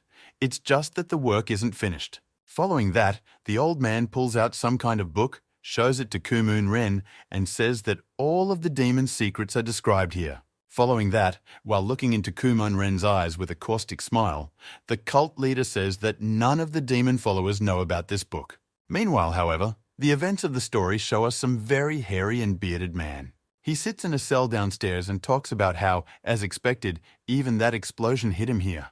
Prison guards go around the hulks, making phone calls and saying that everything is normal and under control.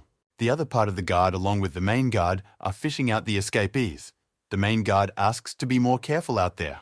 The guards communicate that everything will be fine, but in a moment, there is a violent explosion that blows the guards away. The explosion is like a torrent of energy that crushes everything in its path, sweeping everything into splinters with energy. Out of the explosion appears the same male prisoner number 1401.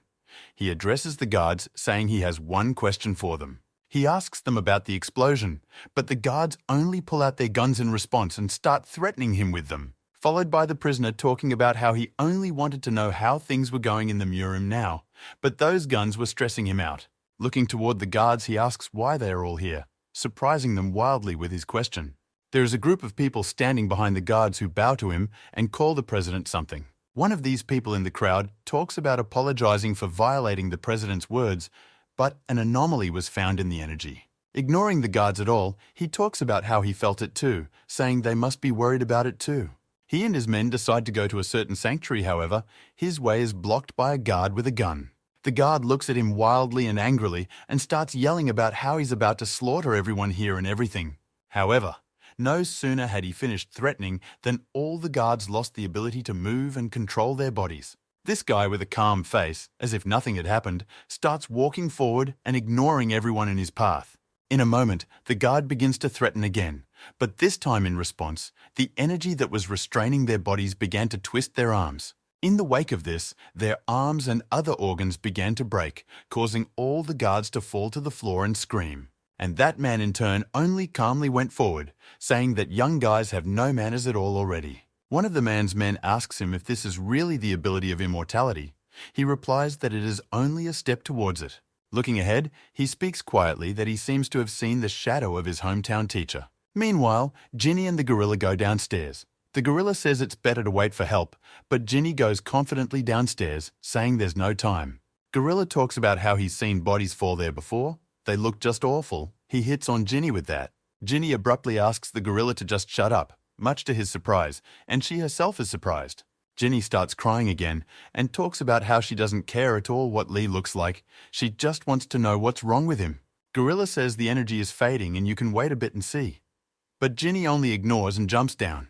The gorilla monster starts covering his face with his hands, talking about how he managed to connect with kids who don't understand a damn thing. Ginny, meanwhile, flies straight down. With her energy, she develops a bit of a condensation of the other's energy and heads down. She overcomes the energy condensate and the familiar cave she jumps down next. At one point, a very tired Ginny does get to the bottom and stops to catch her breath and breathe. She clutches her chest and talks about how the atmosphere here puts a lot of pressure on her. It's hard for her to even breathe here. She begins to look around, and in a moment, she notices Lee's body lying on the rocks to her right, covered in blood. She takes a closer look at him, realizing it's definitely Lee and he's in a terrible state. She heads over to him. She stands right over him and weeps bitterly. It's hard for her to watch this, and at the same moment happy that she's found Lee. Following her downstairs arrives the gorilla monster, who looks at Lee and says that he was clearly better looking before. Lee regains consciousness and starts coughing. Ginny instantly runs up to him and asks how he's feeling. Ginny starts hugging him and yelling about how she knew Lee was alive and okay. The gorilla monster in the background, talking about how it's pretty amazing that Lee survived falling from such a height, is wildly infuriating to Ginny. Ginny starts yelling at the gorilla, talking about why she's even getting on and talking like that at such and such a moment. Lee asks Ginny about everything. He forgot about falling down here from above, she reminds him. He says he remembers something like that. In the moment, Lee starts asking Ginny who the weird uncle is. Ginny interjects and doesn't realize who he's talking about. Lee points to some point in the rock, saying that he spoke to him from there. This uncle. Ginny, Lee, and Gorilla start looking at that point and talk about what Lee means, because it's just there, a skeleton. Lee talks about how that's just not possible. A few minutes ago, he was alive and talking about an immortal demon. Ginny begins to question Lee about it, however.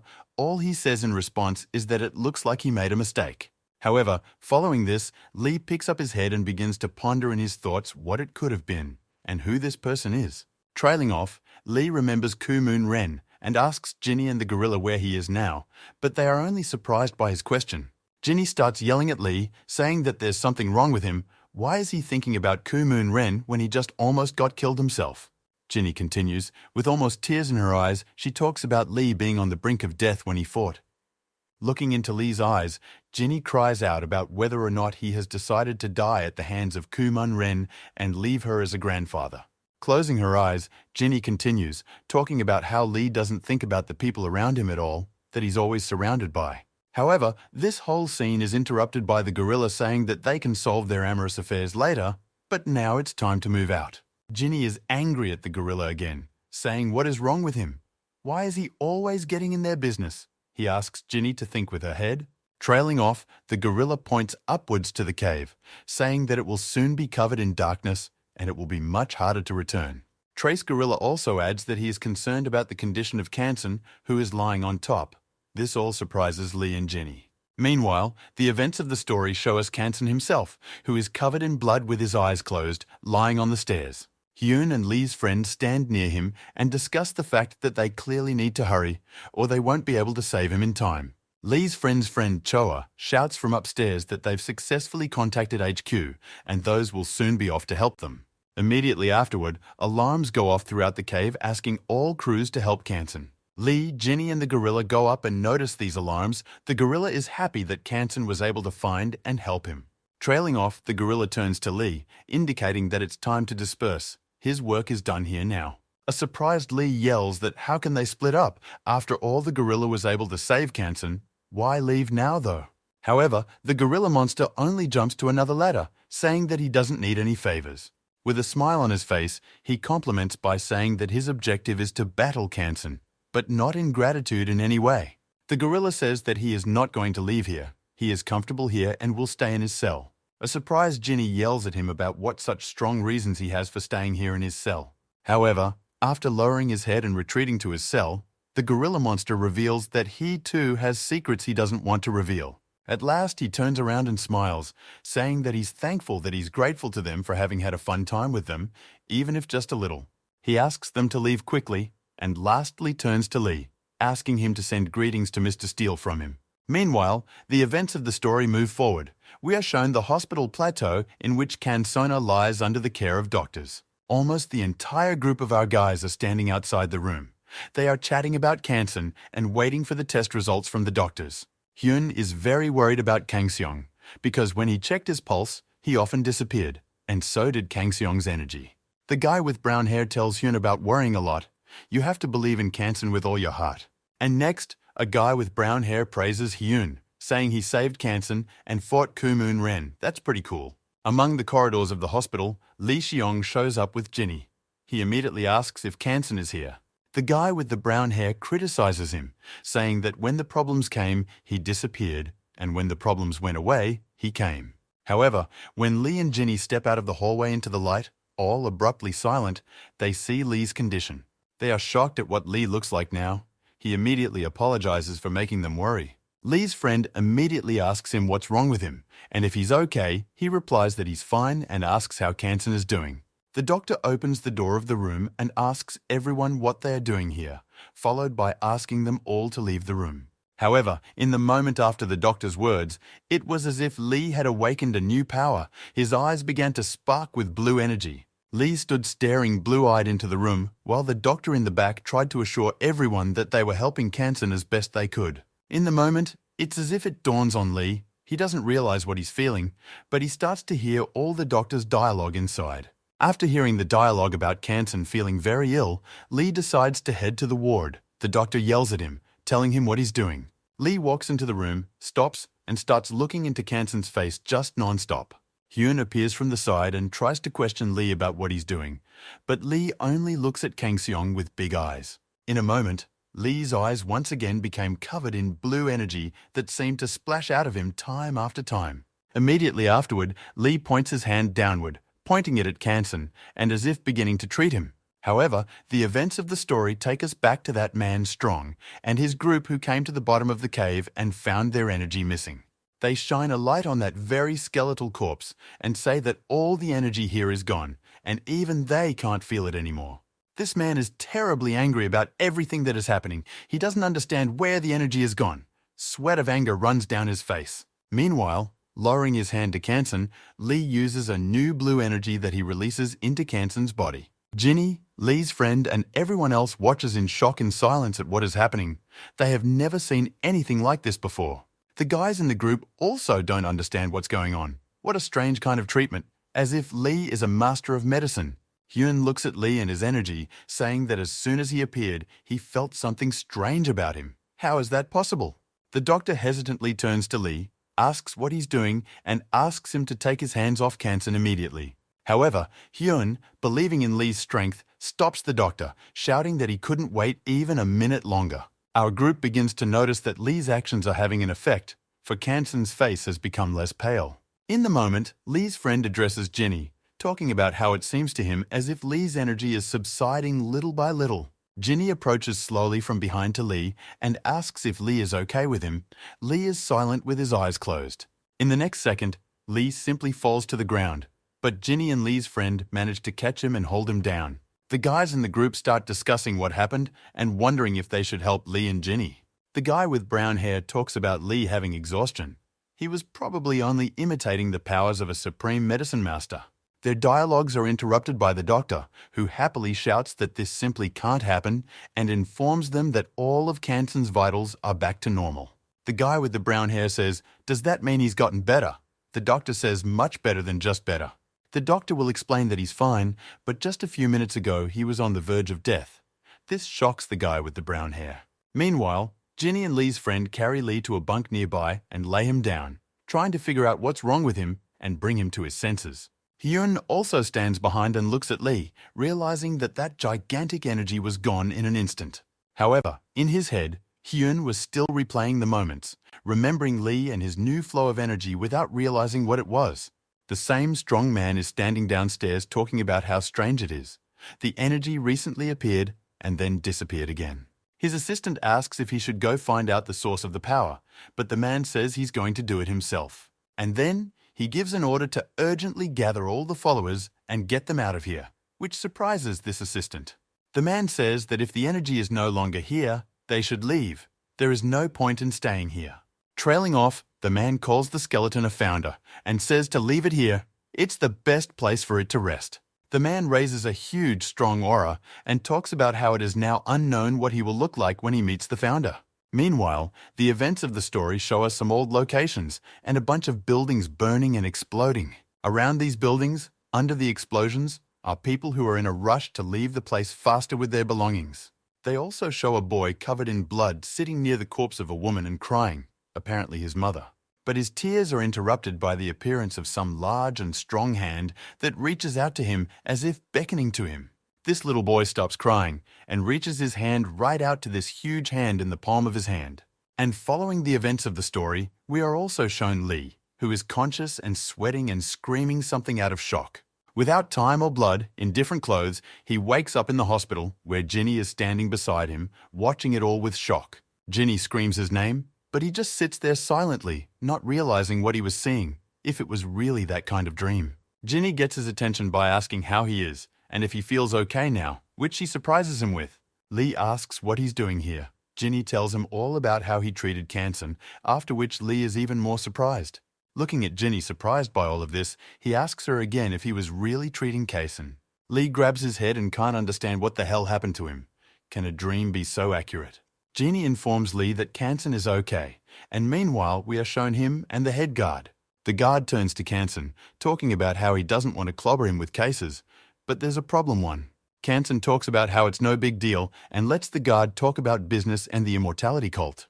The head guard tells Kansan about Mayoshnik escaping. He is the strong man with the men. Kansono begins to wonder why he suddenly decided to get out, and why not all of his men escaped. He's such a big shot among them. Meanwhile, we're shown Mayoshnik leaving, and Kansan talks about how apparently he had a reason that they don't even know about. Meanwhile, Lee's friend gives Lee himself a suit like a security guard, saying that the only outfit he has here. Lee's friend at one point asks Lee himself if he's really okay, which surprises Lee very much. Lee talks about how everything is fine already. His friend rejoices, saying that it's a boon Lee didn't get into any trouble again.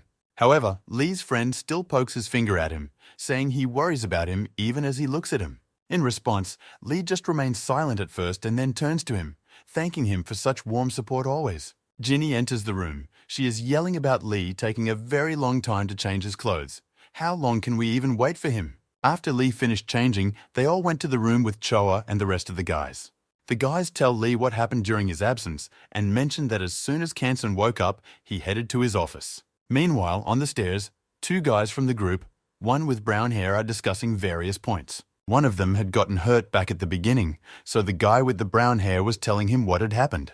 In the moment, the same Mayoshnik showed up on the stairs where they were socializing, asking what kids like that were doing in prison. Meanwhile, the events of the story show us Lee, who is abruptly paying attention to something, as if to the energy of someone.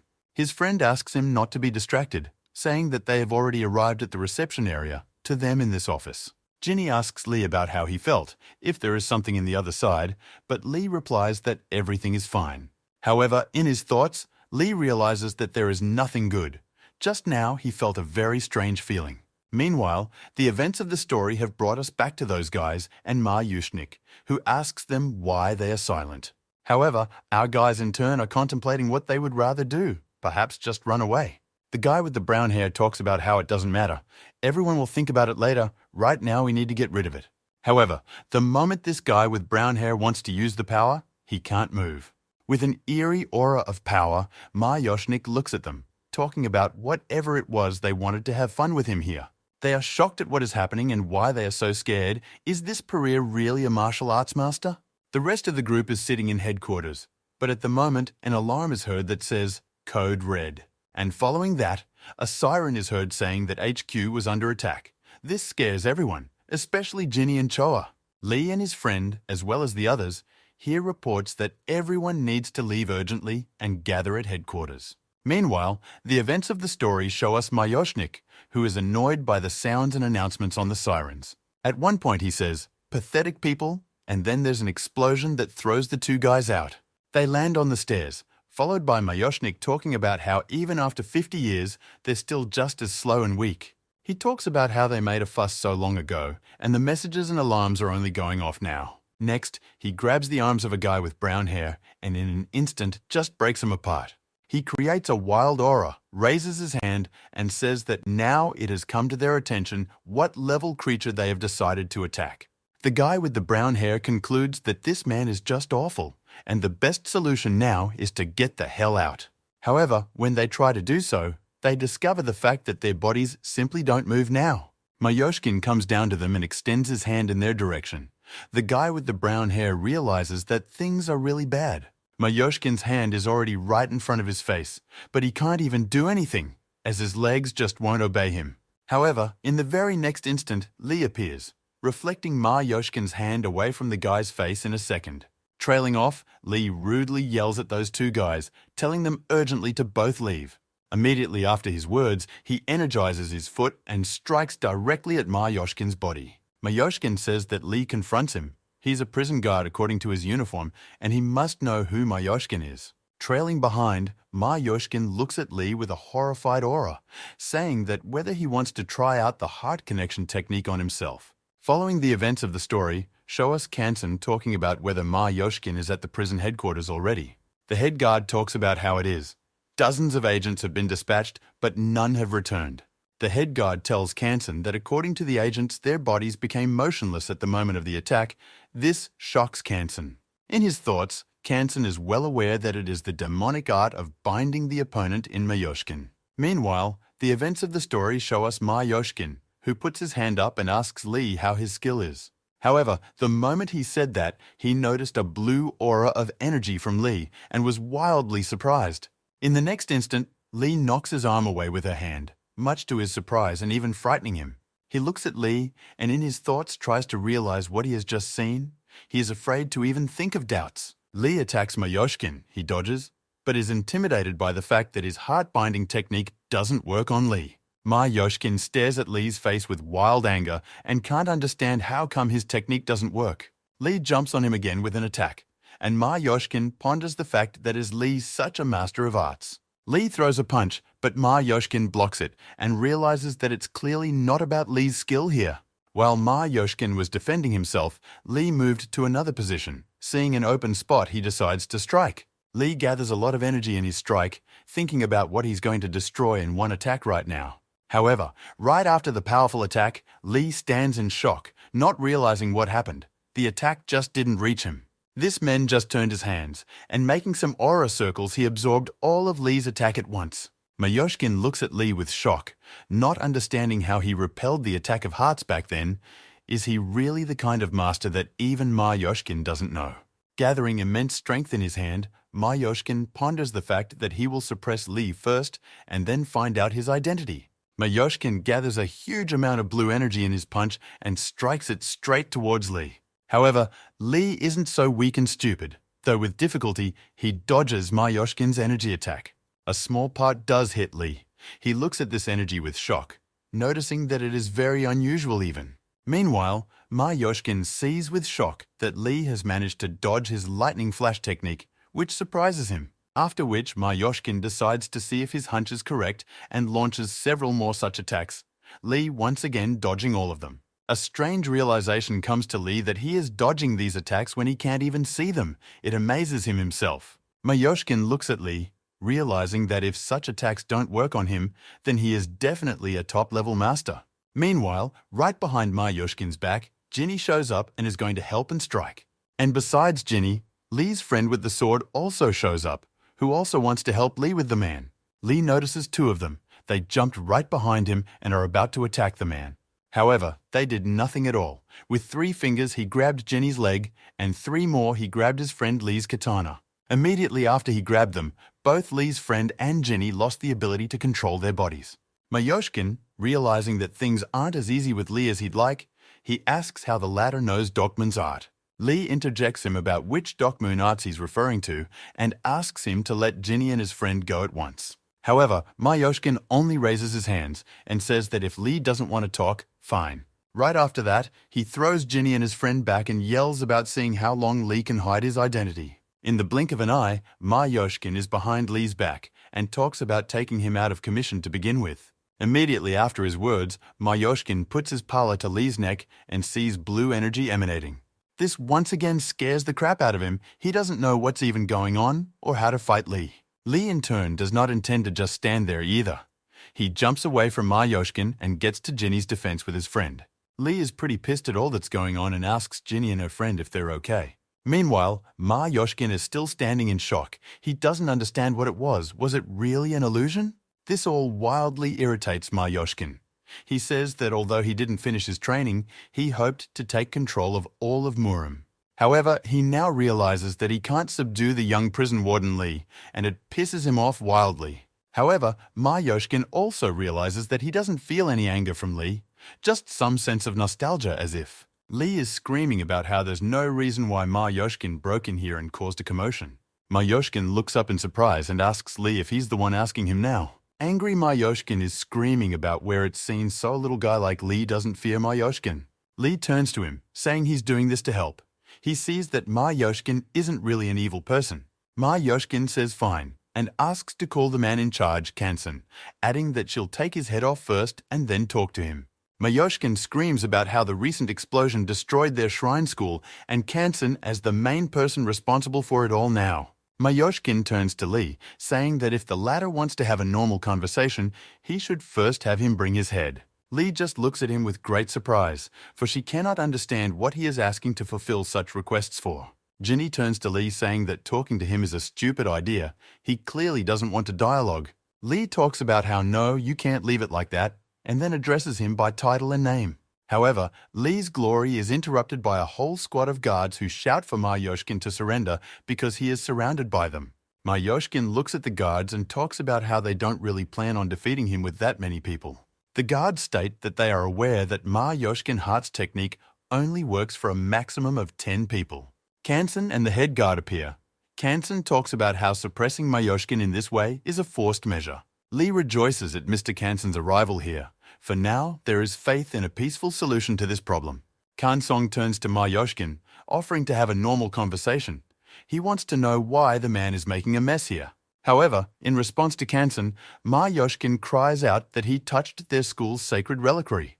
Mayoshkin accuses Kansan of blowing up and stealing their relic, but Kansan only shockingly asks what Mayoshkin means.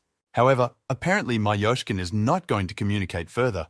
He begins to make an attack with his blue energy at Kansan. A shocked Lee starts screaming Kansan's name because he didn't expect their dialogue to come together like this. Somehow, due to the crowd, Kansan had managed to stay on his feet, however. He was now starting to cough up blood. He was getting very sick from one attack. Glav Mayoshkin is covered in a blue aura. He just Kansan, don't try to deceive him, for he can feel the marks of wounds on that one. Shocked by all this, the head guard shouts for his men to grab Mayoshkin immediately. They yell again that he can only stop 10 people, after which they begin to surround him in a circle.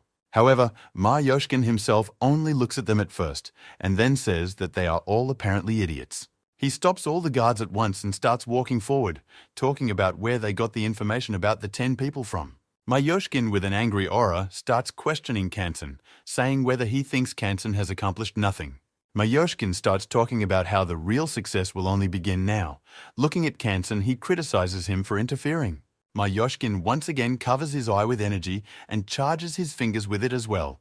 Raising his hand, he is about to strike at Kansan. However, a moment from the side comes Lee, who stopped Mayoshkin's attack into Kansan with a simple movement of his hand. Lee's friend and Ginny stare at this in shock. Ginny, in shock, can't figure out how Lee got there so fast. Mayoshkin turns his head to Lee, and Lee declares that the explosion was set off by the Black Forest clan. It was them. With his hands in the air, Lee talks about them stealing the Eternal Keeper and later planting a bomb. With a huge shock, Mayoshkin looks at Lee and asks him again if he heard correctly. Eternal Guardian? Lee talks about seeing those people steal that blue stone. This is looked at with shock by Ginny and Lee's friend. Mayoshkin himself only remains silent for now and looks at Lee. He is shocked at what Lee knows about the Eternal Guardian and the rest. Watching Lee, Mayoshkin in his head is amazed at how easily he believes Lee, and doesn't feel anger towards him even so close. It's not usual. However, in the moment, Mayoshkin senses some energy behind him. 2 men in black fly into him and Lee. Lee and Mayoshkin are thrown off by the flow of their energy and such an abrupt appearance here that no one expected. It was 2 men in black suits and glasses. They stood up for Kansan, and Choa called them Cheondoman. One of them approached Kansan to inquire about whether he was okay. Kansan replied that he was fine. Ginny also asks if Lee is okay. Since he was also thrown off in the moment, Lee says he's fine. However, immediately after, Lee and Ginny's attention goes to Mayoshkin, who says that too many people in Murin have stopped valuing their lives. Mayoshkin turns to the 2 guys, asking them who they are and how dare they try to stop him. Hyun enters the room, talking about how Kangsan has only just recovered from his injuries and such action is a precaution. Mayoshkin starts yelling at Hyun, talking about how he's talking nonsense. A wounded man can't have that much energy. Into their dialogue comes Lee, who says that it's true, Kansan was wounded in the battle with the Black Forest clan. Mayoshkin looks at Lee, and Lee talks about how Kansan was unconscious but has regained consciousness, for his condition has improved. Mayoshkin begins to realize that someone used the Seonhangseok technique on Kansan and quickly healed him of his wounds. The events of the story show us that Blue Crystal and Mayoshkin talks about how it all makes sense then. Mayoshkin realizes that it's all a disappointment because the energy he felt is no longer there. In the moment, Ma Yoshkin addresses Lee, asking him what his name is and calling him boy, which surprises Lee. Lee tenses up at such a question and remains silent, and Ginny tells him from behind not to even think about answering it. However, Lee doesn't listen. He firmly and loudly declares that his name is Lee Xiong. Mayoshkin starts to smile, saying that he will remember the name and Lee, and laughs, closing his eyes. Trailing off, Mayoshkin calmly declares that since all business here has been completed, he's leaving and heading off to solve problems. However, his path is blocked by Hyun, who boldly declares that a criminal of this caliber should not be let go. Hyun refers to him as a ruthless devil spirit. Such a strange nickname is surprising to Lee. Mayoshkin gets in front of Hyun and raises a dark aura, asking if Hyun will stop him. Kansan yells out to Hyun in shock that it's dangerous, but it's hard for him to talk with his injuries. Trailing past the Dark One, Mayoshkin also raises an aura of energy and talks about Hyun trying to stop him. However, immediately after that phrase, everything around stopped, and after a second, Hyun immediately turned around and looked back. At the back was Mayoshkin. In just an instant, he went straight through all the guards, Hyun and the others, saying that they were weak. Before he leaves, he turns to Lee and talks about how they'll have to see each other again someday. While everyone around him is shouting commands to each other asking them to stop him, Lee stands in shock as he doesn't know what to do. Some time passes from that moment. Ginny reaches out to Lee and hands him his phone. Lee smiles and thanks her for it. Lee is glad to be back in civilized society via the phone. The whole group, including Lee and Ginny, board the bus. They take their usual seats and prepare to leave. Ginny asks Lee what he talked to Kansan about before leaving the place. Lee doesn't give a clear answer to her. However, in Lee's flashbacks, he is well aware that he was telling Kansan about how he ended up at the very bottom of the cave. Kansan then responded that he couldn't understand how it was that Lee fell and survived, and he healed him afterward. Then Kangson also started saying that when Lee got into battle with Koo-moon Ren, he acted very stupid and strange. During this dialogue, Lee only stood and listened to Kansan. Kansan asked what would have happened if Lee had died. Then Lee asked the same question to Kangson, for he knows the reasons for his coming here, as well as his battle with Koo-moon Ren. Then, looking at Lee, he said that he was already a very mature person and understood everything. But Lee is the head of the clan after all, and still very young. Then Kangson complimented that the current situation in Murin and Koo-moon Ren himself is the mistake of past generations. And after that, Kansan complimented that he wanted to correct those mistakes. Lee is still young, his generation should not suffer. Throughout this whole dialogue, Lee just stood there and remained silent. He didn't much know what to say back. After all, Kansan was telling the truth. But towards the end, Kangson reminded Lee of his battle with Koo-moon Ren and asked him not to make such mistakes again. Kansan then told Lee that there were many people in his entourage who were dear to him, and Lee should justify their trust, not revenge. Then Lee didn't argue anymore. He lowered his gaze and agreed, saying that he understood Kansan perfectly and agreed. However, before leaving, Kansong asked Lee to look at his arm. Something was bothering him. Too much attention Ma Yoshkin had paid to Lee. Then Lee happily extended his hand to Kansan, and Kansan in turn put 2 fingers on it and began to scan. Kansan was surprised and told Lee about how he thought he was much stronger than his peers, which surprised Lee. Following with a rather thoughtful face, Kansan talks about how this is not a power that can be correlated with the devil. This clearly surprises Lee, for he doesn't understand what the words about the devil from Kansan just now mean. Kansan says the talk is about a rare treatment. It is a basic miracle shown by the immortal devil in the past, Lee said. Kansan also talks about how everything that happened could be related. Attention from Mayoshkin too. Followed by Kansan also telling Lee that things are very strange, especially since Lee isn't even familiar with the devil's name. Trailing off, Kansan apologizes to Lee for his possible violent fantasy. He thought Lee might get involved with a cult. Next, Kansan tells Lee about the immortality cult, saying that they are a powerful mastermind with a terrible reputation. Followed by Kansan talking about how they could be strong contenders for the same federation, for example. Trailing off, Kansan says that as long as the sect is occupied by Koo-moon Ren, the Federation won't have a problem, but in the future it might. Looking at Lee, Kansan talks about how times have gotten very dangerous and they are in for a huge series of problems soon. Everyone is getting ready to leave.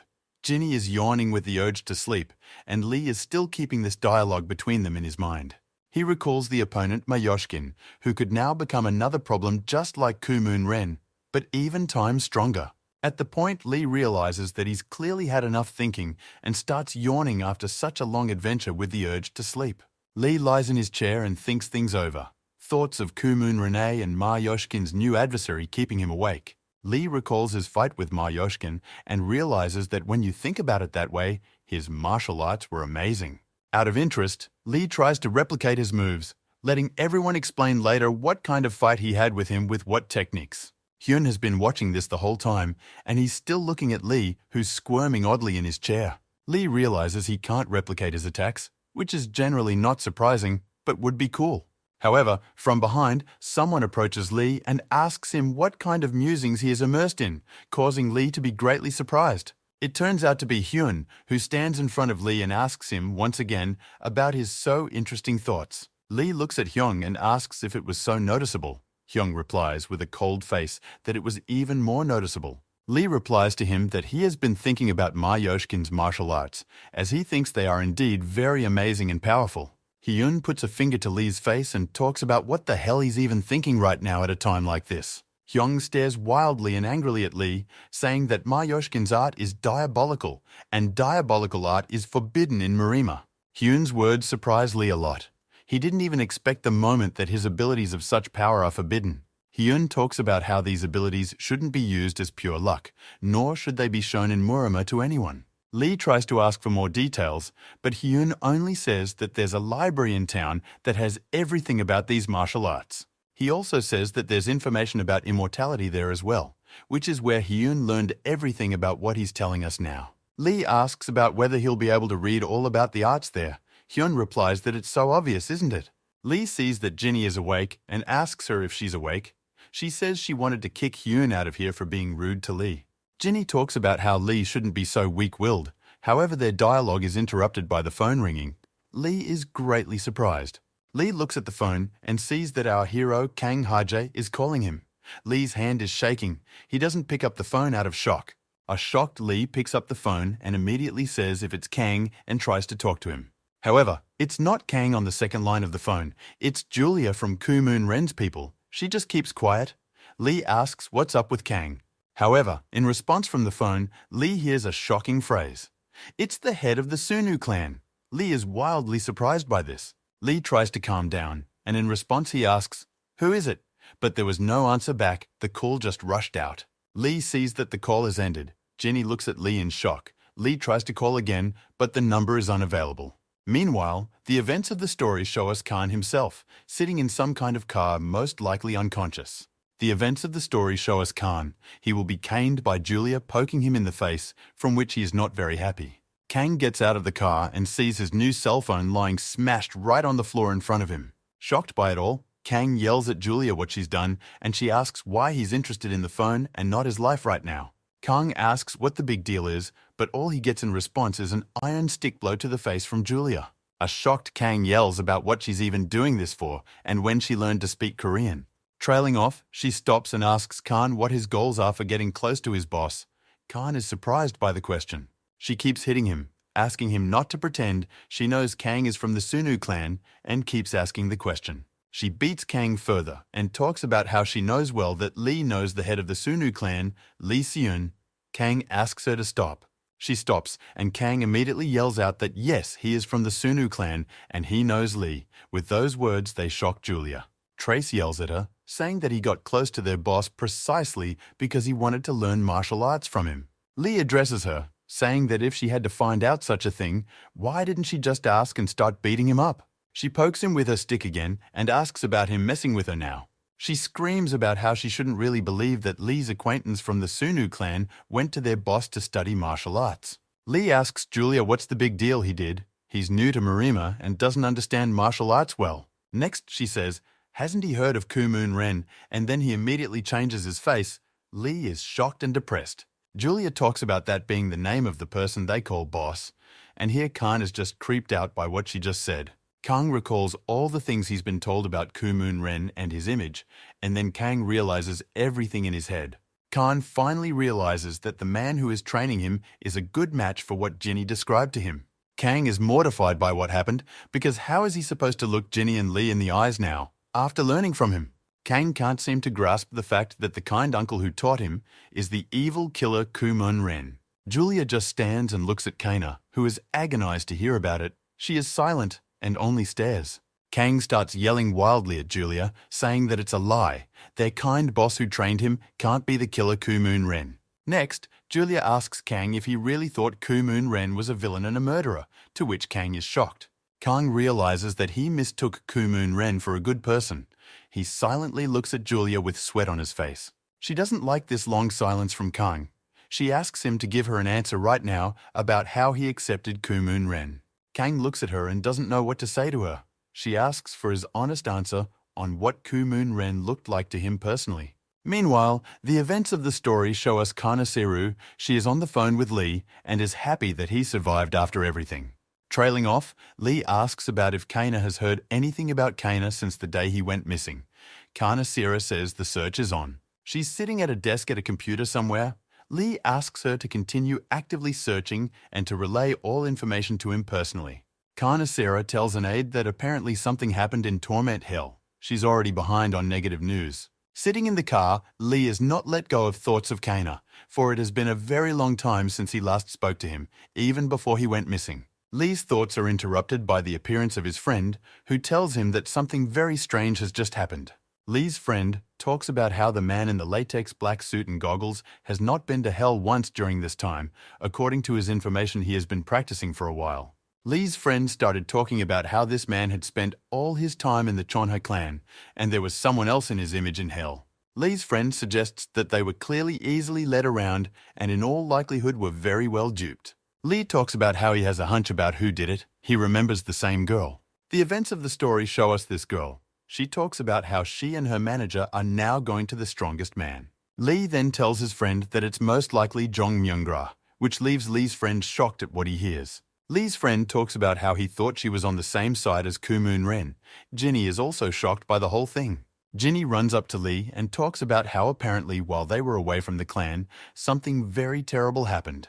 Meanwhile, the bus with our company started getting clipped by some black car on the side. This car cuts him off abruptly, causing the bus to come to a hard stop and everyone to jump out of their seats from the abrupt stop. Everyone around them starts discussing what happened.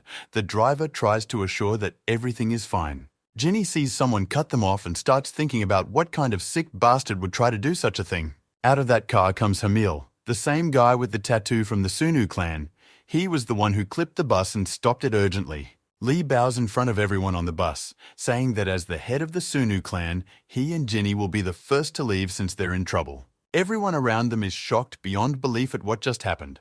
They are not happy that Lee is leaving them so early. At the end, Lee turns to Hyun, saying that he'd like to visit that library he was talking about, which surprises him. Trailing off, Lee winks at him and says with a smile that even if he got there, he probably wouldn't have realized anything. Hyun addresses Lee, saying that if anything, he'll always be happy to see Lee there and help him out. Lee still looks at him with a smile before he leaves, but Ginny clearly doesn't share his kindness to Hyun. Lee goes outside and sees Hale, who bows and informs him that he has come for the chapter with news. Lee and Ginny come out.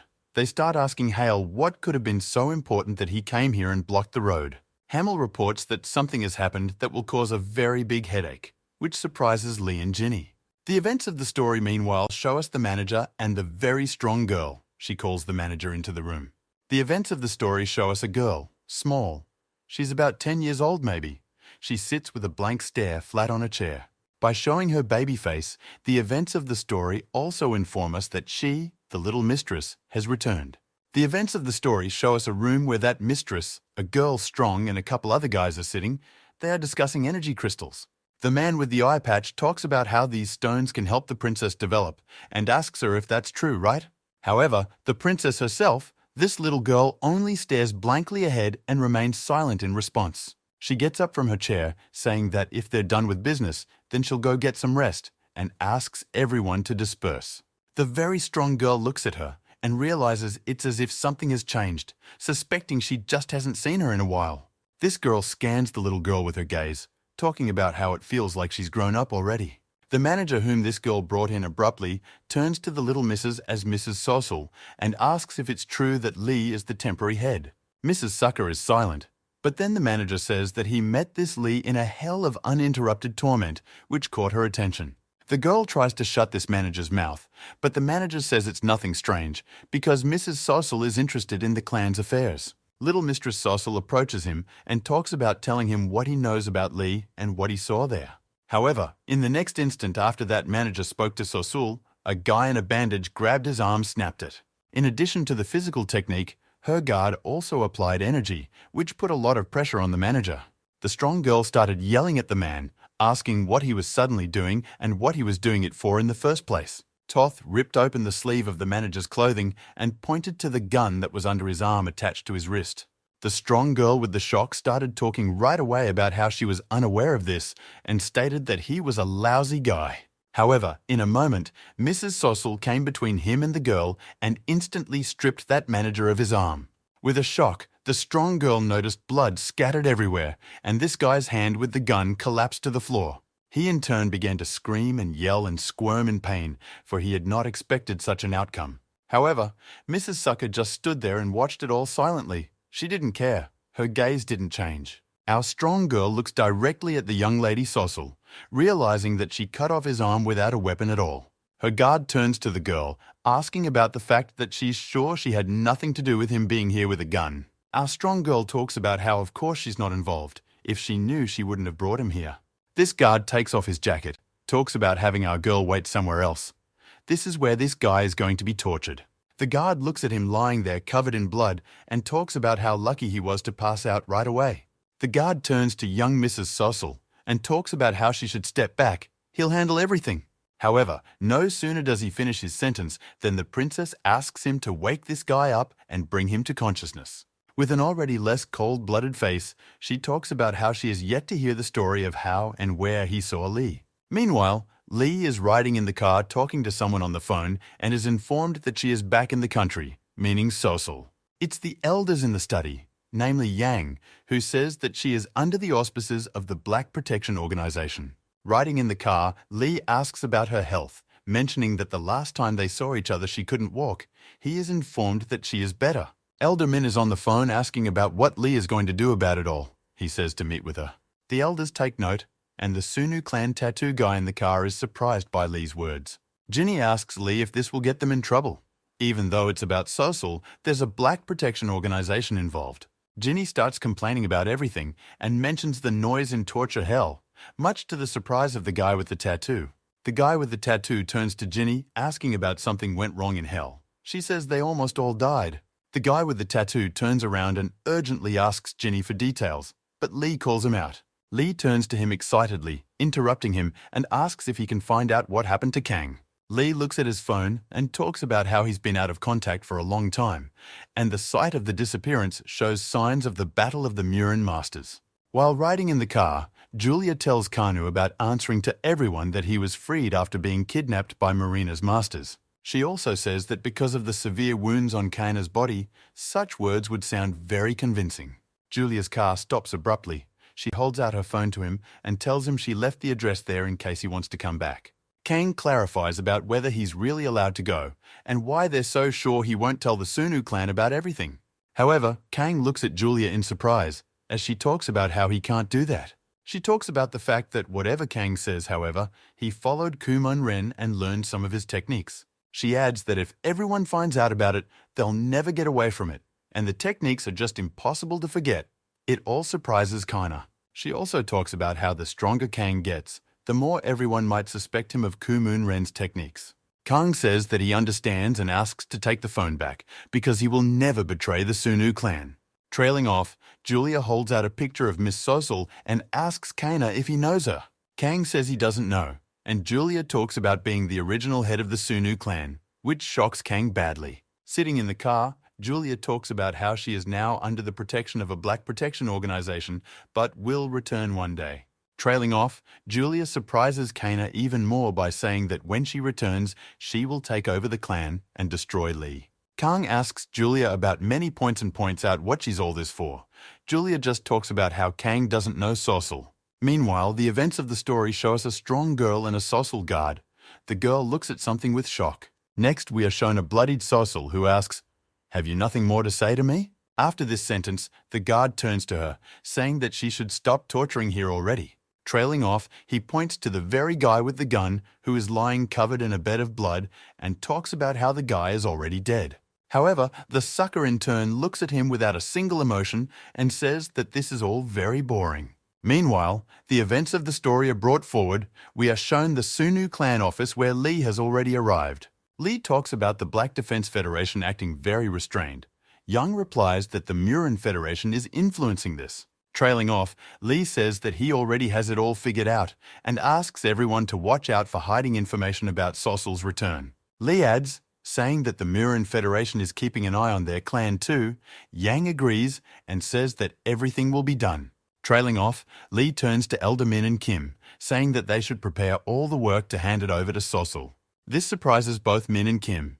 Min turns to Lee, saying that the latter is probably in a big hurry. Min says that the information about Sosul needs to be confirmed, but Lee says that if not now, she'll definitely be back at some point. Trailing off, looking at Elders Min and Kim, he says that it would be better to prepare in advance in such a case. After that, he gets up from behind the steel and says that that's it, and he'll go on his way. Lee leaves the meeting room and on his way out in the hallway meets his assistant, who asks, "Has Lee finished everything?" Lee says he's finished everything and the aide must have been waiting for him for a long time. The aide replies to Lee not to think, because Lee is very tired. Along with his assistant, Lee headed for the elevator on the 82nd floor and headed down. After a while, stepping out of the elevator, Lee and his assistant were shocked by something. Ginny was waiting for them in the parking lot. Lee immediately asked her what she was doing here, and she only looked at Lee. A surprised Lee tells her about how didn't she go home with that guy in the tattoo, Uncle Hale. Very shy and unsure, Ginny says that she is, however, she sent him first and stayed behind herself. Lee is surprised by this, but doesn't ask anything. Instead, with her and the assistant, they get in the car and drive away. The atmosphere in the car is quite tense. They all just drive in silence, and it's like Lee is in a sense of some kind of apathy. Lee turns to Ginny and asks her if she cares about anything, since she looks pretty weird, which surprises her. Ginny turns to Lee. Looking ahead, she says it's no big deal, but remembered Lee's words from a long time ago. She recalls Lee's words that if Sosul becomes the head of the Sunu clan, he will leave the clan, and then he won't be able to see Ginny. This surprises Lee. Finishing the sentence, Ginny directs her gaze straight at Lee and just remains silent. She doesn't know what else to say. Lee in turn does the same. He had already forgotten about it, and now looks at Ginny in surprise. In a moment, the car stops abruptly, which brings Ginny back from her thoughts to reality and surprise. She reaches over to the doorknob and says that they've already arrived at her house, and she should probably go now. However, in a moment, Lee's voice stops her. He calls her name sharply and calls out to her, drawing her attention. With a very serious face, Lee declares that no matter what happens in the Sunu clan, he will still be friends with Ginny. Ginny looks into Lee's confident eyes and can't take her gaze away. She is pleasantly surprised by his words and looks up at him. Trailing off, Ginny smiles, thanks Lee, and wishes him a nice and good journey home and leaves. After Deputy Lee brought Ginny to her house, they dropped her off and immediately drove on. While riding in the car, an aide approaches Lee, talking about whether or not he'll really leave the clan if Sosul returns. Without waiting for an answer, the aide talks about how Lee has been leading the clan and coping just fine all this time.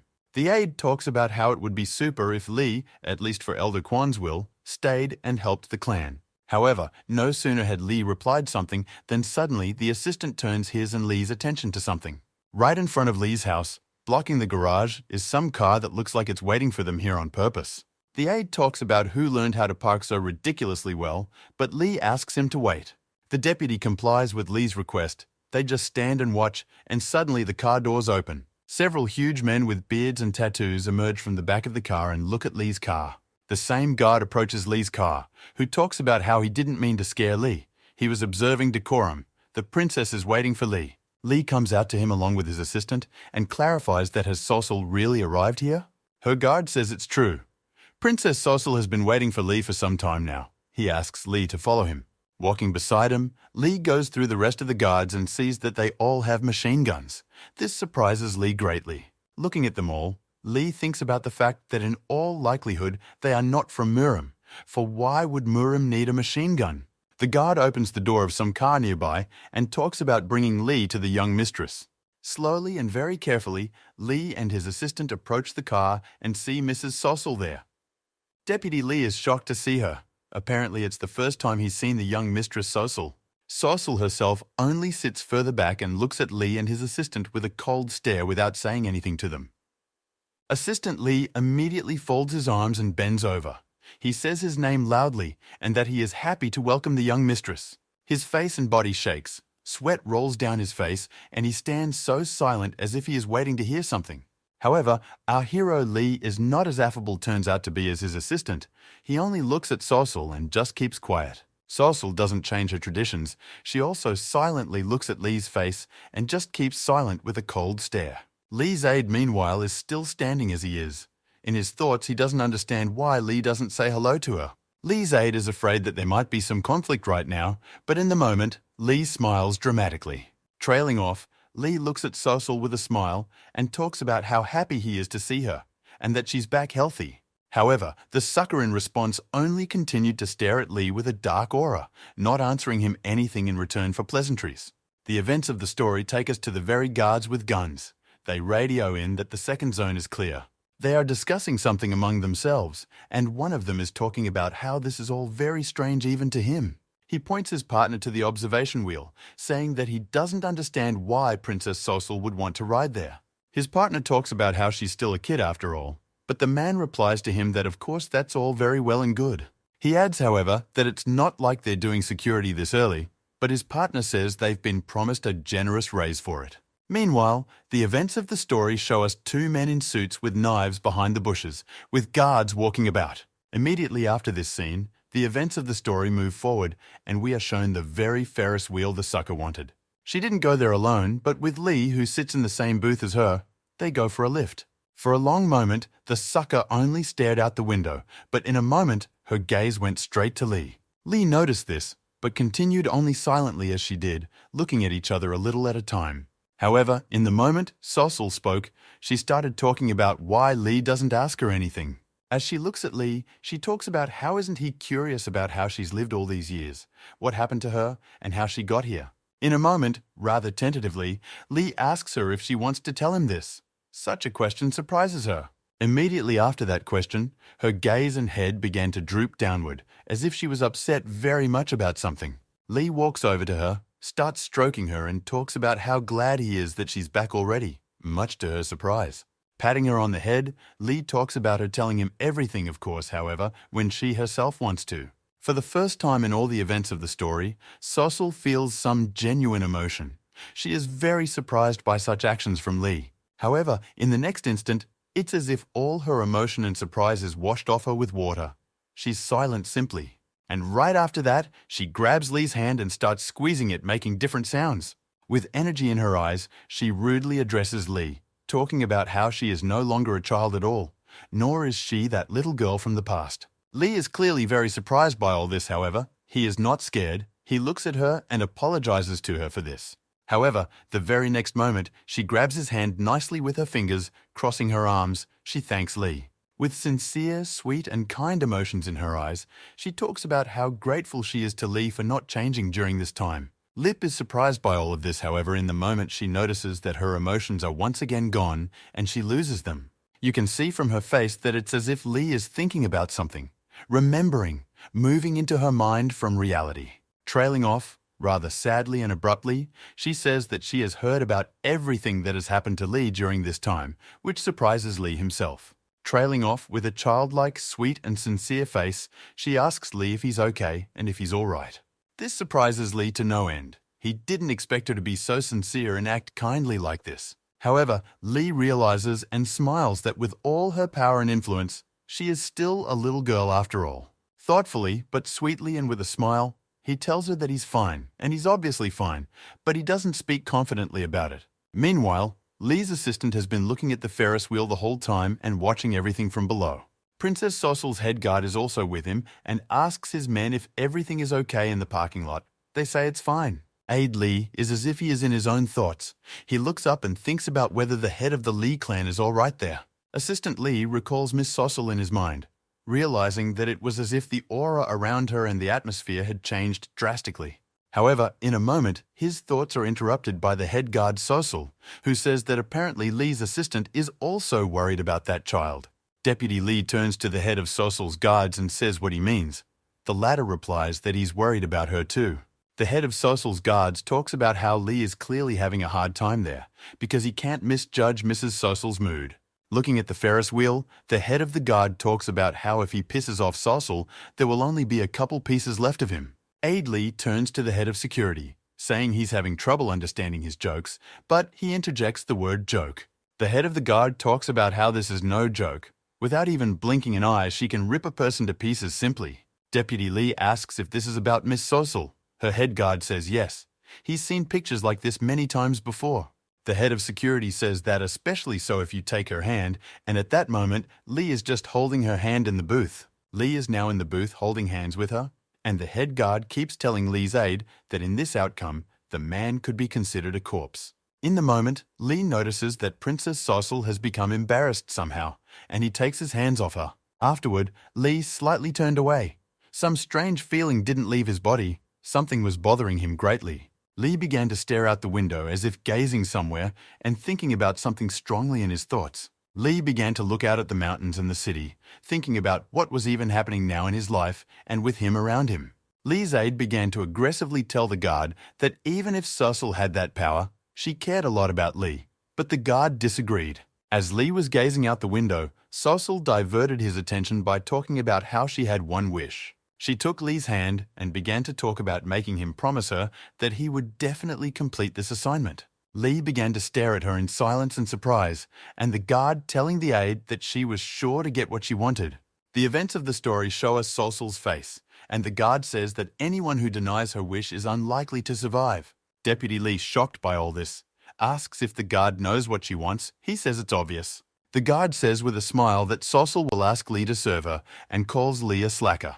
Hearing all of this, Lee's assistant gets really angry and talks about the guard being careful with his words. However, in the moment, Lee interrupts her, saying that he should apologize. However, he doesn't immediately continue. Lee looks at her very upset, but says with a smile that he won't be able to fulfill any more of her requests. Little Miss Sosul stares coldly at Lee while the guard tells Lee's aide that it doesn't matter how close Lee is to her. The head of the guard looks at Assistant Lee and talks about the former clan leader coming down from there, or what's left of him. Deputy Lee gets tired of hearing such nonsense about the head of the Sunu clan and punches the guard in the face. The guard praises Deputy Lee for his speed and follows up by pointing his gun straight at him with a smile. From the movements the guard made as he ducked, Assistant Lee realized that he was also from Murima. The guard looks at Deputy Lee and tells him not to worry about such jokes on some kid. Lee's very angry assistant interjects his about the baby phrase, which makes the head guard surprised. A very angry and agitated Assistant Lee talks about how the head guard doesn't know anything about the Sunu clan. The events of the story show us Lee, and Lee's assistant tells us that a man like the guard can't imagine Lee's capabilities. Meanwhile, Lee himself sitting in the cockpit is abruptly surprised and tense as he sees a strange aura in front of him.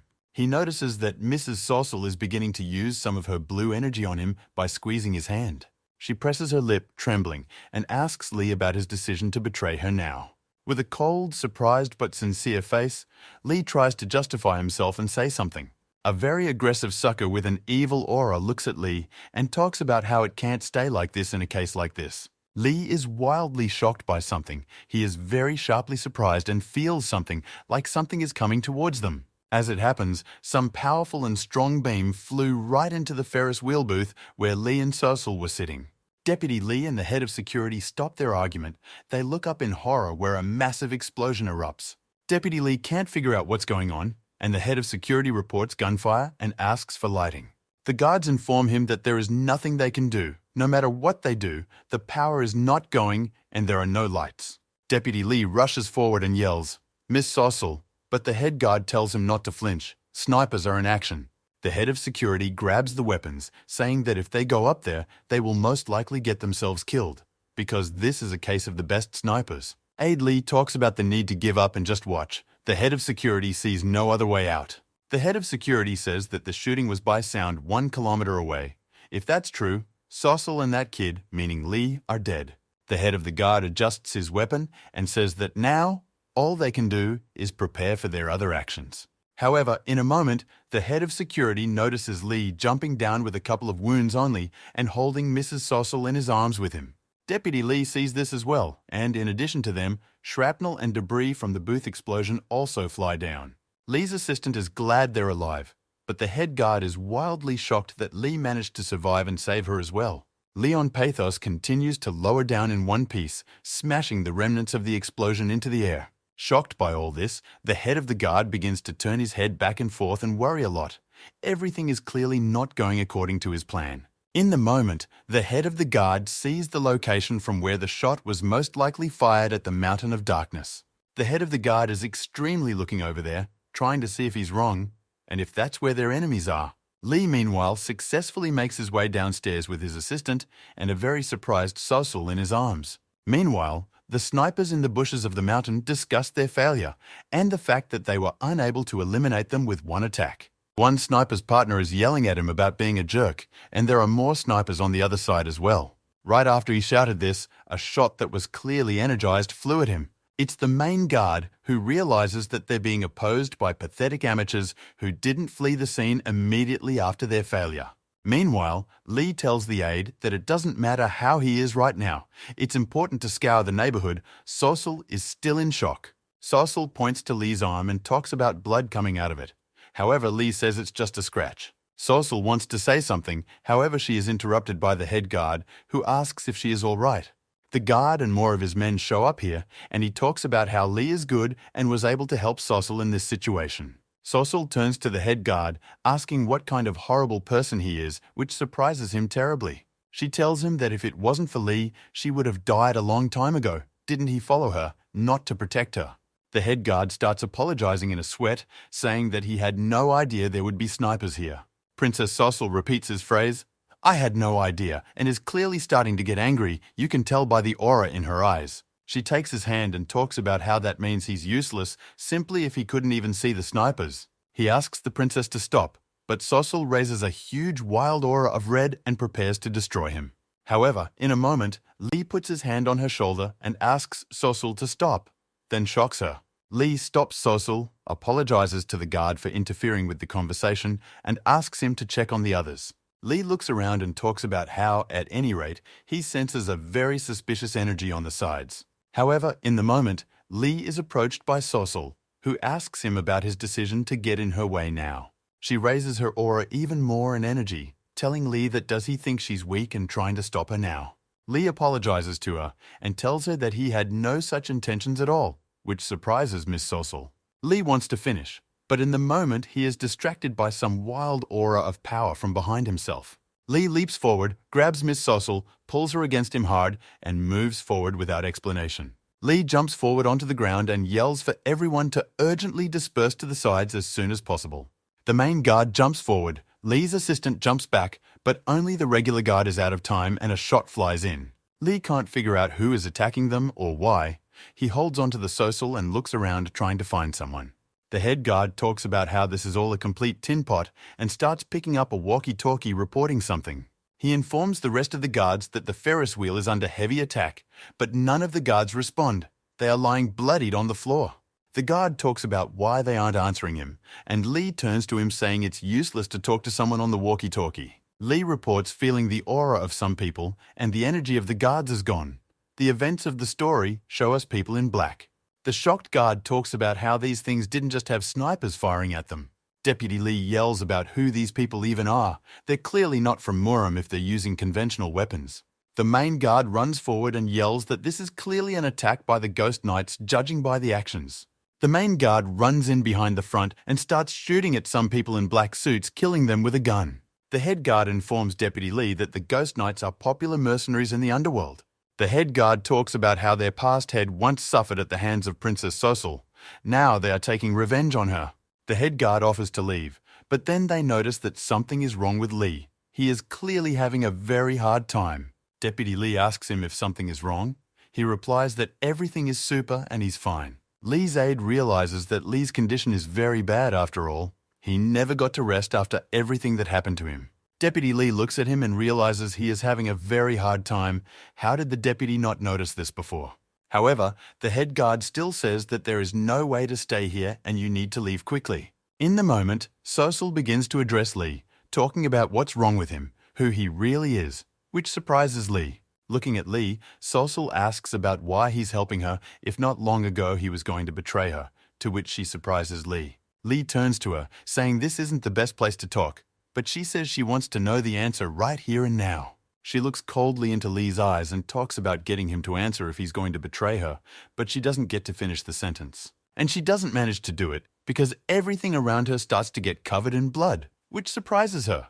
This is the blood of Lee and the head guard, both of whom were fired upon by men from above the building with volley damage. With his body, Lee began to defend the Sosul, though almost every attack stabbed directly into his body when he was so weak. However, to their luck, in the next instant, the heads of these men with guns are immediately pierced by gunshots. The main guard shoots back and tells Sosul to run, and Lee's assistant runs to her and Lee's aid. Meanwhile, a shocked Sosul is standing practically covered in Lee's blood. She's eerily surprised at what's happening now. Meanwhile, Lee himself, apparently unconscious, lies just downstairs with his body pierced and covered in blood. Meanwhile, the head guard is still trying to contact some of the people, at least in the parking lot, reporting information to them. A creepily shocked and terrified Princess Sosul looks at Lee's body covered in blood and the screams of Lee's assistant, "Chapter!"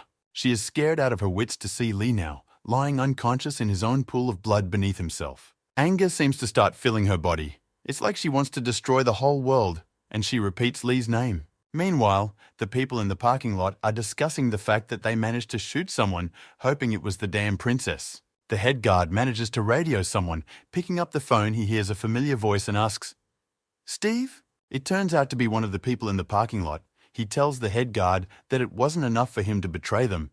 He also went to Kaiser. The head guard yells at him, saying that even if he avenges his head, no one will recognize Steve as a guard. However, this Steve replies that only the head guard thinks so.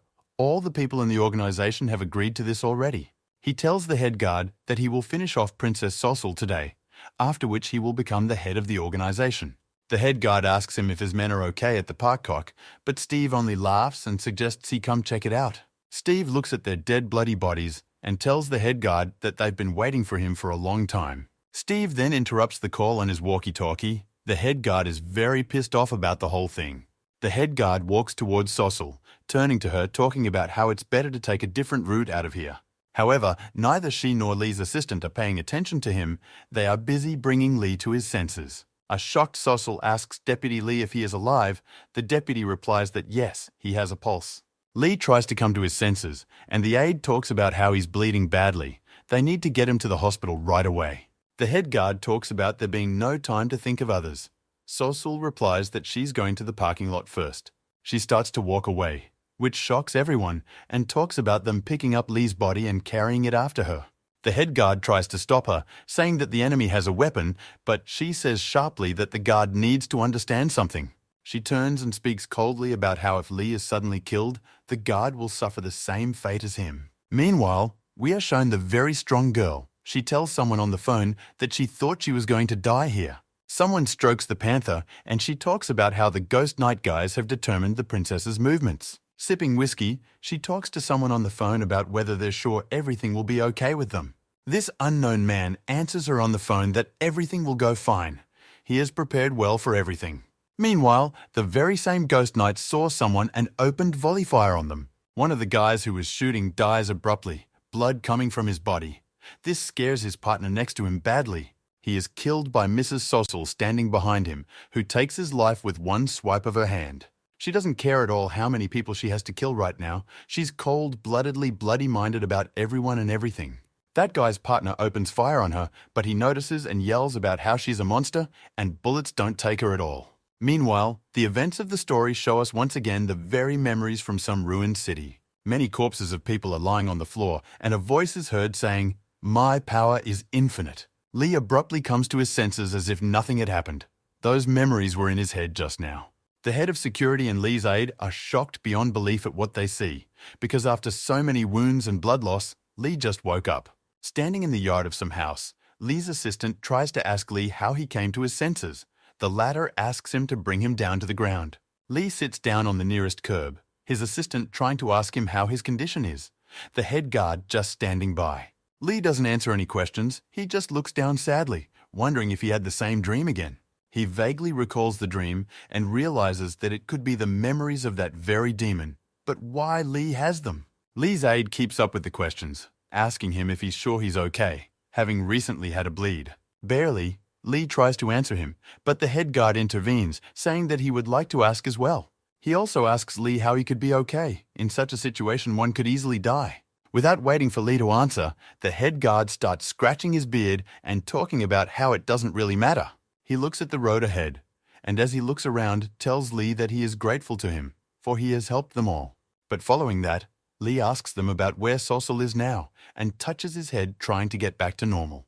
Here Lee sees a bunch of dead bodies ahead, all of them belonging to the very people from the organization. A bloodied and tired Lee looks at these bodies with shock and wants to ask about who they belong to and who killed them. Without waiting for Lee's question, the head guard tells him that it doesn't matter at all who did it. Special people will solve all problems. The head guard looks at the stars and says that it's time for them to move out. At least the head of the Sunu clan is still alive. Meanwhile, the events of the story show us Princess Sosul walking among the corpses in the parking lot and looking at them. In the moment, someone's voice behind her calls out to her, which draws her attention to herself, of course. It turns out to be Lee. His voice, the sucker of course recognizes. He is surprised to see her covered in blood, goes to her with everyone else. As he gets closer, he is shocked to see such a little girl covered in blood and next to dead bodies. Lee looked straight at her. Pressing her lips together, she stood all covered in blood. Even her white hair was plastered. She started walking towards Lee. Her dress was also covered in blood, and there were puddles of blood underneath her. In the moment, she walks closer to Lee and clearly loudly tells him simply, "Did you see that?" Standing in a pool of blood, covered in blood and a backdrop of corpses, she addresses Lee, saying that this is her true appearance. Then, she reaches out her hand, turning it over palm to Lee. The whole hand is also blood-stained. Lee looks at her in surprise, and she talks about how if he doesn't want to die, he should give her an answer while thinking hard about it.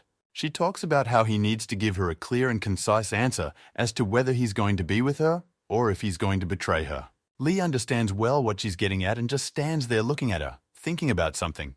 Deputy Lee looks at it all, not understanding what has happened to Sosul in this time and where she got such power from.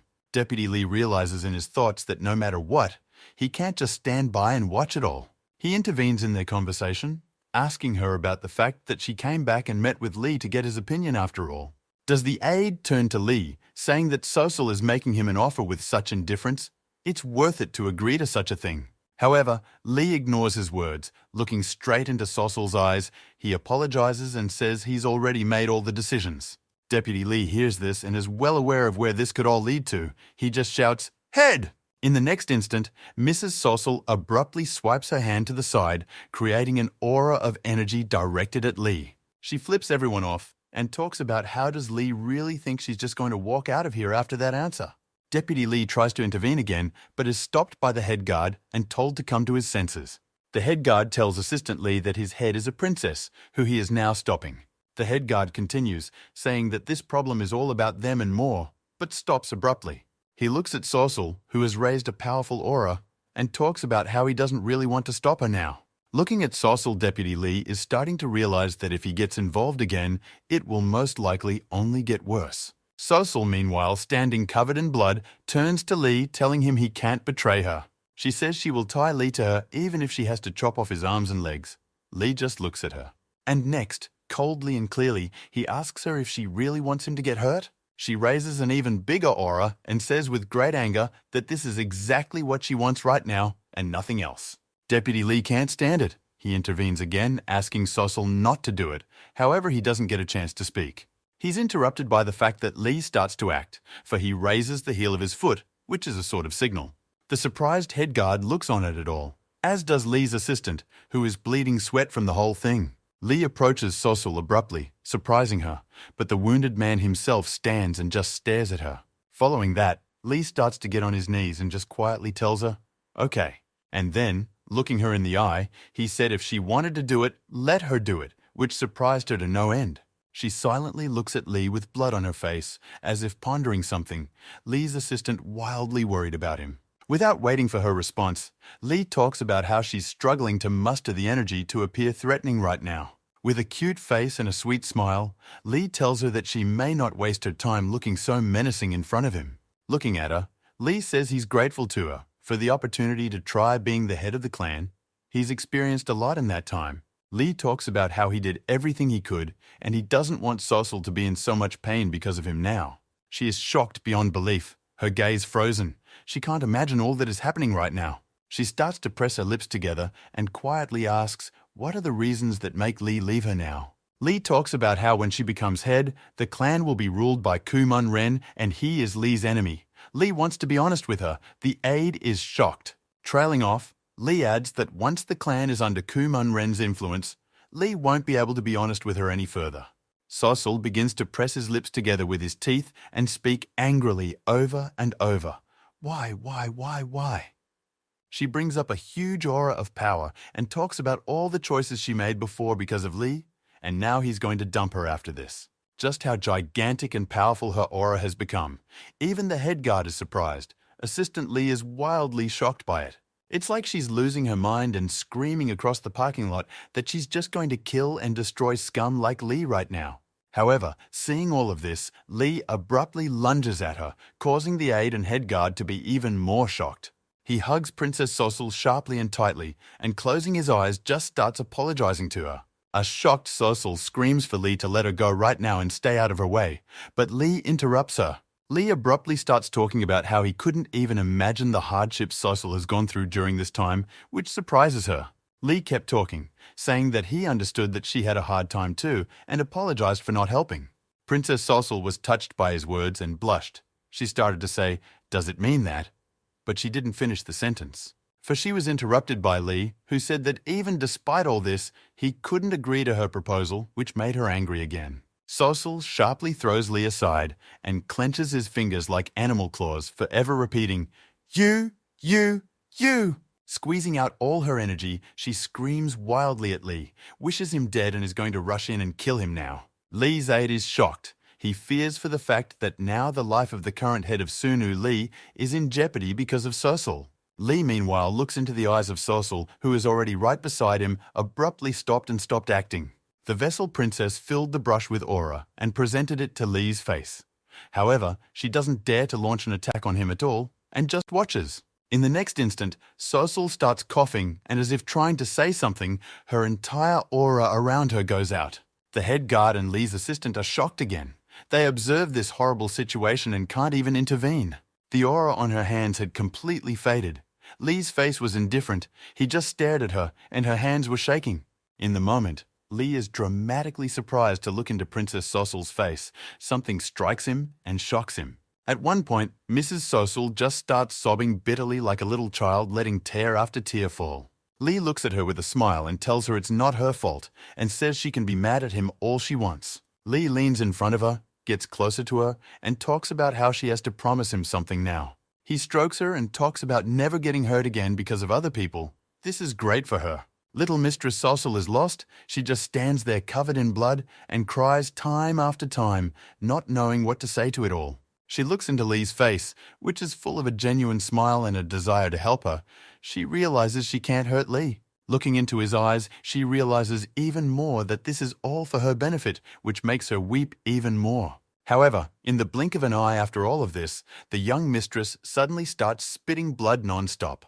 This shocks the head of security and Deputy Lee to no end. They are extremely surprised at what is happening. Seeing this for the first time, Vessel falls right on top of Lee and continues to cough up blood. Lee is also shocked. He tries to help her somehow. Mrs. Sosul continues to cough up blood and cry, and in her thoughts, she tells herself that she doesn't need anything else. She recalls her childhood moments with Lee, saying she only wants him and his everlasting smile by her side. She keeps recalling moments from her childhood, assuring herself that having Lee by her side is all she needs to live. She's already starting to say goodbye to her life, saying she was doomed to suffer. But then she sees Lee, who's pulling her hand. Holding out her hand, Lee said he would keep her safe forever. But then she woke up sitting somewhere all bloody looking forward. It's the main guard's car. He notices the fact that Sukka has come to her senses and asks her how she's feeling. Mrs. Sosul doesn't understand what's going on and only wonders if she's still alive. She looks at her dress and hands covered in blood and wonders if she lost so much blood back then. However, the head guard tells her that it's not her blood, but the blood of the head of the Sunu clan, Lee, which surprises her. The guard said that then at the scene, Lee saw this and asked him for a knife and began to cut himself, giving Sossel his blood. The head guard started talking about how Lee was really crazy. His act was very desperate in his condition. Looking at Miss Sossel, the guard adds that thanks to Lee's actions, they were able to get Sossel back to normal then. The head of the guard talks about how he's been holding up well. She asks what's wrong with him. The guard says he's fine. He asked her to tell her something. The guard spoke of Lee's request to reschedule their meeting, for it had not gone well today, much to Sossel's wild delight and surprise. She starts to look forward, squeezing her hand and thinking about something, her mood clearly getting better. Princess Sossel lets a little tear fall again, smiles, and talks about the fact that apparently Lee remembered his promise to her. However, in a moment sitting in the back seat, she starts talking about how Lee is a jerk and insulting him. The head guard tells her that it's probably best to dispense with the insults after this situation.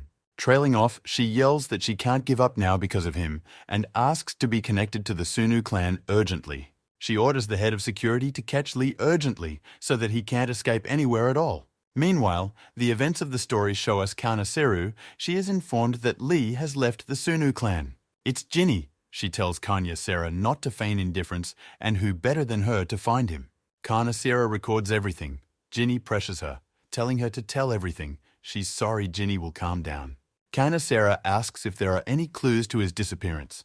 This shocks Ginny, for she thought it was Kana Sarah. Shocked, Kana Sarah presses her lips together in shock. Ginny says that actually her question was the first one. Kana Sarah is rude to her, talking about how she didn't steal Lee, and keeps writing something down in her notebook. Ginny upsets Kana Sarah by saying that there are no leads at all. Lee disappeared at dawn after a business meeting. Kana Sarah tells Ginny that there is no need to worry about Lee in such a case. Judging by his actions, he is acting according to plan. Kana Sarah talks about how he doesn't know what his plan is, but he's obviously been preparing for it for a long time, having thought it all through. Ginny cries in shock hearing all this. Kana Sarah is also very saddened, because she's really not in the know about anything. She doesn't like this move from Lee either.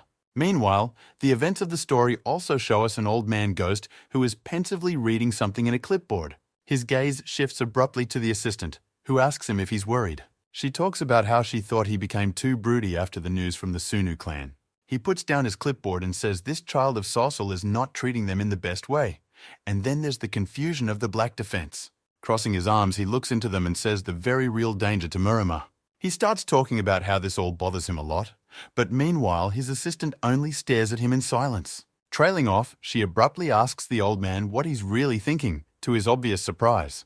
He tells her that it's already possible to pretend ignorance at her level, even when she's in the know. She looks at him and talks about how she's only doing all this because she wants to help him, and calls him Mr., which surprises him again. She looks earnestly at the old ghost man and asks him to please tell her what he really cares about. He picks up his coffee and tells her not to worry. He's only concerned about one small factor. Trailing off, he talks about how he's concerned that he doesn't know where the interim head of the Sunu clan, Lee, is headed. Meanwhile, the events of the story move forward. We are shown some bald man asking someone how he found the place. The person he asks this from turns out to be Lee, who is standing in some woods across from him. A surprised man in bandages and kimono goes to Lee, and Lee says that this is the boundary of the Black Spring after all. This guy turns to Lee, asking if he has come to avenge that incident at school. Lee is surprised by his words. The man aggressively goes at Lee and tells him that since that's the case, Lee can do what he wants. This man walks up to Lee. He is much taller and bigger and says is Lee really using that incident as an excuse. Trailing off, the man raises his aura and speaks menacingly about how if he does, Lee will die at his hands right here. Lee averts his gaze, saying that he's heard that Murim's disciples are like a family among themselves, after all. The man looks at Lee and talks about how after what Kumun Ren set up, every time the brigands came to him, he's been through a lot. Looking at Lee, he says that while Kumun Ren was rampaging, he was here fighting to protect the memorial at the Source Boundary Gate. Trailing off, he walks forward, talking about how after all this time, Lee comes in and says something about the students now. These words surprise and even hurt Lee. He lowers his head silently and just stays silent thinking about something. Looking at the place, Lee says he recognizes its merits well and was hesitant to go here after all. Lee recalls the bald guy sitting with blood in his mouth in that spot, saying his technique that day was of an amazing level. Looking at the big guy, Lee says that he remembered Sunbay's advice that day and decided to come here after all. Watching all of this, he blushes, and Lee talks about how he has a lot of nostalgia for this place now. In the moment, the guy turns to Lee and asks him to finish those disgusting speeches already. This guy abruptly tells Lee with anger that even K'u-Moon Ren, who taught him, wasn't here, and Lee can't pine away. Lee starts to make excuses in the wind, talking about something, but the guy interrupts him and asks him to tell the truth. He squints at Lee, saying that the latter also came here because of greed in search of something special. Trailing off, he continues with his hands on his belt, talking about how Lee had brought the entire Sunu clan with him. The guy asks Lee to stop playing games and prepare for battle. He will confront the Lee clan. All these words surprise Lee. A shocked Lee looks him in the eye and talks about how apparently this was not the place he should have gone. Lee lowers his head and says sadly that he was mistaken and apologizes, saying that he didn't bring anyone along. Lee starts to walk away, saying that since that's the way it is, he's going to deflect, and starts to go downstairs. Lee slowly but surely begins to walk off into the dark depths of the forest with his head down sadly. The huge man only stares menacingly in his wake and simply remains silent as he watches Lee walk away. Already on his way down, Lee stops and apologizes to him for what he did to him at school back then. This guy, though closing his eyes, replies that though it was a misunderstanding, it was his fault. Lee turns around with a smile and asks him not to worry about it all. He believes he had his reasons for doing so.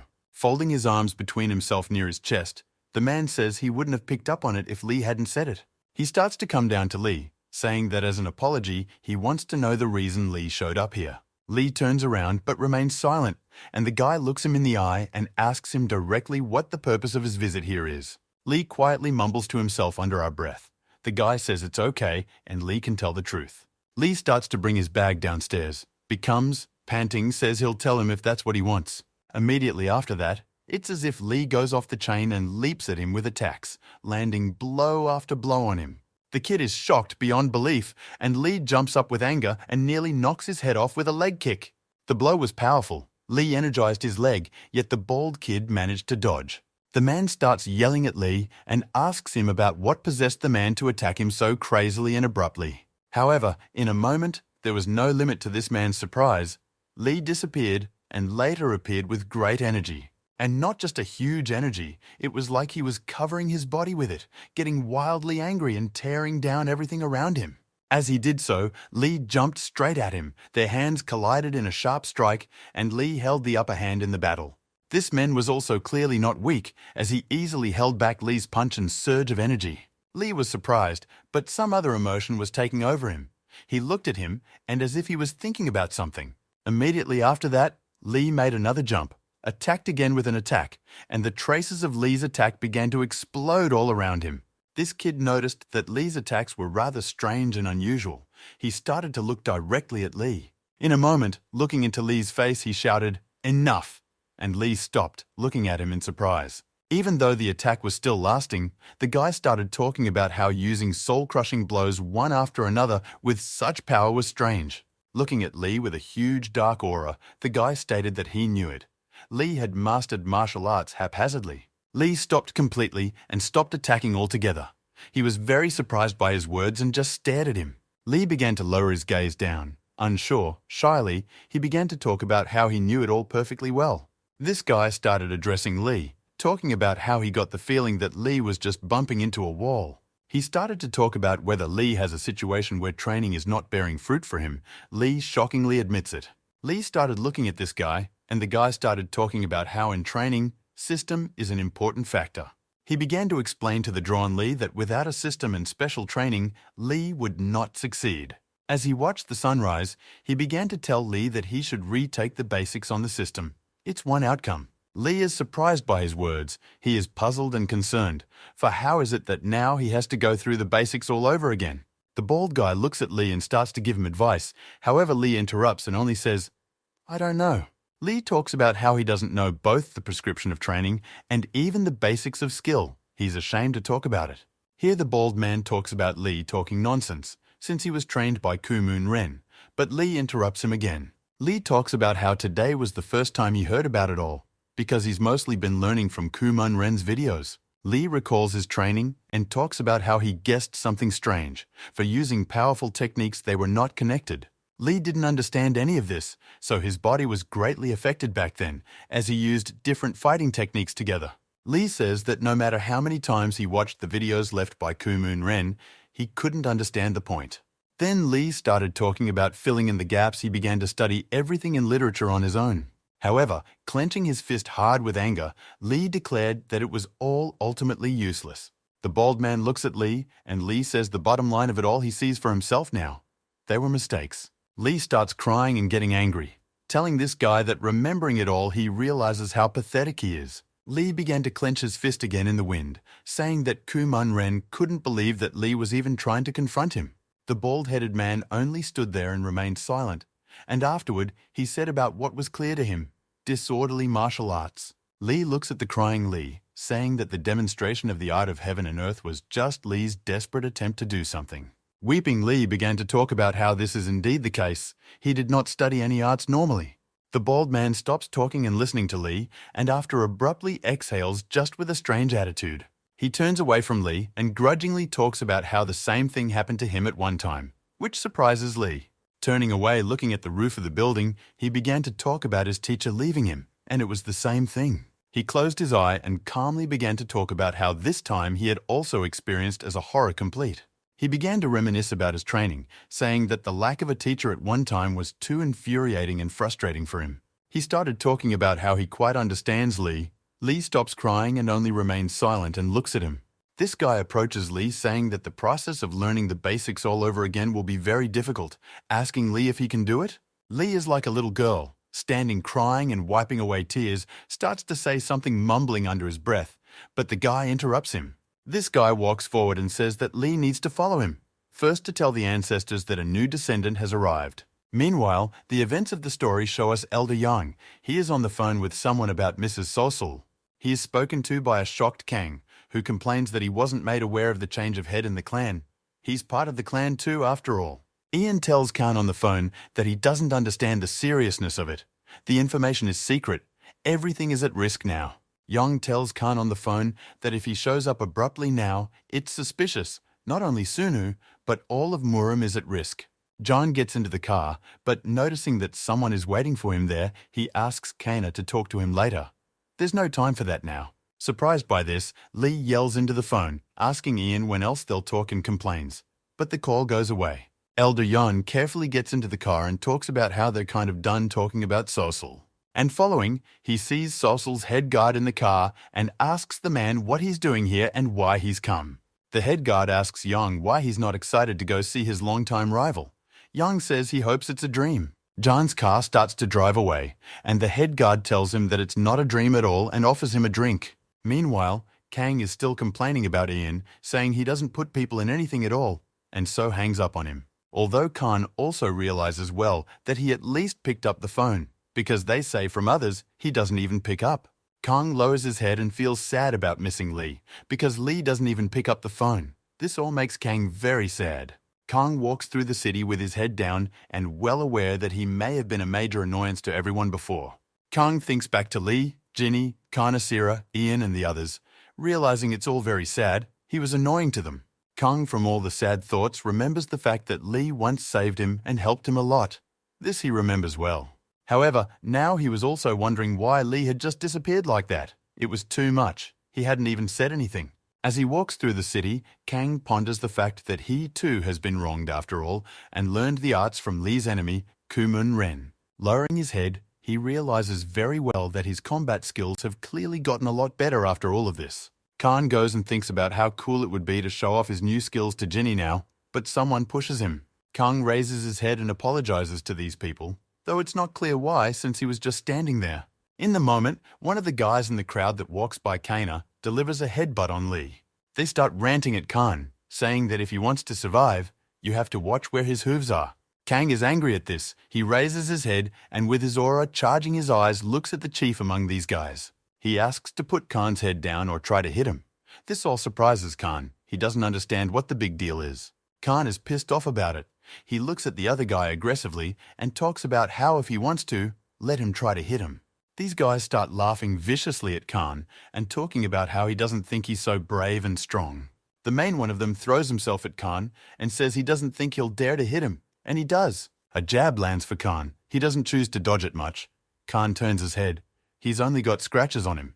Khan turns his head with his fingers and talks about whether or not that's the hardest punch he's ever taken.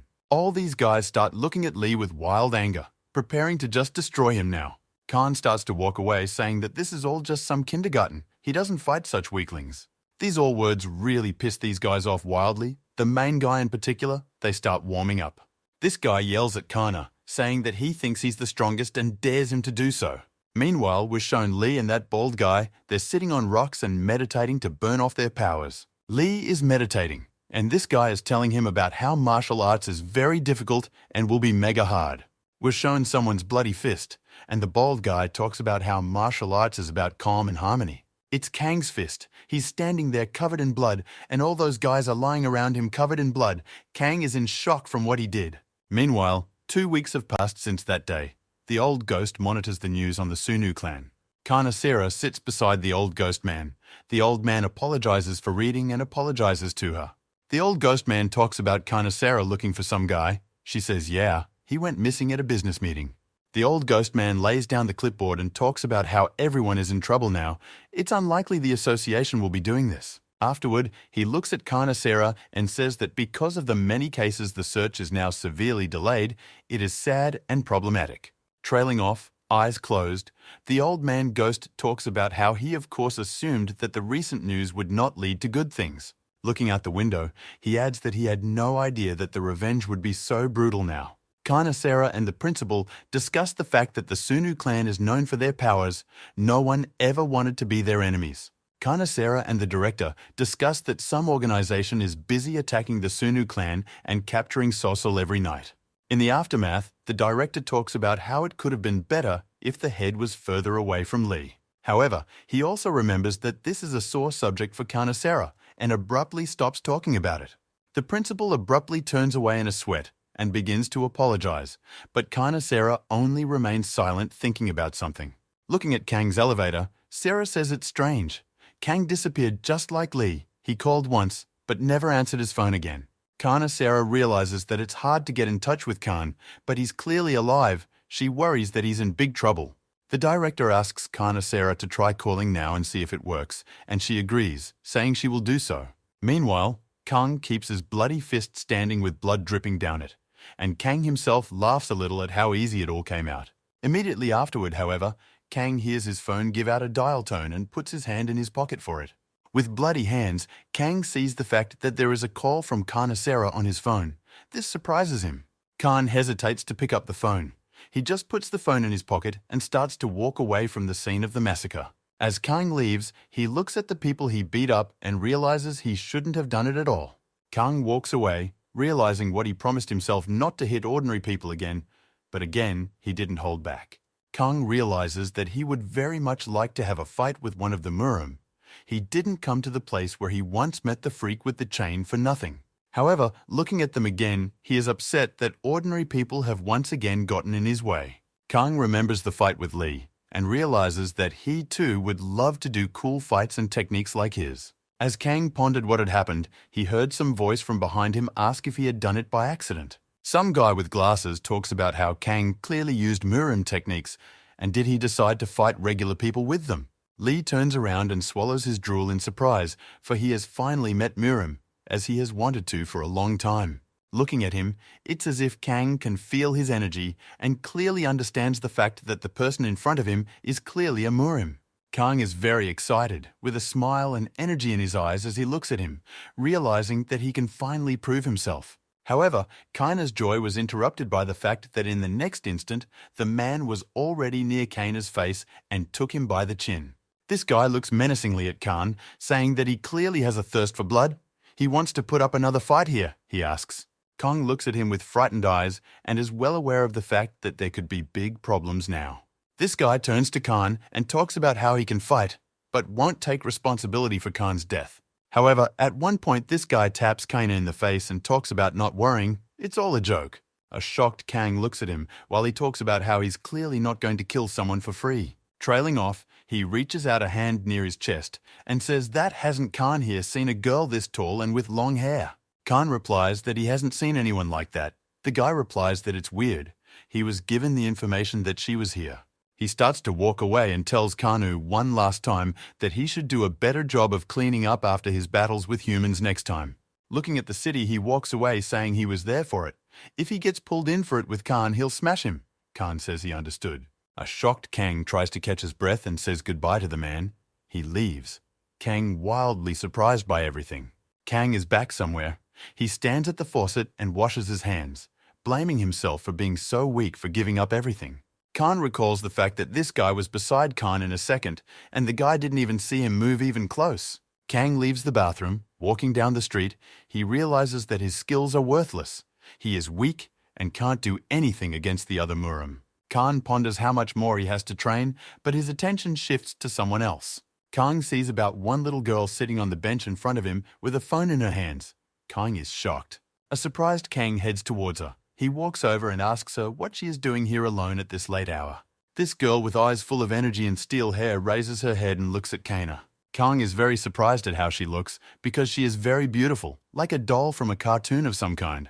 Khan begins to get a strong sense of something he's seen somewhere, but some voice catches his attention. A voice from behind says that he finally knows where they are. Kang hears a very familiar voice and realizes who it is. He turns back around and sees the same guy he saw a few hours ago in front of him. This surprises Khan. Kang looks at him with shock and knows full well that it's about to get bad, because it's not clear what this guy is doing here. Kang starts to look at this girl with shock and realizes about his target this girl is small. Trailing off, this guy turns to Khan, saying it's kind of like the guy he's seen recently. This surprises Khan. This guy starts heading towards Kana and talking about how is that guy also from the Sunu clan.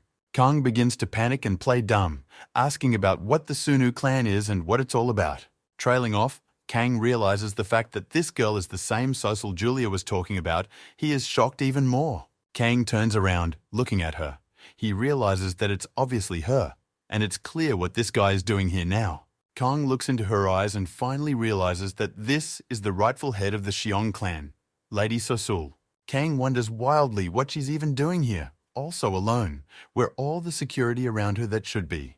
However, the moment Kang glared at her, he began to feel a huge aura of power appear right behind him. Immediately afterward, a very powerful attack from that man's hand right into Kana's shoulder is thrown at Kana. Kana's blood is rapidly pouring out of him. He is screaming in pain. It feels like his whole body has been broken and killed right there. However, in reality, it's as if that punch landed on Kang's soul rather than his actual body. Kang jumps back with a leap. He looks at his shoulder and realizes that he's fine, but it feels like his bones have been ripped out. This guy turns to Kang, talking about how he was doubtful before, but now he can definitely see that Kang can sense Kai's energy well. Kang starts asking him about Kai, but the guy immediately tells Kang not to think about dialoguing with him here. This guy gives Khan a choice. Raising his power, he says either Khan disappears from here or see his body break down. Trailing off, energizing his eyes, he turns to Lee again, adding that this isn't a joke at all now, he's serious. Kang begins to shake, his new power allowing him to feel that his opponent really wants to kill him now. Kang is well aware that it is better to leave the place now, but the thought of this girl does not let him rest. Kang loses Zor from this guy to Miss Sosul. He's worried.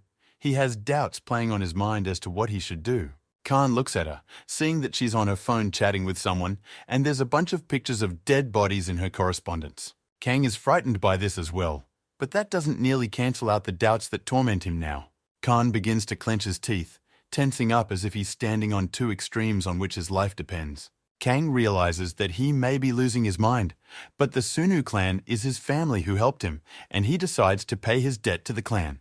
Kana's abrupt change of heart scares the man who is across from him, the very guy he's surprised.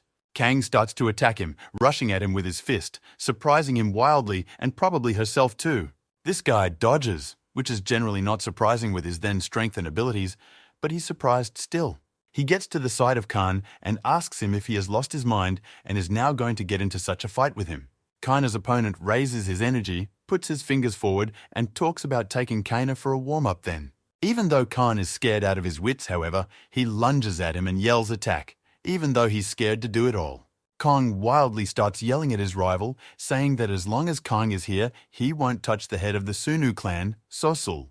This guy stops abruptly and lowers all his energy. He is wildly shocked, interjecting about the clan head. Sosul raises her head and looks at Khan and this guy with shock as well. She is also surprised by this sentence from Khan. Khan begins to raise his power and aura, but in his mind he is well aware that he is close and no equal to this guy. However, Kang begins to attack, realizing that he has a trump card up his sleeve, namely Kumun Ren's technique. Kumun Ren told Kang during training that often people finish a fight with one attack. It's very common. Kumun Ren then showed him a basic attack, telling him that it was best to do it at the beginning of the fight when the opponent was distracted. Kang recalls it all in his head, realizing that since that's the case, he just might as well do it against this guy now. Kang does so and starts attacking this guy, however. The guy obviously dodges the attack. He's very strong. This guy turns to Kang with joyful surprise, talking about how is he really just messing around right now just here.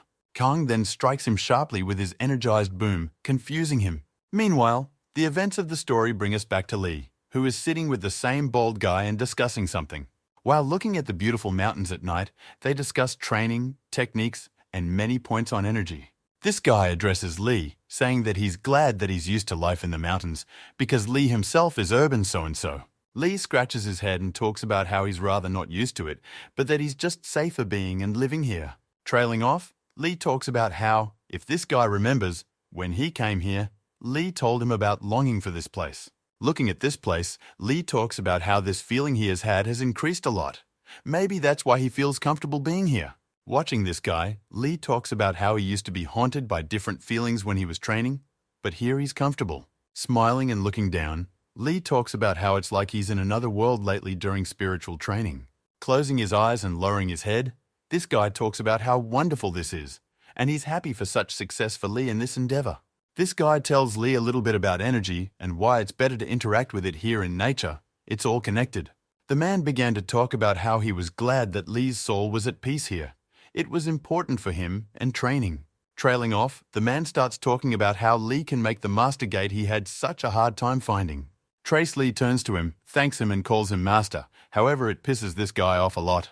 He yells at Lee and tells him that he should call him by his first name, like Uncle, not Master, because the master and apprentice relationship in Marima is like that of father and son. He complains to Lee that though he doesn't accept it, but in Murima so, Lee, though reluctant, agrees to his request. Lee begins to leave, saying that he will go to the hall to restore his soul and energy. The bald man looks after him, calling him boy. You can see from his face that Lee is pleasing him greatly here. Looking up at the moon, he reflects on the fact that it's been about 2 weeks since Lee came here. It's affected a lot of things. The man realizes that Lee's presence here reminds him of his master, which pleases him greatly. The man follows Lee and watches from the side as Lee works on concentrating his energy and meditating. The bald man turns away, smiling and even laughing a little, looking at the whole Lee and meditation thing. Looking at Lee again, it speaks volumes that he has yet to realize how much cleaner he has become in the time he has spent here. The events of the story take us back to Khan. The very same opponent of his asks Sosul if she's sure she doesn't know who he is. She says she doesn't. Meanwhile, our Khan is barely conscious with a broken nose, lying on the ground covered in blood and just resting as if. The events of the story take us to some unknown place. It resembles a huge library for many people. There are a lot of people in this place, but many of them are looking at one point, as if watching someone now. More specifically, their attention is on Ginny, who is standing there reading some sports magazine. Someone is looking her in the eye and discussing who she is and what she's doing here, and also making so much eye contact with everyone right now. However, to Ginny's own shock, someone walks by and addresses her quietly, Mrs. Ginny, which surprises her. Ginny wants to answer, but this girl asks her to listen silently, talking quietly about the fact that they are being followed here now. She tells Ginny to pretend she can't hear and asks her to meet her in the 34 second floor parking lot. Ginny suddenly points her finger forward and yells at someone, asking what he's following her and running around for. She starts running after someone in the crowd. The girl who told her about the stakeout burns with shame because of Ginny's methods. Some time passes. Ginny runs up to this girl's car and talks about being back, no tail. The girl in the car burns with shame, but praises Ginny. This girl turns out to be Kanya Sarah. She tells Kanya Sarah that it's easier to live without being watched. the latter asking in surprise if Ginny knew she was being followed. She says that of course she was bugged too. A surprised Carnicera asks why they chose that particular place then. Sitting in the car, Ginny says that in such popular crowded places, it's easier to hide in the crowds of people, yes, and that's it. She says that Ginny has such looks that it didn't make sense, adding that she herself would have approached her to meet her, which surprises her. She then goes on to say that Ginny should be much more careful in her behavior and actions from now on. Ginny replies that Carnicera's style and actions also piss her off, but for Lee's sake, she's willing to tolerate hanging out with her. A very upset Ginny tells her that since Mrs. Sossel's return, it's like the whole family is on edge. Ginny talks about how the first thing the Sunu clan did afterward was to attack the Stormcurrent faction as revenge. On top of that, other smaller factions they had also destroyed. Because of this, the elders were greatly concerned. She also talks about how Mrs. Sossel is surrounded by very strange personalities, causing her to not listen to the elders at all. Ginny talks about how there are limits to revenge. They're also thinking about taking over the Federation. That goes beyond just revenge. Carnicera tells Ginny that in all likelihood, the goal of theirs is an advantage when negotiating the Federation. Ginny asks Carnicera that she has also heard that there is a black cardinal with influence behind Sossel's back. Carnicera says that the Marima Federation will also not negotiate so easily with a certain grey cardinal. But here, Carnicera corrects herself and says with a glance at Ginny that the government has a different position on this. Carnicera says the government doesn't want trouble in the public and will bend the Federation to its conclusions. Ginny talks about how she can't get it out of her head that the Sunu clan is behind all the problems. Carnicera says that if the government fights Sunu directly, it would be a violation of the Non-Aggression Pact, which would violate the treaties. Carnicera talks about how Clan Suna will be induced to negotiate anyway, but the only question is how it will go down. Ginny stops her. Ginny asks Kaina if she means to say that all of Sossel's actions are orders from the Grey Cardinal. Carnicera says that they probably are. This whole situation and now the dialogue with Kaina is driving Ginny into more shock. She's worried about Lee still. Remembering Lee, she talks about whether he foresaw this situation and that's why he left his position as head in the clan. Carnicera also thinks about it. It's hard for her to accept such a fact. She just keeps quiet and worries. Ginny analyzes the whole situation, saying that in all likelihood Lee understood this, which is why he was always so worried about everything in his position. Ginny throws her head back, thinking about how she's a complete fool and didn't realize it, yanking Lee around always over little things. Ginny throws back her head thinking about everything. She tries to calm down, realizing that Lee had talked about this to everyone a long time ago, but she didn't understand him that way. Carnicera talks about having the same situation. She thought she understood everything, but she was unable to get the weight off Lars' shoulders. The dialogue comes to a standstill. Ginny and Carnicera just sit in the car silently, confused, because they don't know what to do next. Trailing off, Ginny interrupts the silence, abruptly saying that even considering all of this, it's overkill on Lee's part obviously.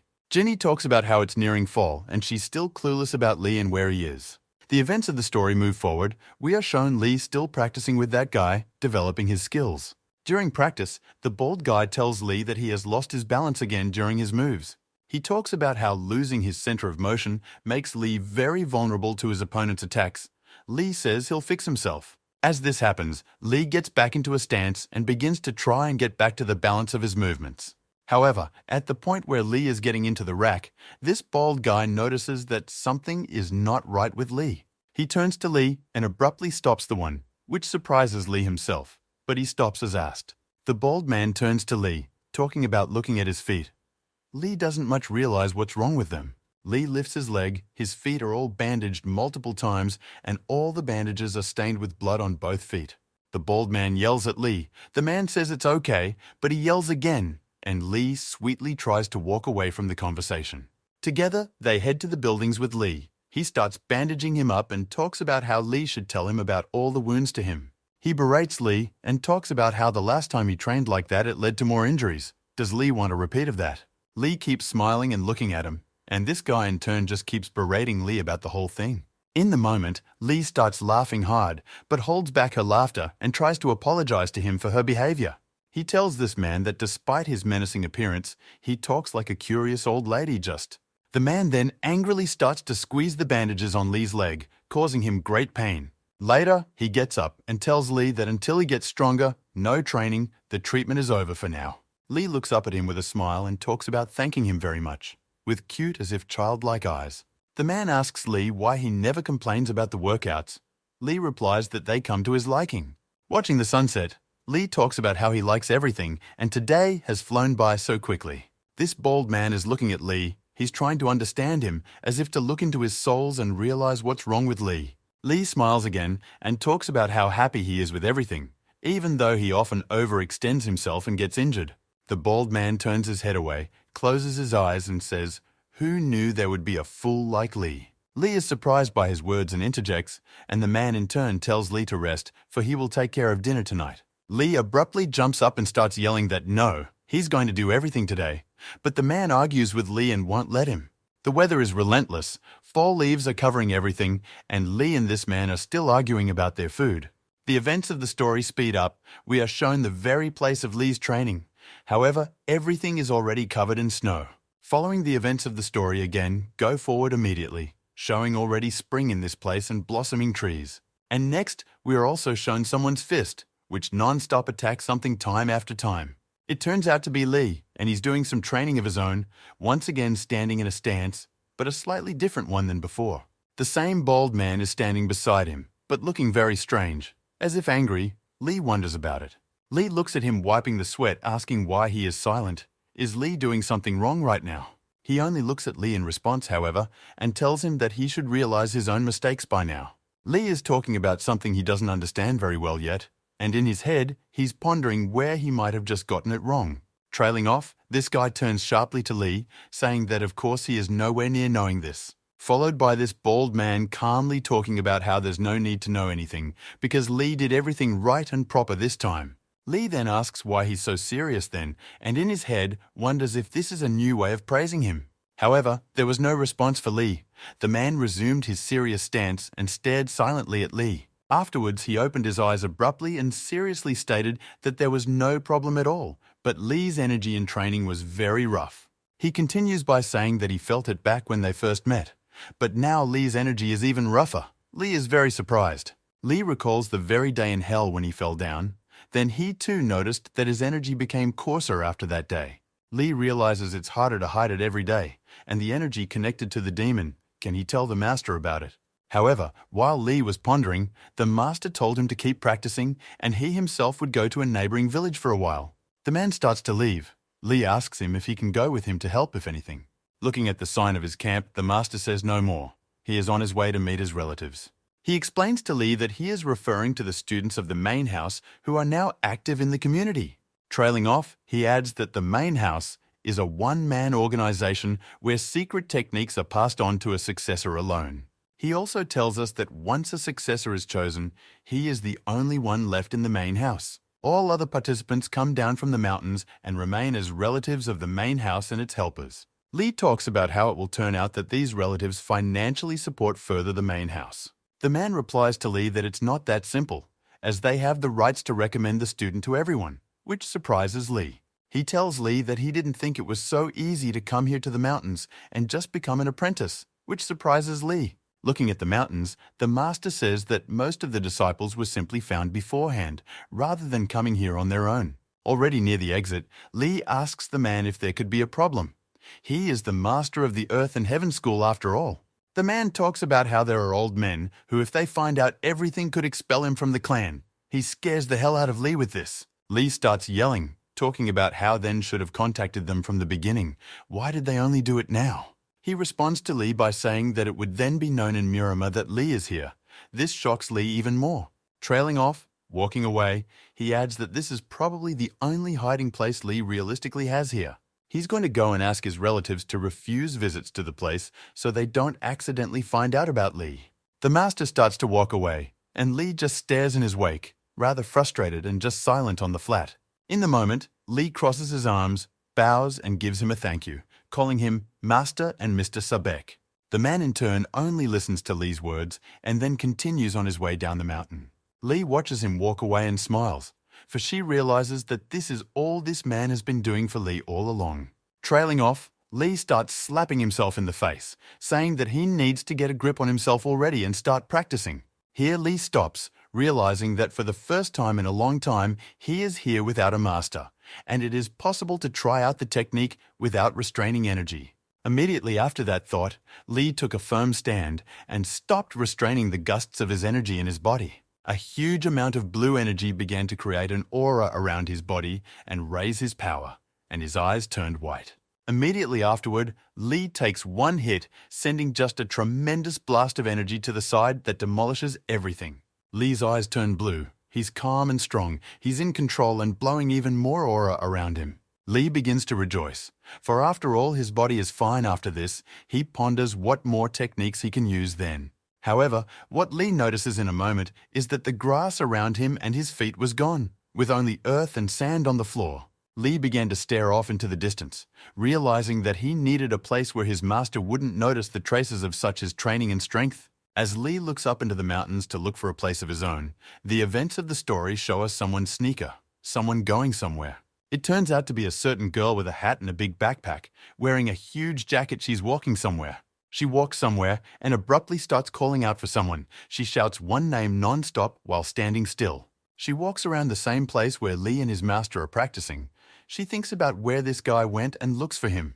Realizing that there is no one close by, she simply drops her backpack with a bunch of stuff on the ground and starts walking on.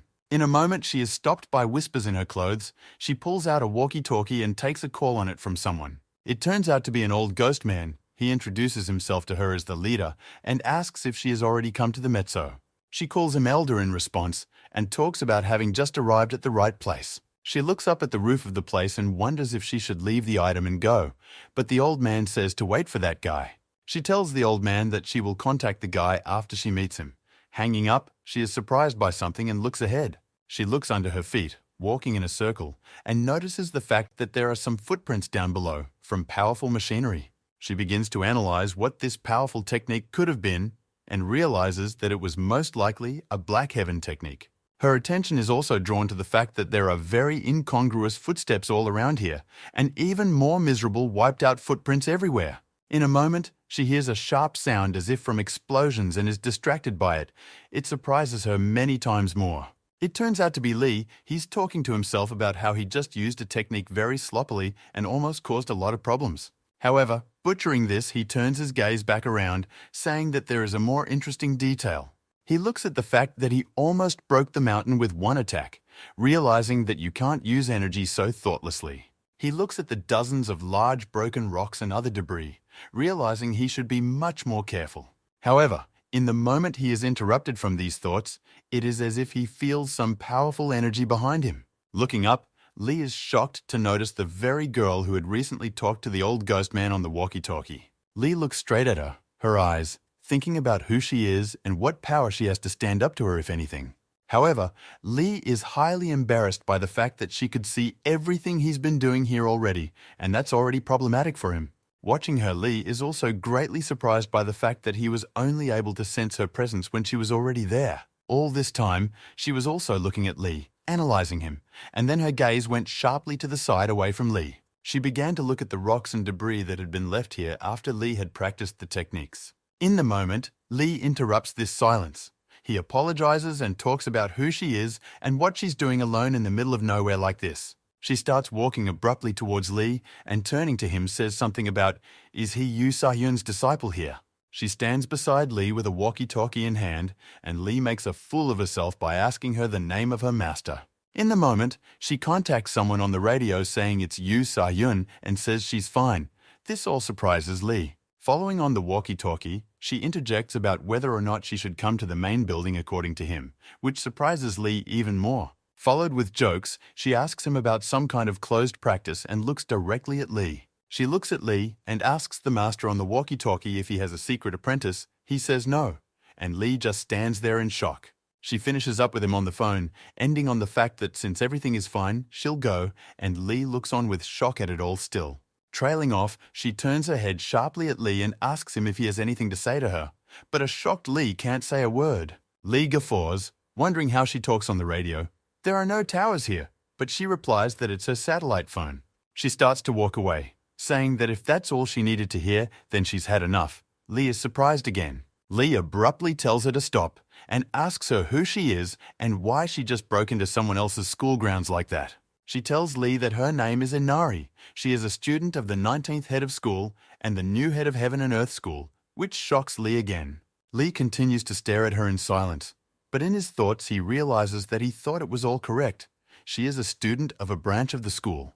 But then Lee recalls the words of his master, who spoke of how he might get in trouble for all this. She turns to Lee again, saying that she wants to test her hunches for by her suggestion to Lee, but her sentence doesn't end. She is interrupted by Lee, who starts bowing down and talking about how it's all just his problem and business. The master has nothing to do with it. He speaks of the master's good-natured acceptance, but Lee was unaware of the trouble that could bring. She only stands listening and silent. With a sad face, Lee turns to her and tells her that he will leave the place now so as not to harm the master. She in turn did nothing but continued to stare directly at Lee, thinking about something. Abruptly, she talks about how it's not necessary. If she recommends Lee, his master will have no problem. Lee is surprised. A shocked Lee interrupts her, and she only retorts that she wants to see Lee's abilities and techniques. She would forgive Lee to show her the Black Heaven technique. If Lee seemed capable, she would recommend him as a disciple. Lee is racked with doubts and strange feelings. He finds it hard to believe that it could be that simple.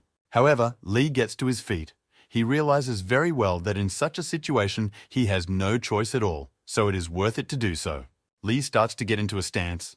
He realizes that he has been praised by the master, saying that his movements are perfect. He believes in himself. This girl is looking at him. She knows that Lee was the head of the Sunu clan. She restrains her surprise that he is hiding here. She was also genuinely amazed that he was willing to do anything for his master. She thought he was a stupid kid. Looking at him, she realizes that if Lee leaves here, they will be in trouble. They should hold Lee off until the elder shows up. As she continues to look at Lee, she realizes that he will do a perfect job. Her plan is to praise him, so he definitely won't leave this place. However, she is uneasy about those very stones. She can't believe that a kid like Lee did such destruction. Meanwhile, she watches Lee try to do the technique, realizing that this is the fourth style of flow now. Lee begins to use the technique, and she realizes that the point of it is to break the momentum between energy and physicality. Watching how Lee did it, she realizes that he's pretty good at it.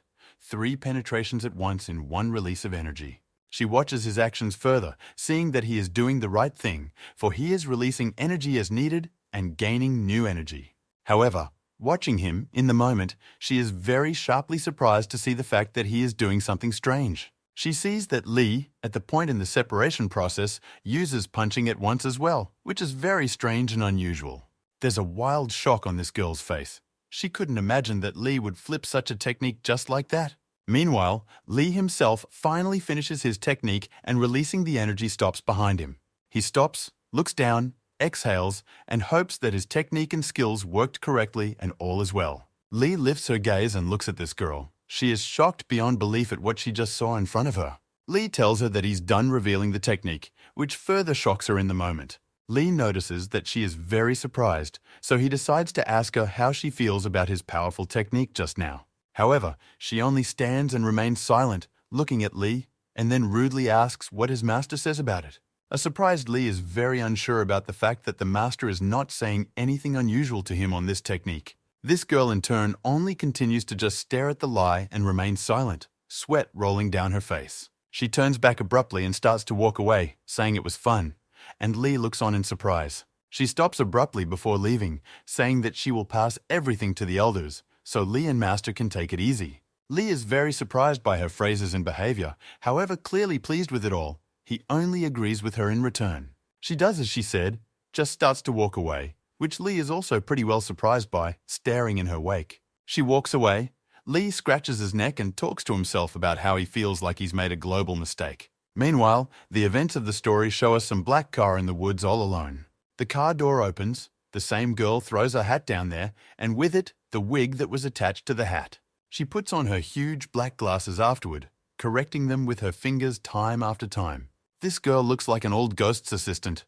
She talks in her mind about how she almost forgot her purpose and ruined everything there. She was thinking about the master and Lee when suddenly the phone in her car beeped. She immediately picked it up. On the second line turns out to be an old ghost man. This girl is his assistant. She was undercover.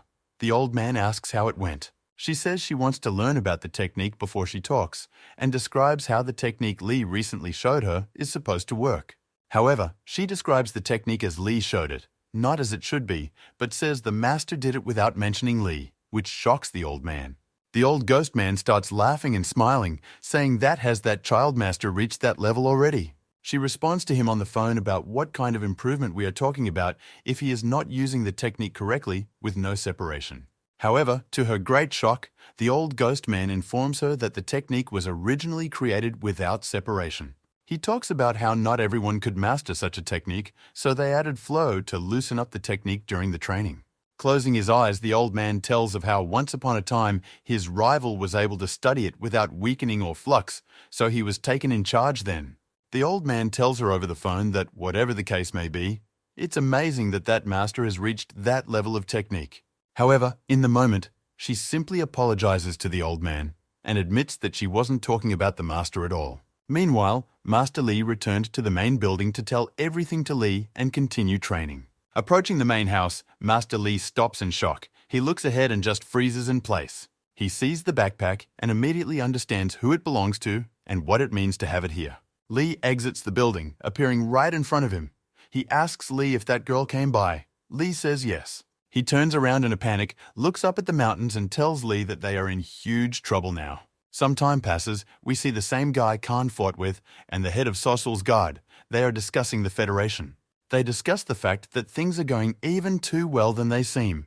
But the head of the guard talks about how it's all thanks to the Federation. They discuss the fact that the original plan was quite different, but the old man changed it quite nicely that way. Meanwhile, they have already arrived at the meeting place, wrapping up the call with someone they promised to give a countdown on the case. Getting out of the car, the head of security tells the guy in blue about his sour face today. Is something wrong? The guy Kang in blue fought with turns to the head of security, saying that isn't all this strange. He talks about the fact that the head of the Federation, an old man ghost, is a snake as everyone says. Even rumor has it that he got his position by machinations. Looking at the parking lot, it speaks volumes that it is they, not the Federation, who have the knife at their throat in these negotiations. The guy in blue replies that does the head of the guard know that the knife handle is no longer the same at all. This surprises the head of the guard greatly. He talks about how their main argument is Princess Sosul, but while they've been fiddling with the negotiations, her influence hasn't grown. He also brings up the Sunu clan elders, saying that there is a feeling as if their influence in the clan is much higher. The guy in blue talks about how he feels like everyone will figure out their scheme and the elders will make their move. The head of security asks this guy to put all such thoughts aside, saying that the old man ghost won't be able to do anything anymore. Meanwhile, the events of the story send us to an old man ghost who calls in the main guard of Sosul. He picks up the phone and replies that he and the guy in blue have already arrived at the site and are waiting for everyone here. However, it turns out that the old ghost man is now driving his car somewhere in the mountains and talking to them. He starts to say that he is quite old and supposedly forgot about the meeting and offers to reschedule it for another day. Sosul then turns to the guard and tells him to thank Jan for the cooperation agreement, surprising the head of security. The main guard starts to realize perfectly well that something is going wrong with them. The old man hangs up the phone and the guard and the guide just keep quiet. Starkey looks at the phone and smiles, talking about how they're not young anymore after all, but they're so naive like children. The old ghost man's car stops. His assistant informs him that they can go no further. Elder leaves the car, looks at the forest around him, and realizes how long it's been since he's been here. Meanwhile, we are brought back by events to the main house in the forest. The master asks Lee to introduce himself to everyone. There are several people in front of Lee. He crosses his arms and starts to introduce himself, but is interrupted. One of these people starts yelling at Master Lee, talking about what kind of strange situation is going on in the first place. One of them pokes at Lee and talks about how he can't believe the head started training this kid and didn't even consult with them. Lee listens to him and immediately starts apologizing, trying to say something, but he interrupts Lee, saying it's rude. It turns out to be the same assistant to the old ghost man.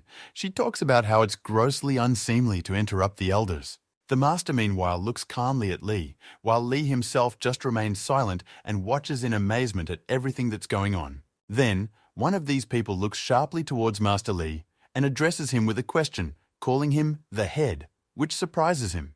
The man turns to the master, asking him what he found Lee that made him a disciple of the main branch. The master folds his arms, bends his head and apologizes for breaking the rules and willfully taking this child. However, followed by the master adding that this child, meaning Lee, is a disciple of Kumon Ren himself, and the former head of the Sunu clan. Lee is surprised. Looking at them all, he says that in taking this child into the main branch, he was well aware of all the risks. One of these men lowers his head and with a smile closes his eyes to say that whether the master himself admits his mistake. Trailing off, the master adds that even while in the Sunu clan, Lee believed that he belonged to the Heaven and Earth School, which again surprises Lee. Following that, the master describes to them that all this time in the clan, Lee had not abandoned the techniques of the school and had studied them well all this time. Trailing off, the master remembers and reminds everyone that as soon as Lee left the Sunu clan, he immediately came to this school, remembering it. Trailing off with a very serious aura, he addresses them, saying that if someone like Lee doesn't have the right to join their school, then who does? Master calmly but very seriously says this. Lee looks at him very surprised, realizing it's for his own sake. Trailing off, one of them interrupts the master, saying that he's figured it all out and offers to discuss it all a little later, which surprises Lee. Trailing off, the man looks at Lee and offers a look at the techniques he's managed to learn along the way. Meanwhile, the old man ghost moving quickly through the forest reaches the point he wants and stops. From this point he notices the very place where everyone is now. He thought it would be closer and it's so far away. The old man decides to fold his fingers on his forehead in order to view that place in more detail with energy. As it happens, his sharp energy concentration technique works well and he's already looking at everything that's going on out there. He looks directly at Lee, noticing that he is getting into a stance. The old man realizes he is very much on time. However, much to the old man's surprise, his concentration is interrupted by a sharp ringing from the side, much to his annoyance. It turns out to be a ringing phone, an unknown number. The old man doesn't realize who has brought him in at this hour. With a disgruntled face, he rudely picks up the phone and immediately just says, "Hello, waiting for the word of the person on the line." The man on the line smiles and says he's happy to talk directly to the ghost now, mentioning that he screwed over his subordinates. With a look of pathos, the old man replies to him that isn't he the elder of those two juvenile idiots from a couple hours ago who called. The person on the line, a man in a jacket and with a dog, answers that yes, he is the head of Black Forest Protection, Mr. Kaiser. With a dark look, he tells the old man on the phone that he was very disappointed with the old man's behavior this time. He tells the old man that he would like to cooperate with him, but the old man rudely asks him to get to the point quickly already and not to stall.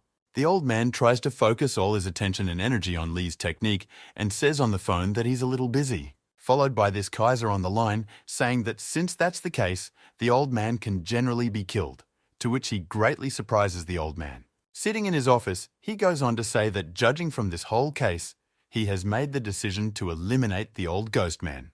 The old man calmly asks him why he would call him over such nonsense, and he replies that it's just a sign of respect. The old man says he's the head of the Federation and one of the 10 great masters. It's unlikely he'll make it, but Kaiser says he knows everything. Trailing off, he speaks into the tube about how he also knows that the old man's abilities are insufficient for Kumon Ren, much to the old man's shock. The old man starts smiling and asks the tube if he heard him. Is it really about Kumon Ren? Kaiser replies that everything is correct. Kumon Ren is one of his 10 disciples, but the old man says he has heard everything already. Can he hang up already? But before the end of the call, Kaiser asks what business the old man suddenly decided to go to the mountains for. This surprises the old man greatly. Hearing this, the old man hangs up the phone and sharply calls his assistant and yells for him to get away from the car sooner. However, someone else picks up the phone and informs him that it's too late, as his assistant is dead and looks at his body. It turns out to be some dark-skinned guy. He immediately declares that the old man is next and hangs up the phone.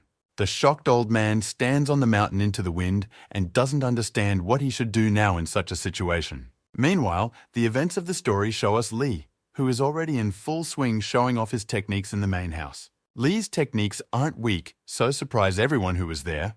They didn't expect the master's apprentice to be so capable. Watching Lee use all the techniques easily and instantly, they understand why the master chose him to be his apprentice. The only one not surprised by all this is the elder's assistant, who stands and stares, not understanding why the old man doesn't call her still. She wonders if he still hasn't arrived. Looking up into the mountains, she tries to find him watching. Meanwhile, the very guys who killed the old man's assistant are walking through the woods. They're trying to find the old man.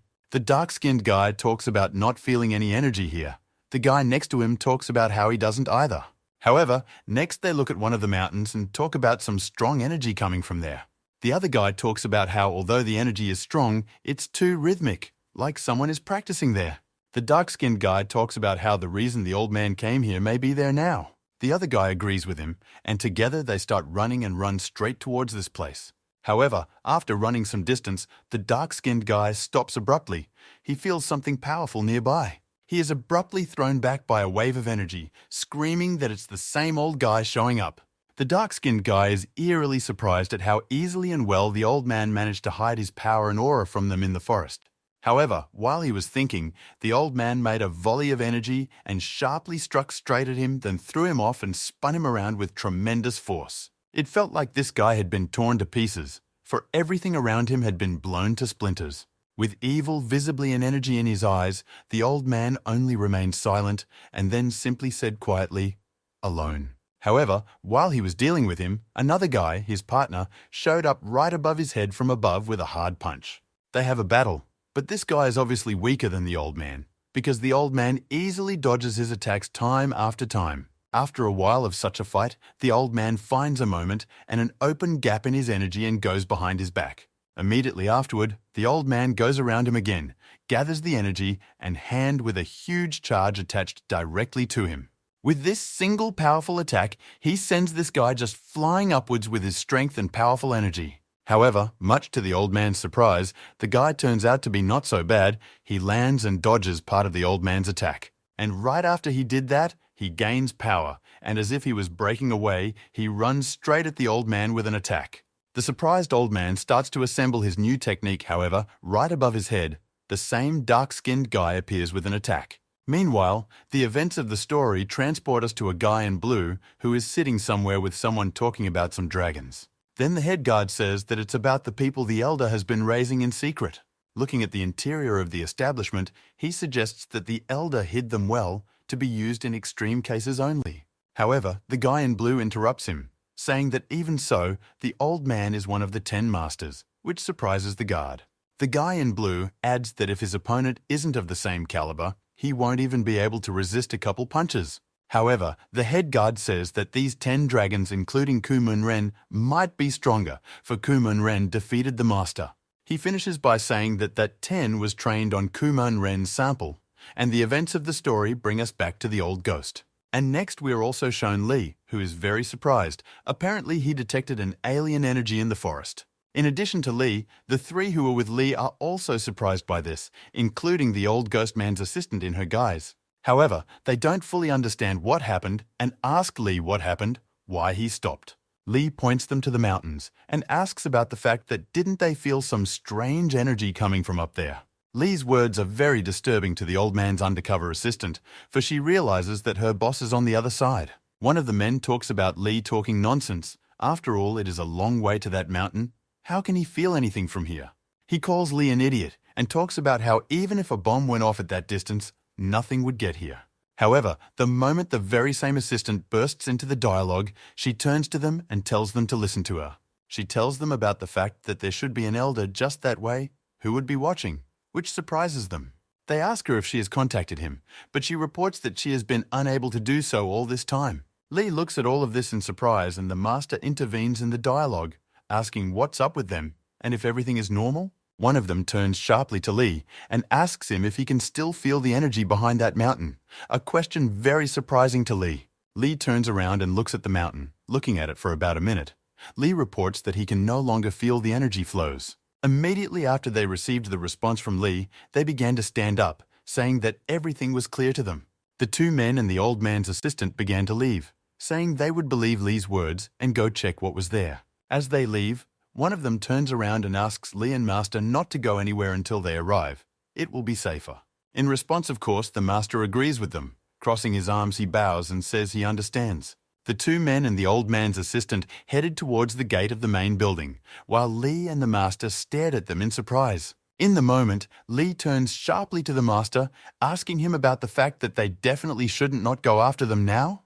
The Master calmly replies to Lee, saying that there is no need for that, as that man is much stronger than Lee and even the master himself. Meanwhile, the dark-skinned guy standing there with a sword in his hand says that it looks like the rumors about it weren't lying. He looks at the old ghost man, talking about how he is the first to so cleverly hide his presence from them now and dodge the attacks. The very men and the old man's assistant moving through the forest discuss that there is indeed an energy influence, but it's not clear how Lee smelled it there. Jumping from tree to tree, the old man's assistant listens to the conversations of the two men, who are clearly not thinking about the problem at hand. The men discuss Lee's acceptance among themselves, because in some ways he's a ticking time bomb, but he's very good. The old man's assistant is pissed off by their conversations. She can't understand what they're thinking and what it has to do with Lee. She turns around, apologizes, and sharply yells at them, saying that this is not a good time for such arguments. She points forward, saying that don't they care that the forward energy is amplified time after time. However, they calmly reply, saying that she herself knows all of the old ghost man's skill. There is no reason to worry. However, she replies that that's the problem. Everyone knows it, and no one would throw a challenge at him foolishly. There's clearly someone strong against him. She suggests that the old man might have been in an unforeseen situation, and meanwhile, we are shown the old man himself dodging attacks. The old man's two opponents are launching attack after attack. They are clearly not weak and are clearly not going to stop. The old man dodges all attacks, however. In his thoughts, he notices a moment that this guy is getting faster and faster. As he follows, he also notices that the dark-skinned guy's attacks are becoming more and more accurate on the old man. The old man contemplates what he should do next, however, while he was thinking, these guys attacked again and in twos. The old man manages to toss one of them aside, but the dark-skinned guy with the katana is right down the old man. He swings his katana upward, directly at the old man, but he manages to dodge the attack. The dark-skinned guy stands and stares in amazement at the sight of the attack, and can't figure out where the old man disappeared from the attack. However, the very next instant, the old man appears right over the dark-skinned guy and stands on his shoulder. Trailing off, the old man speaks sharply and loudly that this is where he would prefer and end their battle already. However, at the point where the dark-skinned guy was standing and the old man on top of him, some kind of sword flies in with a girl on top of it. The old man instantly notices this and jumps to the side. He realizes what's up. The dark-skinned guy does the same. A huge sword slams into the floor, and the same girl, with red hair and strange clothes, looks like she lives in the woods, stands on it. The dark-skinned guy asks her if, along with the old man, she was going to finish him off too. But in response, she only laughs as she looks at them. The old man looks at this girl with shock and thinks about whether this woman is also against him. Next action, this girl jumps up taking her sword with her and starts doing somersaults in the air. After a couple of such somersaults, she leaps at the old ghost man again, but he dodges expectantly and she cuts through a nearby tree. She's clearly enjoying this kind of battle, as she's just laughing even though she hasn't made a single accurate attack yet. Watching her, the old man realizes this is the first time he's seen moves of this nature. However, she's with these guys. Don't underestimate her. Meanwhile, the dark-skinned guy looks at the old man, realizing that he's clearly on another level compared to those he's fought before. However, as he continues to look at him, he also realizes that they still have a chance of leaving the old man here in the grave. Meanwhile, the events of the story show us Lee still looking toward the mountain where he smells the energy strong. However, the moment Lee is distracted, he is called out by the master, who asks why he is still looking that way. He asks Lee if the energy is still coming from there, but Lee says no, he doesn't have that feeling anymore. However, Lee turns around again and tells the master that he has a strange premonition now. As he looks at these mountains, he talks about how he feels like there's some tremendous energy building up there right now. In the moment the old man as well as his opponent stop, they stand and look at each other. The old man realizes they are waiting for something. The old man realizes that they are not Kumon Ren's level, but the three of them are very strong. It's hard for him to deal with them even now. In a moment, the old ghost man began to raise a huge aura of energy behind him and gain immense strength. His eye became covered in energy. In the moment, the old man realizes that things are about to get tough, but his flow of energy is interrupted by the appearance of someone, which shocks him. This is the appearance of the very two men who had gone by Lee's sense from the main house recently to help the old man. One of them started yelling at the old man's opponents, asking who they were and if they even knew who they were attacking now. However, an old man from behind turns to them and earnestly asks them why they have come here now, which surprises them. Starkey turns his attention to himself and orders them to return now and secure the main buildings, and on his here. The assistant elder also addresses him, talking about what may be more important to them right now than his defense. However, in a moment, the same girl's sword flies over the old man's assistant's head, but she dodges the attack. However, this girl doesn't dare to just stop. She takes a breathless breath and jumps in with another attack. But this time the attack will be unusual. Right in flight, she starts to spin the sword and do something with it. Immediately after that, this girl strikes the old man's assistant with her sword, which scares her, because this time the sword has a different shape. Stark's assistant dodges the attack, but the girl lands and again takes the acceleration and runs at her. The old man's assistant is shocked. She doesn't understand how such an ordinary girl handles such a huge sword by herself. Looking at her, the old man's assistant can't figure out who she is and what she has such unusual movements in her attacks. The old man addresses his assistant saying that they are assassins sent by Kaiser. With these words, he surprises her. The old man's assistant looks at him, realizing that if they are Kaiser's defense, then it means they are members of the Black Forest defense. Trailing off, the old man turns to the aide, informing her that the aide is dead and asks her to request help from the Federation, shocking her now. The old man informs them that they are very dangerous and asks the two men not to be overly curious about them. Trailing off, one of these men says that since this is the situation, maybe they should go back home too. However, to their surprise, the old man says that no, they are just in time, which surprises them, since just now he had asked them to leave. The old man looks up and says that by looking up, he has already had time to change his mind about his decision. Trailing off, he looks up and right there in the tree is a large bald guy in a red and white t-shirt. The old man also looks elsewhere. There stands another large strong guy with some kind of weapon in his hands. Also, standing in the branches of another tree is some guy in a suit and with long blue hair and a hand in his jacket. There's also some guy standing by the cliff who has his arms folded and is standing in a suit and just looking down while all this is going on. However, the events of the story move forward and take us to Lee, who is sitting and meditating at this moment near his master. During his meditation, in his mind, he feels a tremendous amount of energy in the side that is fighting among themselves. Sensing this, Lee stops meditating and looks at the master, but realizes that there is no point in telling him, for he understands everything himself. Looking at the master's back, Lee realizes that the latter is also very much worried about everything that is happening right now. Lee is also looking in the direction of that mountain, trying to feel what's going on there to get a sense of the battle there. However, in a moment, Lee begins to feel something very sharp and strange, from which he himself is greatly surprised. Sensing some foreign energy, he abruptly turns to the old man, saying that by all appearances, someone is approaching, surprising him. As it happens, there's some ugly man in a strange suit and an earpiece in his ears walking down the stairs of the school. Over the earpiece, he speaks to Kaiser, who is looking at the moon in his office. To him, he reports that the old man is in the mountains now. He asks Kaiser what they should do now, and he talks about making him regret what he's done. He then tells the man to steal all the valuable books from the main building, which surprises him quite a bit. Trailing off, Kaiser speaks very ominously and with a smile about getting rid of all the bugs in the way now. Looking ahead at the stairs, the man says he can only sense 2 people inside. He hardly needs help. After Lee's words, Master Lee comes out onto the stairs and addresses the man, asking him who he is. Lee looks at him in surprise, and the foreman tells him about how he didn't see the sign saying it was private property. Trailing off, he tells them over the earpiece that they're out to meet him, and says he's shutting down for the time being, and hangs up. The men look straight into Master Lee's face and talk about how if they're already out here by themselves, they can make one request for him. He raises his hat and tells them that he would like to ask them to bring him every secret book there is. Lee shockedly interjects about what he just said. Master Lee only stares angrily ahead at him. Trailing off, the master tells Lee to stand there, and himself walks a little forward with an angry look to the man. The man also goes up and talks about whether or not this response means they disagree with his decision. Immediately after this sentence, he says that he will find it himself then, and leaps out of his seat, jumping at Master Lee with a fist punch. The latter dodges. Lee is wildly surprised at what is happening.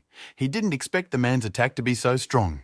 This man steps back and starts flying with a new attack, thinking that since this master is so strong, he has an idea. In the moment of his attack, he pulls out some sort of large knife and brings it up to the master's face, then is about to cut him now. With a bloodthirsty smile, he looks directly at the master, telling him that he has already fallen into his trap and there is nowhere to go. However, in a moment, the master dodges and strikes directly at this man himself, which surprises him very much and even scares him. Immediately after the master struck, he released energy, and with a charge, he poisoned that man into a flight down the stairs. Throwing him out, he yells that this is private property. Lee is very much surprised at what a strong attack his aide has made. Looking at the wreckage all around, and this man lying under the tree, Lee hoped he didn't die from such an attack now. However, the moment this man starts talking, Lee is surprised, and Master Lee stands upset and covered in sweat afterward. The man lies down and talks about how the power is impressive. If it wasn't for his armor, his bones would have broken by now, which surprises everyone. Trailing off, the man looks at the master, asking him how his fist is doing. It's covered in needles after all. This surprises Lee even more. The master turns to him and talks about wielding the poison, but the man says that's it. It's too late. The man lies all in armor and speaks of the master having already struck him and deposited his poisonous needles now. The man talks about how while the poison is spreading, the pain will only get worse, and then death, the master's fist is indeed in needles. Lee yells about what the hell this man did to his teacher, but the master tells Lee to shut up and not to get involved now. The man runs at the master and screams about killing him even sooner than this poison in his system now. Lee is about to attack, but the master grabs Lee and throws him back, shouting about how he asked him to stay out of here anymore. Master yells at Lee and asks him if he thinks Master is going to let this man overpower him now. Meanwhile, this man starts twirling some kind of weapon in his hands and attacking the master with great power. Following this, the man abruptly launches several attacks at the master with his knife. However, the master skillfully dodges all attacks. Immediately afterward, this guy retreats to the back and the master runs at him with a new attack time after time. The man also decides to attack, and in his mind realizes that the master is only making things worse for himself when he dodges the attacks time after time. The man attacks, realizing that the master's breathing is increasing, and following that means the poison is spreading through his body. Lee just watches it all. It pisses him off that he can't intervene, because he could really help his master with this fight. The master protects Lee from this man's attacks, realizing that this type is the lowest and meanest of all his opponents in his entire life. Attacking him and looking at him, the master realizes that there is no way such an opponent can be let close to Lee. The master realizes that Lee has little experience for such a fight, so he should attack and solve everything alone now.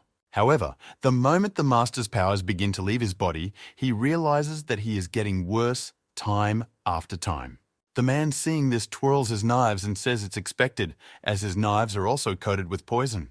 He wants to say something else, but he doesn't have time, because the master's sharp attack is already heading straight for him with all his might. This guy looks at the master, whose strength is running out, and talks about whether or not these are his last spurts of attacks. The man dodges attacks and is well aware that the master can only aim at his face due to the armor all over his body. The man twirls his knives, smiles, and realizes that he in turn can aim anywhere on the master's body. However, in the moment, the man is greatly surprised, as the master's fist attack is sent straight into his stomach with all his might.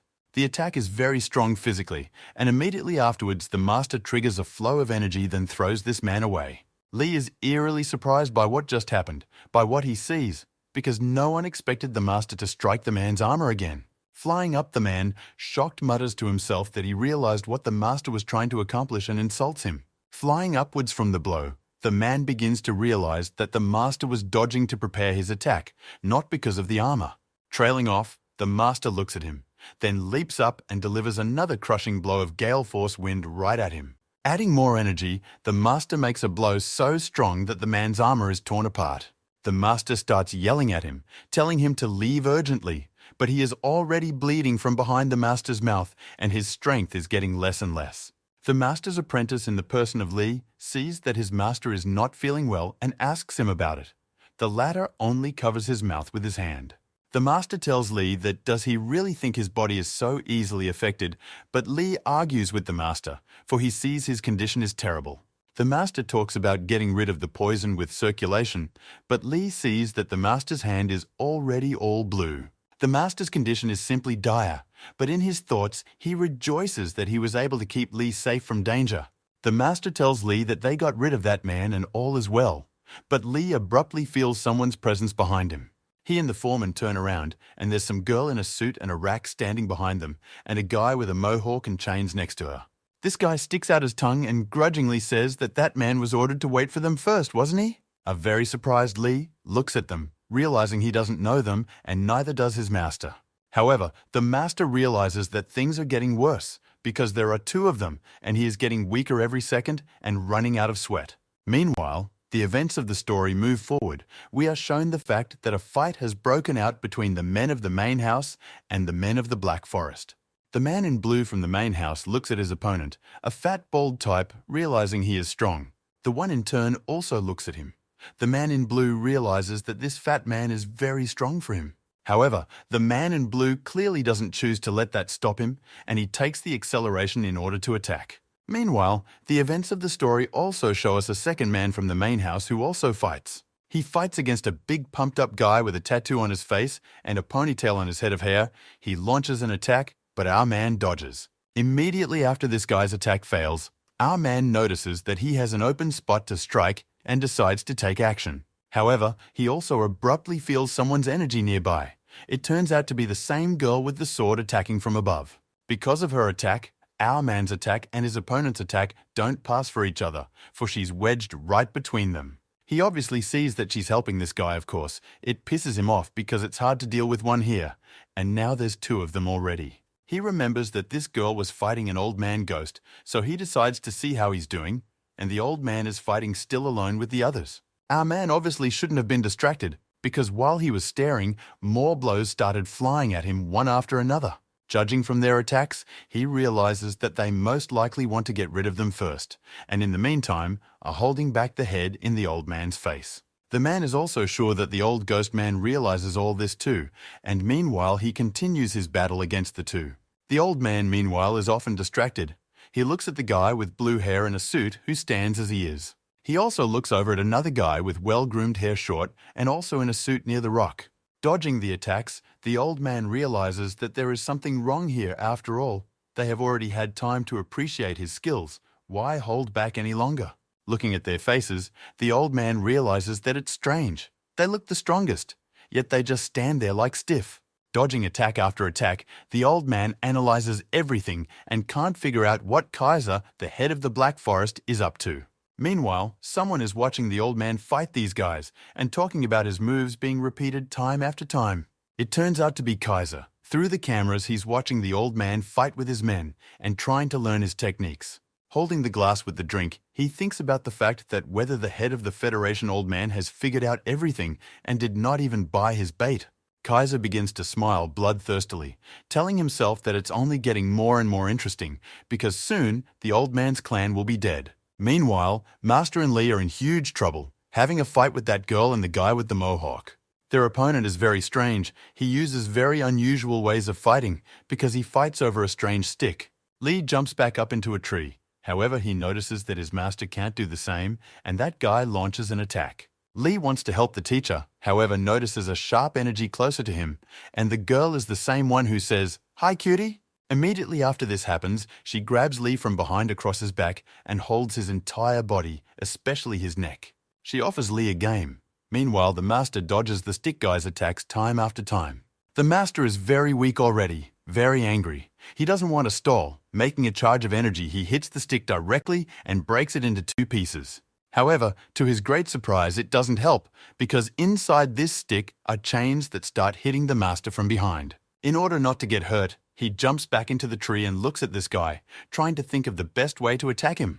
However, this guy is not going to give time to think at all. With a sharp attack, he strikes where the master is and shocked Lee. This guy's partner keeps holding Lee back, preventing him from helping his master, and asks where Lee is always looking. She begins to squeeze Lee harder, asking if she needs to hug him tighter to get him to focus on her. Meanwhile, the master dodges all of this guy's attacks, but is well aware that they are also very powerful. Watching his opponent's attacks, the master is not thinking about him, but about how he can get Lee out of here better and faster.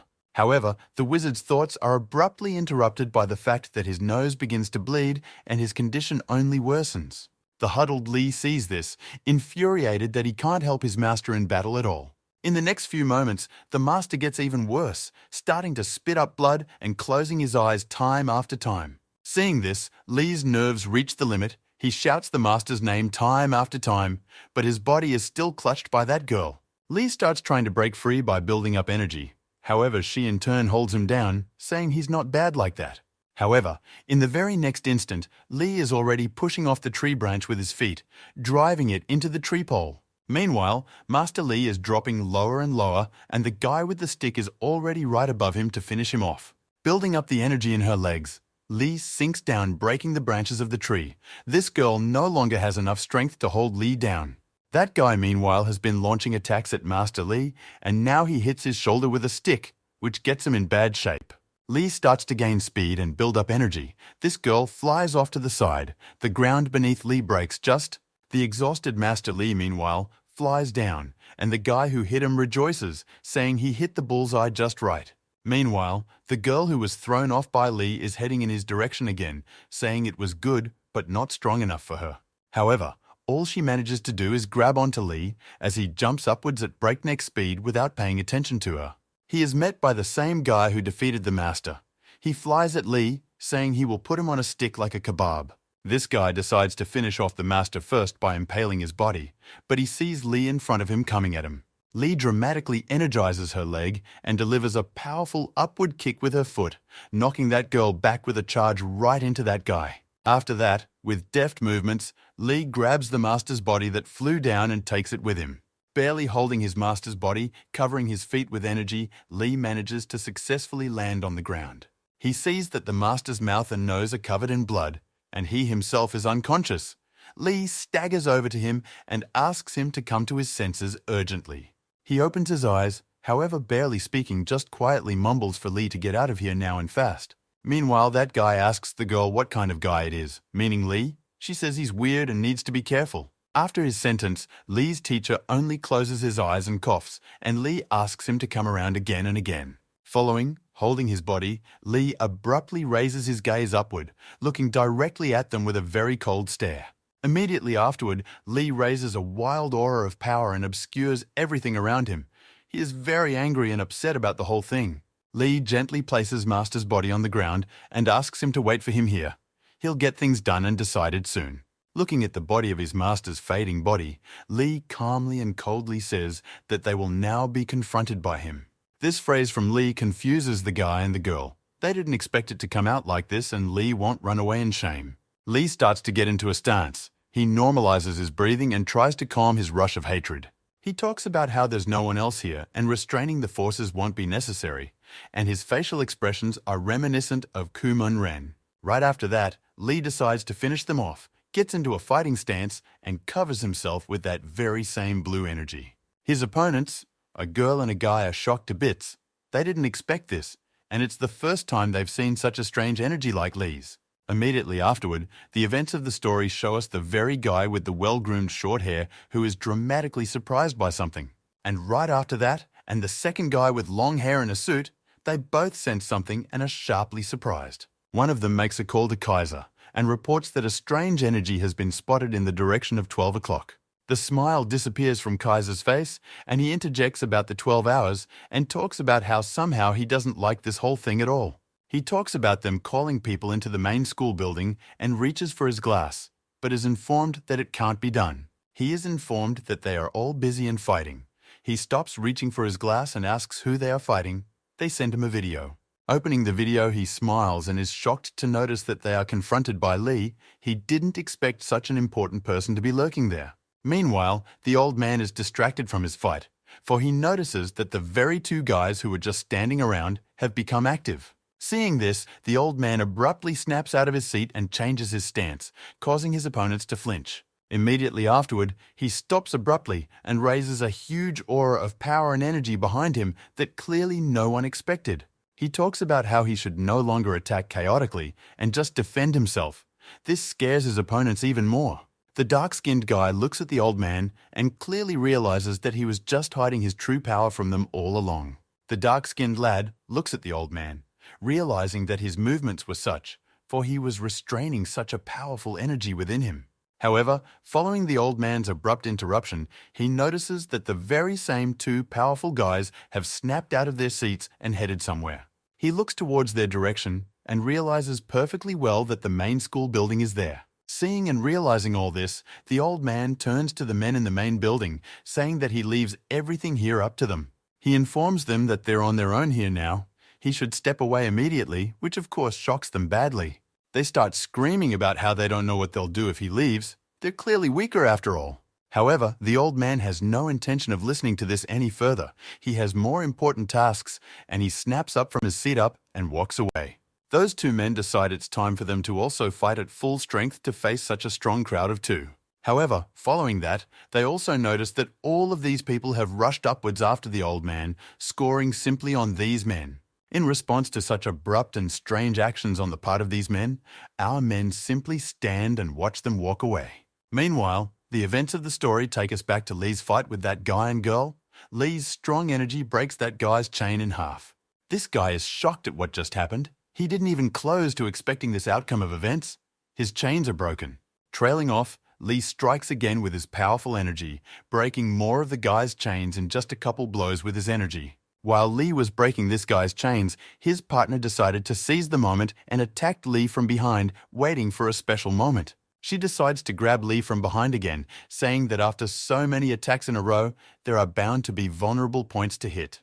However, what was her surprise when after she grabbed Lee, he took her hand and with his other hand began to launch energy into her. Lee's energy began to strike her in the shoulder. Such a sharp and intense pain made her scream, and she began to cry. After which, Lee jumped up and delivered another energy kick at her, thus sending her flying. She flew straight into the concrete steps of the school, which was a painful blow to her, for parts of her body were covered in blood. Lee, meanwhile, is not going to slow down at all. He leaps from the step and heads straight in her direction with great energy. However, the guy who was attacking with her decides to help her. He jumps up and is going to attack La from above. Lee easily notices this. He flips sharply in midair and uses a foot strike to break his stick apart with a kick. This punch doesn't upset the guy. He thinks about the fact that it's immediately obvious that Lee has very little combat experience in real fights. The guy attacks from behind again, thinking about how Lee has little chance to counter now that he's seriously attacking. Lee is once again carried with an attack on the girl, however. She sees the guy behind her and realizes the full extent of his plan. They agree amongst themselves to attack Lee from both sides at once to clamp down on him. Lee realizes this in the moment. After realizing the whole point of the attack, he strikes 2 strikes on them at once and picks up this girl. She's covered in blood after the blow. The second blow came on the guy too, with blood rushing from his nose and mouth as well, and his chains were still being finished off from above. After such a strange and failed attack, they both hit the ground unconscious, and Lee just stands there as if nothing happened. Lee is surprised that such a trick worked with such good fighters. He provoked them to attack together. After a while, Lee takes the master under a tree, sits down and tries to bring consciousness, which works. Seeing that the master has regained consciousness, Lee asks him if he's okay. But he asks what's wrong with the enemies now. Joyful Lee speaks of the enemies being defeated using the Black Heaven attack he learned from you, Master, addressing him. Following that, the restless Lee says that the Master urgently needs to get rid of the poison with the energy movement technique. However, in a moment, instead of answering, the Master grabs Lee's shoulder with his hand and holds him back, much to his surprise. A Master standing on the threshold of life and death, with a bloody mouth, says whether or not he deserves praise. Trailing off, the Master talks about finally becoming a worthy student of the School of Heaven and Earth. But Lee says it's not the time to blabber about it. However, in response, the Master faintly smiles, and with blood in his mouth says that he must have said it many times before. Following, the Master wants to say something else. He says his name, but afterwards abruptly stops speaking. And in the next instant, his arm flies off Lee's shoulders and like a stone just falls to the floor and lies there. Lee realizes what has just happened. He is covered in the most terrible shock. He can't convey his emotions. The Master's energy and power is fading. Lee feels it, his eyes closing and fading for the last time. Meanwhile, the old man's ghost assistant arrived at the place the old man had instructed her. She swivels her head, seeing several bodies. They are the bodies of the very people Lee defeated recently. She is shocked. At the moment, her phone rings. It's an old man, asking if by any chance there are any violations near the school. She asks the old man how he knew. There really were some people here, obviously, and there was a battle against them for sure. However, in a moment, the old man's assistant is greatly surprised. She hears a lot of some explosions and sounds in the tube. However, the elder reports that he is perfectly fine, and it is far more important now to find the master and that child, meaning Lee. Fighting off many of the guys, he reports that some of them have now followed in the direction of the school. After she negotiated with the old man, she started to walk upwards towards the entrance of the school, and she noticed something. It was Lee. He was conducting some kind of energy and master operation, which greatly surprised the old man's assistant. She moved closer and looked at what Lee was doing, asking him what he was doing now. She asked if the master had been injured. Lee replied that he had and was now infusing him with energy. She, in a moment, doesn't understand what Lee is doing. Since the master was struck by poison according to him, she looks at the master. The old man's assistant took hold of the master's hand and began to measure the pulse, after which she changed dramatically in her face. Lee started to tell her about what Master said, that the poison could be removed with the energy movement technique, but she only looked at Lee with shock. Lee was covered in sweat and with very surprised eyes continued his business, saying that if he had enough energy, he would be fine. She tells Lee to stop doing it, which surprises him, but then he says that yes, we need to start over a little at a time. However, she abruptly grabs Lee by his clothes and starts shaking him and telling him to stop doing that right now. However, he starts yelling at her, saying that more energy needs to be moved into the master urgently. But right after Lee says this, she slaps his face sharply and talks about how Lee should come to his senses. She yells at Lee, talking about how it's hard to admit, but the master is already dead. He can't be helped by this. Trailing off, looking at Lee's red and shocked face, she adds that the enemies are near, and we need to leave now. She continues to yell at a shocked Lee, saying that if they don't leave, not only the master, but everyone will die. She, along with Lee, notices that some of the people have already arrived and asks him to leave quickly. But in response to all of this, all Lee does is shake and faintly talk about how is it really all true. Lee starts crying and screaming about how the master couldn't have died just like that. However, the moment their sad dialogue is interrupted, the old man's assistant notices something approaching. It turned out to be the same guy with the groomed hair. He releases energy into the old man's assistant. She deflects the attack. She looks at him with shock, realizing that this is very strange, because he appeared in front of her in an instant, which is very powerful. This guy turns his head and looks in surprise at Lee, who is only standing there crying because of the master's death. Together with Lee, he looks at the body of his master, who was still in good health in the morning, but now the life has left him. While they were watching, the old man's assistant decided to act. She jumped on the man, but he noticed it. Trailing off, he not only notices, but extends his hand towards her, then stops her attack in one fell swoop. And after he stopped her, he also energizes his hand and pours that stream directly into her, then tosses her aside. She's just getting to her feet after he pulls away, and immediately she hears his voice saying, "Weakly." And following his voice comes his own, who immediately launches an attack right at her in the arm. After making an attack, he gets into a fighting stance, adding that not just weakly, but slowly, this is just the base level. The old man's assistant is left to stare at him with shock, wondering who he is and where such a powerful force comes from. Followed by this guy clenching his hands into a fist, crossing them and attacking, he leaps straight towards Lee, charging his hands with energy. Then delivers a huge hard punch right to Lee's body, then sends Lee's head straight into the rocks. This blow clearly came down hard on Lee, who hadn't even close to expecting the attack. His thoughts occupied only with the master's death. The old man's assistant yells out Lee's name. However, here suddenly another attack appears right at her. It's that man again. He releases a whole beam of energy straight towards her, smashing everything around in his path. However, the old man's assistant manages to line up. The guy says she surprised him, supreme such an attack. However, the assistant herself is clearly surprised by it all, as she doesn't understand how she can surpass his speed and win. The guy with the steel hair calls someone talking about how they got rid of the target, namely that kid. It's about Lee, who is lying at this guy's feet with blood on his head and just lying there, apparently unconscious. Looking at the bloody lying down Lee, the guy talking on the phone about how it was just, he stopped his breathing. The guy with the steel hair says on the phone that in all likelihood, Lee is overrated. However, the other guy calls him out, giving the name Michael, followed by a guy with a well-groomed hairdo telling Michael that this kid seems strange, asking him to step away from him. Michael looks at his partner and talks about how he's talking nonsense, because Lee isn't breathing anymore. He's not a zombie after all. However, in the next moments after Michael said that, Lee's hand appeared and struck directly at that guy. This is seen with shock by Michael's partner, as well as the old man's assistant, who didn't expect to see such power in Lee. Lee at one point starts to stand up, and his aura and covering of power is so reminiscent of Kumun Ren and his immense dark power. Lee rises and stands in blood and tears after the death of the master. He is shocked by everything that happens. His anger has no limit. He talks about how he realized that these people are on the side of the one who killed the master. This all shocks the old man's assistant. The shocked old man's assistant only stands there bleeding with sweat. She's surprised because Lee's energy has changed. As she looks at Lee, she thinks about something, but she doesn't say what it is, just keeps looking at him.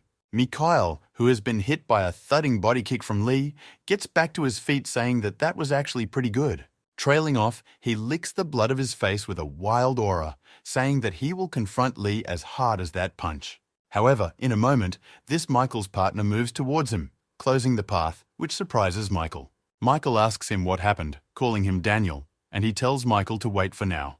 Daniel looks at Lee, telling Michael that Lee seems dangerous to him, this after Lee has Kumun Ren's aura. At one point, Lee just opens his mouth loudly and starts screaming uncontrollably into the air over and over again. His screams and cries cause huge, violent waves of energy that sweep away everything in their path now. Such a loud and strong screaming and crying Lee is accompanied by a strong volume level. The old man's assistant covers her ears. Michael and Danielle only stare in surprise at the aura around them and try to keep from screaming at Lee like that. Meanwhile, the old ghost man continues his occupation. He is still single-handedly confronting everyone in the way. The old man looks at the attacks of his opponents, noticing that those have become some reckless and strange towards him. However, in a moment, everyone who was there began to stand in wild shock as they felt some sort of aura. Kaiser contacts everyone over the earpiece and says they're having incredible luck here, saying the target is changing. The old man ghost is wildly surprised by everything that happens, because now the situation is clearly not under his control. In the next instant, after reporting the change of target, everyone moved out in the direction of something, abandoning the battle. The old man starts yelling after them and trying to stop them. He's clearly surprised at what's going on. The men in the main building discuss that they have just heard the cry of the phoenix, the source boundary of the Black Border. The first man replies to the second that now is not the time for such conversations. We need to get to school. Trailing off, the man adds that he doesn't know what happened, but hopes it's nothing serious. Meanwhile, Lee's screaming stops, and Lee himself just stands around a hole in the ground that is shrouded in an aura. Kaiser's boys ask each other what it was just now and how to deal with it. One of them says it's important to follow orders now, but in the next moments he senses some kind of power. This turns out to be Lee's strong, powerful, and fast attack right at them, which they luckily fend off. However, just dodging isn't enough here, as the attack is so strong that they are thrown aside by the aura alone. Michael has no time to recover before he sees an angry Lee with an error in his eyes right in front of him attacking him. Michael barely manages to dodge or defend himself. He only tries, but it's not enough. Followed by Michael jumping up and yelling for Lee since he's so strong to try and catch up to him now. And so it goes. Lee jumps up to catch up to that guy, and Daniel stands on a branch of one of the trees and just watches the whole thing. Trailing off, Daniel looks down, seeing Master Lee's corpse there. He assumes that his death was such a surge of Lee's energy. Seeing all this, he realizes that the situation is not playing out in the most pleasant way and jumps up. This is all looked at with shock by the old man's assistant, who says that there can be no mistake. Just now she saw the boundary of the Black Spring. She shakes in fear at what she saw. Hard to believe it was Lee's energy. Someone walks up to her abruptly and asks about what's wrong with her, for she's very shocked about something. It turns out to be an old ghost man, asking about what she's so surprised about now. The shocked assistant tells the old man that child Lee used the Black Spring boundary. The old man looks at Lee's scream marks and asks what happened to him and where his master is looking at this moment. However, following that, the old man looks down and sees Teacher Lee's dead body there. He is wildly shocked but stoops down to check. Sitting down on his knees, he puts his hand down to the master. The aide looks at the old man and talks about how by the time she got here, he couldn't be helped. She also started talking about how even though the master was clearly dead, Lee was trying to save him with energy. The old man only looks at her and says that it's all astounding, followed by a request to call a rescue helicopter. Meanwhile, in the woods, somewhere near the school, there's still a fight going on. Lee full aura runs after those guys. In the moment, the rest of Kaiser's men arrive at Daniel and Michael's place and turn against Lee. However, Lee is so overwhelmed with emotion and desire for revenge that he just stands there full of energy and preparing for battle. On the way to the school, the two men discuss what the master might be up to this whole time, for he has been strange lately. As they look at the school's gate, they discuss that he's been strongly against attending it lately. However, as they approach the school, they notice an old ghost man flying overhead. They change and speed up their movements because they need some information. They don't understand anything. Meanwhile, the old man flies overhead, reflecting on the fact that Lee has reached the dark frontier. It all reminds the old man of an old conversation from the past where he and two men were discussing that the master is on the verge of uncovering the black border. Then they all discussed that revealing the limit was the new sensation and power in the main branch of the school. At that time, the old ghost man said that he didn't expect that the master was reaching the new limit of the main branch. This surprised the two men at the time. They began to talk about how this was made possible by their common endeavors. Then the old man set down his tea and said that he was surprised at the news, but clearly did not envy her. Then he also added that rather the opposite, it was clearly worthy of praise for him from the old man. Then the two men agreed, saying that even the deceased senior master would have agreed to it. However, the old man then also added that he was still curious about the way he had reached the boundaries of the Black Spring. Then, these guys recommended that the old man take a vacation and go there to find out for himself from the junior master. Then the old man did, though he received criticism for many factors there, which he was surprised about. But there he also met the junior master, which he was very surprised and happy to meet. Then the old man greeted him, saying that it must not have been easy for him all the way to this level. However, he also respectfully greeted the old man, smiled, and introduced himself to him. The old man began to ask him in surprise to stop after all. His status was already very high. You don't have to do that. Then the old man motioned for him to follow him, saying that the high elders were waiting for him in a room. Then the old man got a call from someone saying he had an important meeting, but he asked then to cancel it, saying he had more important things to do.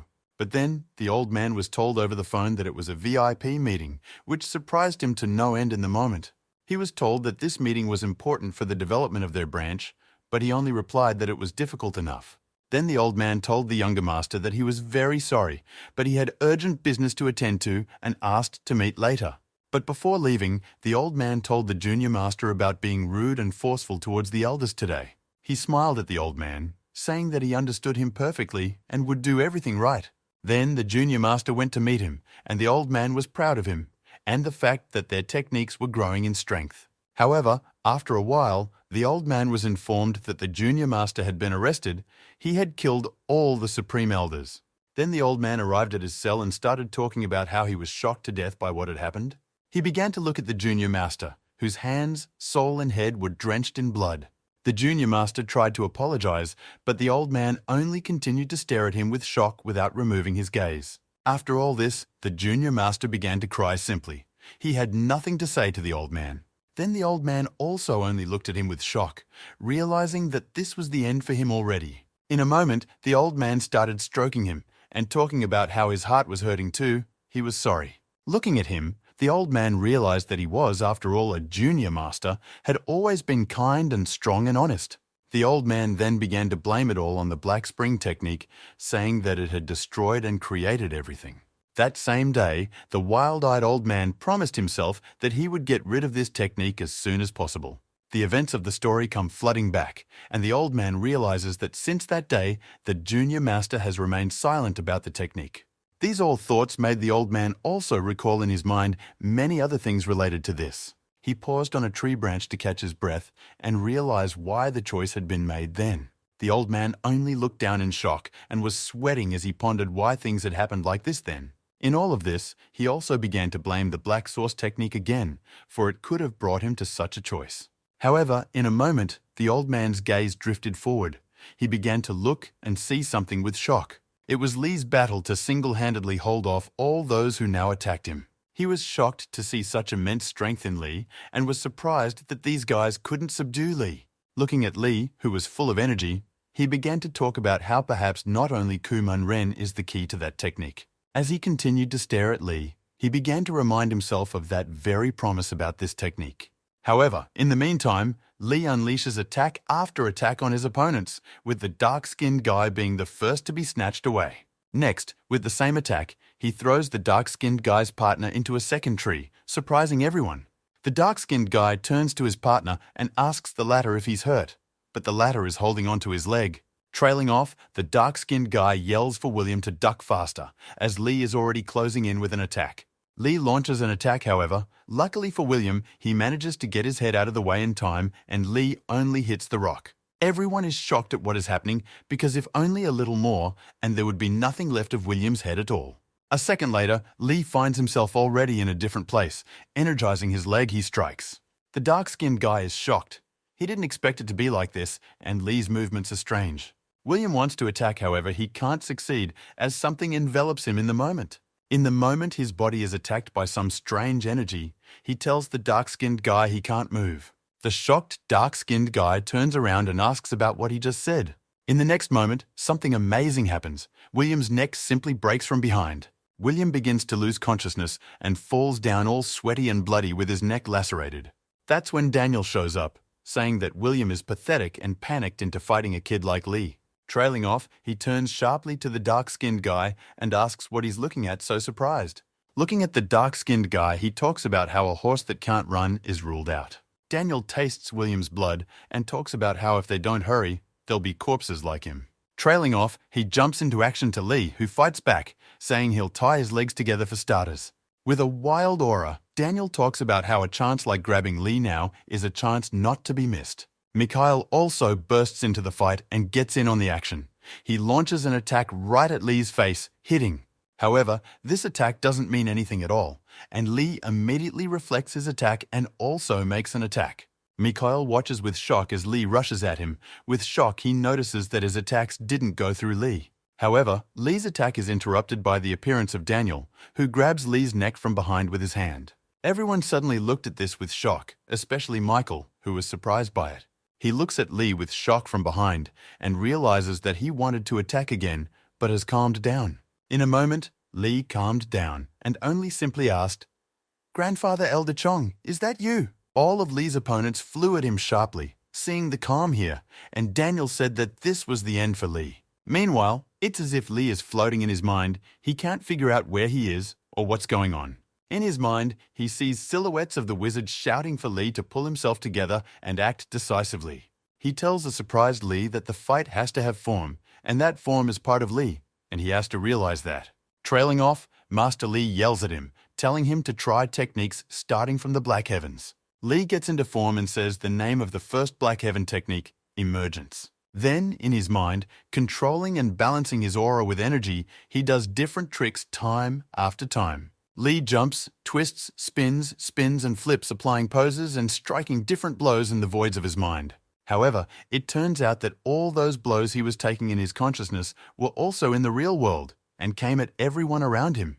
This is seen with shock by Daniel, who had not even close to expecting this outcome now. Michael sees this as well, as only he and Danielle are on their feet now, the rest of them falling down. Mikhail can't realize with shock who he is, since the man was unintentionally releasing his energy just now. He looks at Lee with shock, not understanding how he parried all the attacks that were coming at him. However, things are not as rosy in Lee's mind as he would like, for he sees the corpse of his master. Mikhail is still looking at Lee with shock, not realizing if he is even conscious right now. However, while he was thinking, he didn't have time to notice when a huge, strong aura began to approach in his direction. A very angry Lee covered in blood began to unleash the renewed energy of his aura on everything everywhere, shouting that he would kill everyone. Daniel starts yelling about how Michael should come to his senses sooner or he will be killed. Danielle says that Michael can't be allowed to envelope himself in this beastly energy. Michael talks about how everything is right and something he is confused about, which is very wrong. Followed by Danielle talking about how the host didn't authorize it, but Michael does something about it. Michael activates some very strong, as if demonic form of himself and attacks Lee. Daniel informs Kaiser that Mikhail entered berserk mode without authorization. Kaiser tells him to leave him alone. He also talks about making sure Daniel doesn't limit himself in case anything happens. Keep an eye on Michael as well. Kaiser also reflects on the fact that he didn't think a gift for Kumun Ren would be in such a place. Meanwhile, the events of the story go to Kumun Ren. Someone is talking to him just about Daniel and Michael. Sophia asks if they are strong. Kumun Ren says yes. She asks if they are his equal. Sophia looks at Kumun Ren and says that there is information that the gentleman has targeted them at Ku Moon Ren. Sophia tells him about how they've been gone for days. Maybe they're targeting Ku Moon Ren. Ku Moon Ren says that maybe Sophia's right. It's unlikely he can handle the two of them at once. Ku Moon Ren puts the book down and talks about how these guys don't always resemble humans. They're like monsters. Meanwhile, one of them attacks Lee, leaving many different wounds and scratches with blood on Lee. And afterward, she jumps on Lee, clutching his shoulders with her bloodied hands as hard as she can. And after the squeeze, it grips Lee tighter and sends him flying straight into the rock next to him. Immediately afterward, he flies up to Lee again and delivers a powerful punch right to Lee's torso. The very two men from the main house have arrived and are watching this battle in the woods with shock. One of them talks about how he can't believe his eyes. Lee doesn't lose to them even being in that state. Watching Michael in berserk mode, he wondered if there was anyone else of such strength besides Ku Moon Ren.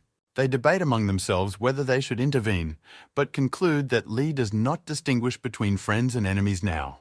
Kaiser begins to reflect on the fact that Lee is very strange. He has drastically lost his attack speed. In the moment Kaiser is distracted, he is informed that the third and fourth groups have stopped communicating. Telling him that the first and second have also stopped contacting him, Kaiser is shocked. Kaiser tries to reach them, however, all of these groups lie dead near the old man ghost. And the old ghost man himself says that apparently he's caught all the rats here already. The old man jumps and flies off somewhere, saying that the same heavy energy has gotten even heavier. He talks about how Lee's life is in danger if this continues, and so it does. Lee is in critical condition already. Daniel watches Lee and Michael fight and realizes that in all likelihood there will be no need for help. He sees Lee spitting blood, realizing that he most likely overestimated Lee's capabilities. However, in the moment, Lee's hand is right behind Michael's head and grabs him by the neck. Lee then energizes his head and delivers a devastating blow to this guy Michael. Daniel, who not long ago thought everything would go well, looks on in shock. Michael begins to scream, clutching and closing in pain, his entire forehead covered in blood. Michael's partner began shouting after him, asking him to get back and away from Lee immediately. Michael grabs Lee by the head and tells Daniel not to interfere, since Lee is about to die anyway. Michael follows up with a straight punch right to Lee's body to his stomach, sending Lee tumbling over the top. Throwing Lee up and then down, Michael began to stand directly over him, saying it was strong for him. However, in a moment, a shocked Michael notices that Lee begins to get up and climb. He looks at Lee with shock and can't realize how Lee has gotten up and acted again time after time. Lee gets to his feet, releases his aura, and talks about how he's going to destroy just this guy. Daniel intervenes in the battle. With a powerful charge of energy, he throws Lee aside with his power. Michael comes from behind and talks about how he asked Daniel to stay out of this fight. However, Daniel talks about how he only wanted to break the energy that was around and nothing more. Daniel talks about Lee being able to use a rare technique that allows him to control the aura around him. In the moment, they notice that a Federation helicopter is now flying right above them.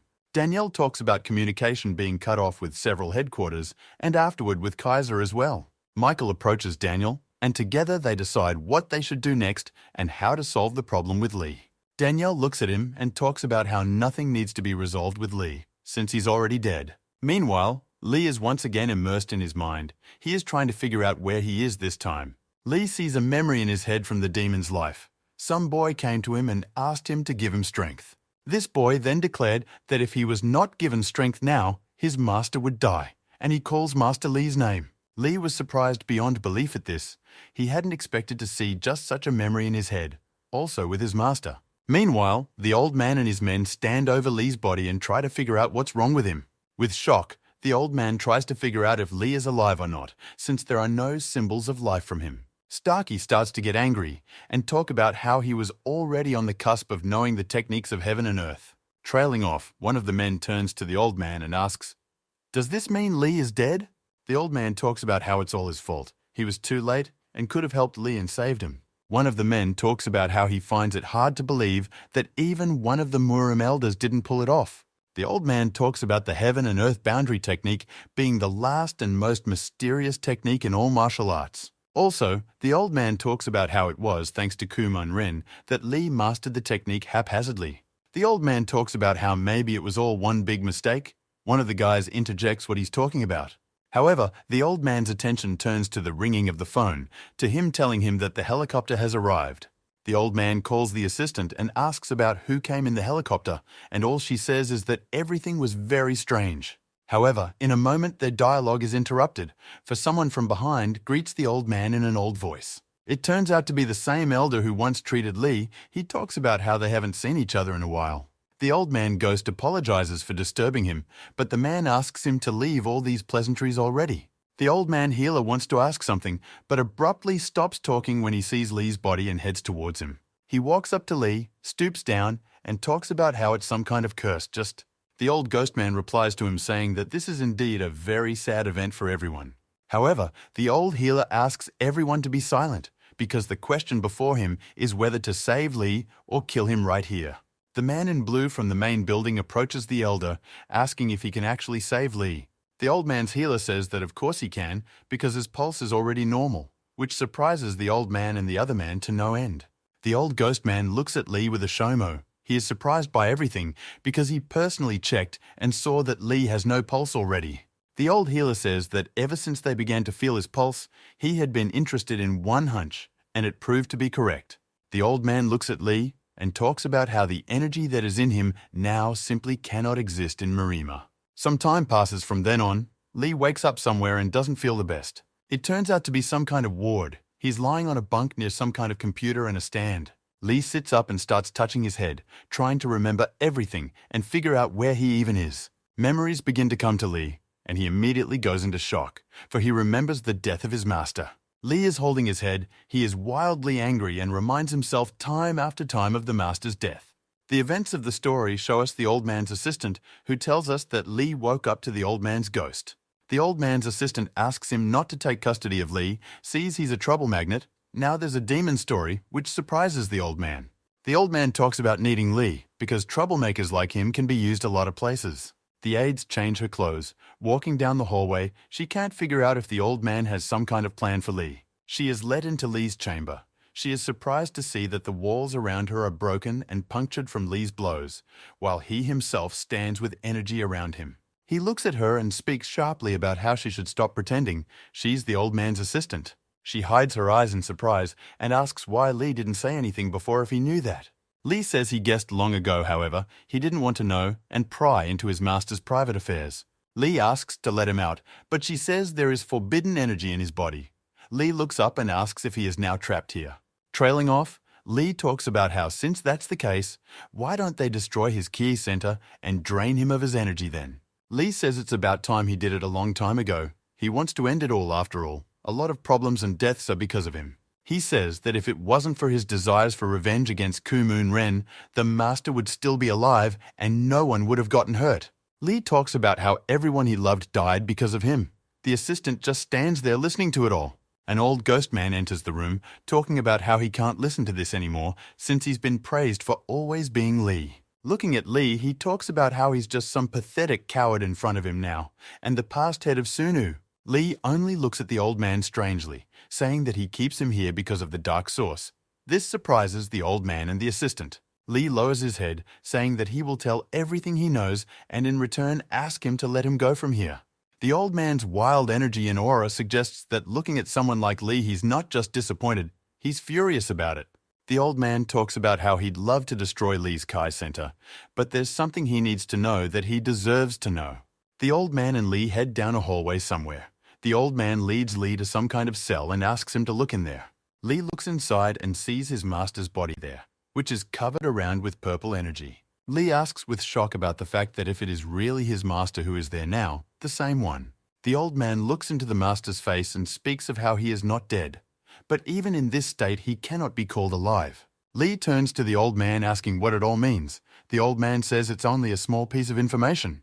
The old man looks at Lee and talks about how the enemy who is targeting Lee also wants to capture a lot of people, not just him, which surprises Lee. Lee looks down and asks the old man about what is the final goal in Kumun Ren's plan. However, the old man looks at Lee and says that Kumun Ren has nothing to do with this.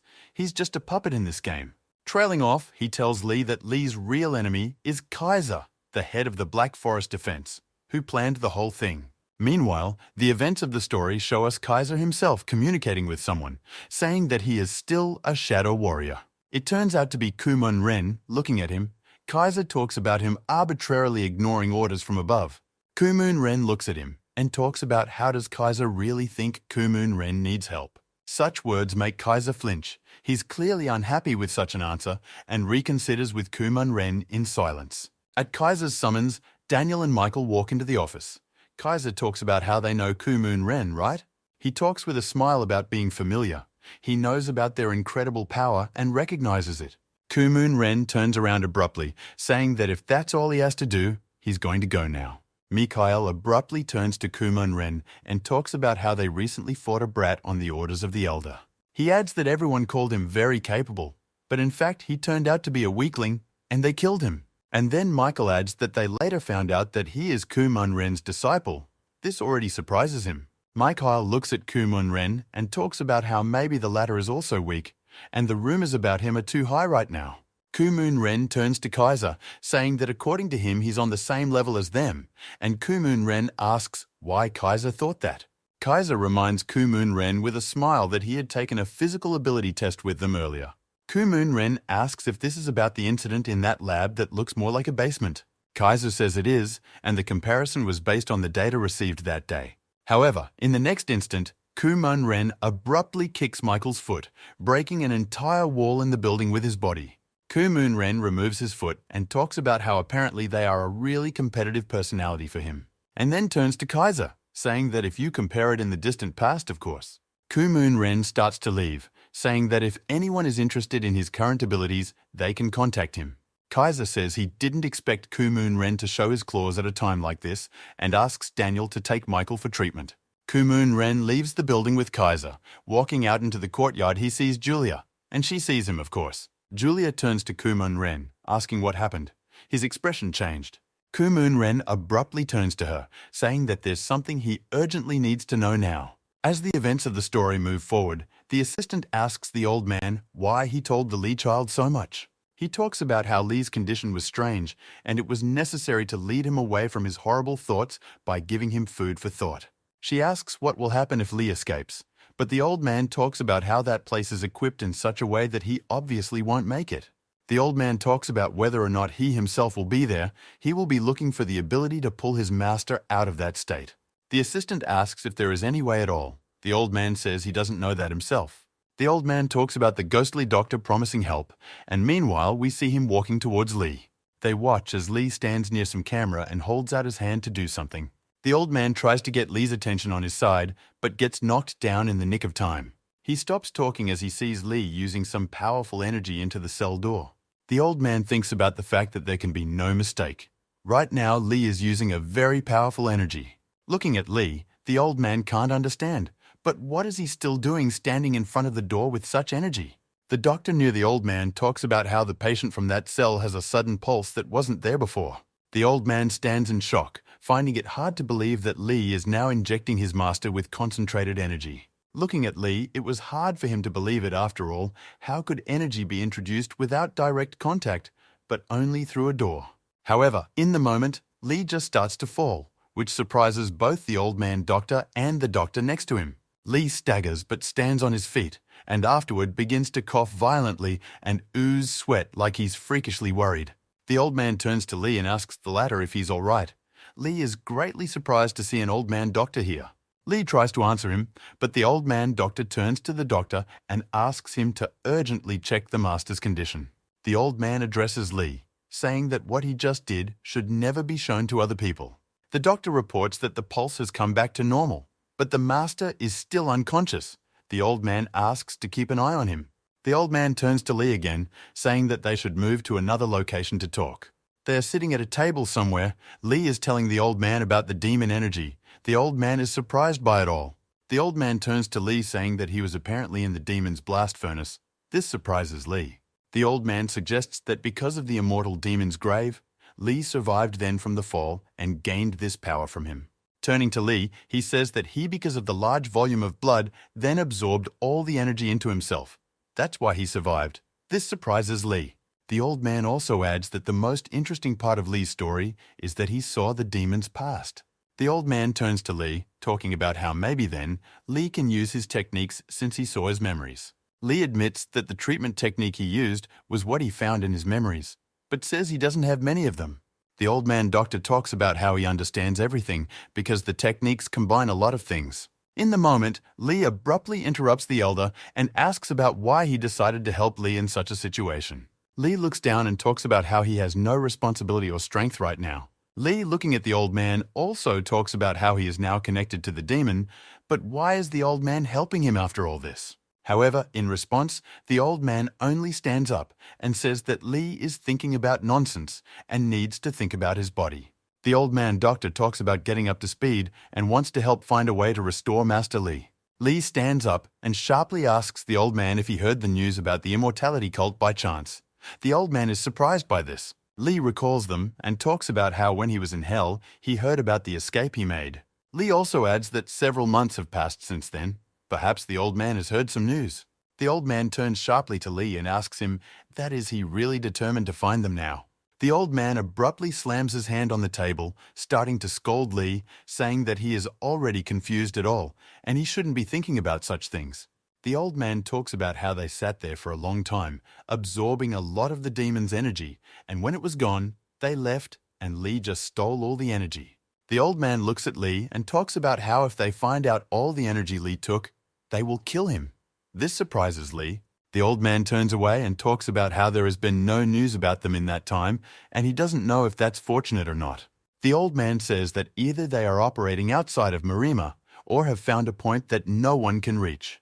The events of the story show us the very head of the cult, Mar-Yoshkin, who uses the same technique that Lee did recently. With this technique in front of many people, he brings to life some very old grandfather lying in bed. The people around here are shocked to the point of shock that Mar-Yoshkin brought this old man back to life so easily. One of these men walks with Mar-Yoshkin around the yard of someone's house and thanks him for his help today. The man talks about how if their business continues to go well, the cloit will be in tens of countries. Mar-Yoshkin addresses him. Mar-Yoshkin calls him Butler and talks about how the cult's main goal is revenge against Murame and nothing else. Butler bows sharply and apologizes for not thinking about it right away and knocking Mar-Yoshkin down. Mar-Yoshkin goes and insults the Murim, saying that they are not thankfully using what their head created. Mar-Yoshkin is approached by his assistant and tells him that he has found something very important to him and must show him. He takes out his backpack and pulls out a piece of the Eternal Energy Stone from there, which Kumon Ren had in the prison back then. Mar-Yoshkin is surprised to see the Keeper of Eternal Energy. The assistant talks about buying it in Marima as a relic. The aide tells Mar-Yoshkin that the people who sold it to him said they would get more for a higher price. Looking at the Eternal Energy Guardian Stone, Mar-Yoshkin realizes that someone has many of them and is selling them. It angers him to no end to think that maybe everything going on in the prison was someone else's plan, and now they've taken everything. Mar-Yoshkin abruptly raises a wild energy from behind him and talks about how some lousy people allowed themselves to do that. Mar-Yoshkin starts to leave and tells his men to find the scoundrel who created this urgently. Walking away with a powerful aura, he speaks of making sure they bring him alive to him urgently. Mar-Yoshkin raises an even greater force and aura from behind him, saying that he must tear this person apart. Meanwhile, the event of the story moves us to Lee, who is merely standing against the camera with his master. The doctors discuss among themselves the fact that Lee has taken up his act again. He's been acting like this constantly since the day the old doctor left. Lee, meanwhile, is just standing against this camera and can't understand anything. It's like he's thinking about something. Lee remembers the old man and his words about being an energy thief and realizes that there is simply no other way for him. Meanwhile, the old ghost man sits and discusses something with Kang Sun, apologizing for pulling him away from his treatment. Kansun reads something on a tablet and talks about how whatever the cult of immortality is, it's connected to humans. The old man talks about the fact that he is receiving a lot of information that a lot of people are going outside of Marima. Kansun talks about how when he met the cult in hell, it seemed to him that they had a tremendous hatred for Murima. The old man complains about how the cult and the people from the Dark Forest are a headache, but is interrupted by his assistant. She reports that she has been contacted by the treatment center and they urgently want to find the old man, which surprises him. The old man talks about how he is in an important meeting right now and asks the assistant to tell them that he will answer them later. She obeys. The old man turns to Kansun and talks about how there is one issue that bothers him a lot.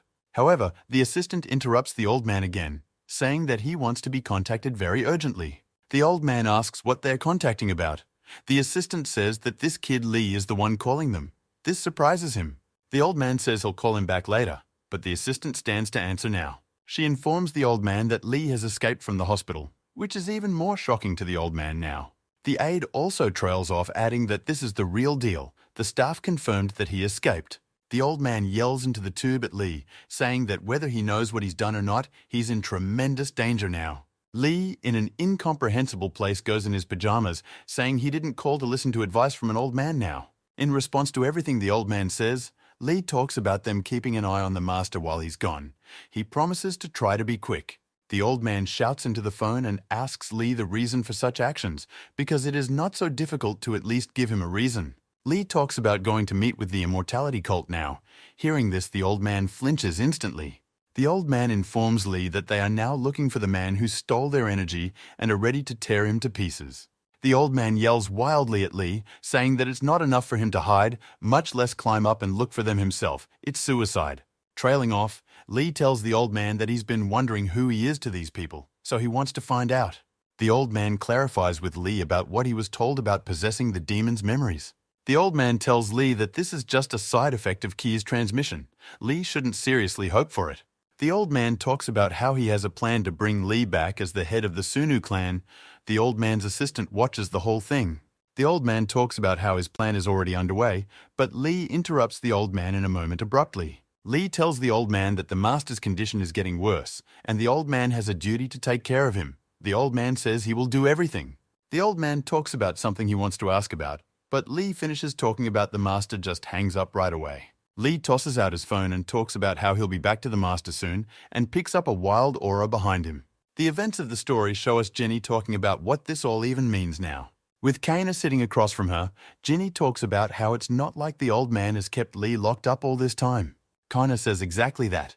Jenny slams her fist on the table and asks where this treatment center is. Kana stirs the cocktail and says that Lee is no longer there because of the news of the escape, and she found out about it. Kana talks about how now is not the time to think about that, and follows up by asking Jenny how things are going in the Sunu clan right now. Jenny speaks sharply about whether Kana has decided to find information on the Sunu clan through him. Jenny laughs and talks about how as soon as the information about Lee was over, she changed the subject to the Sunu clan. Kana Sarah stirs her cocktail and talks about how since she thinks so, fine, so be it. Trailing off, she looks at Jenny with a cocktail and asks her how things are going in the Sunu clan right now. Kana talks about how she knows that the influence of the elders in the clan is increasing and the sucker is decreasing, which she surprises Jenny with.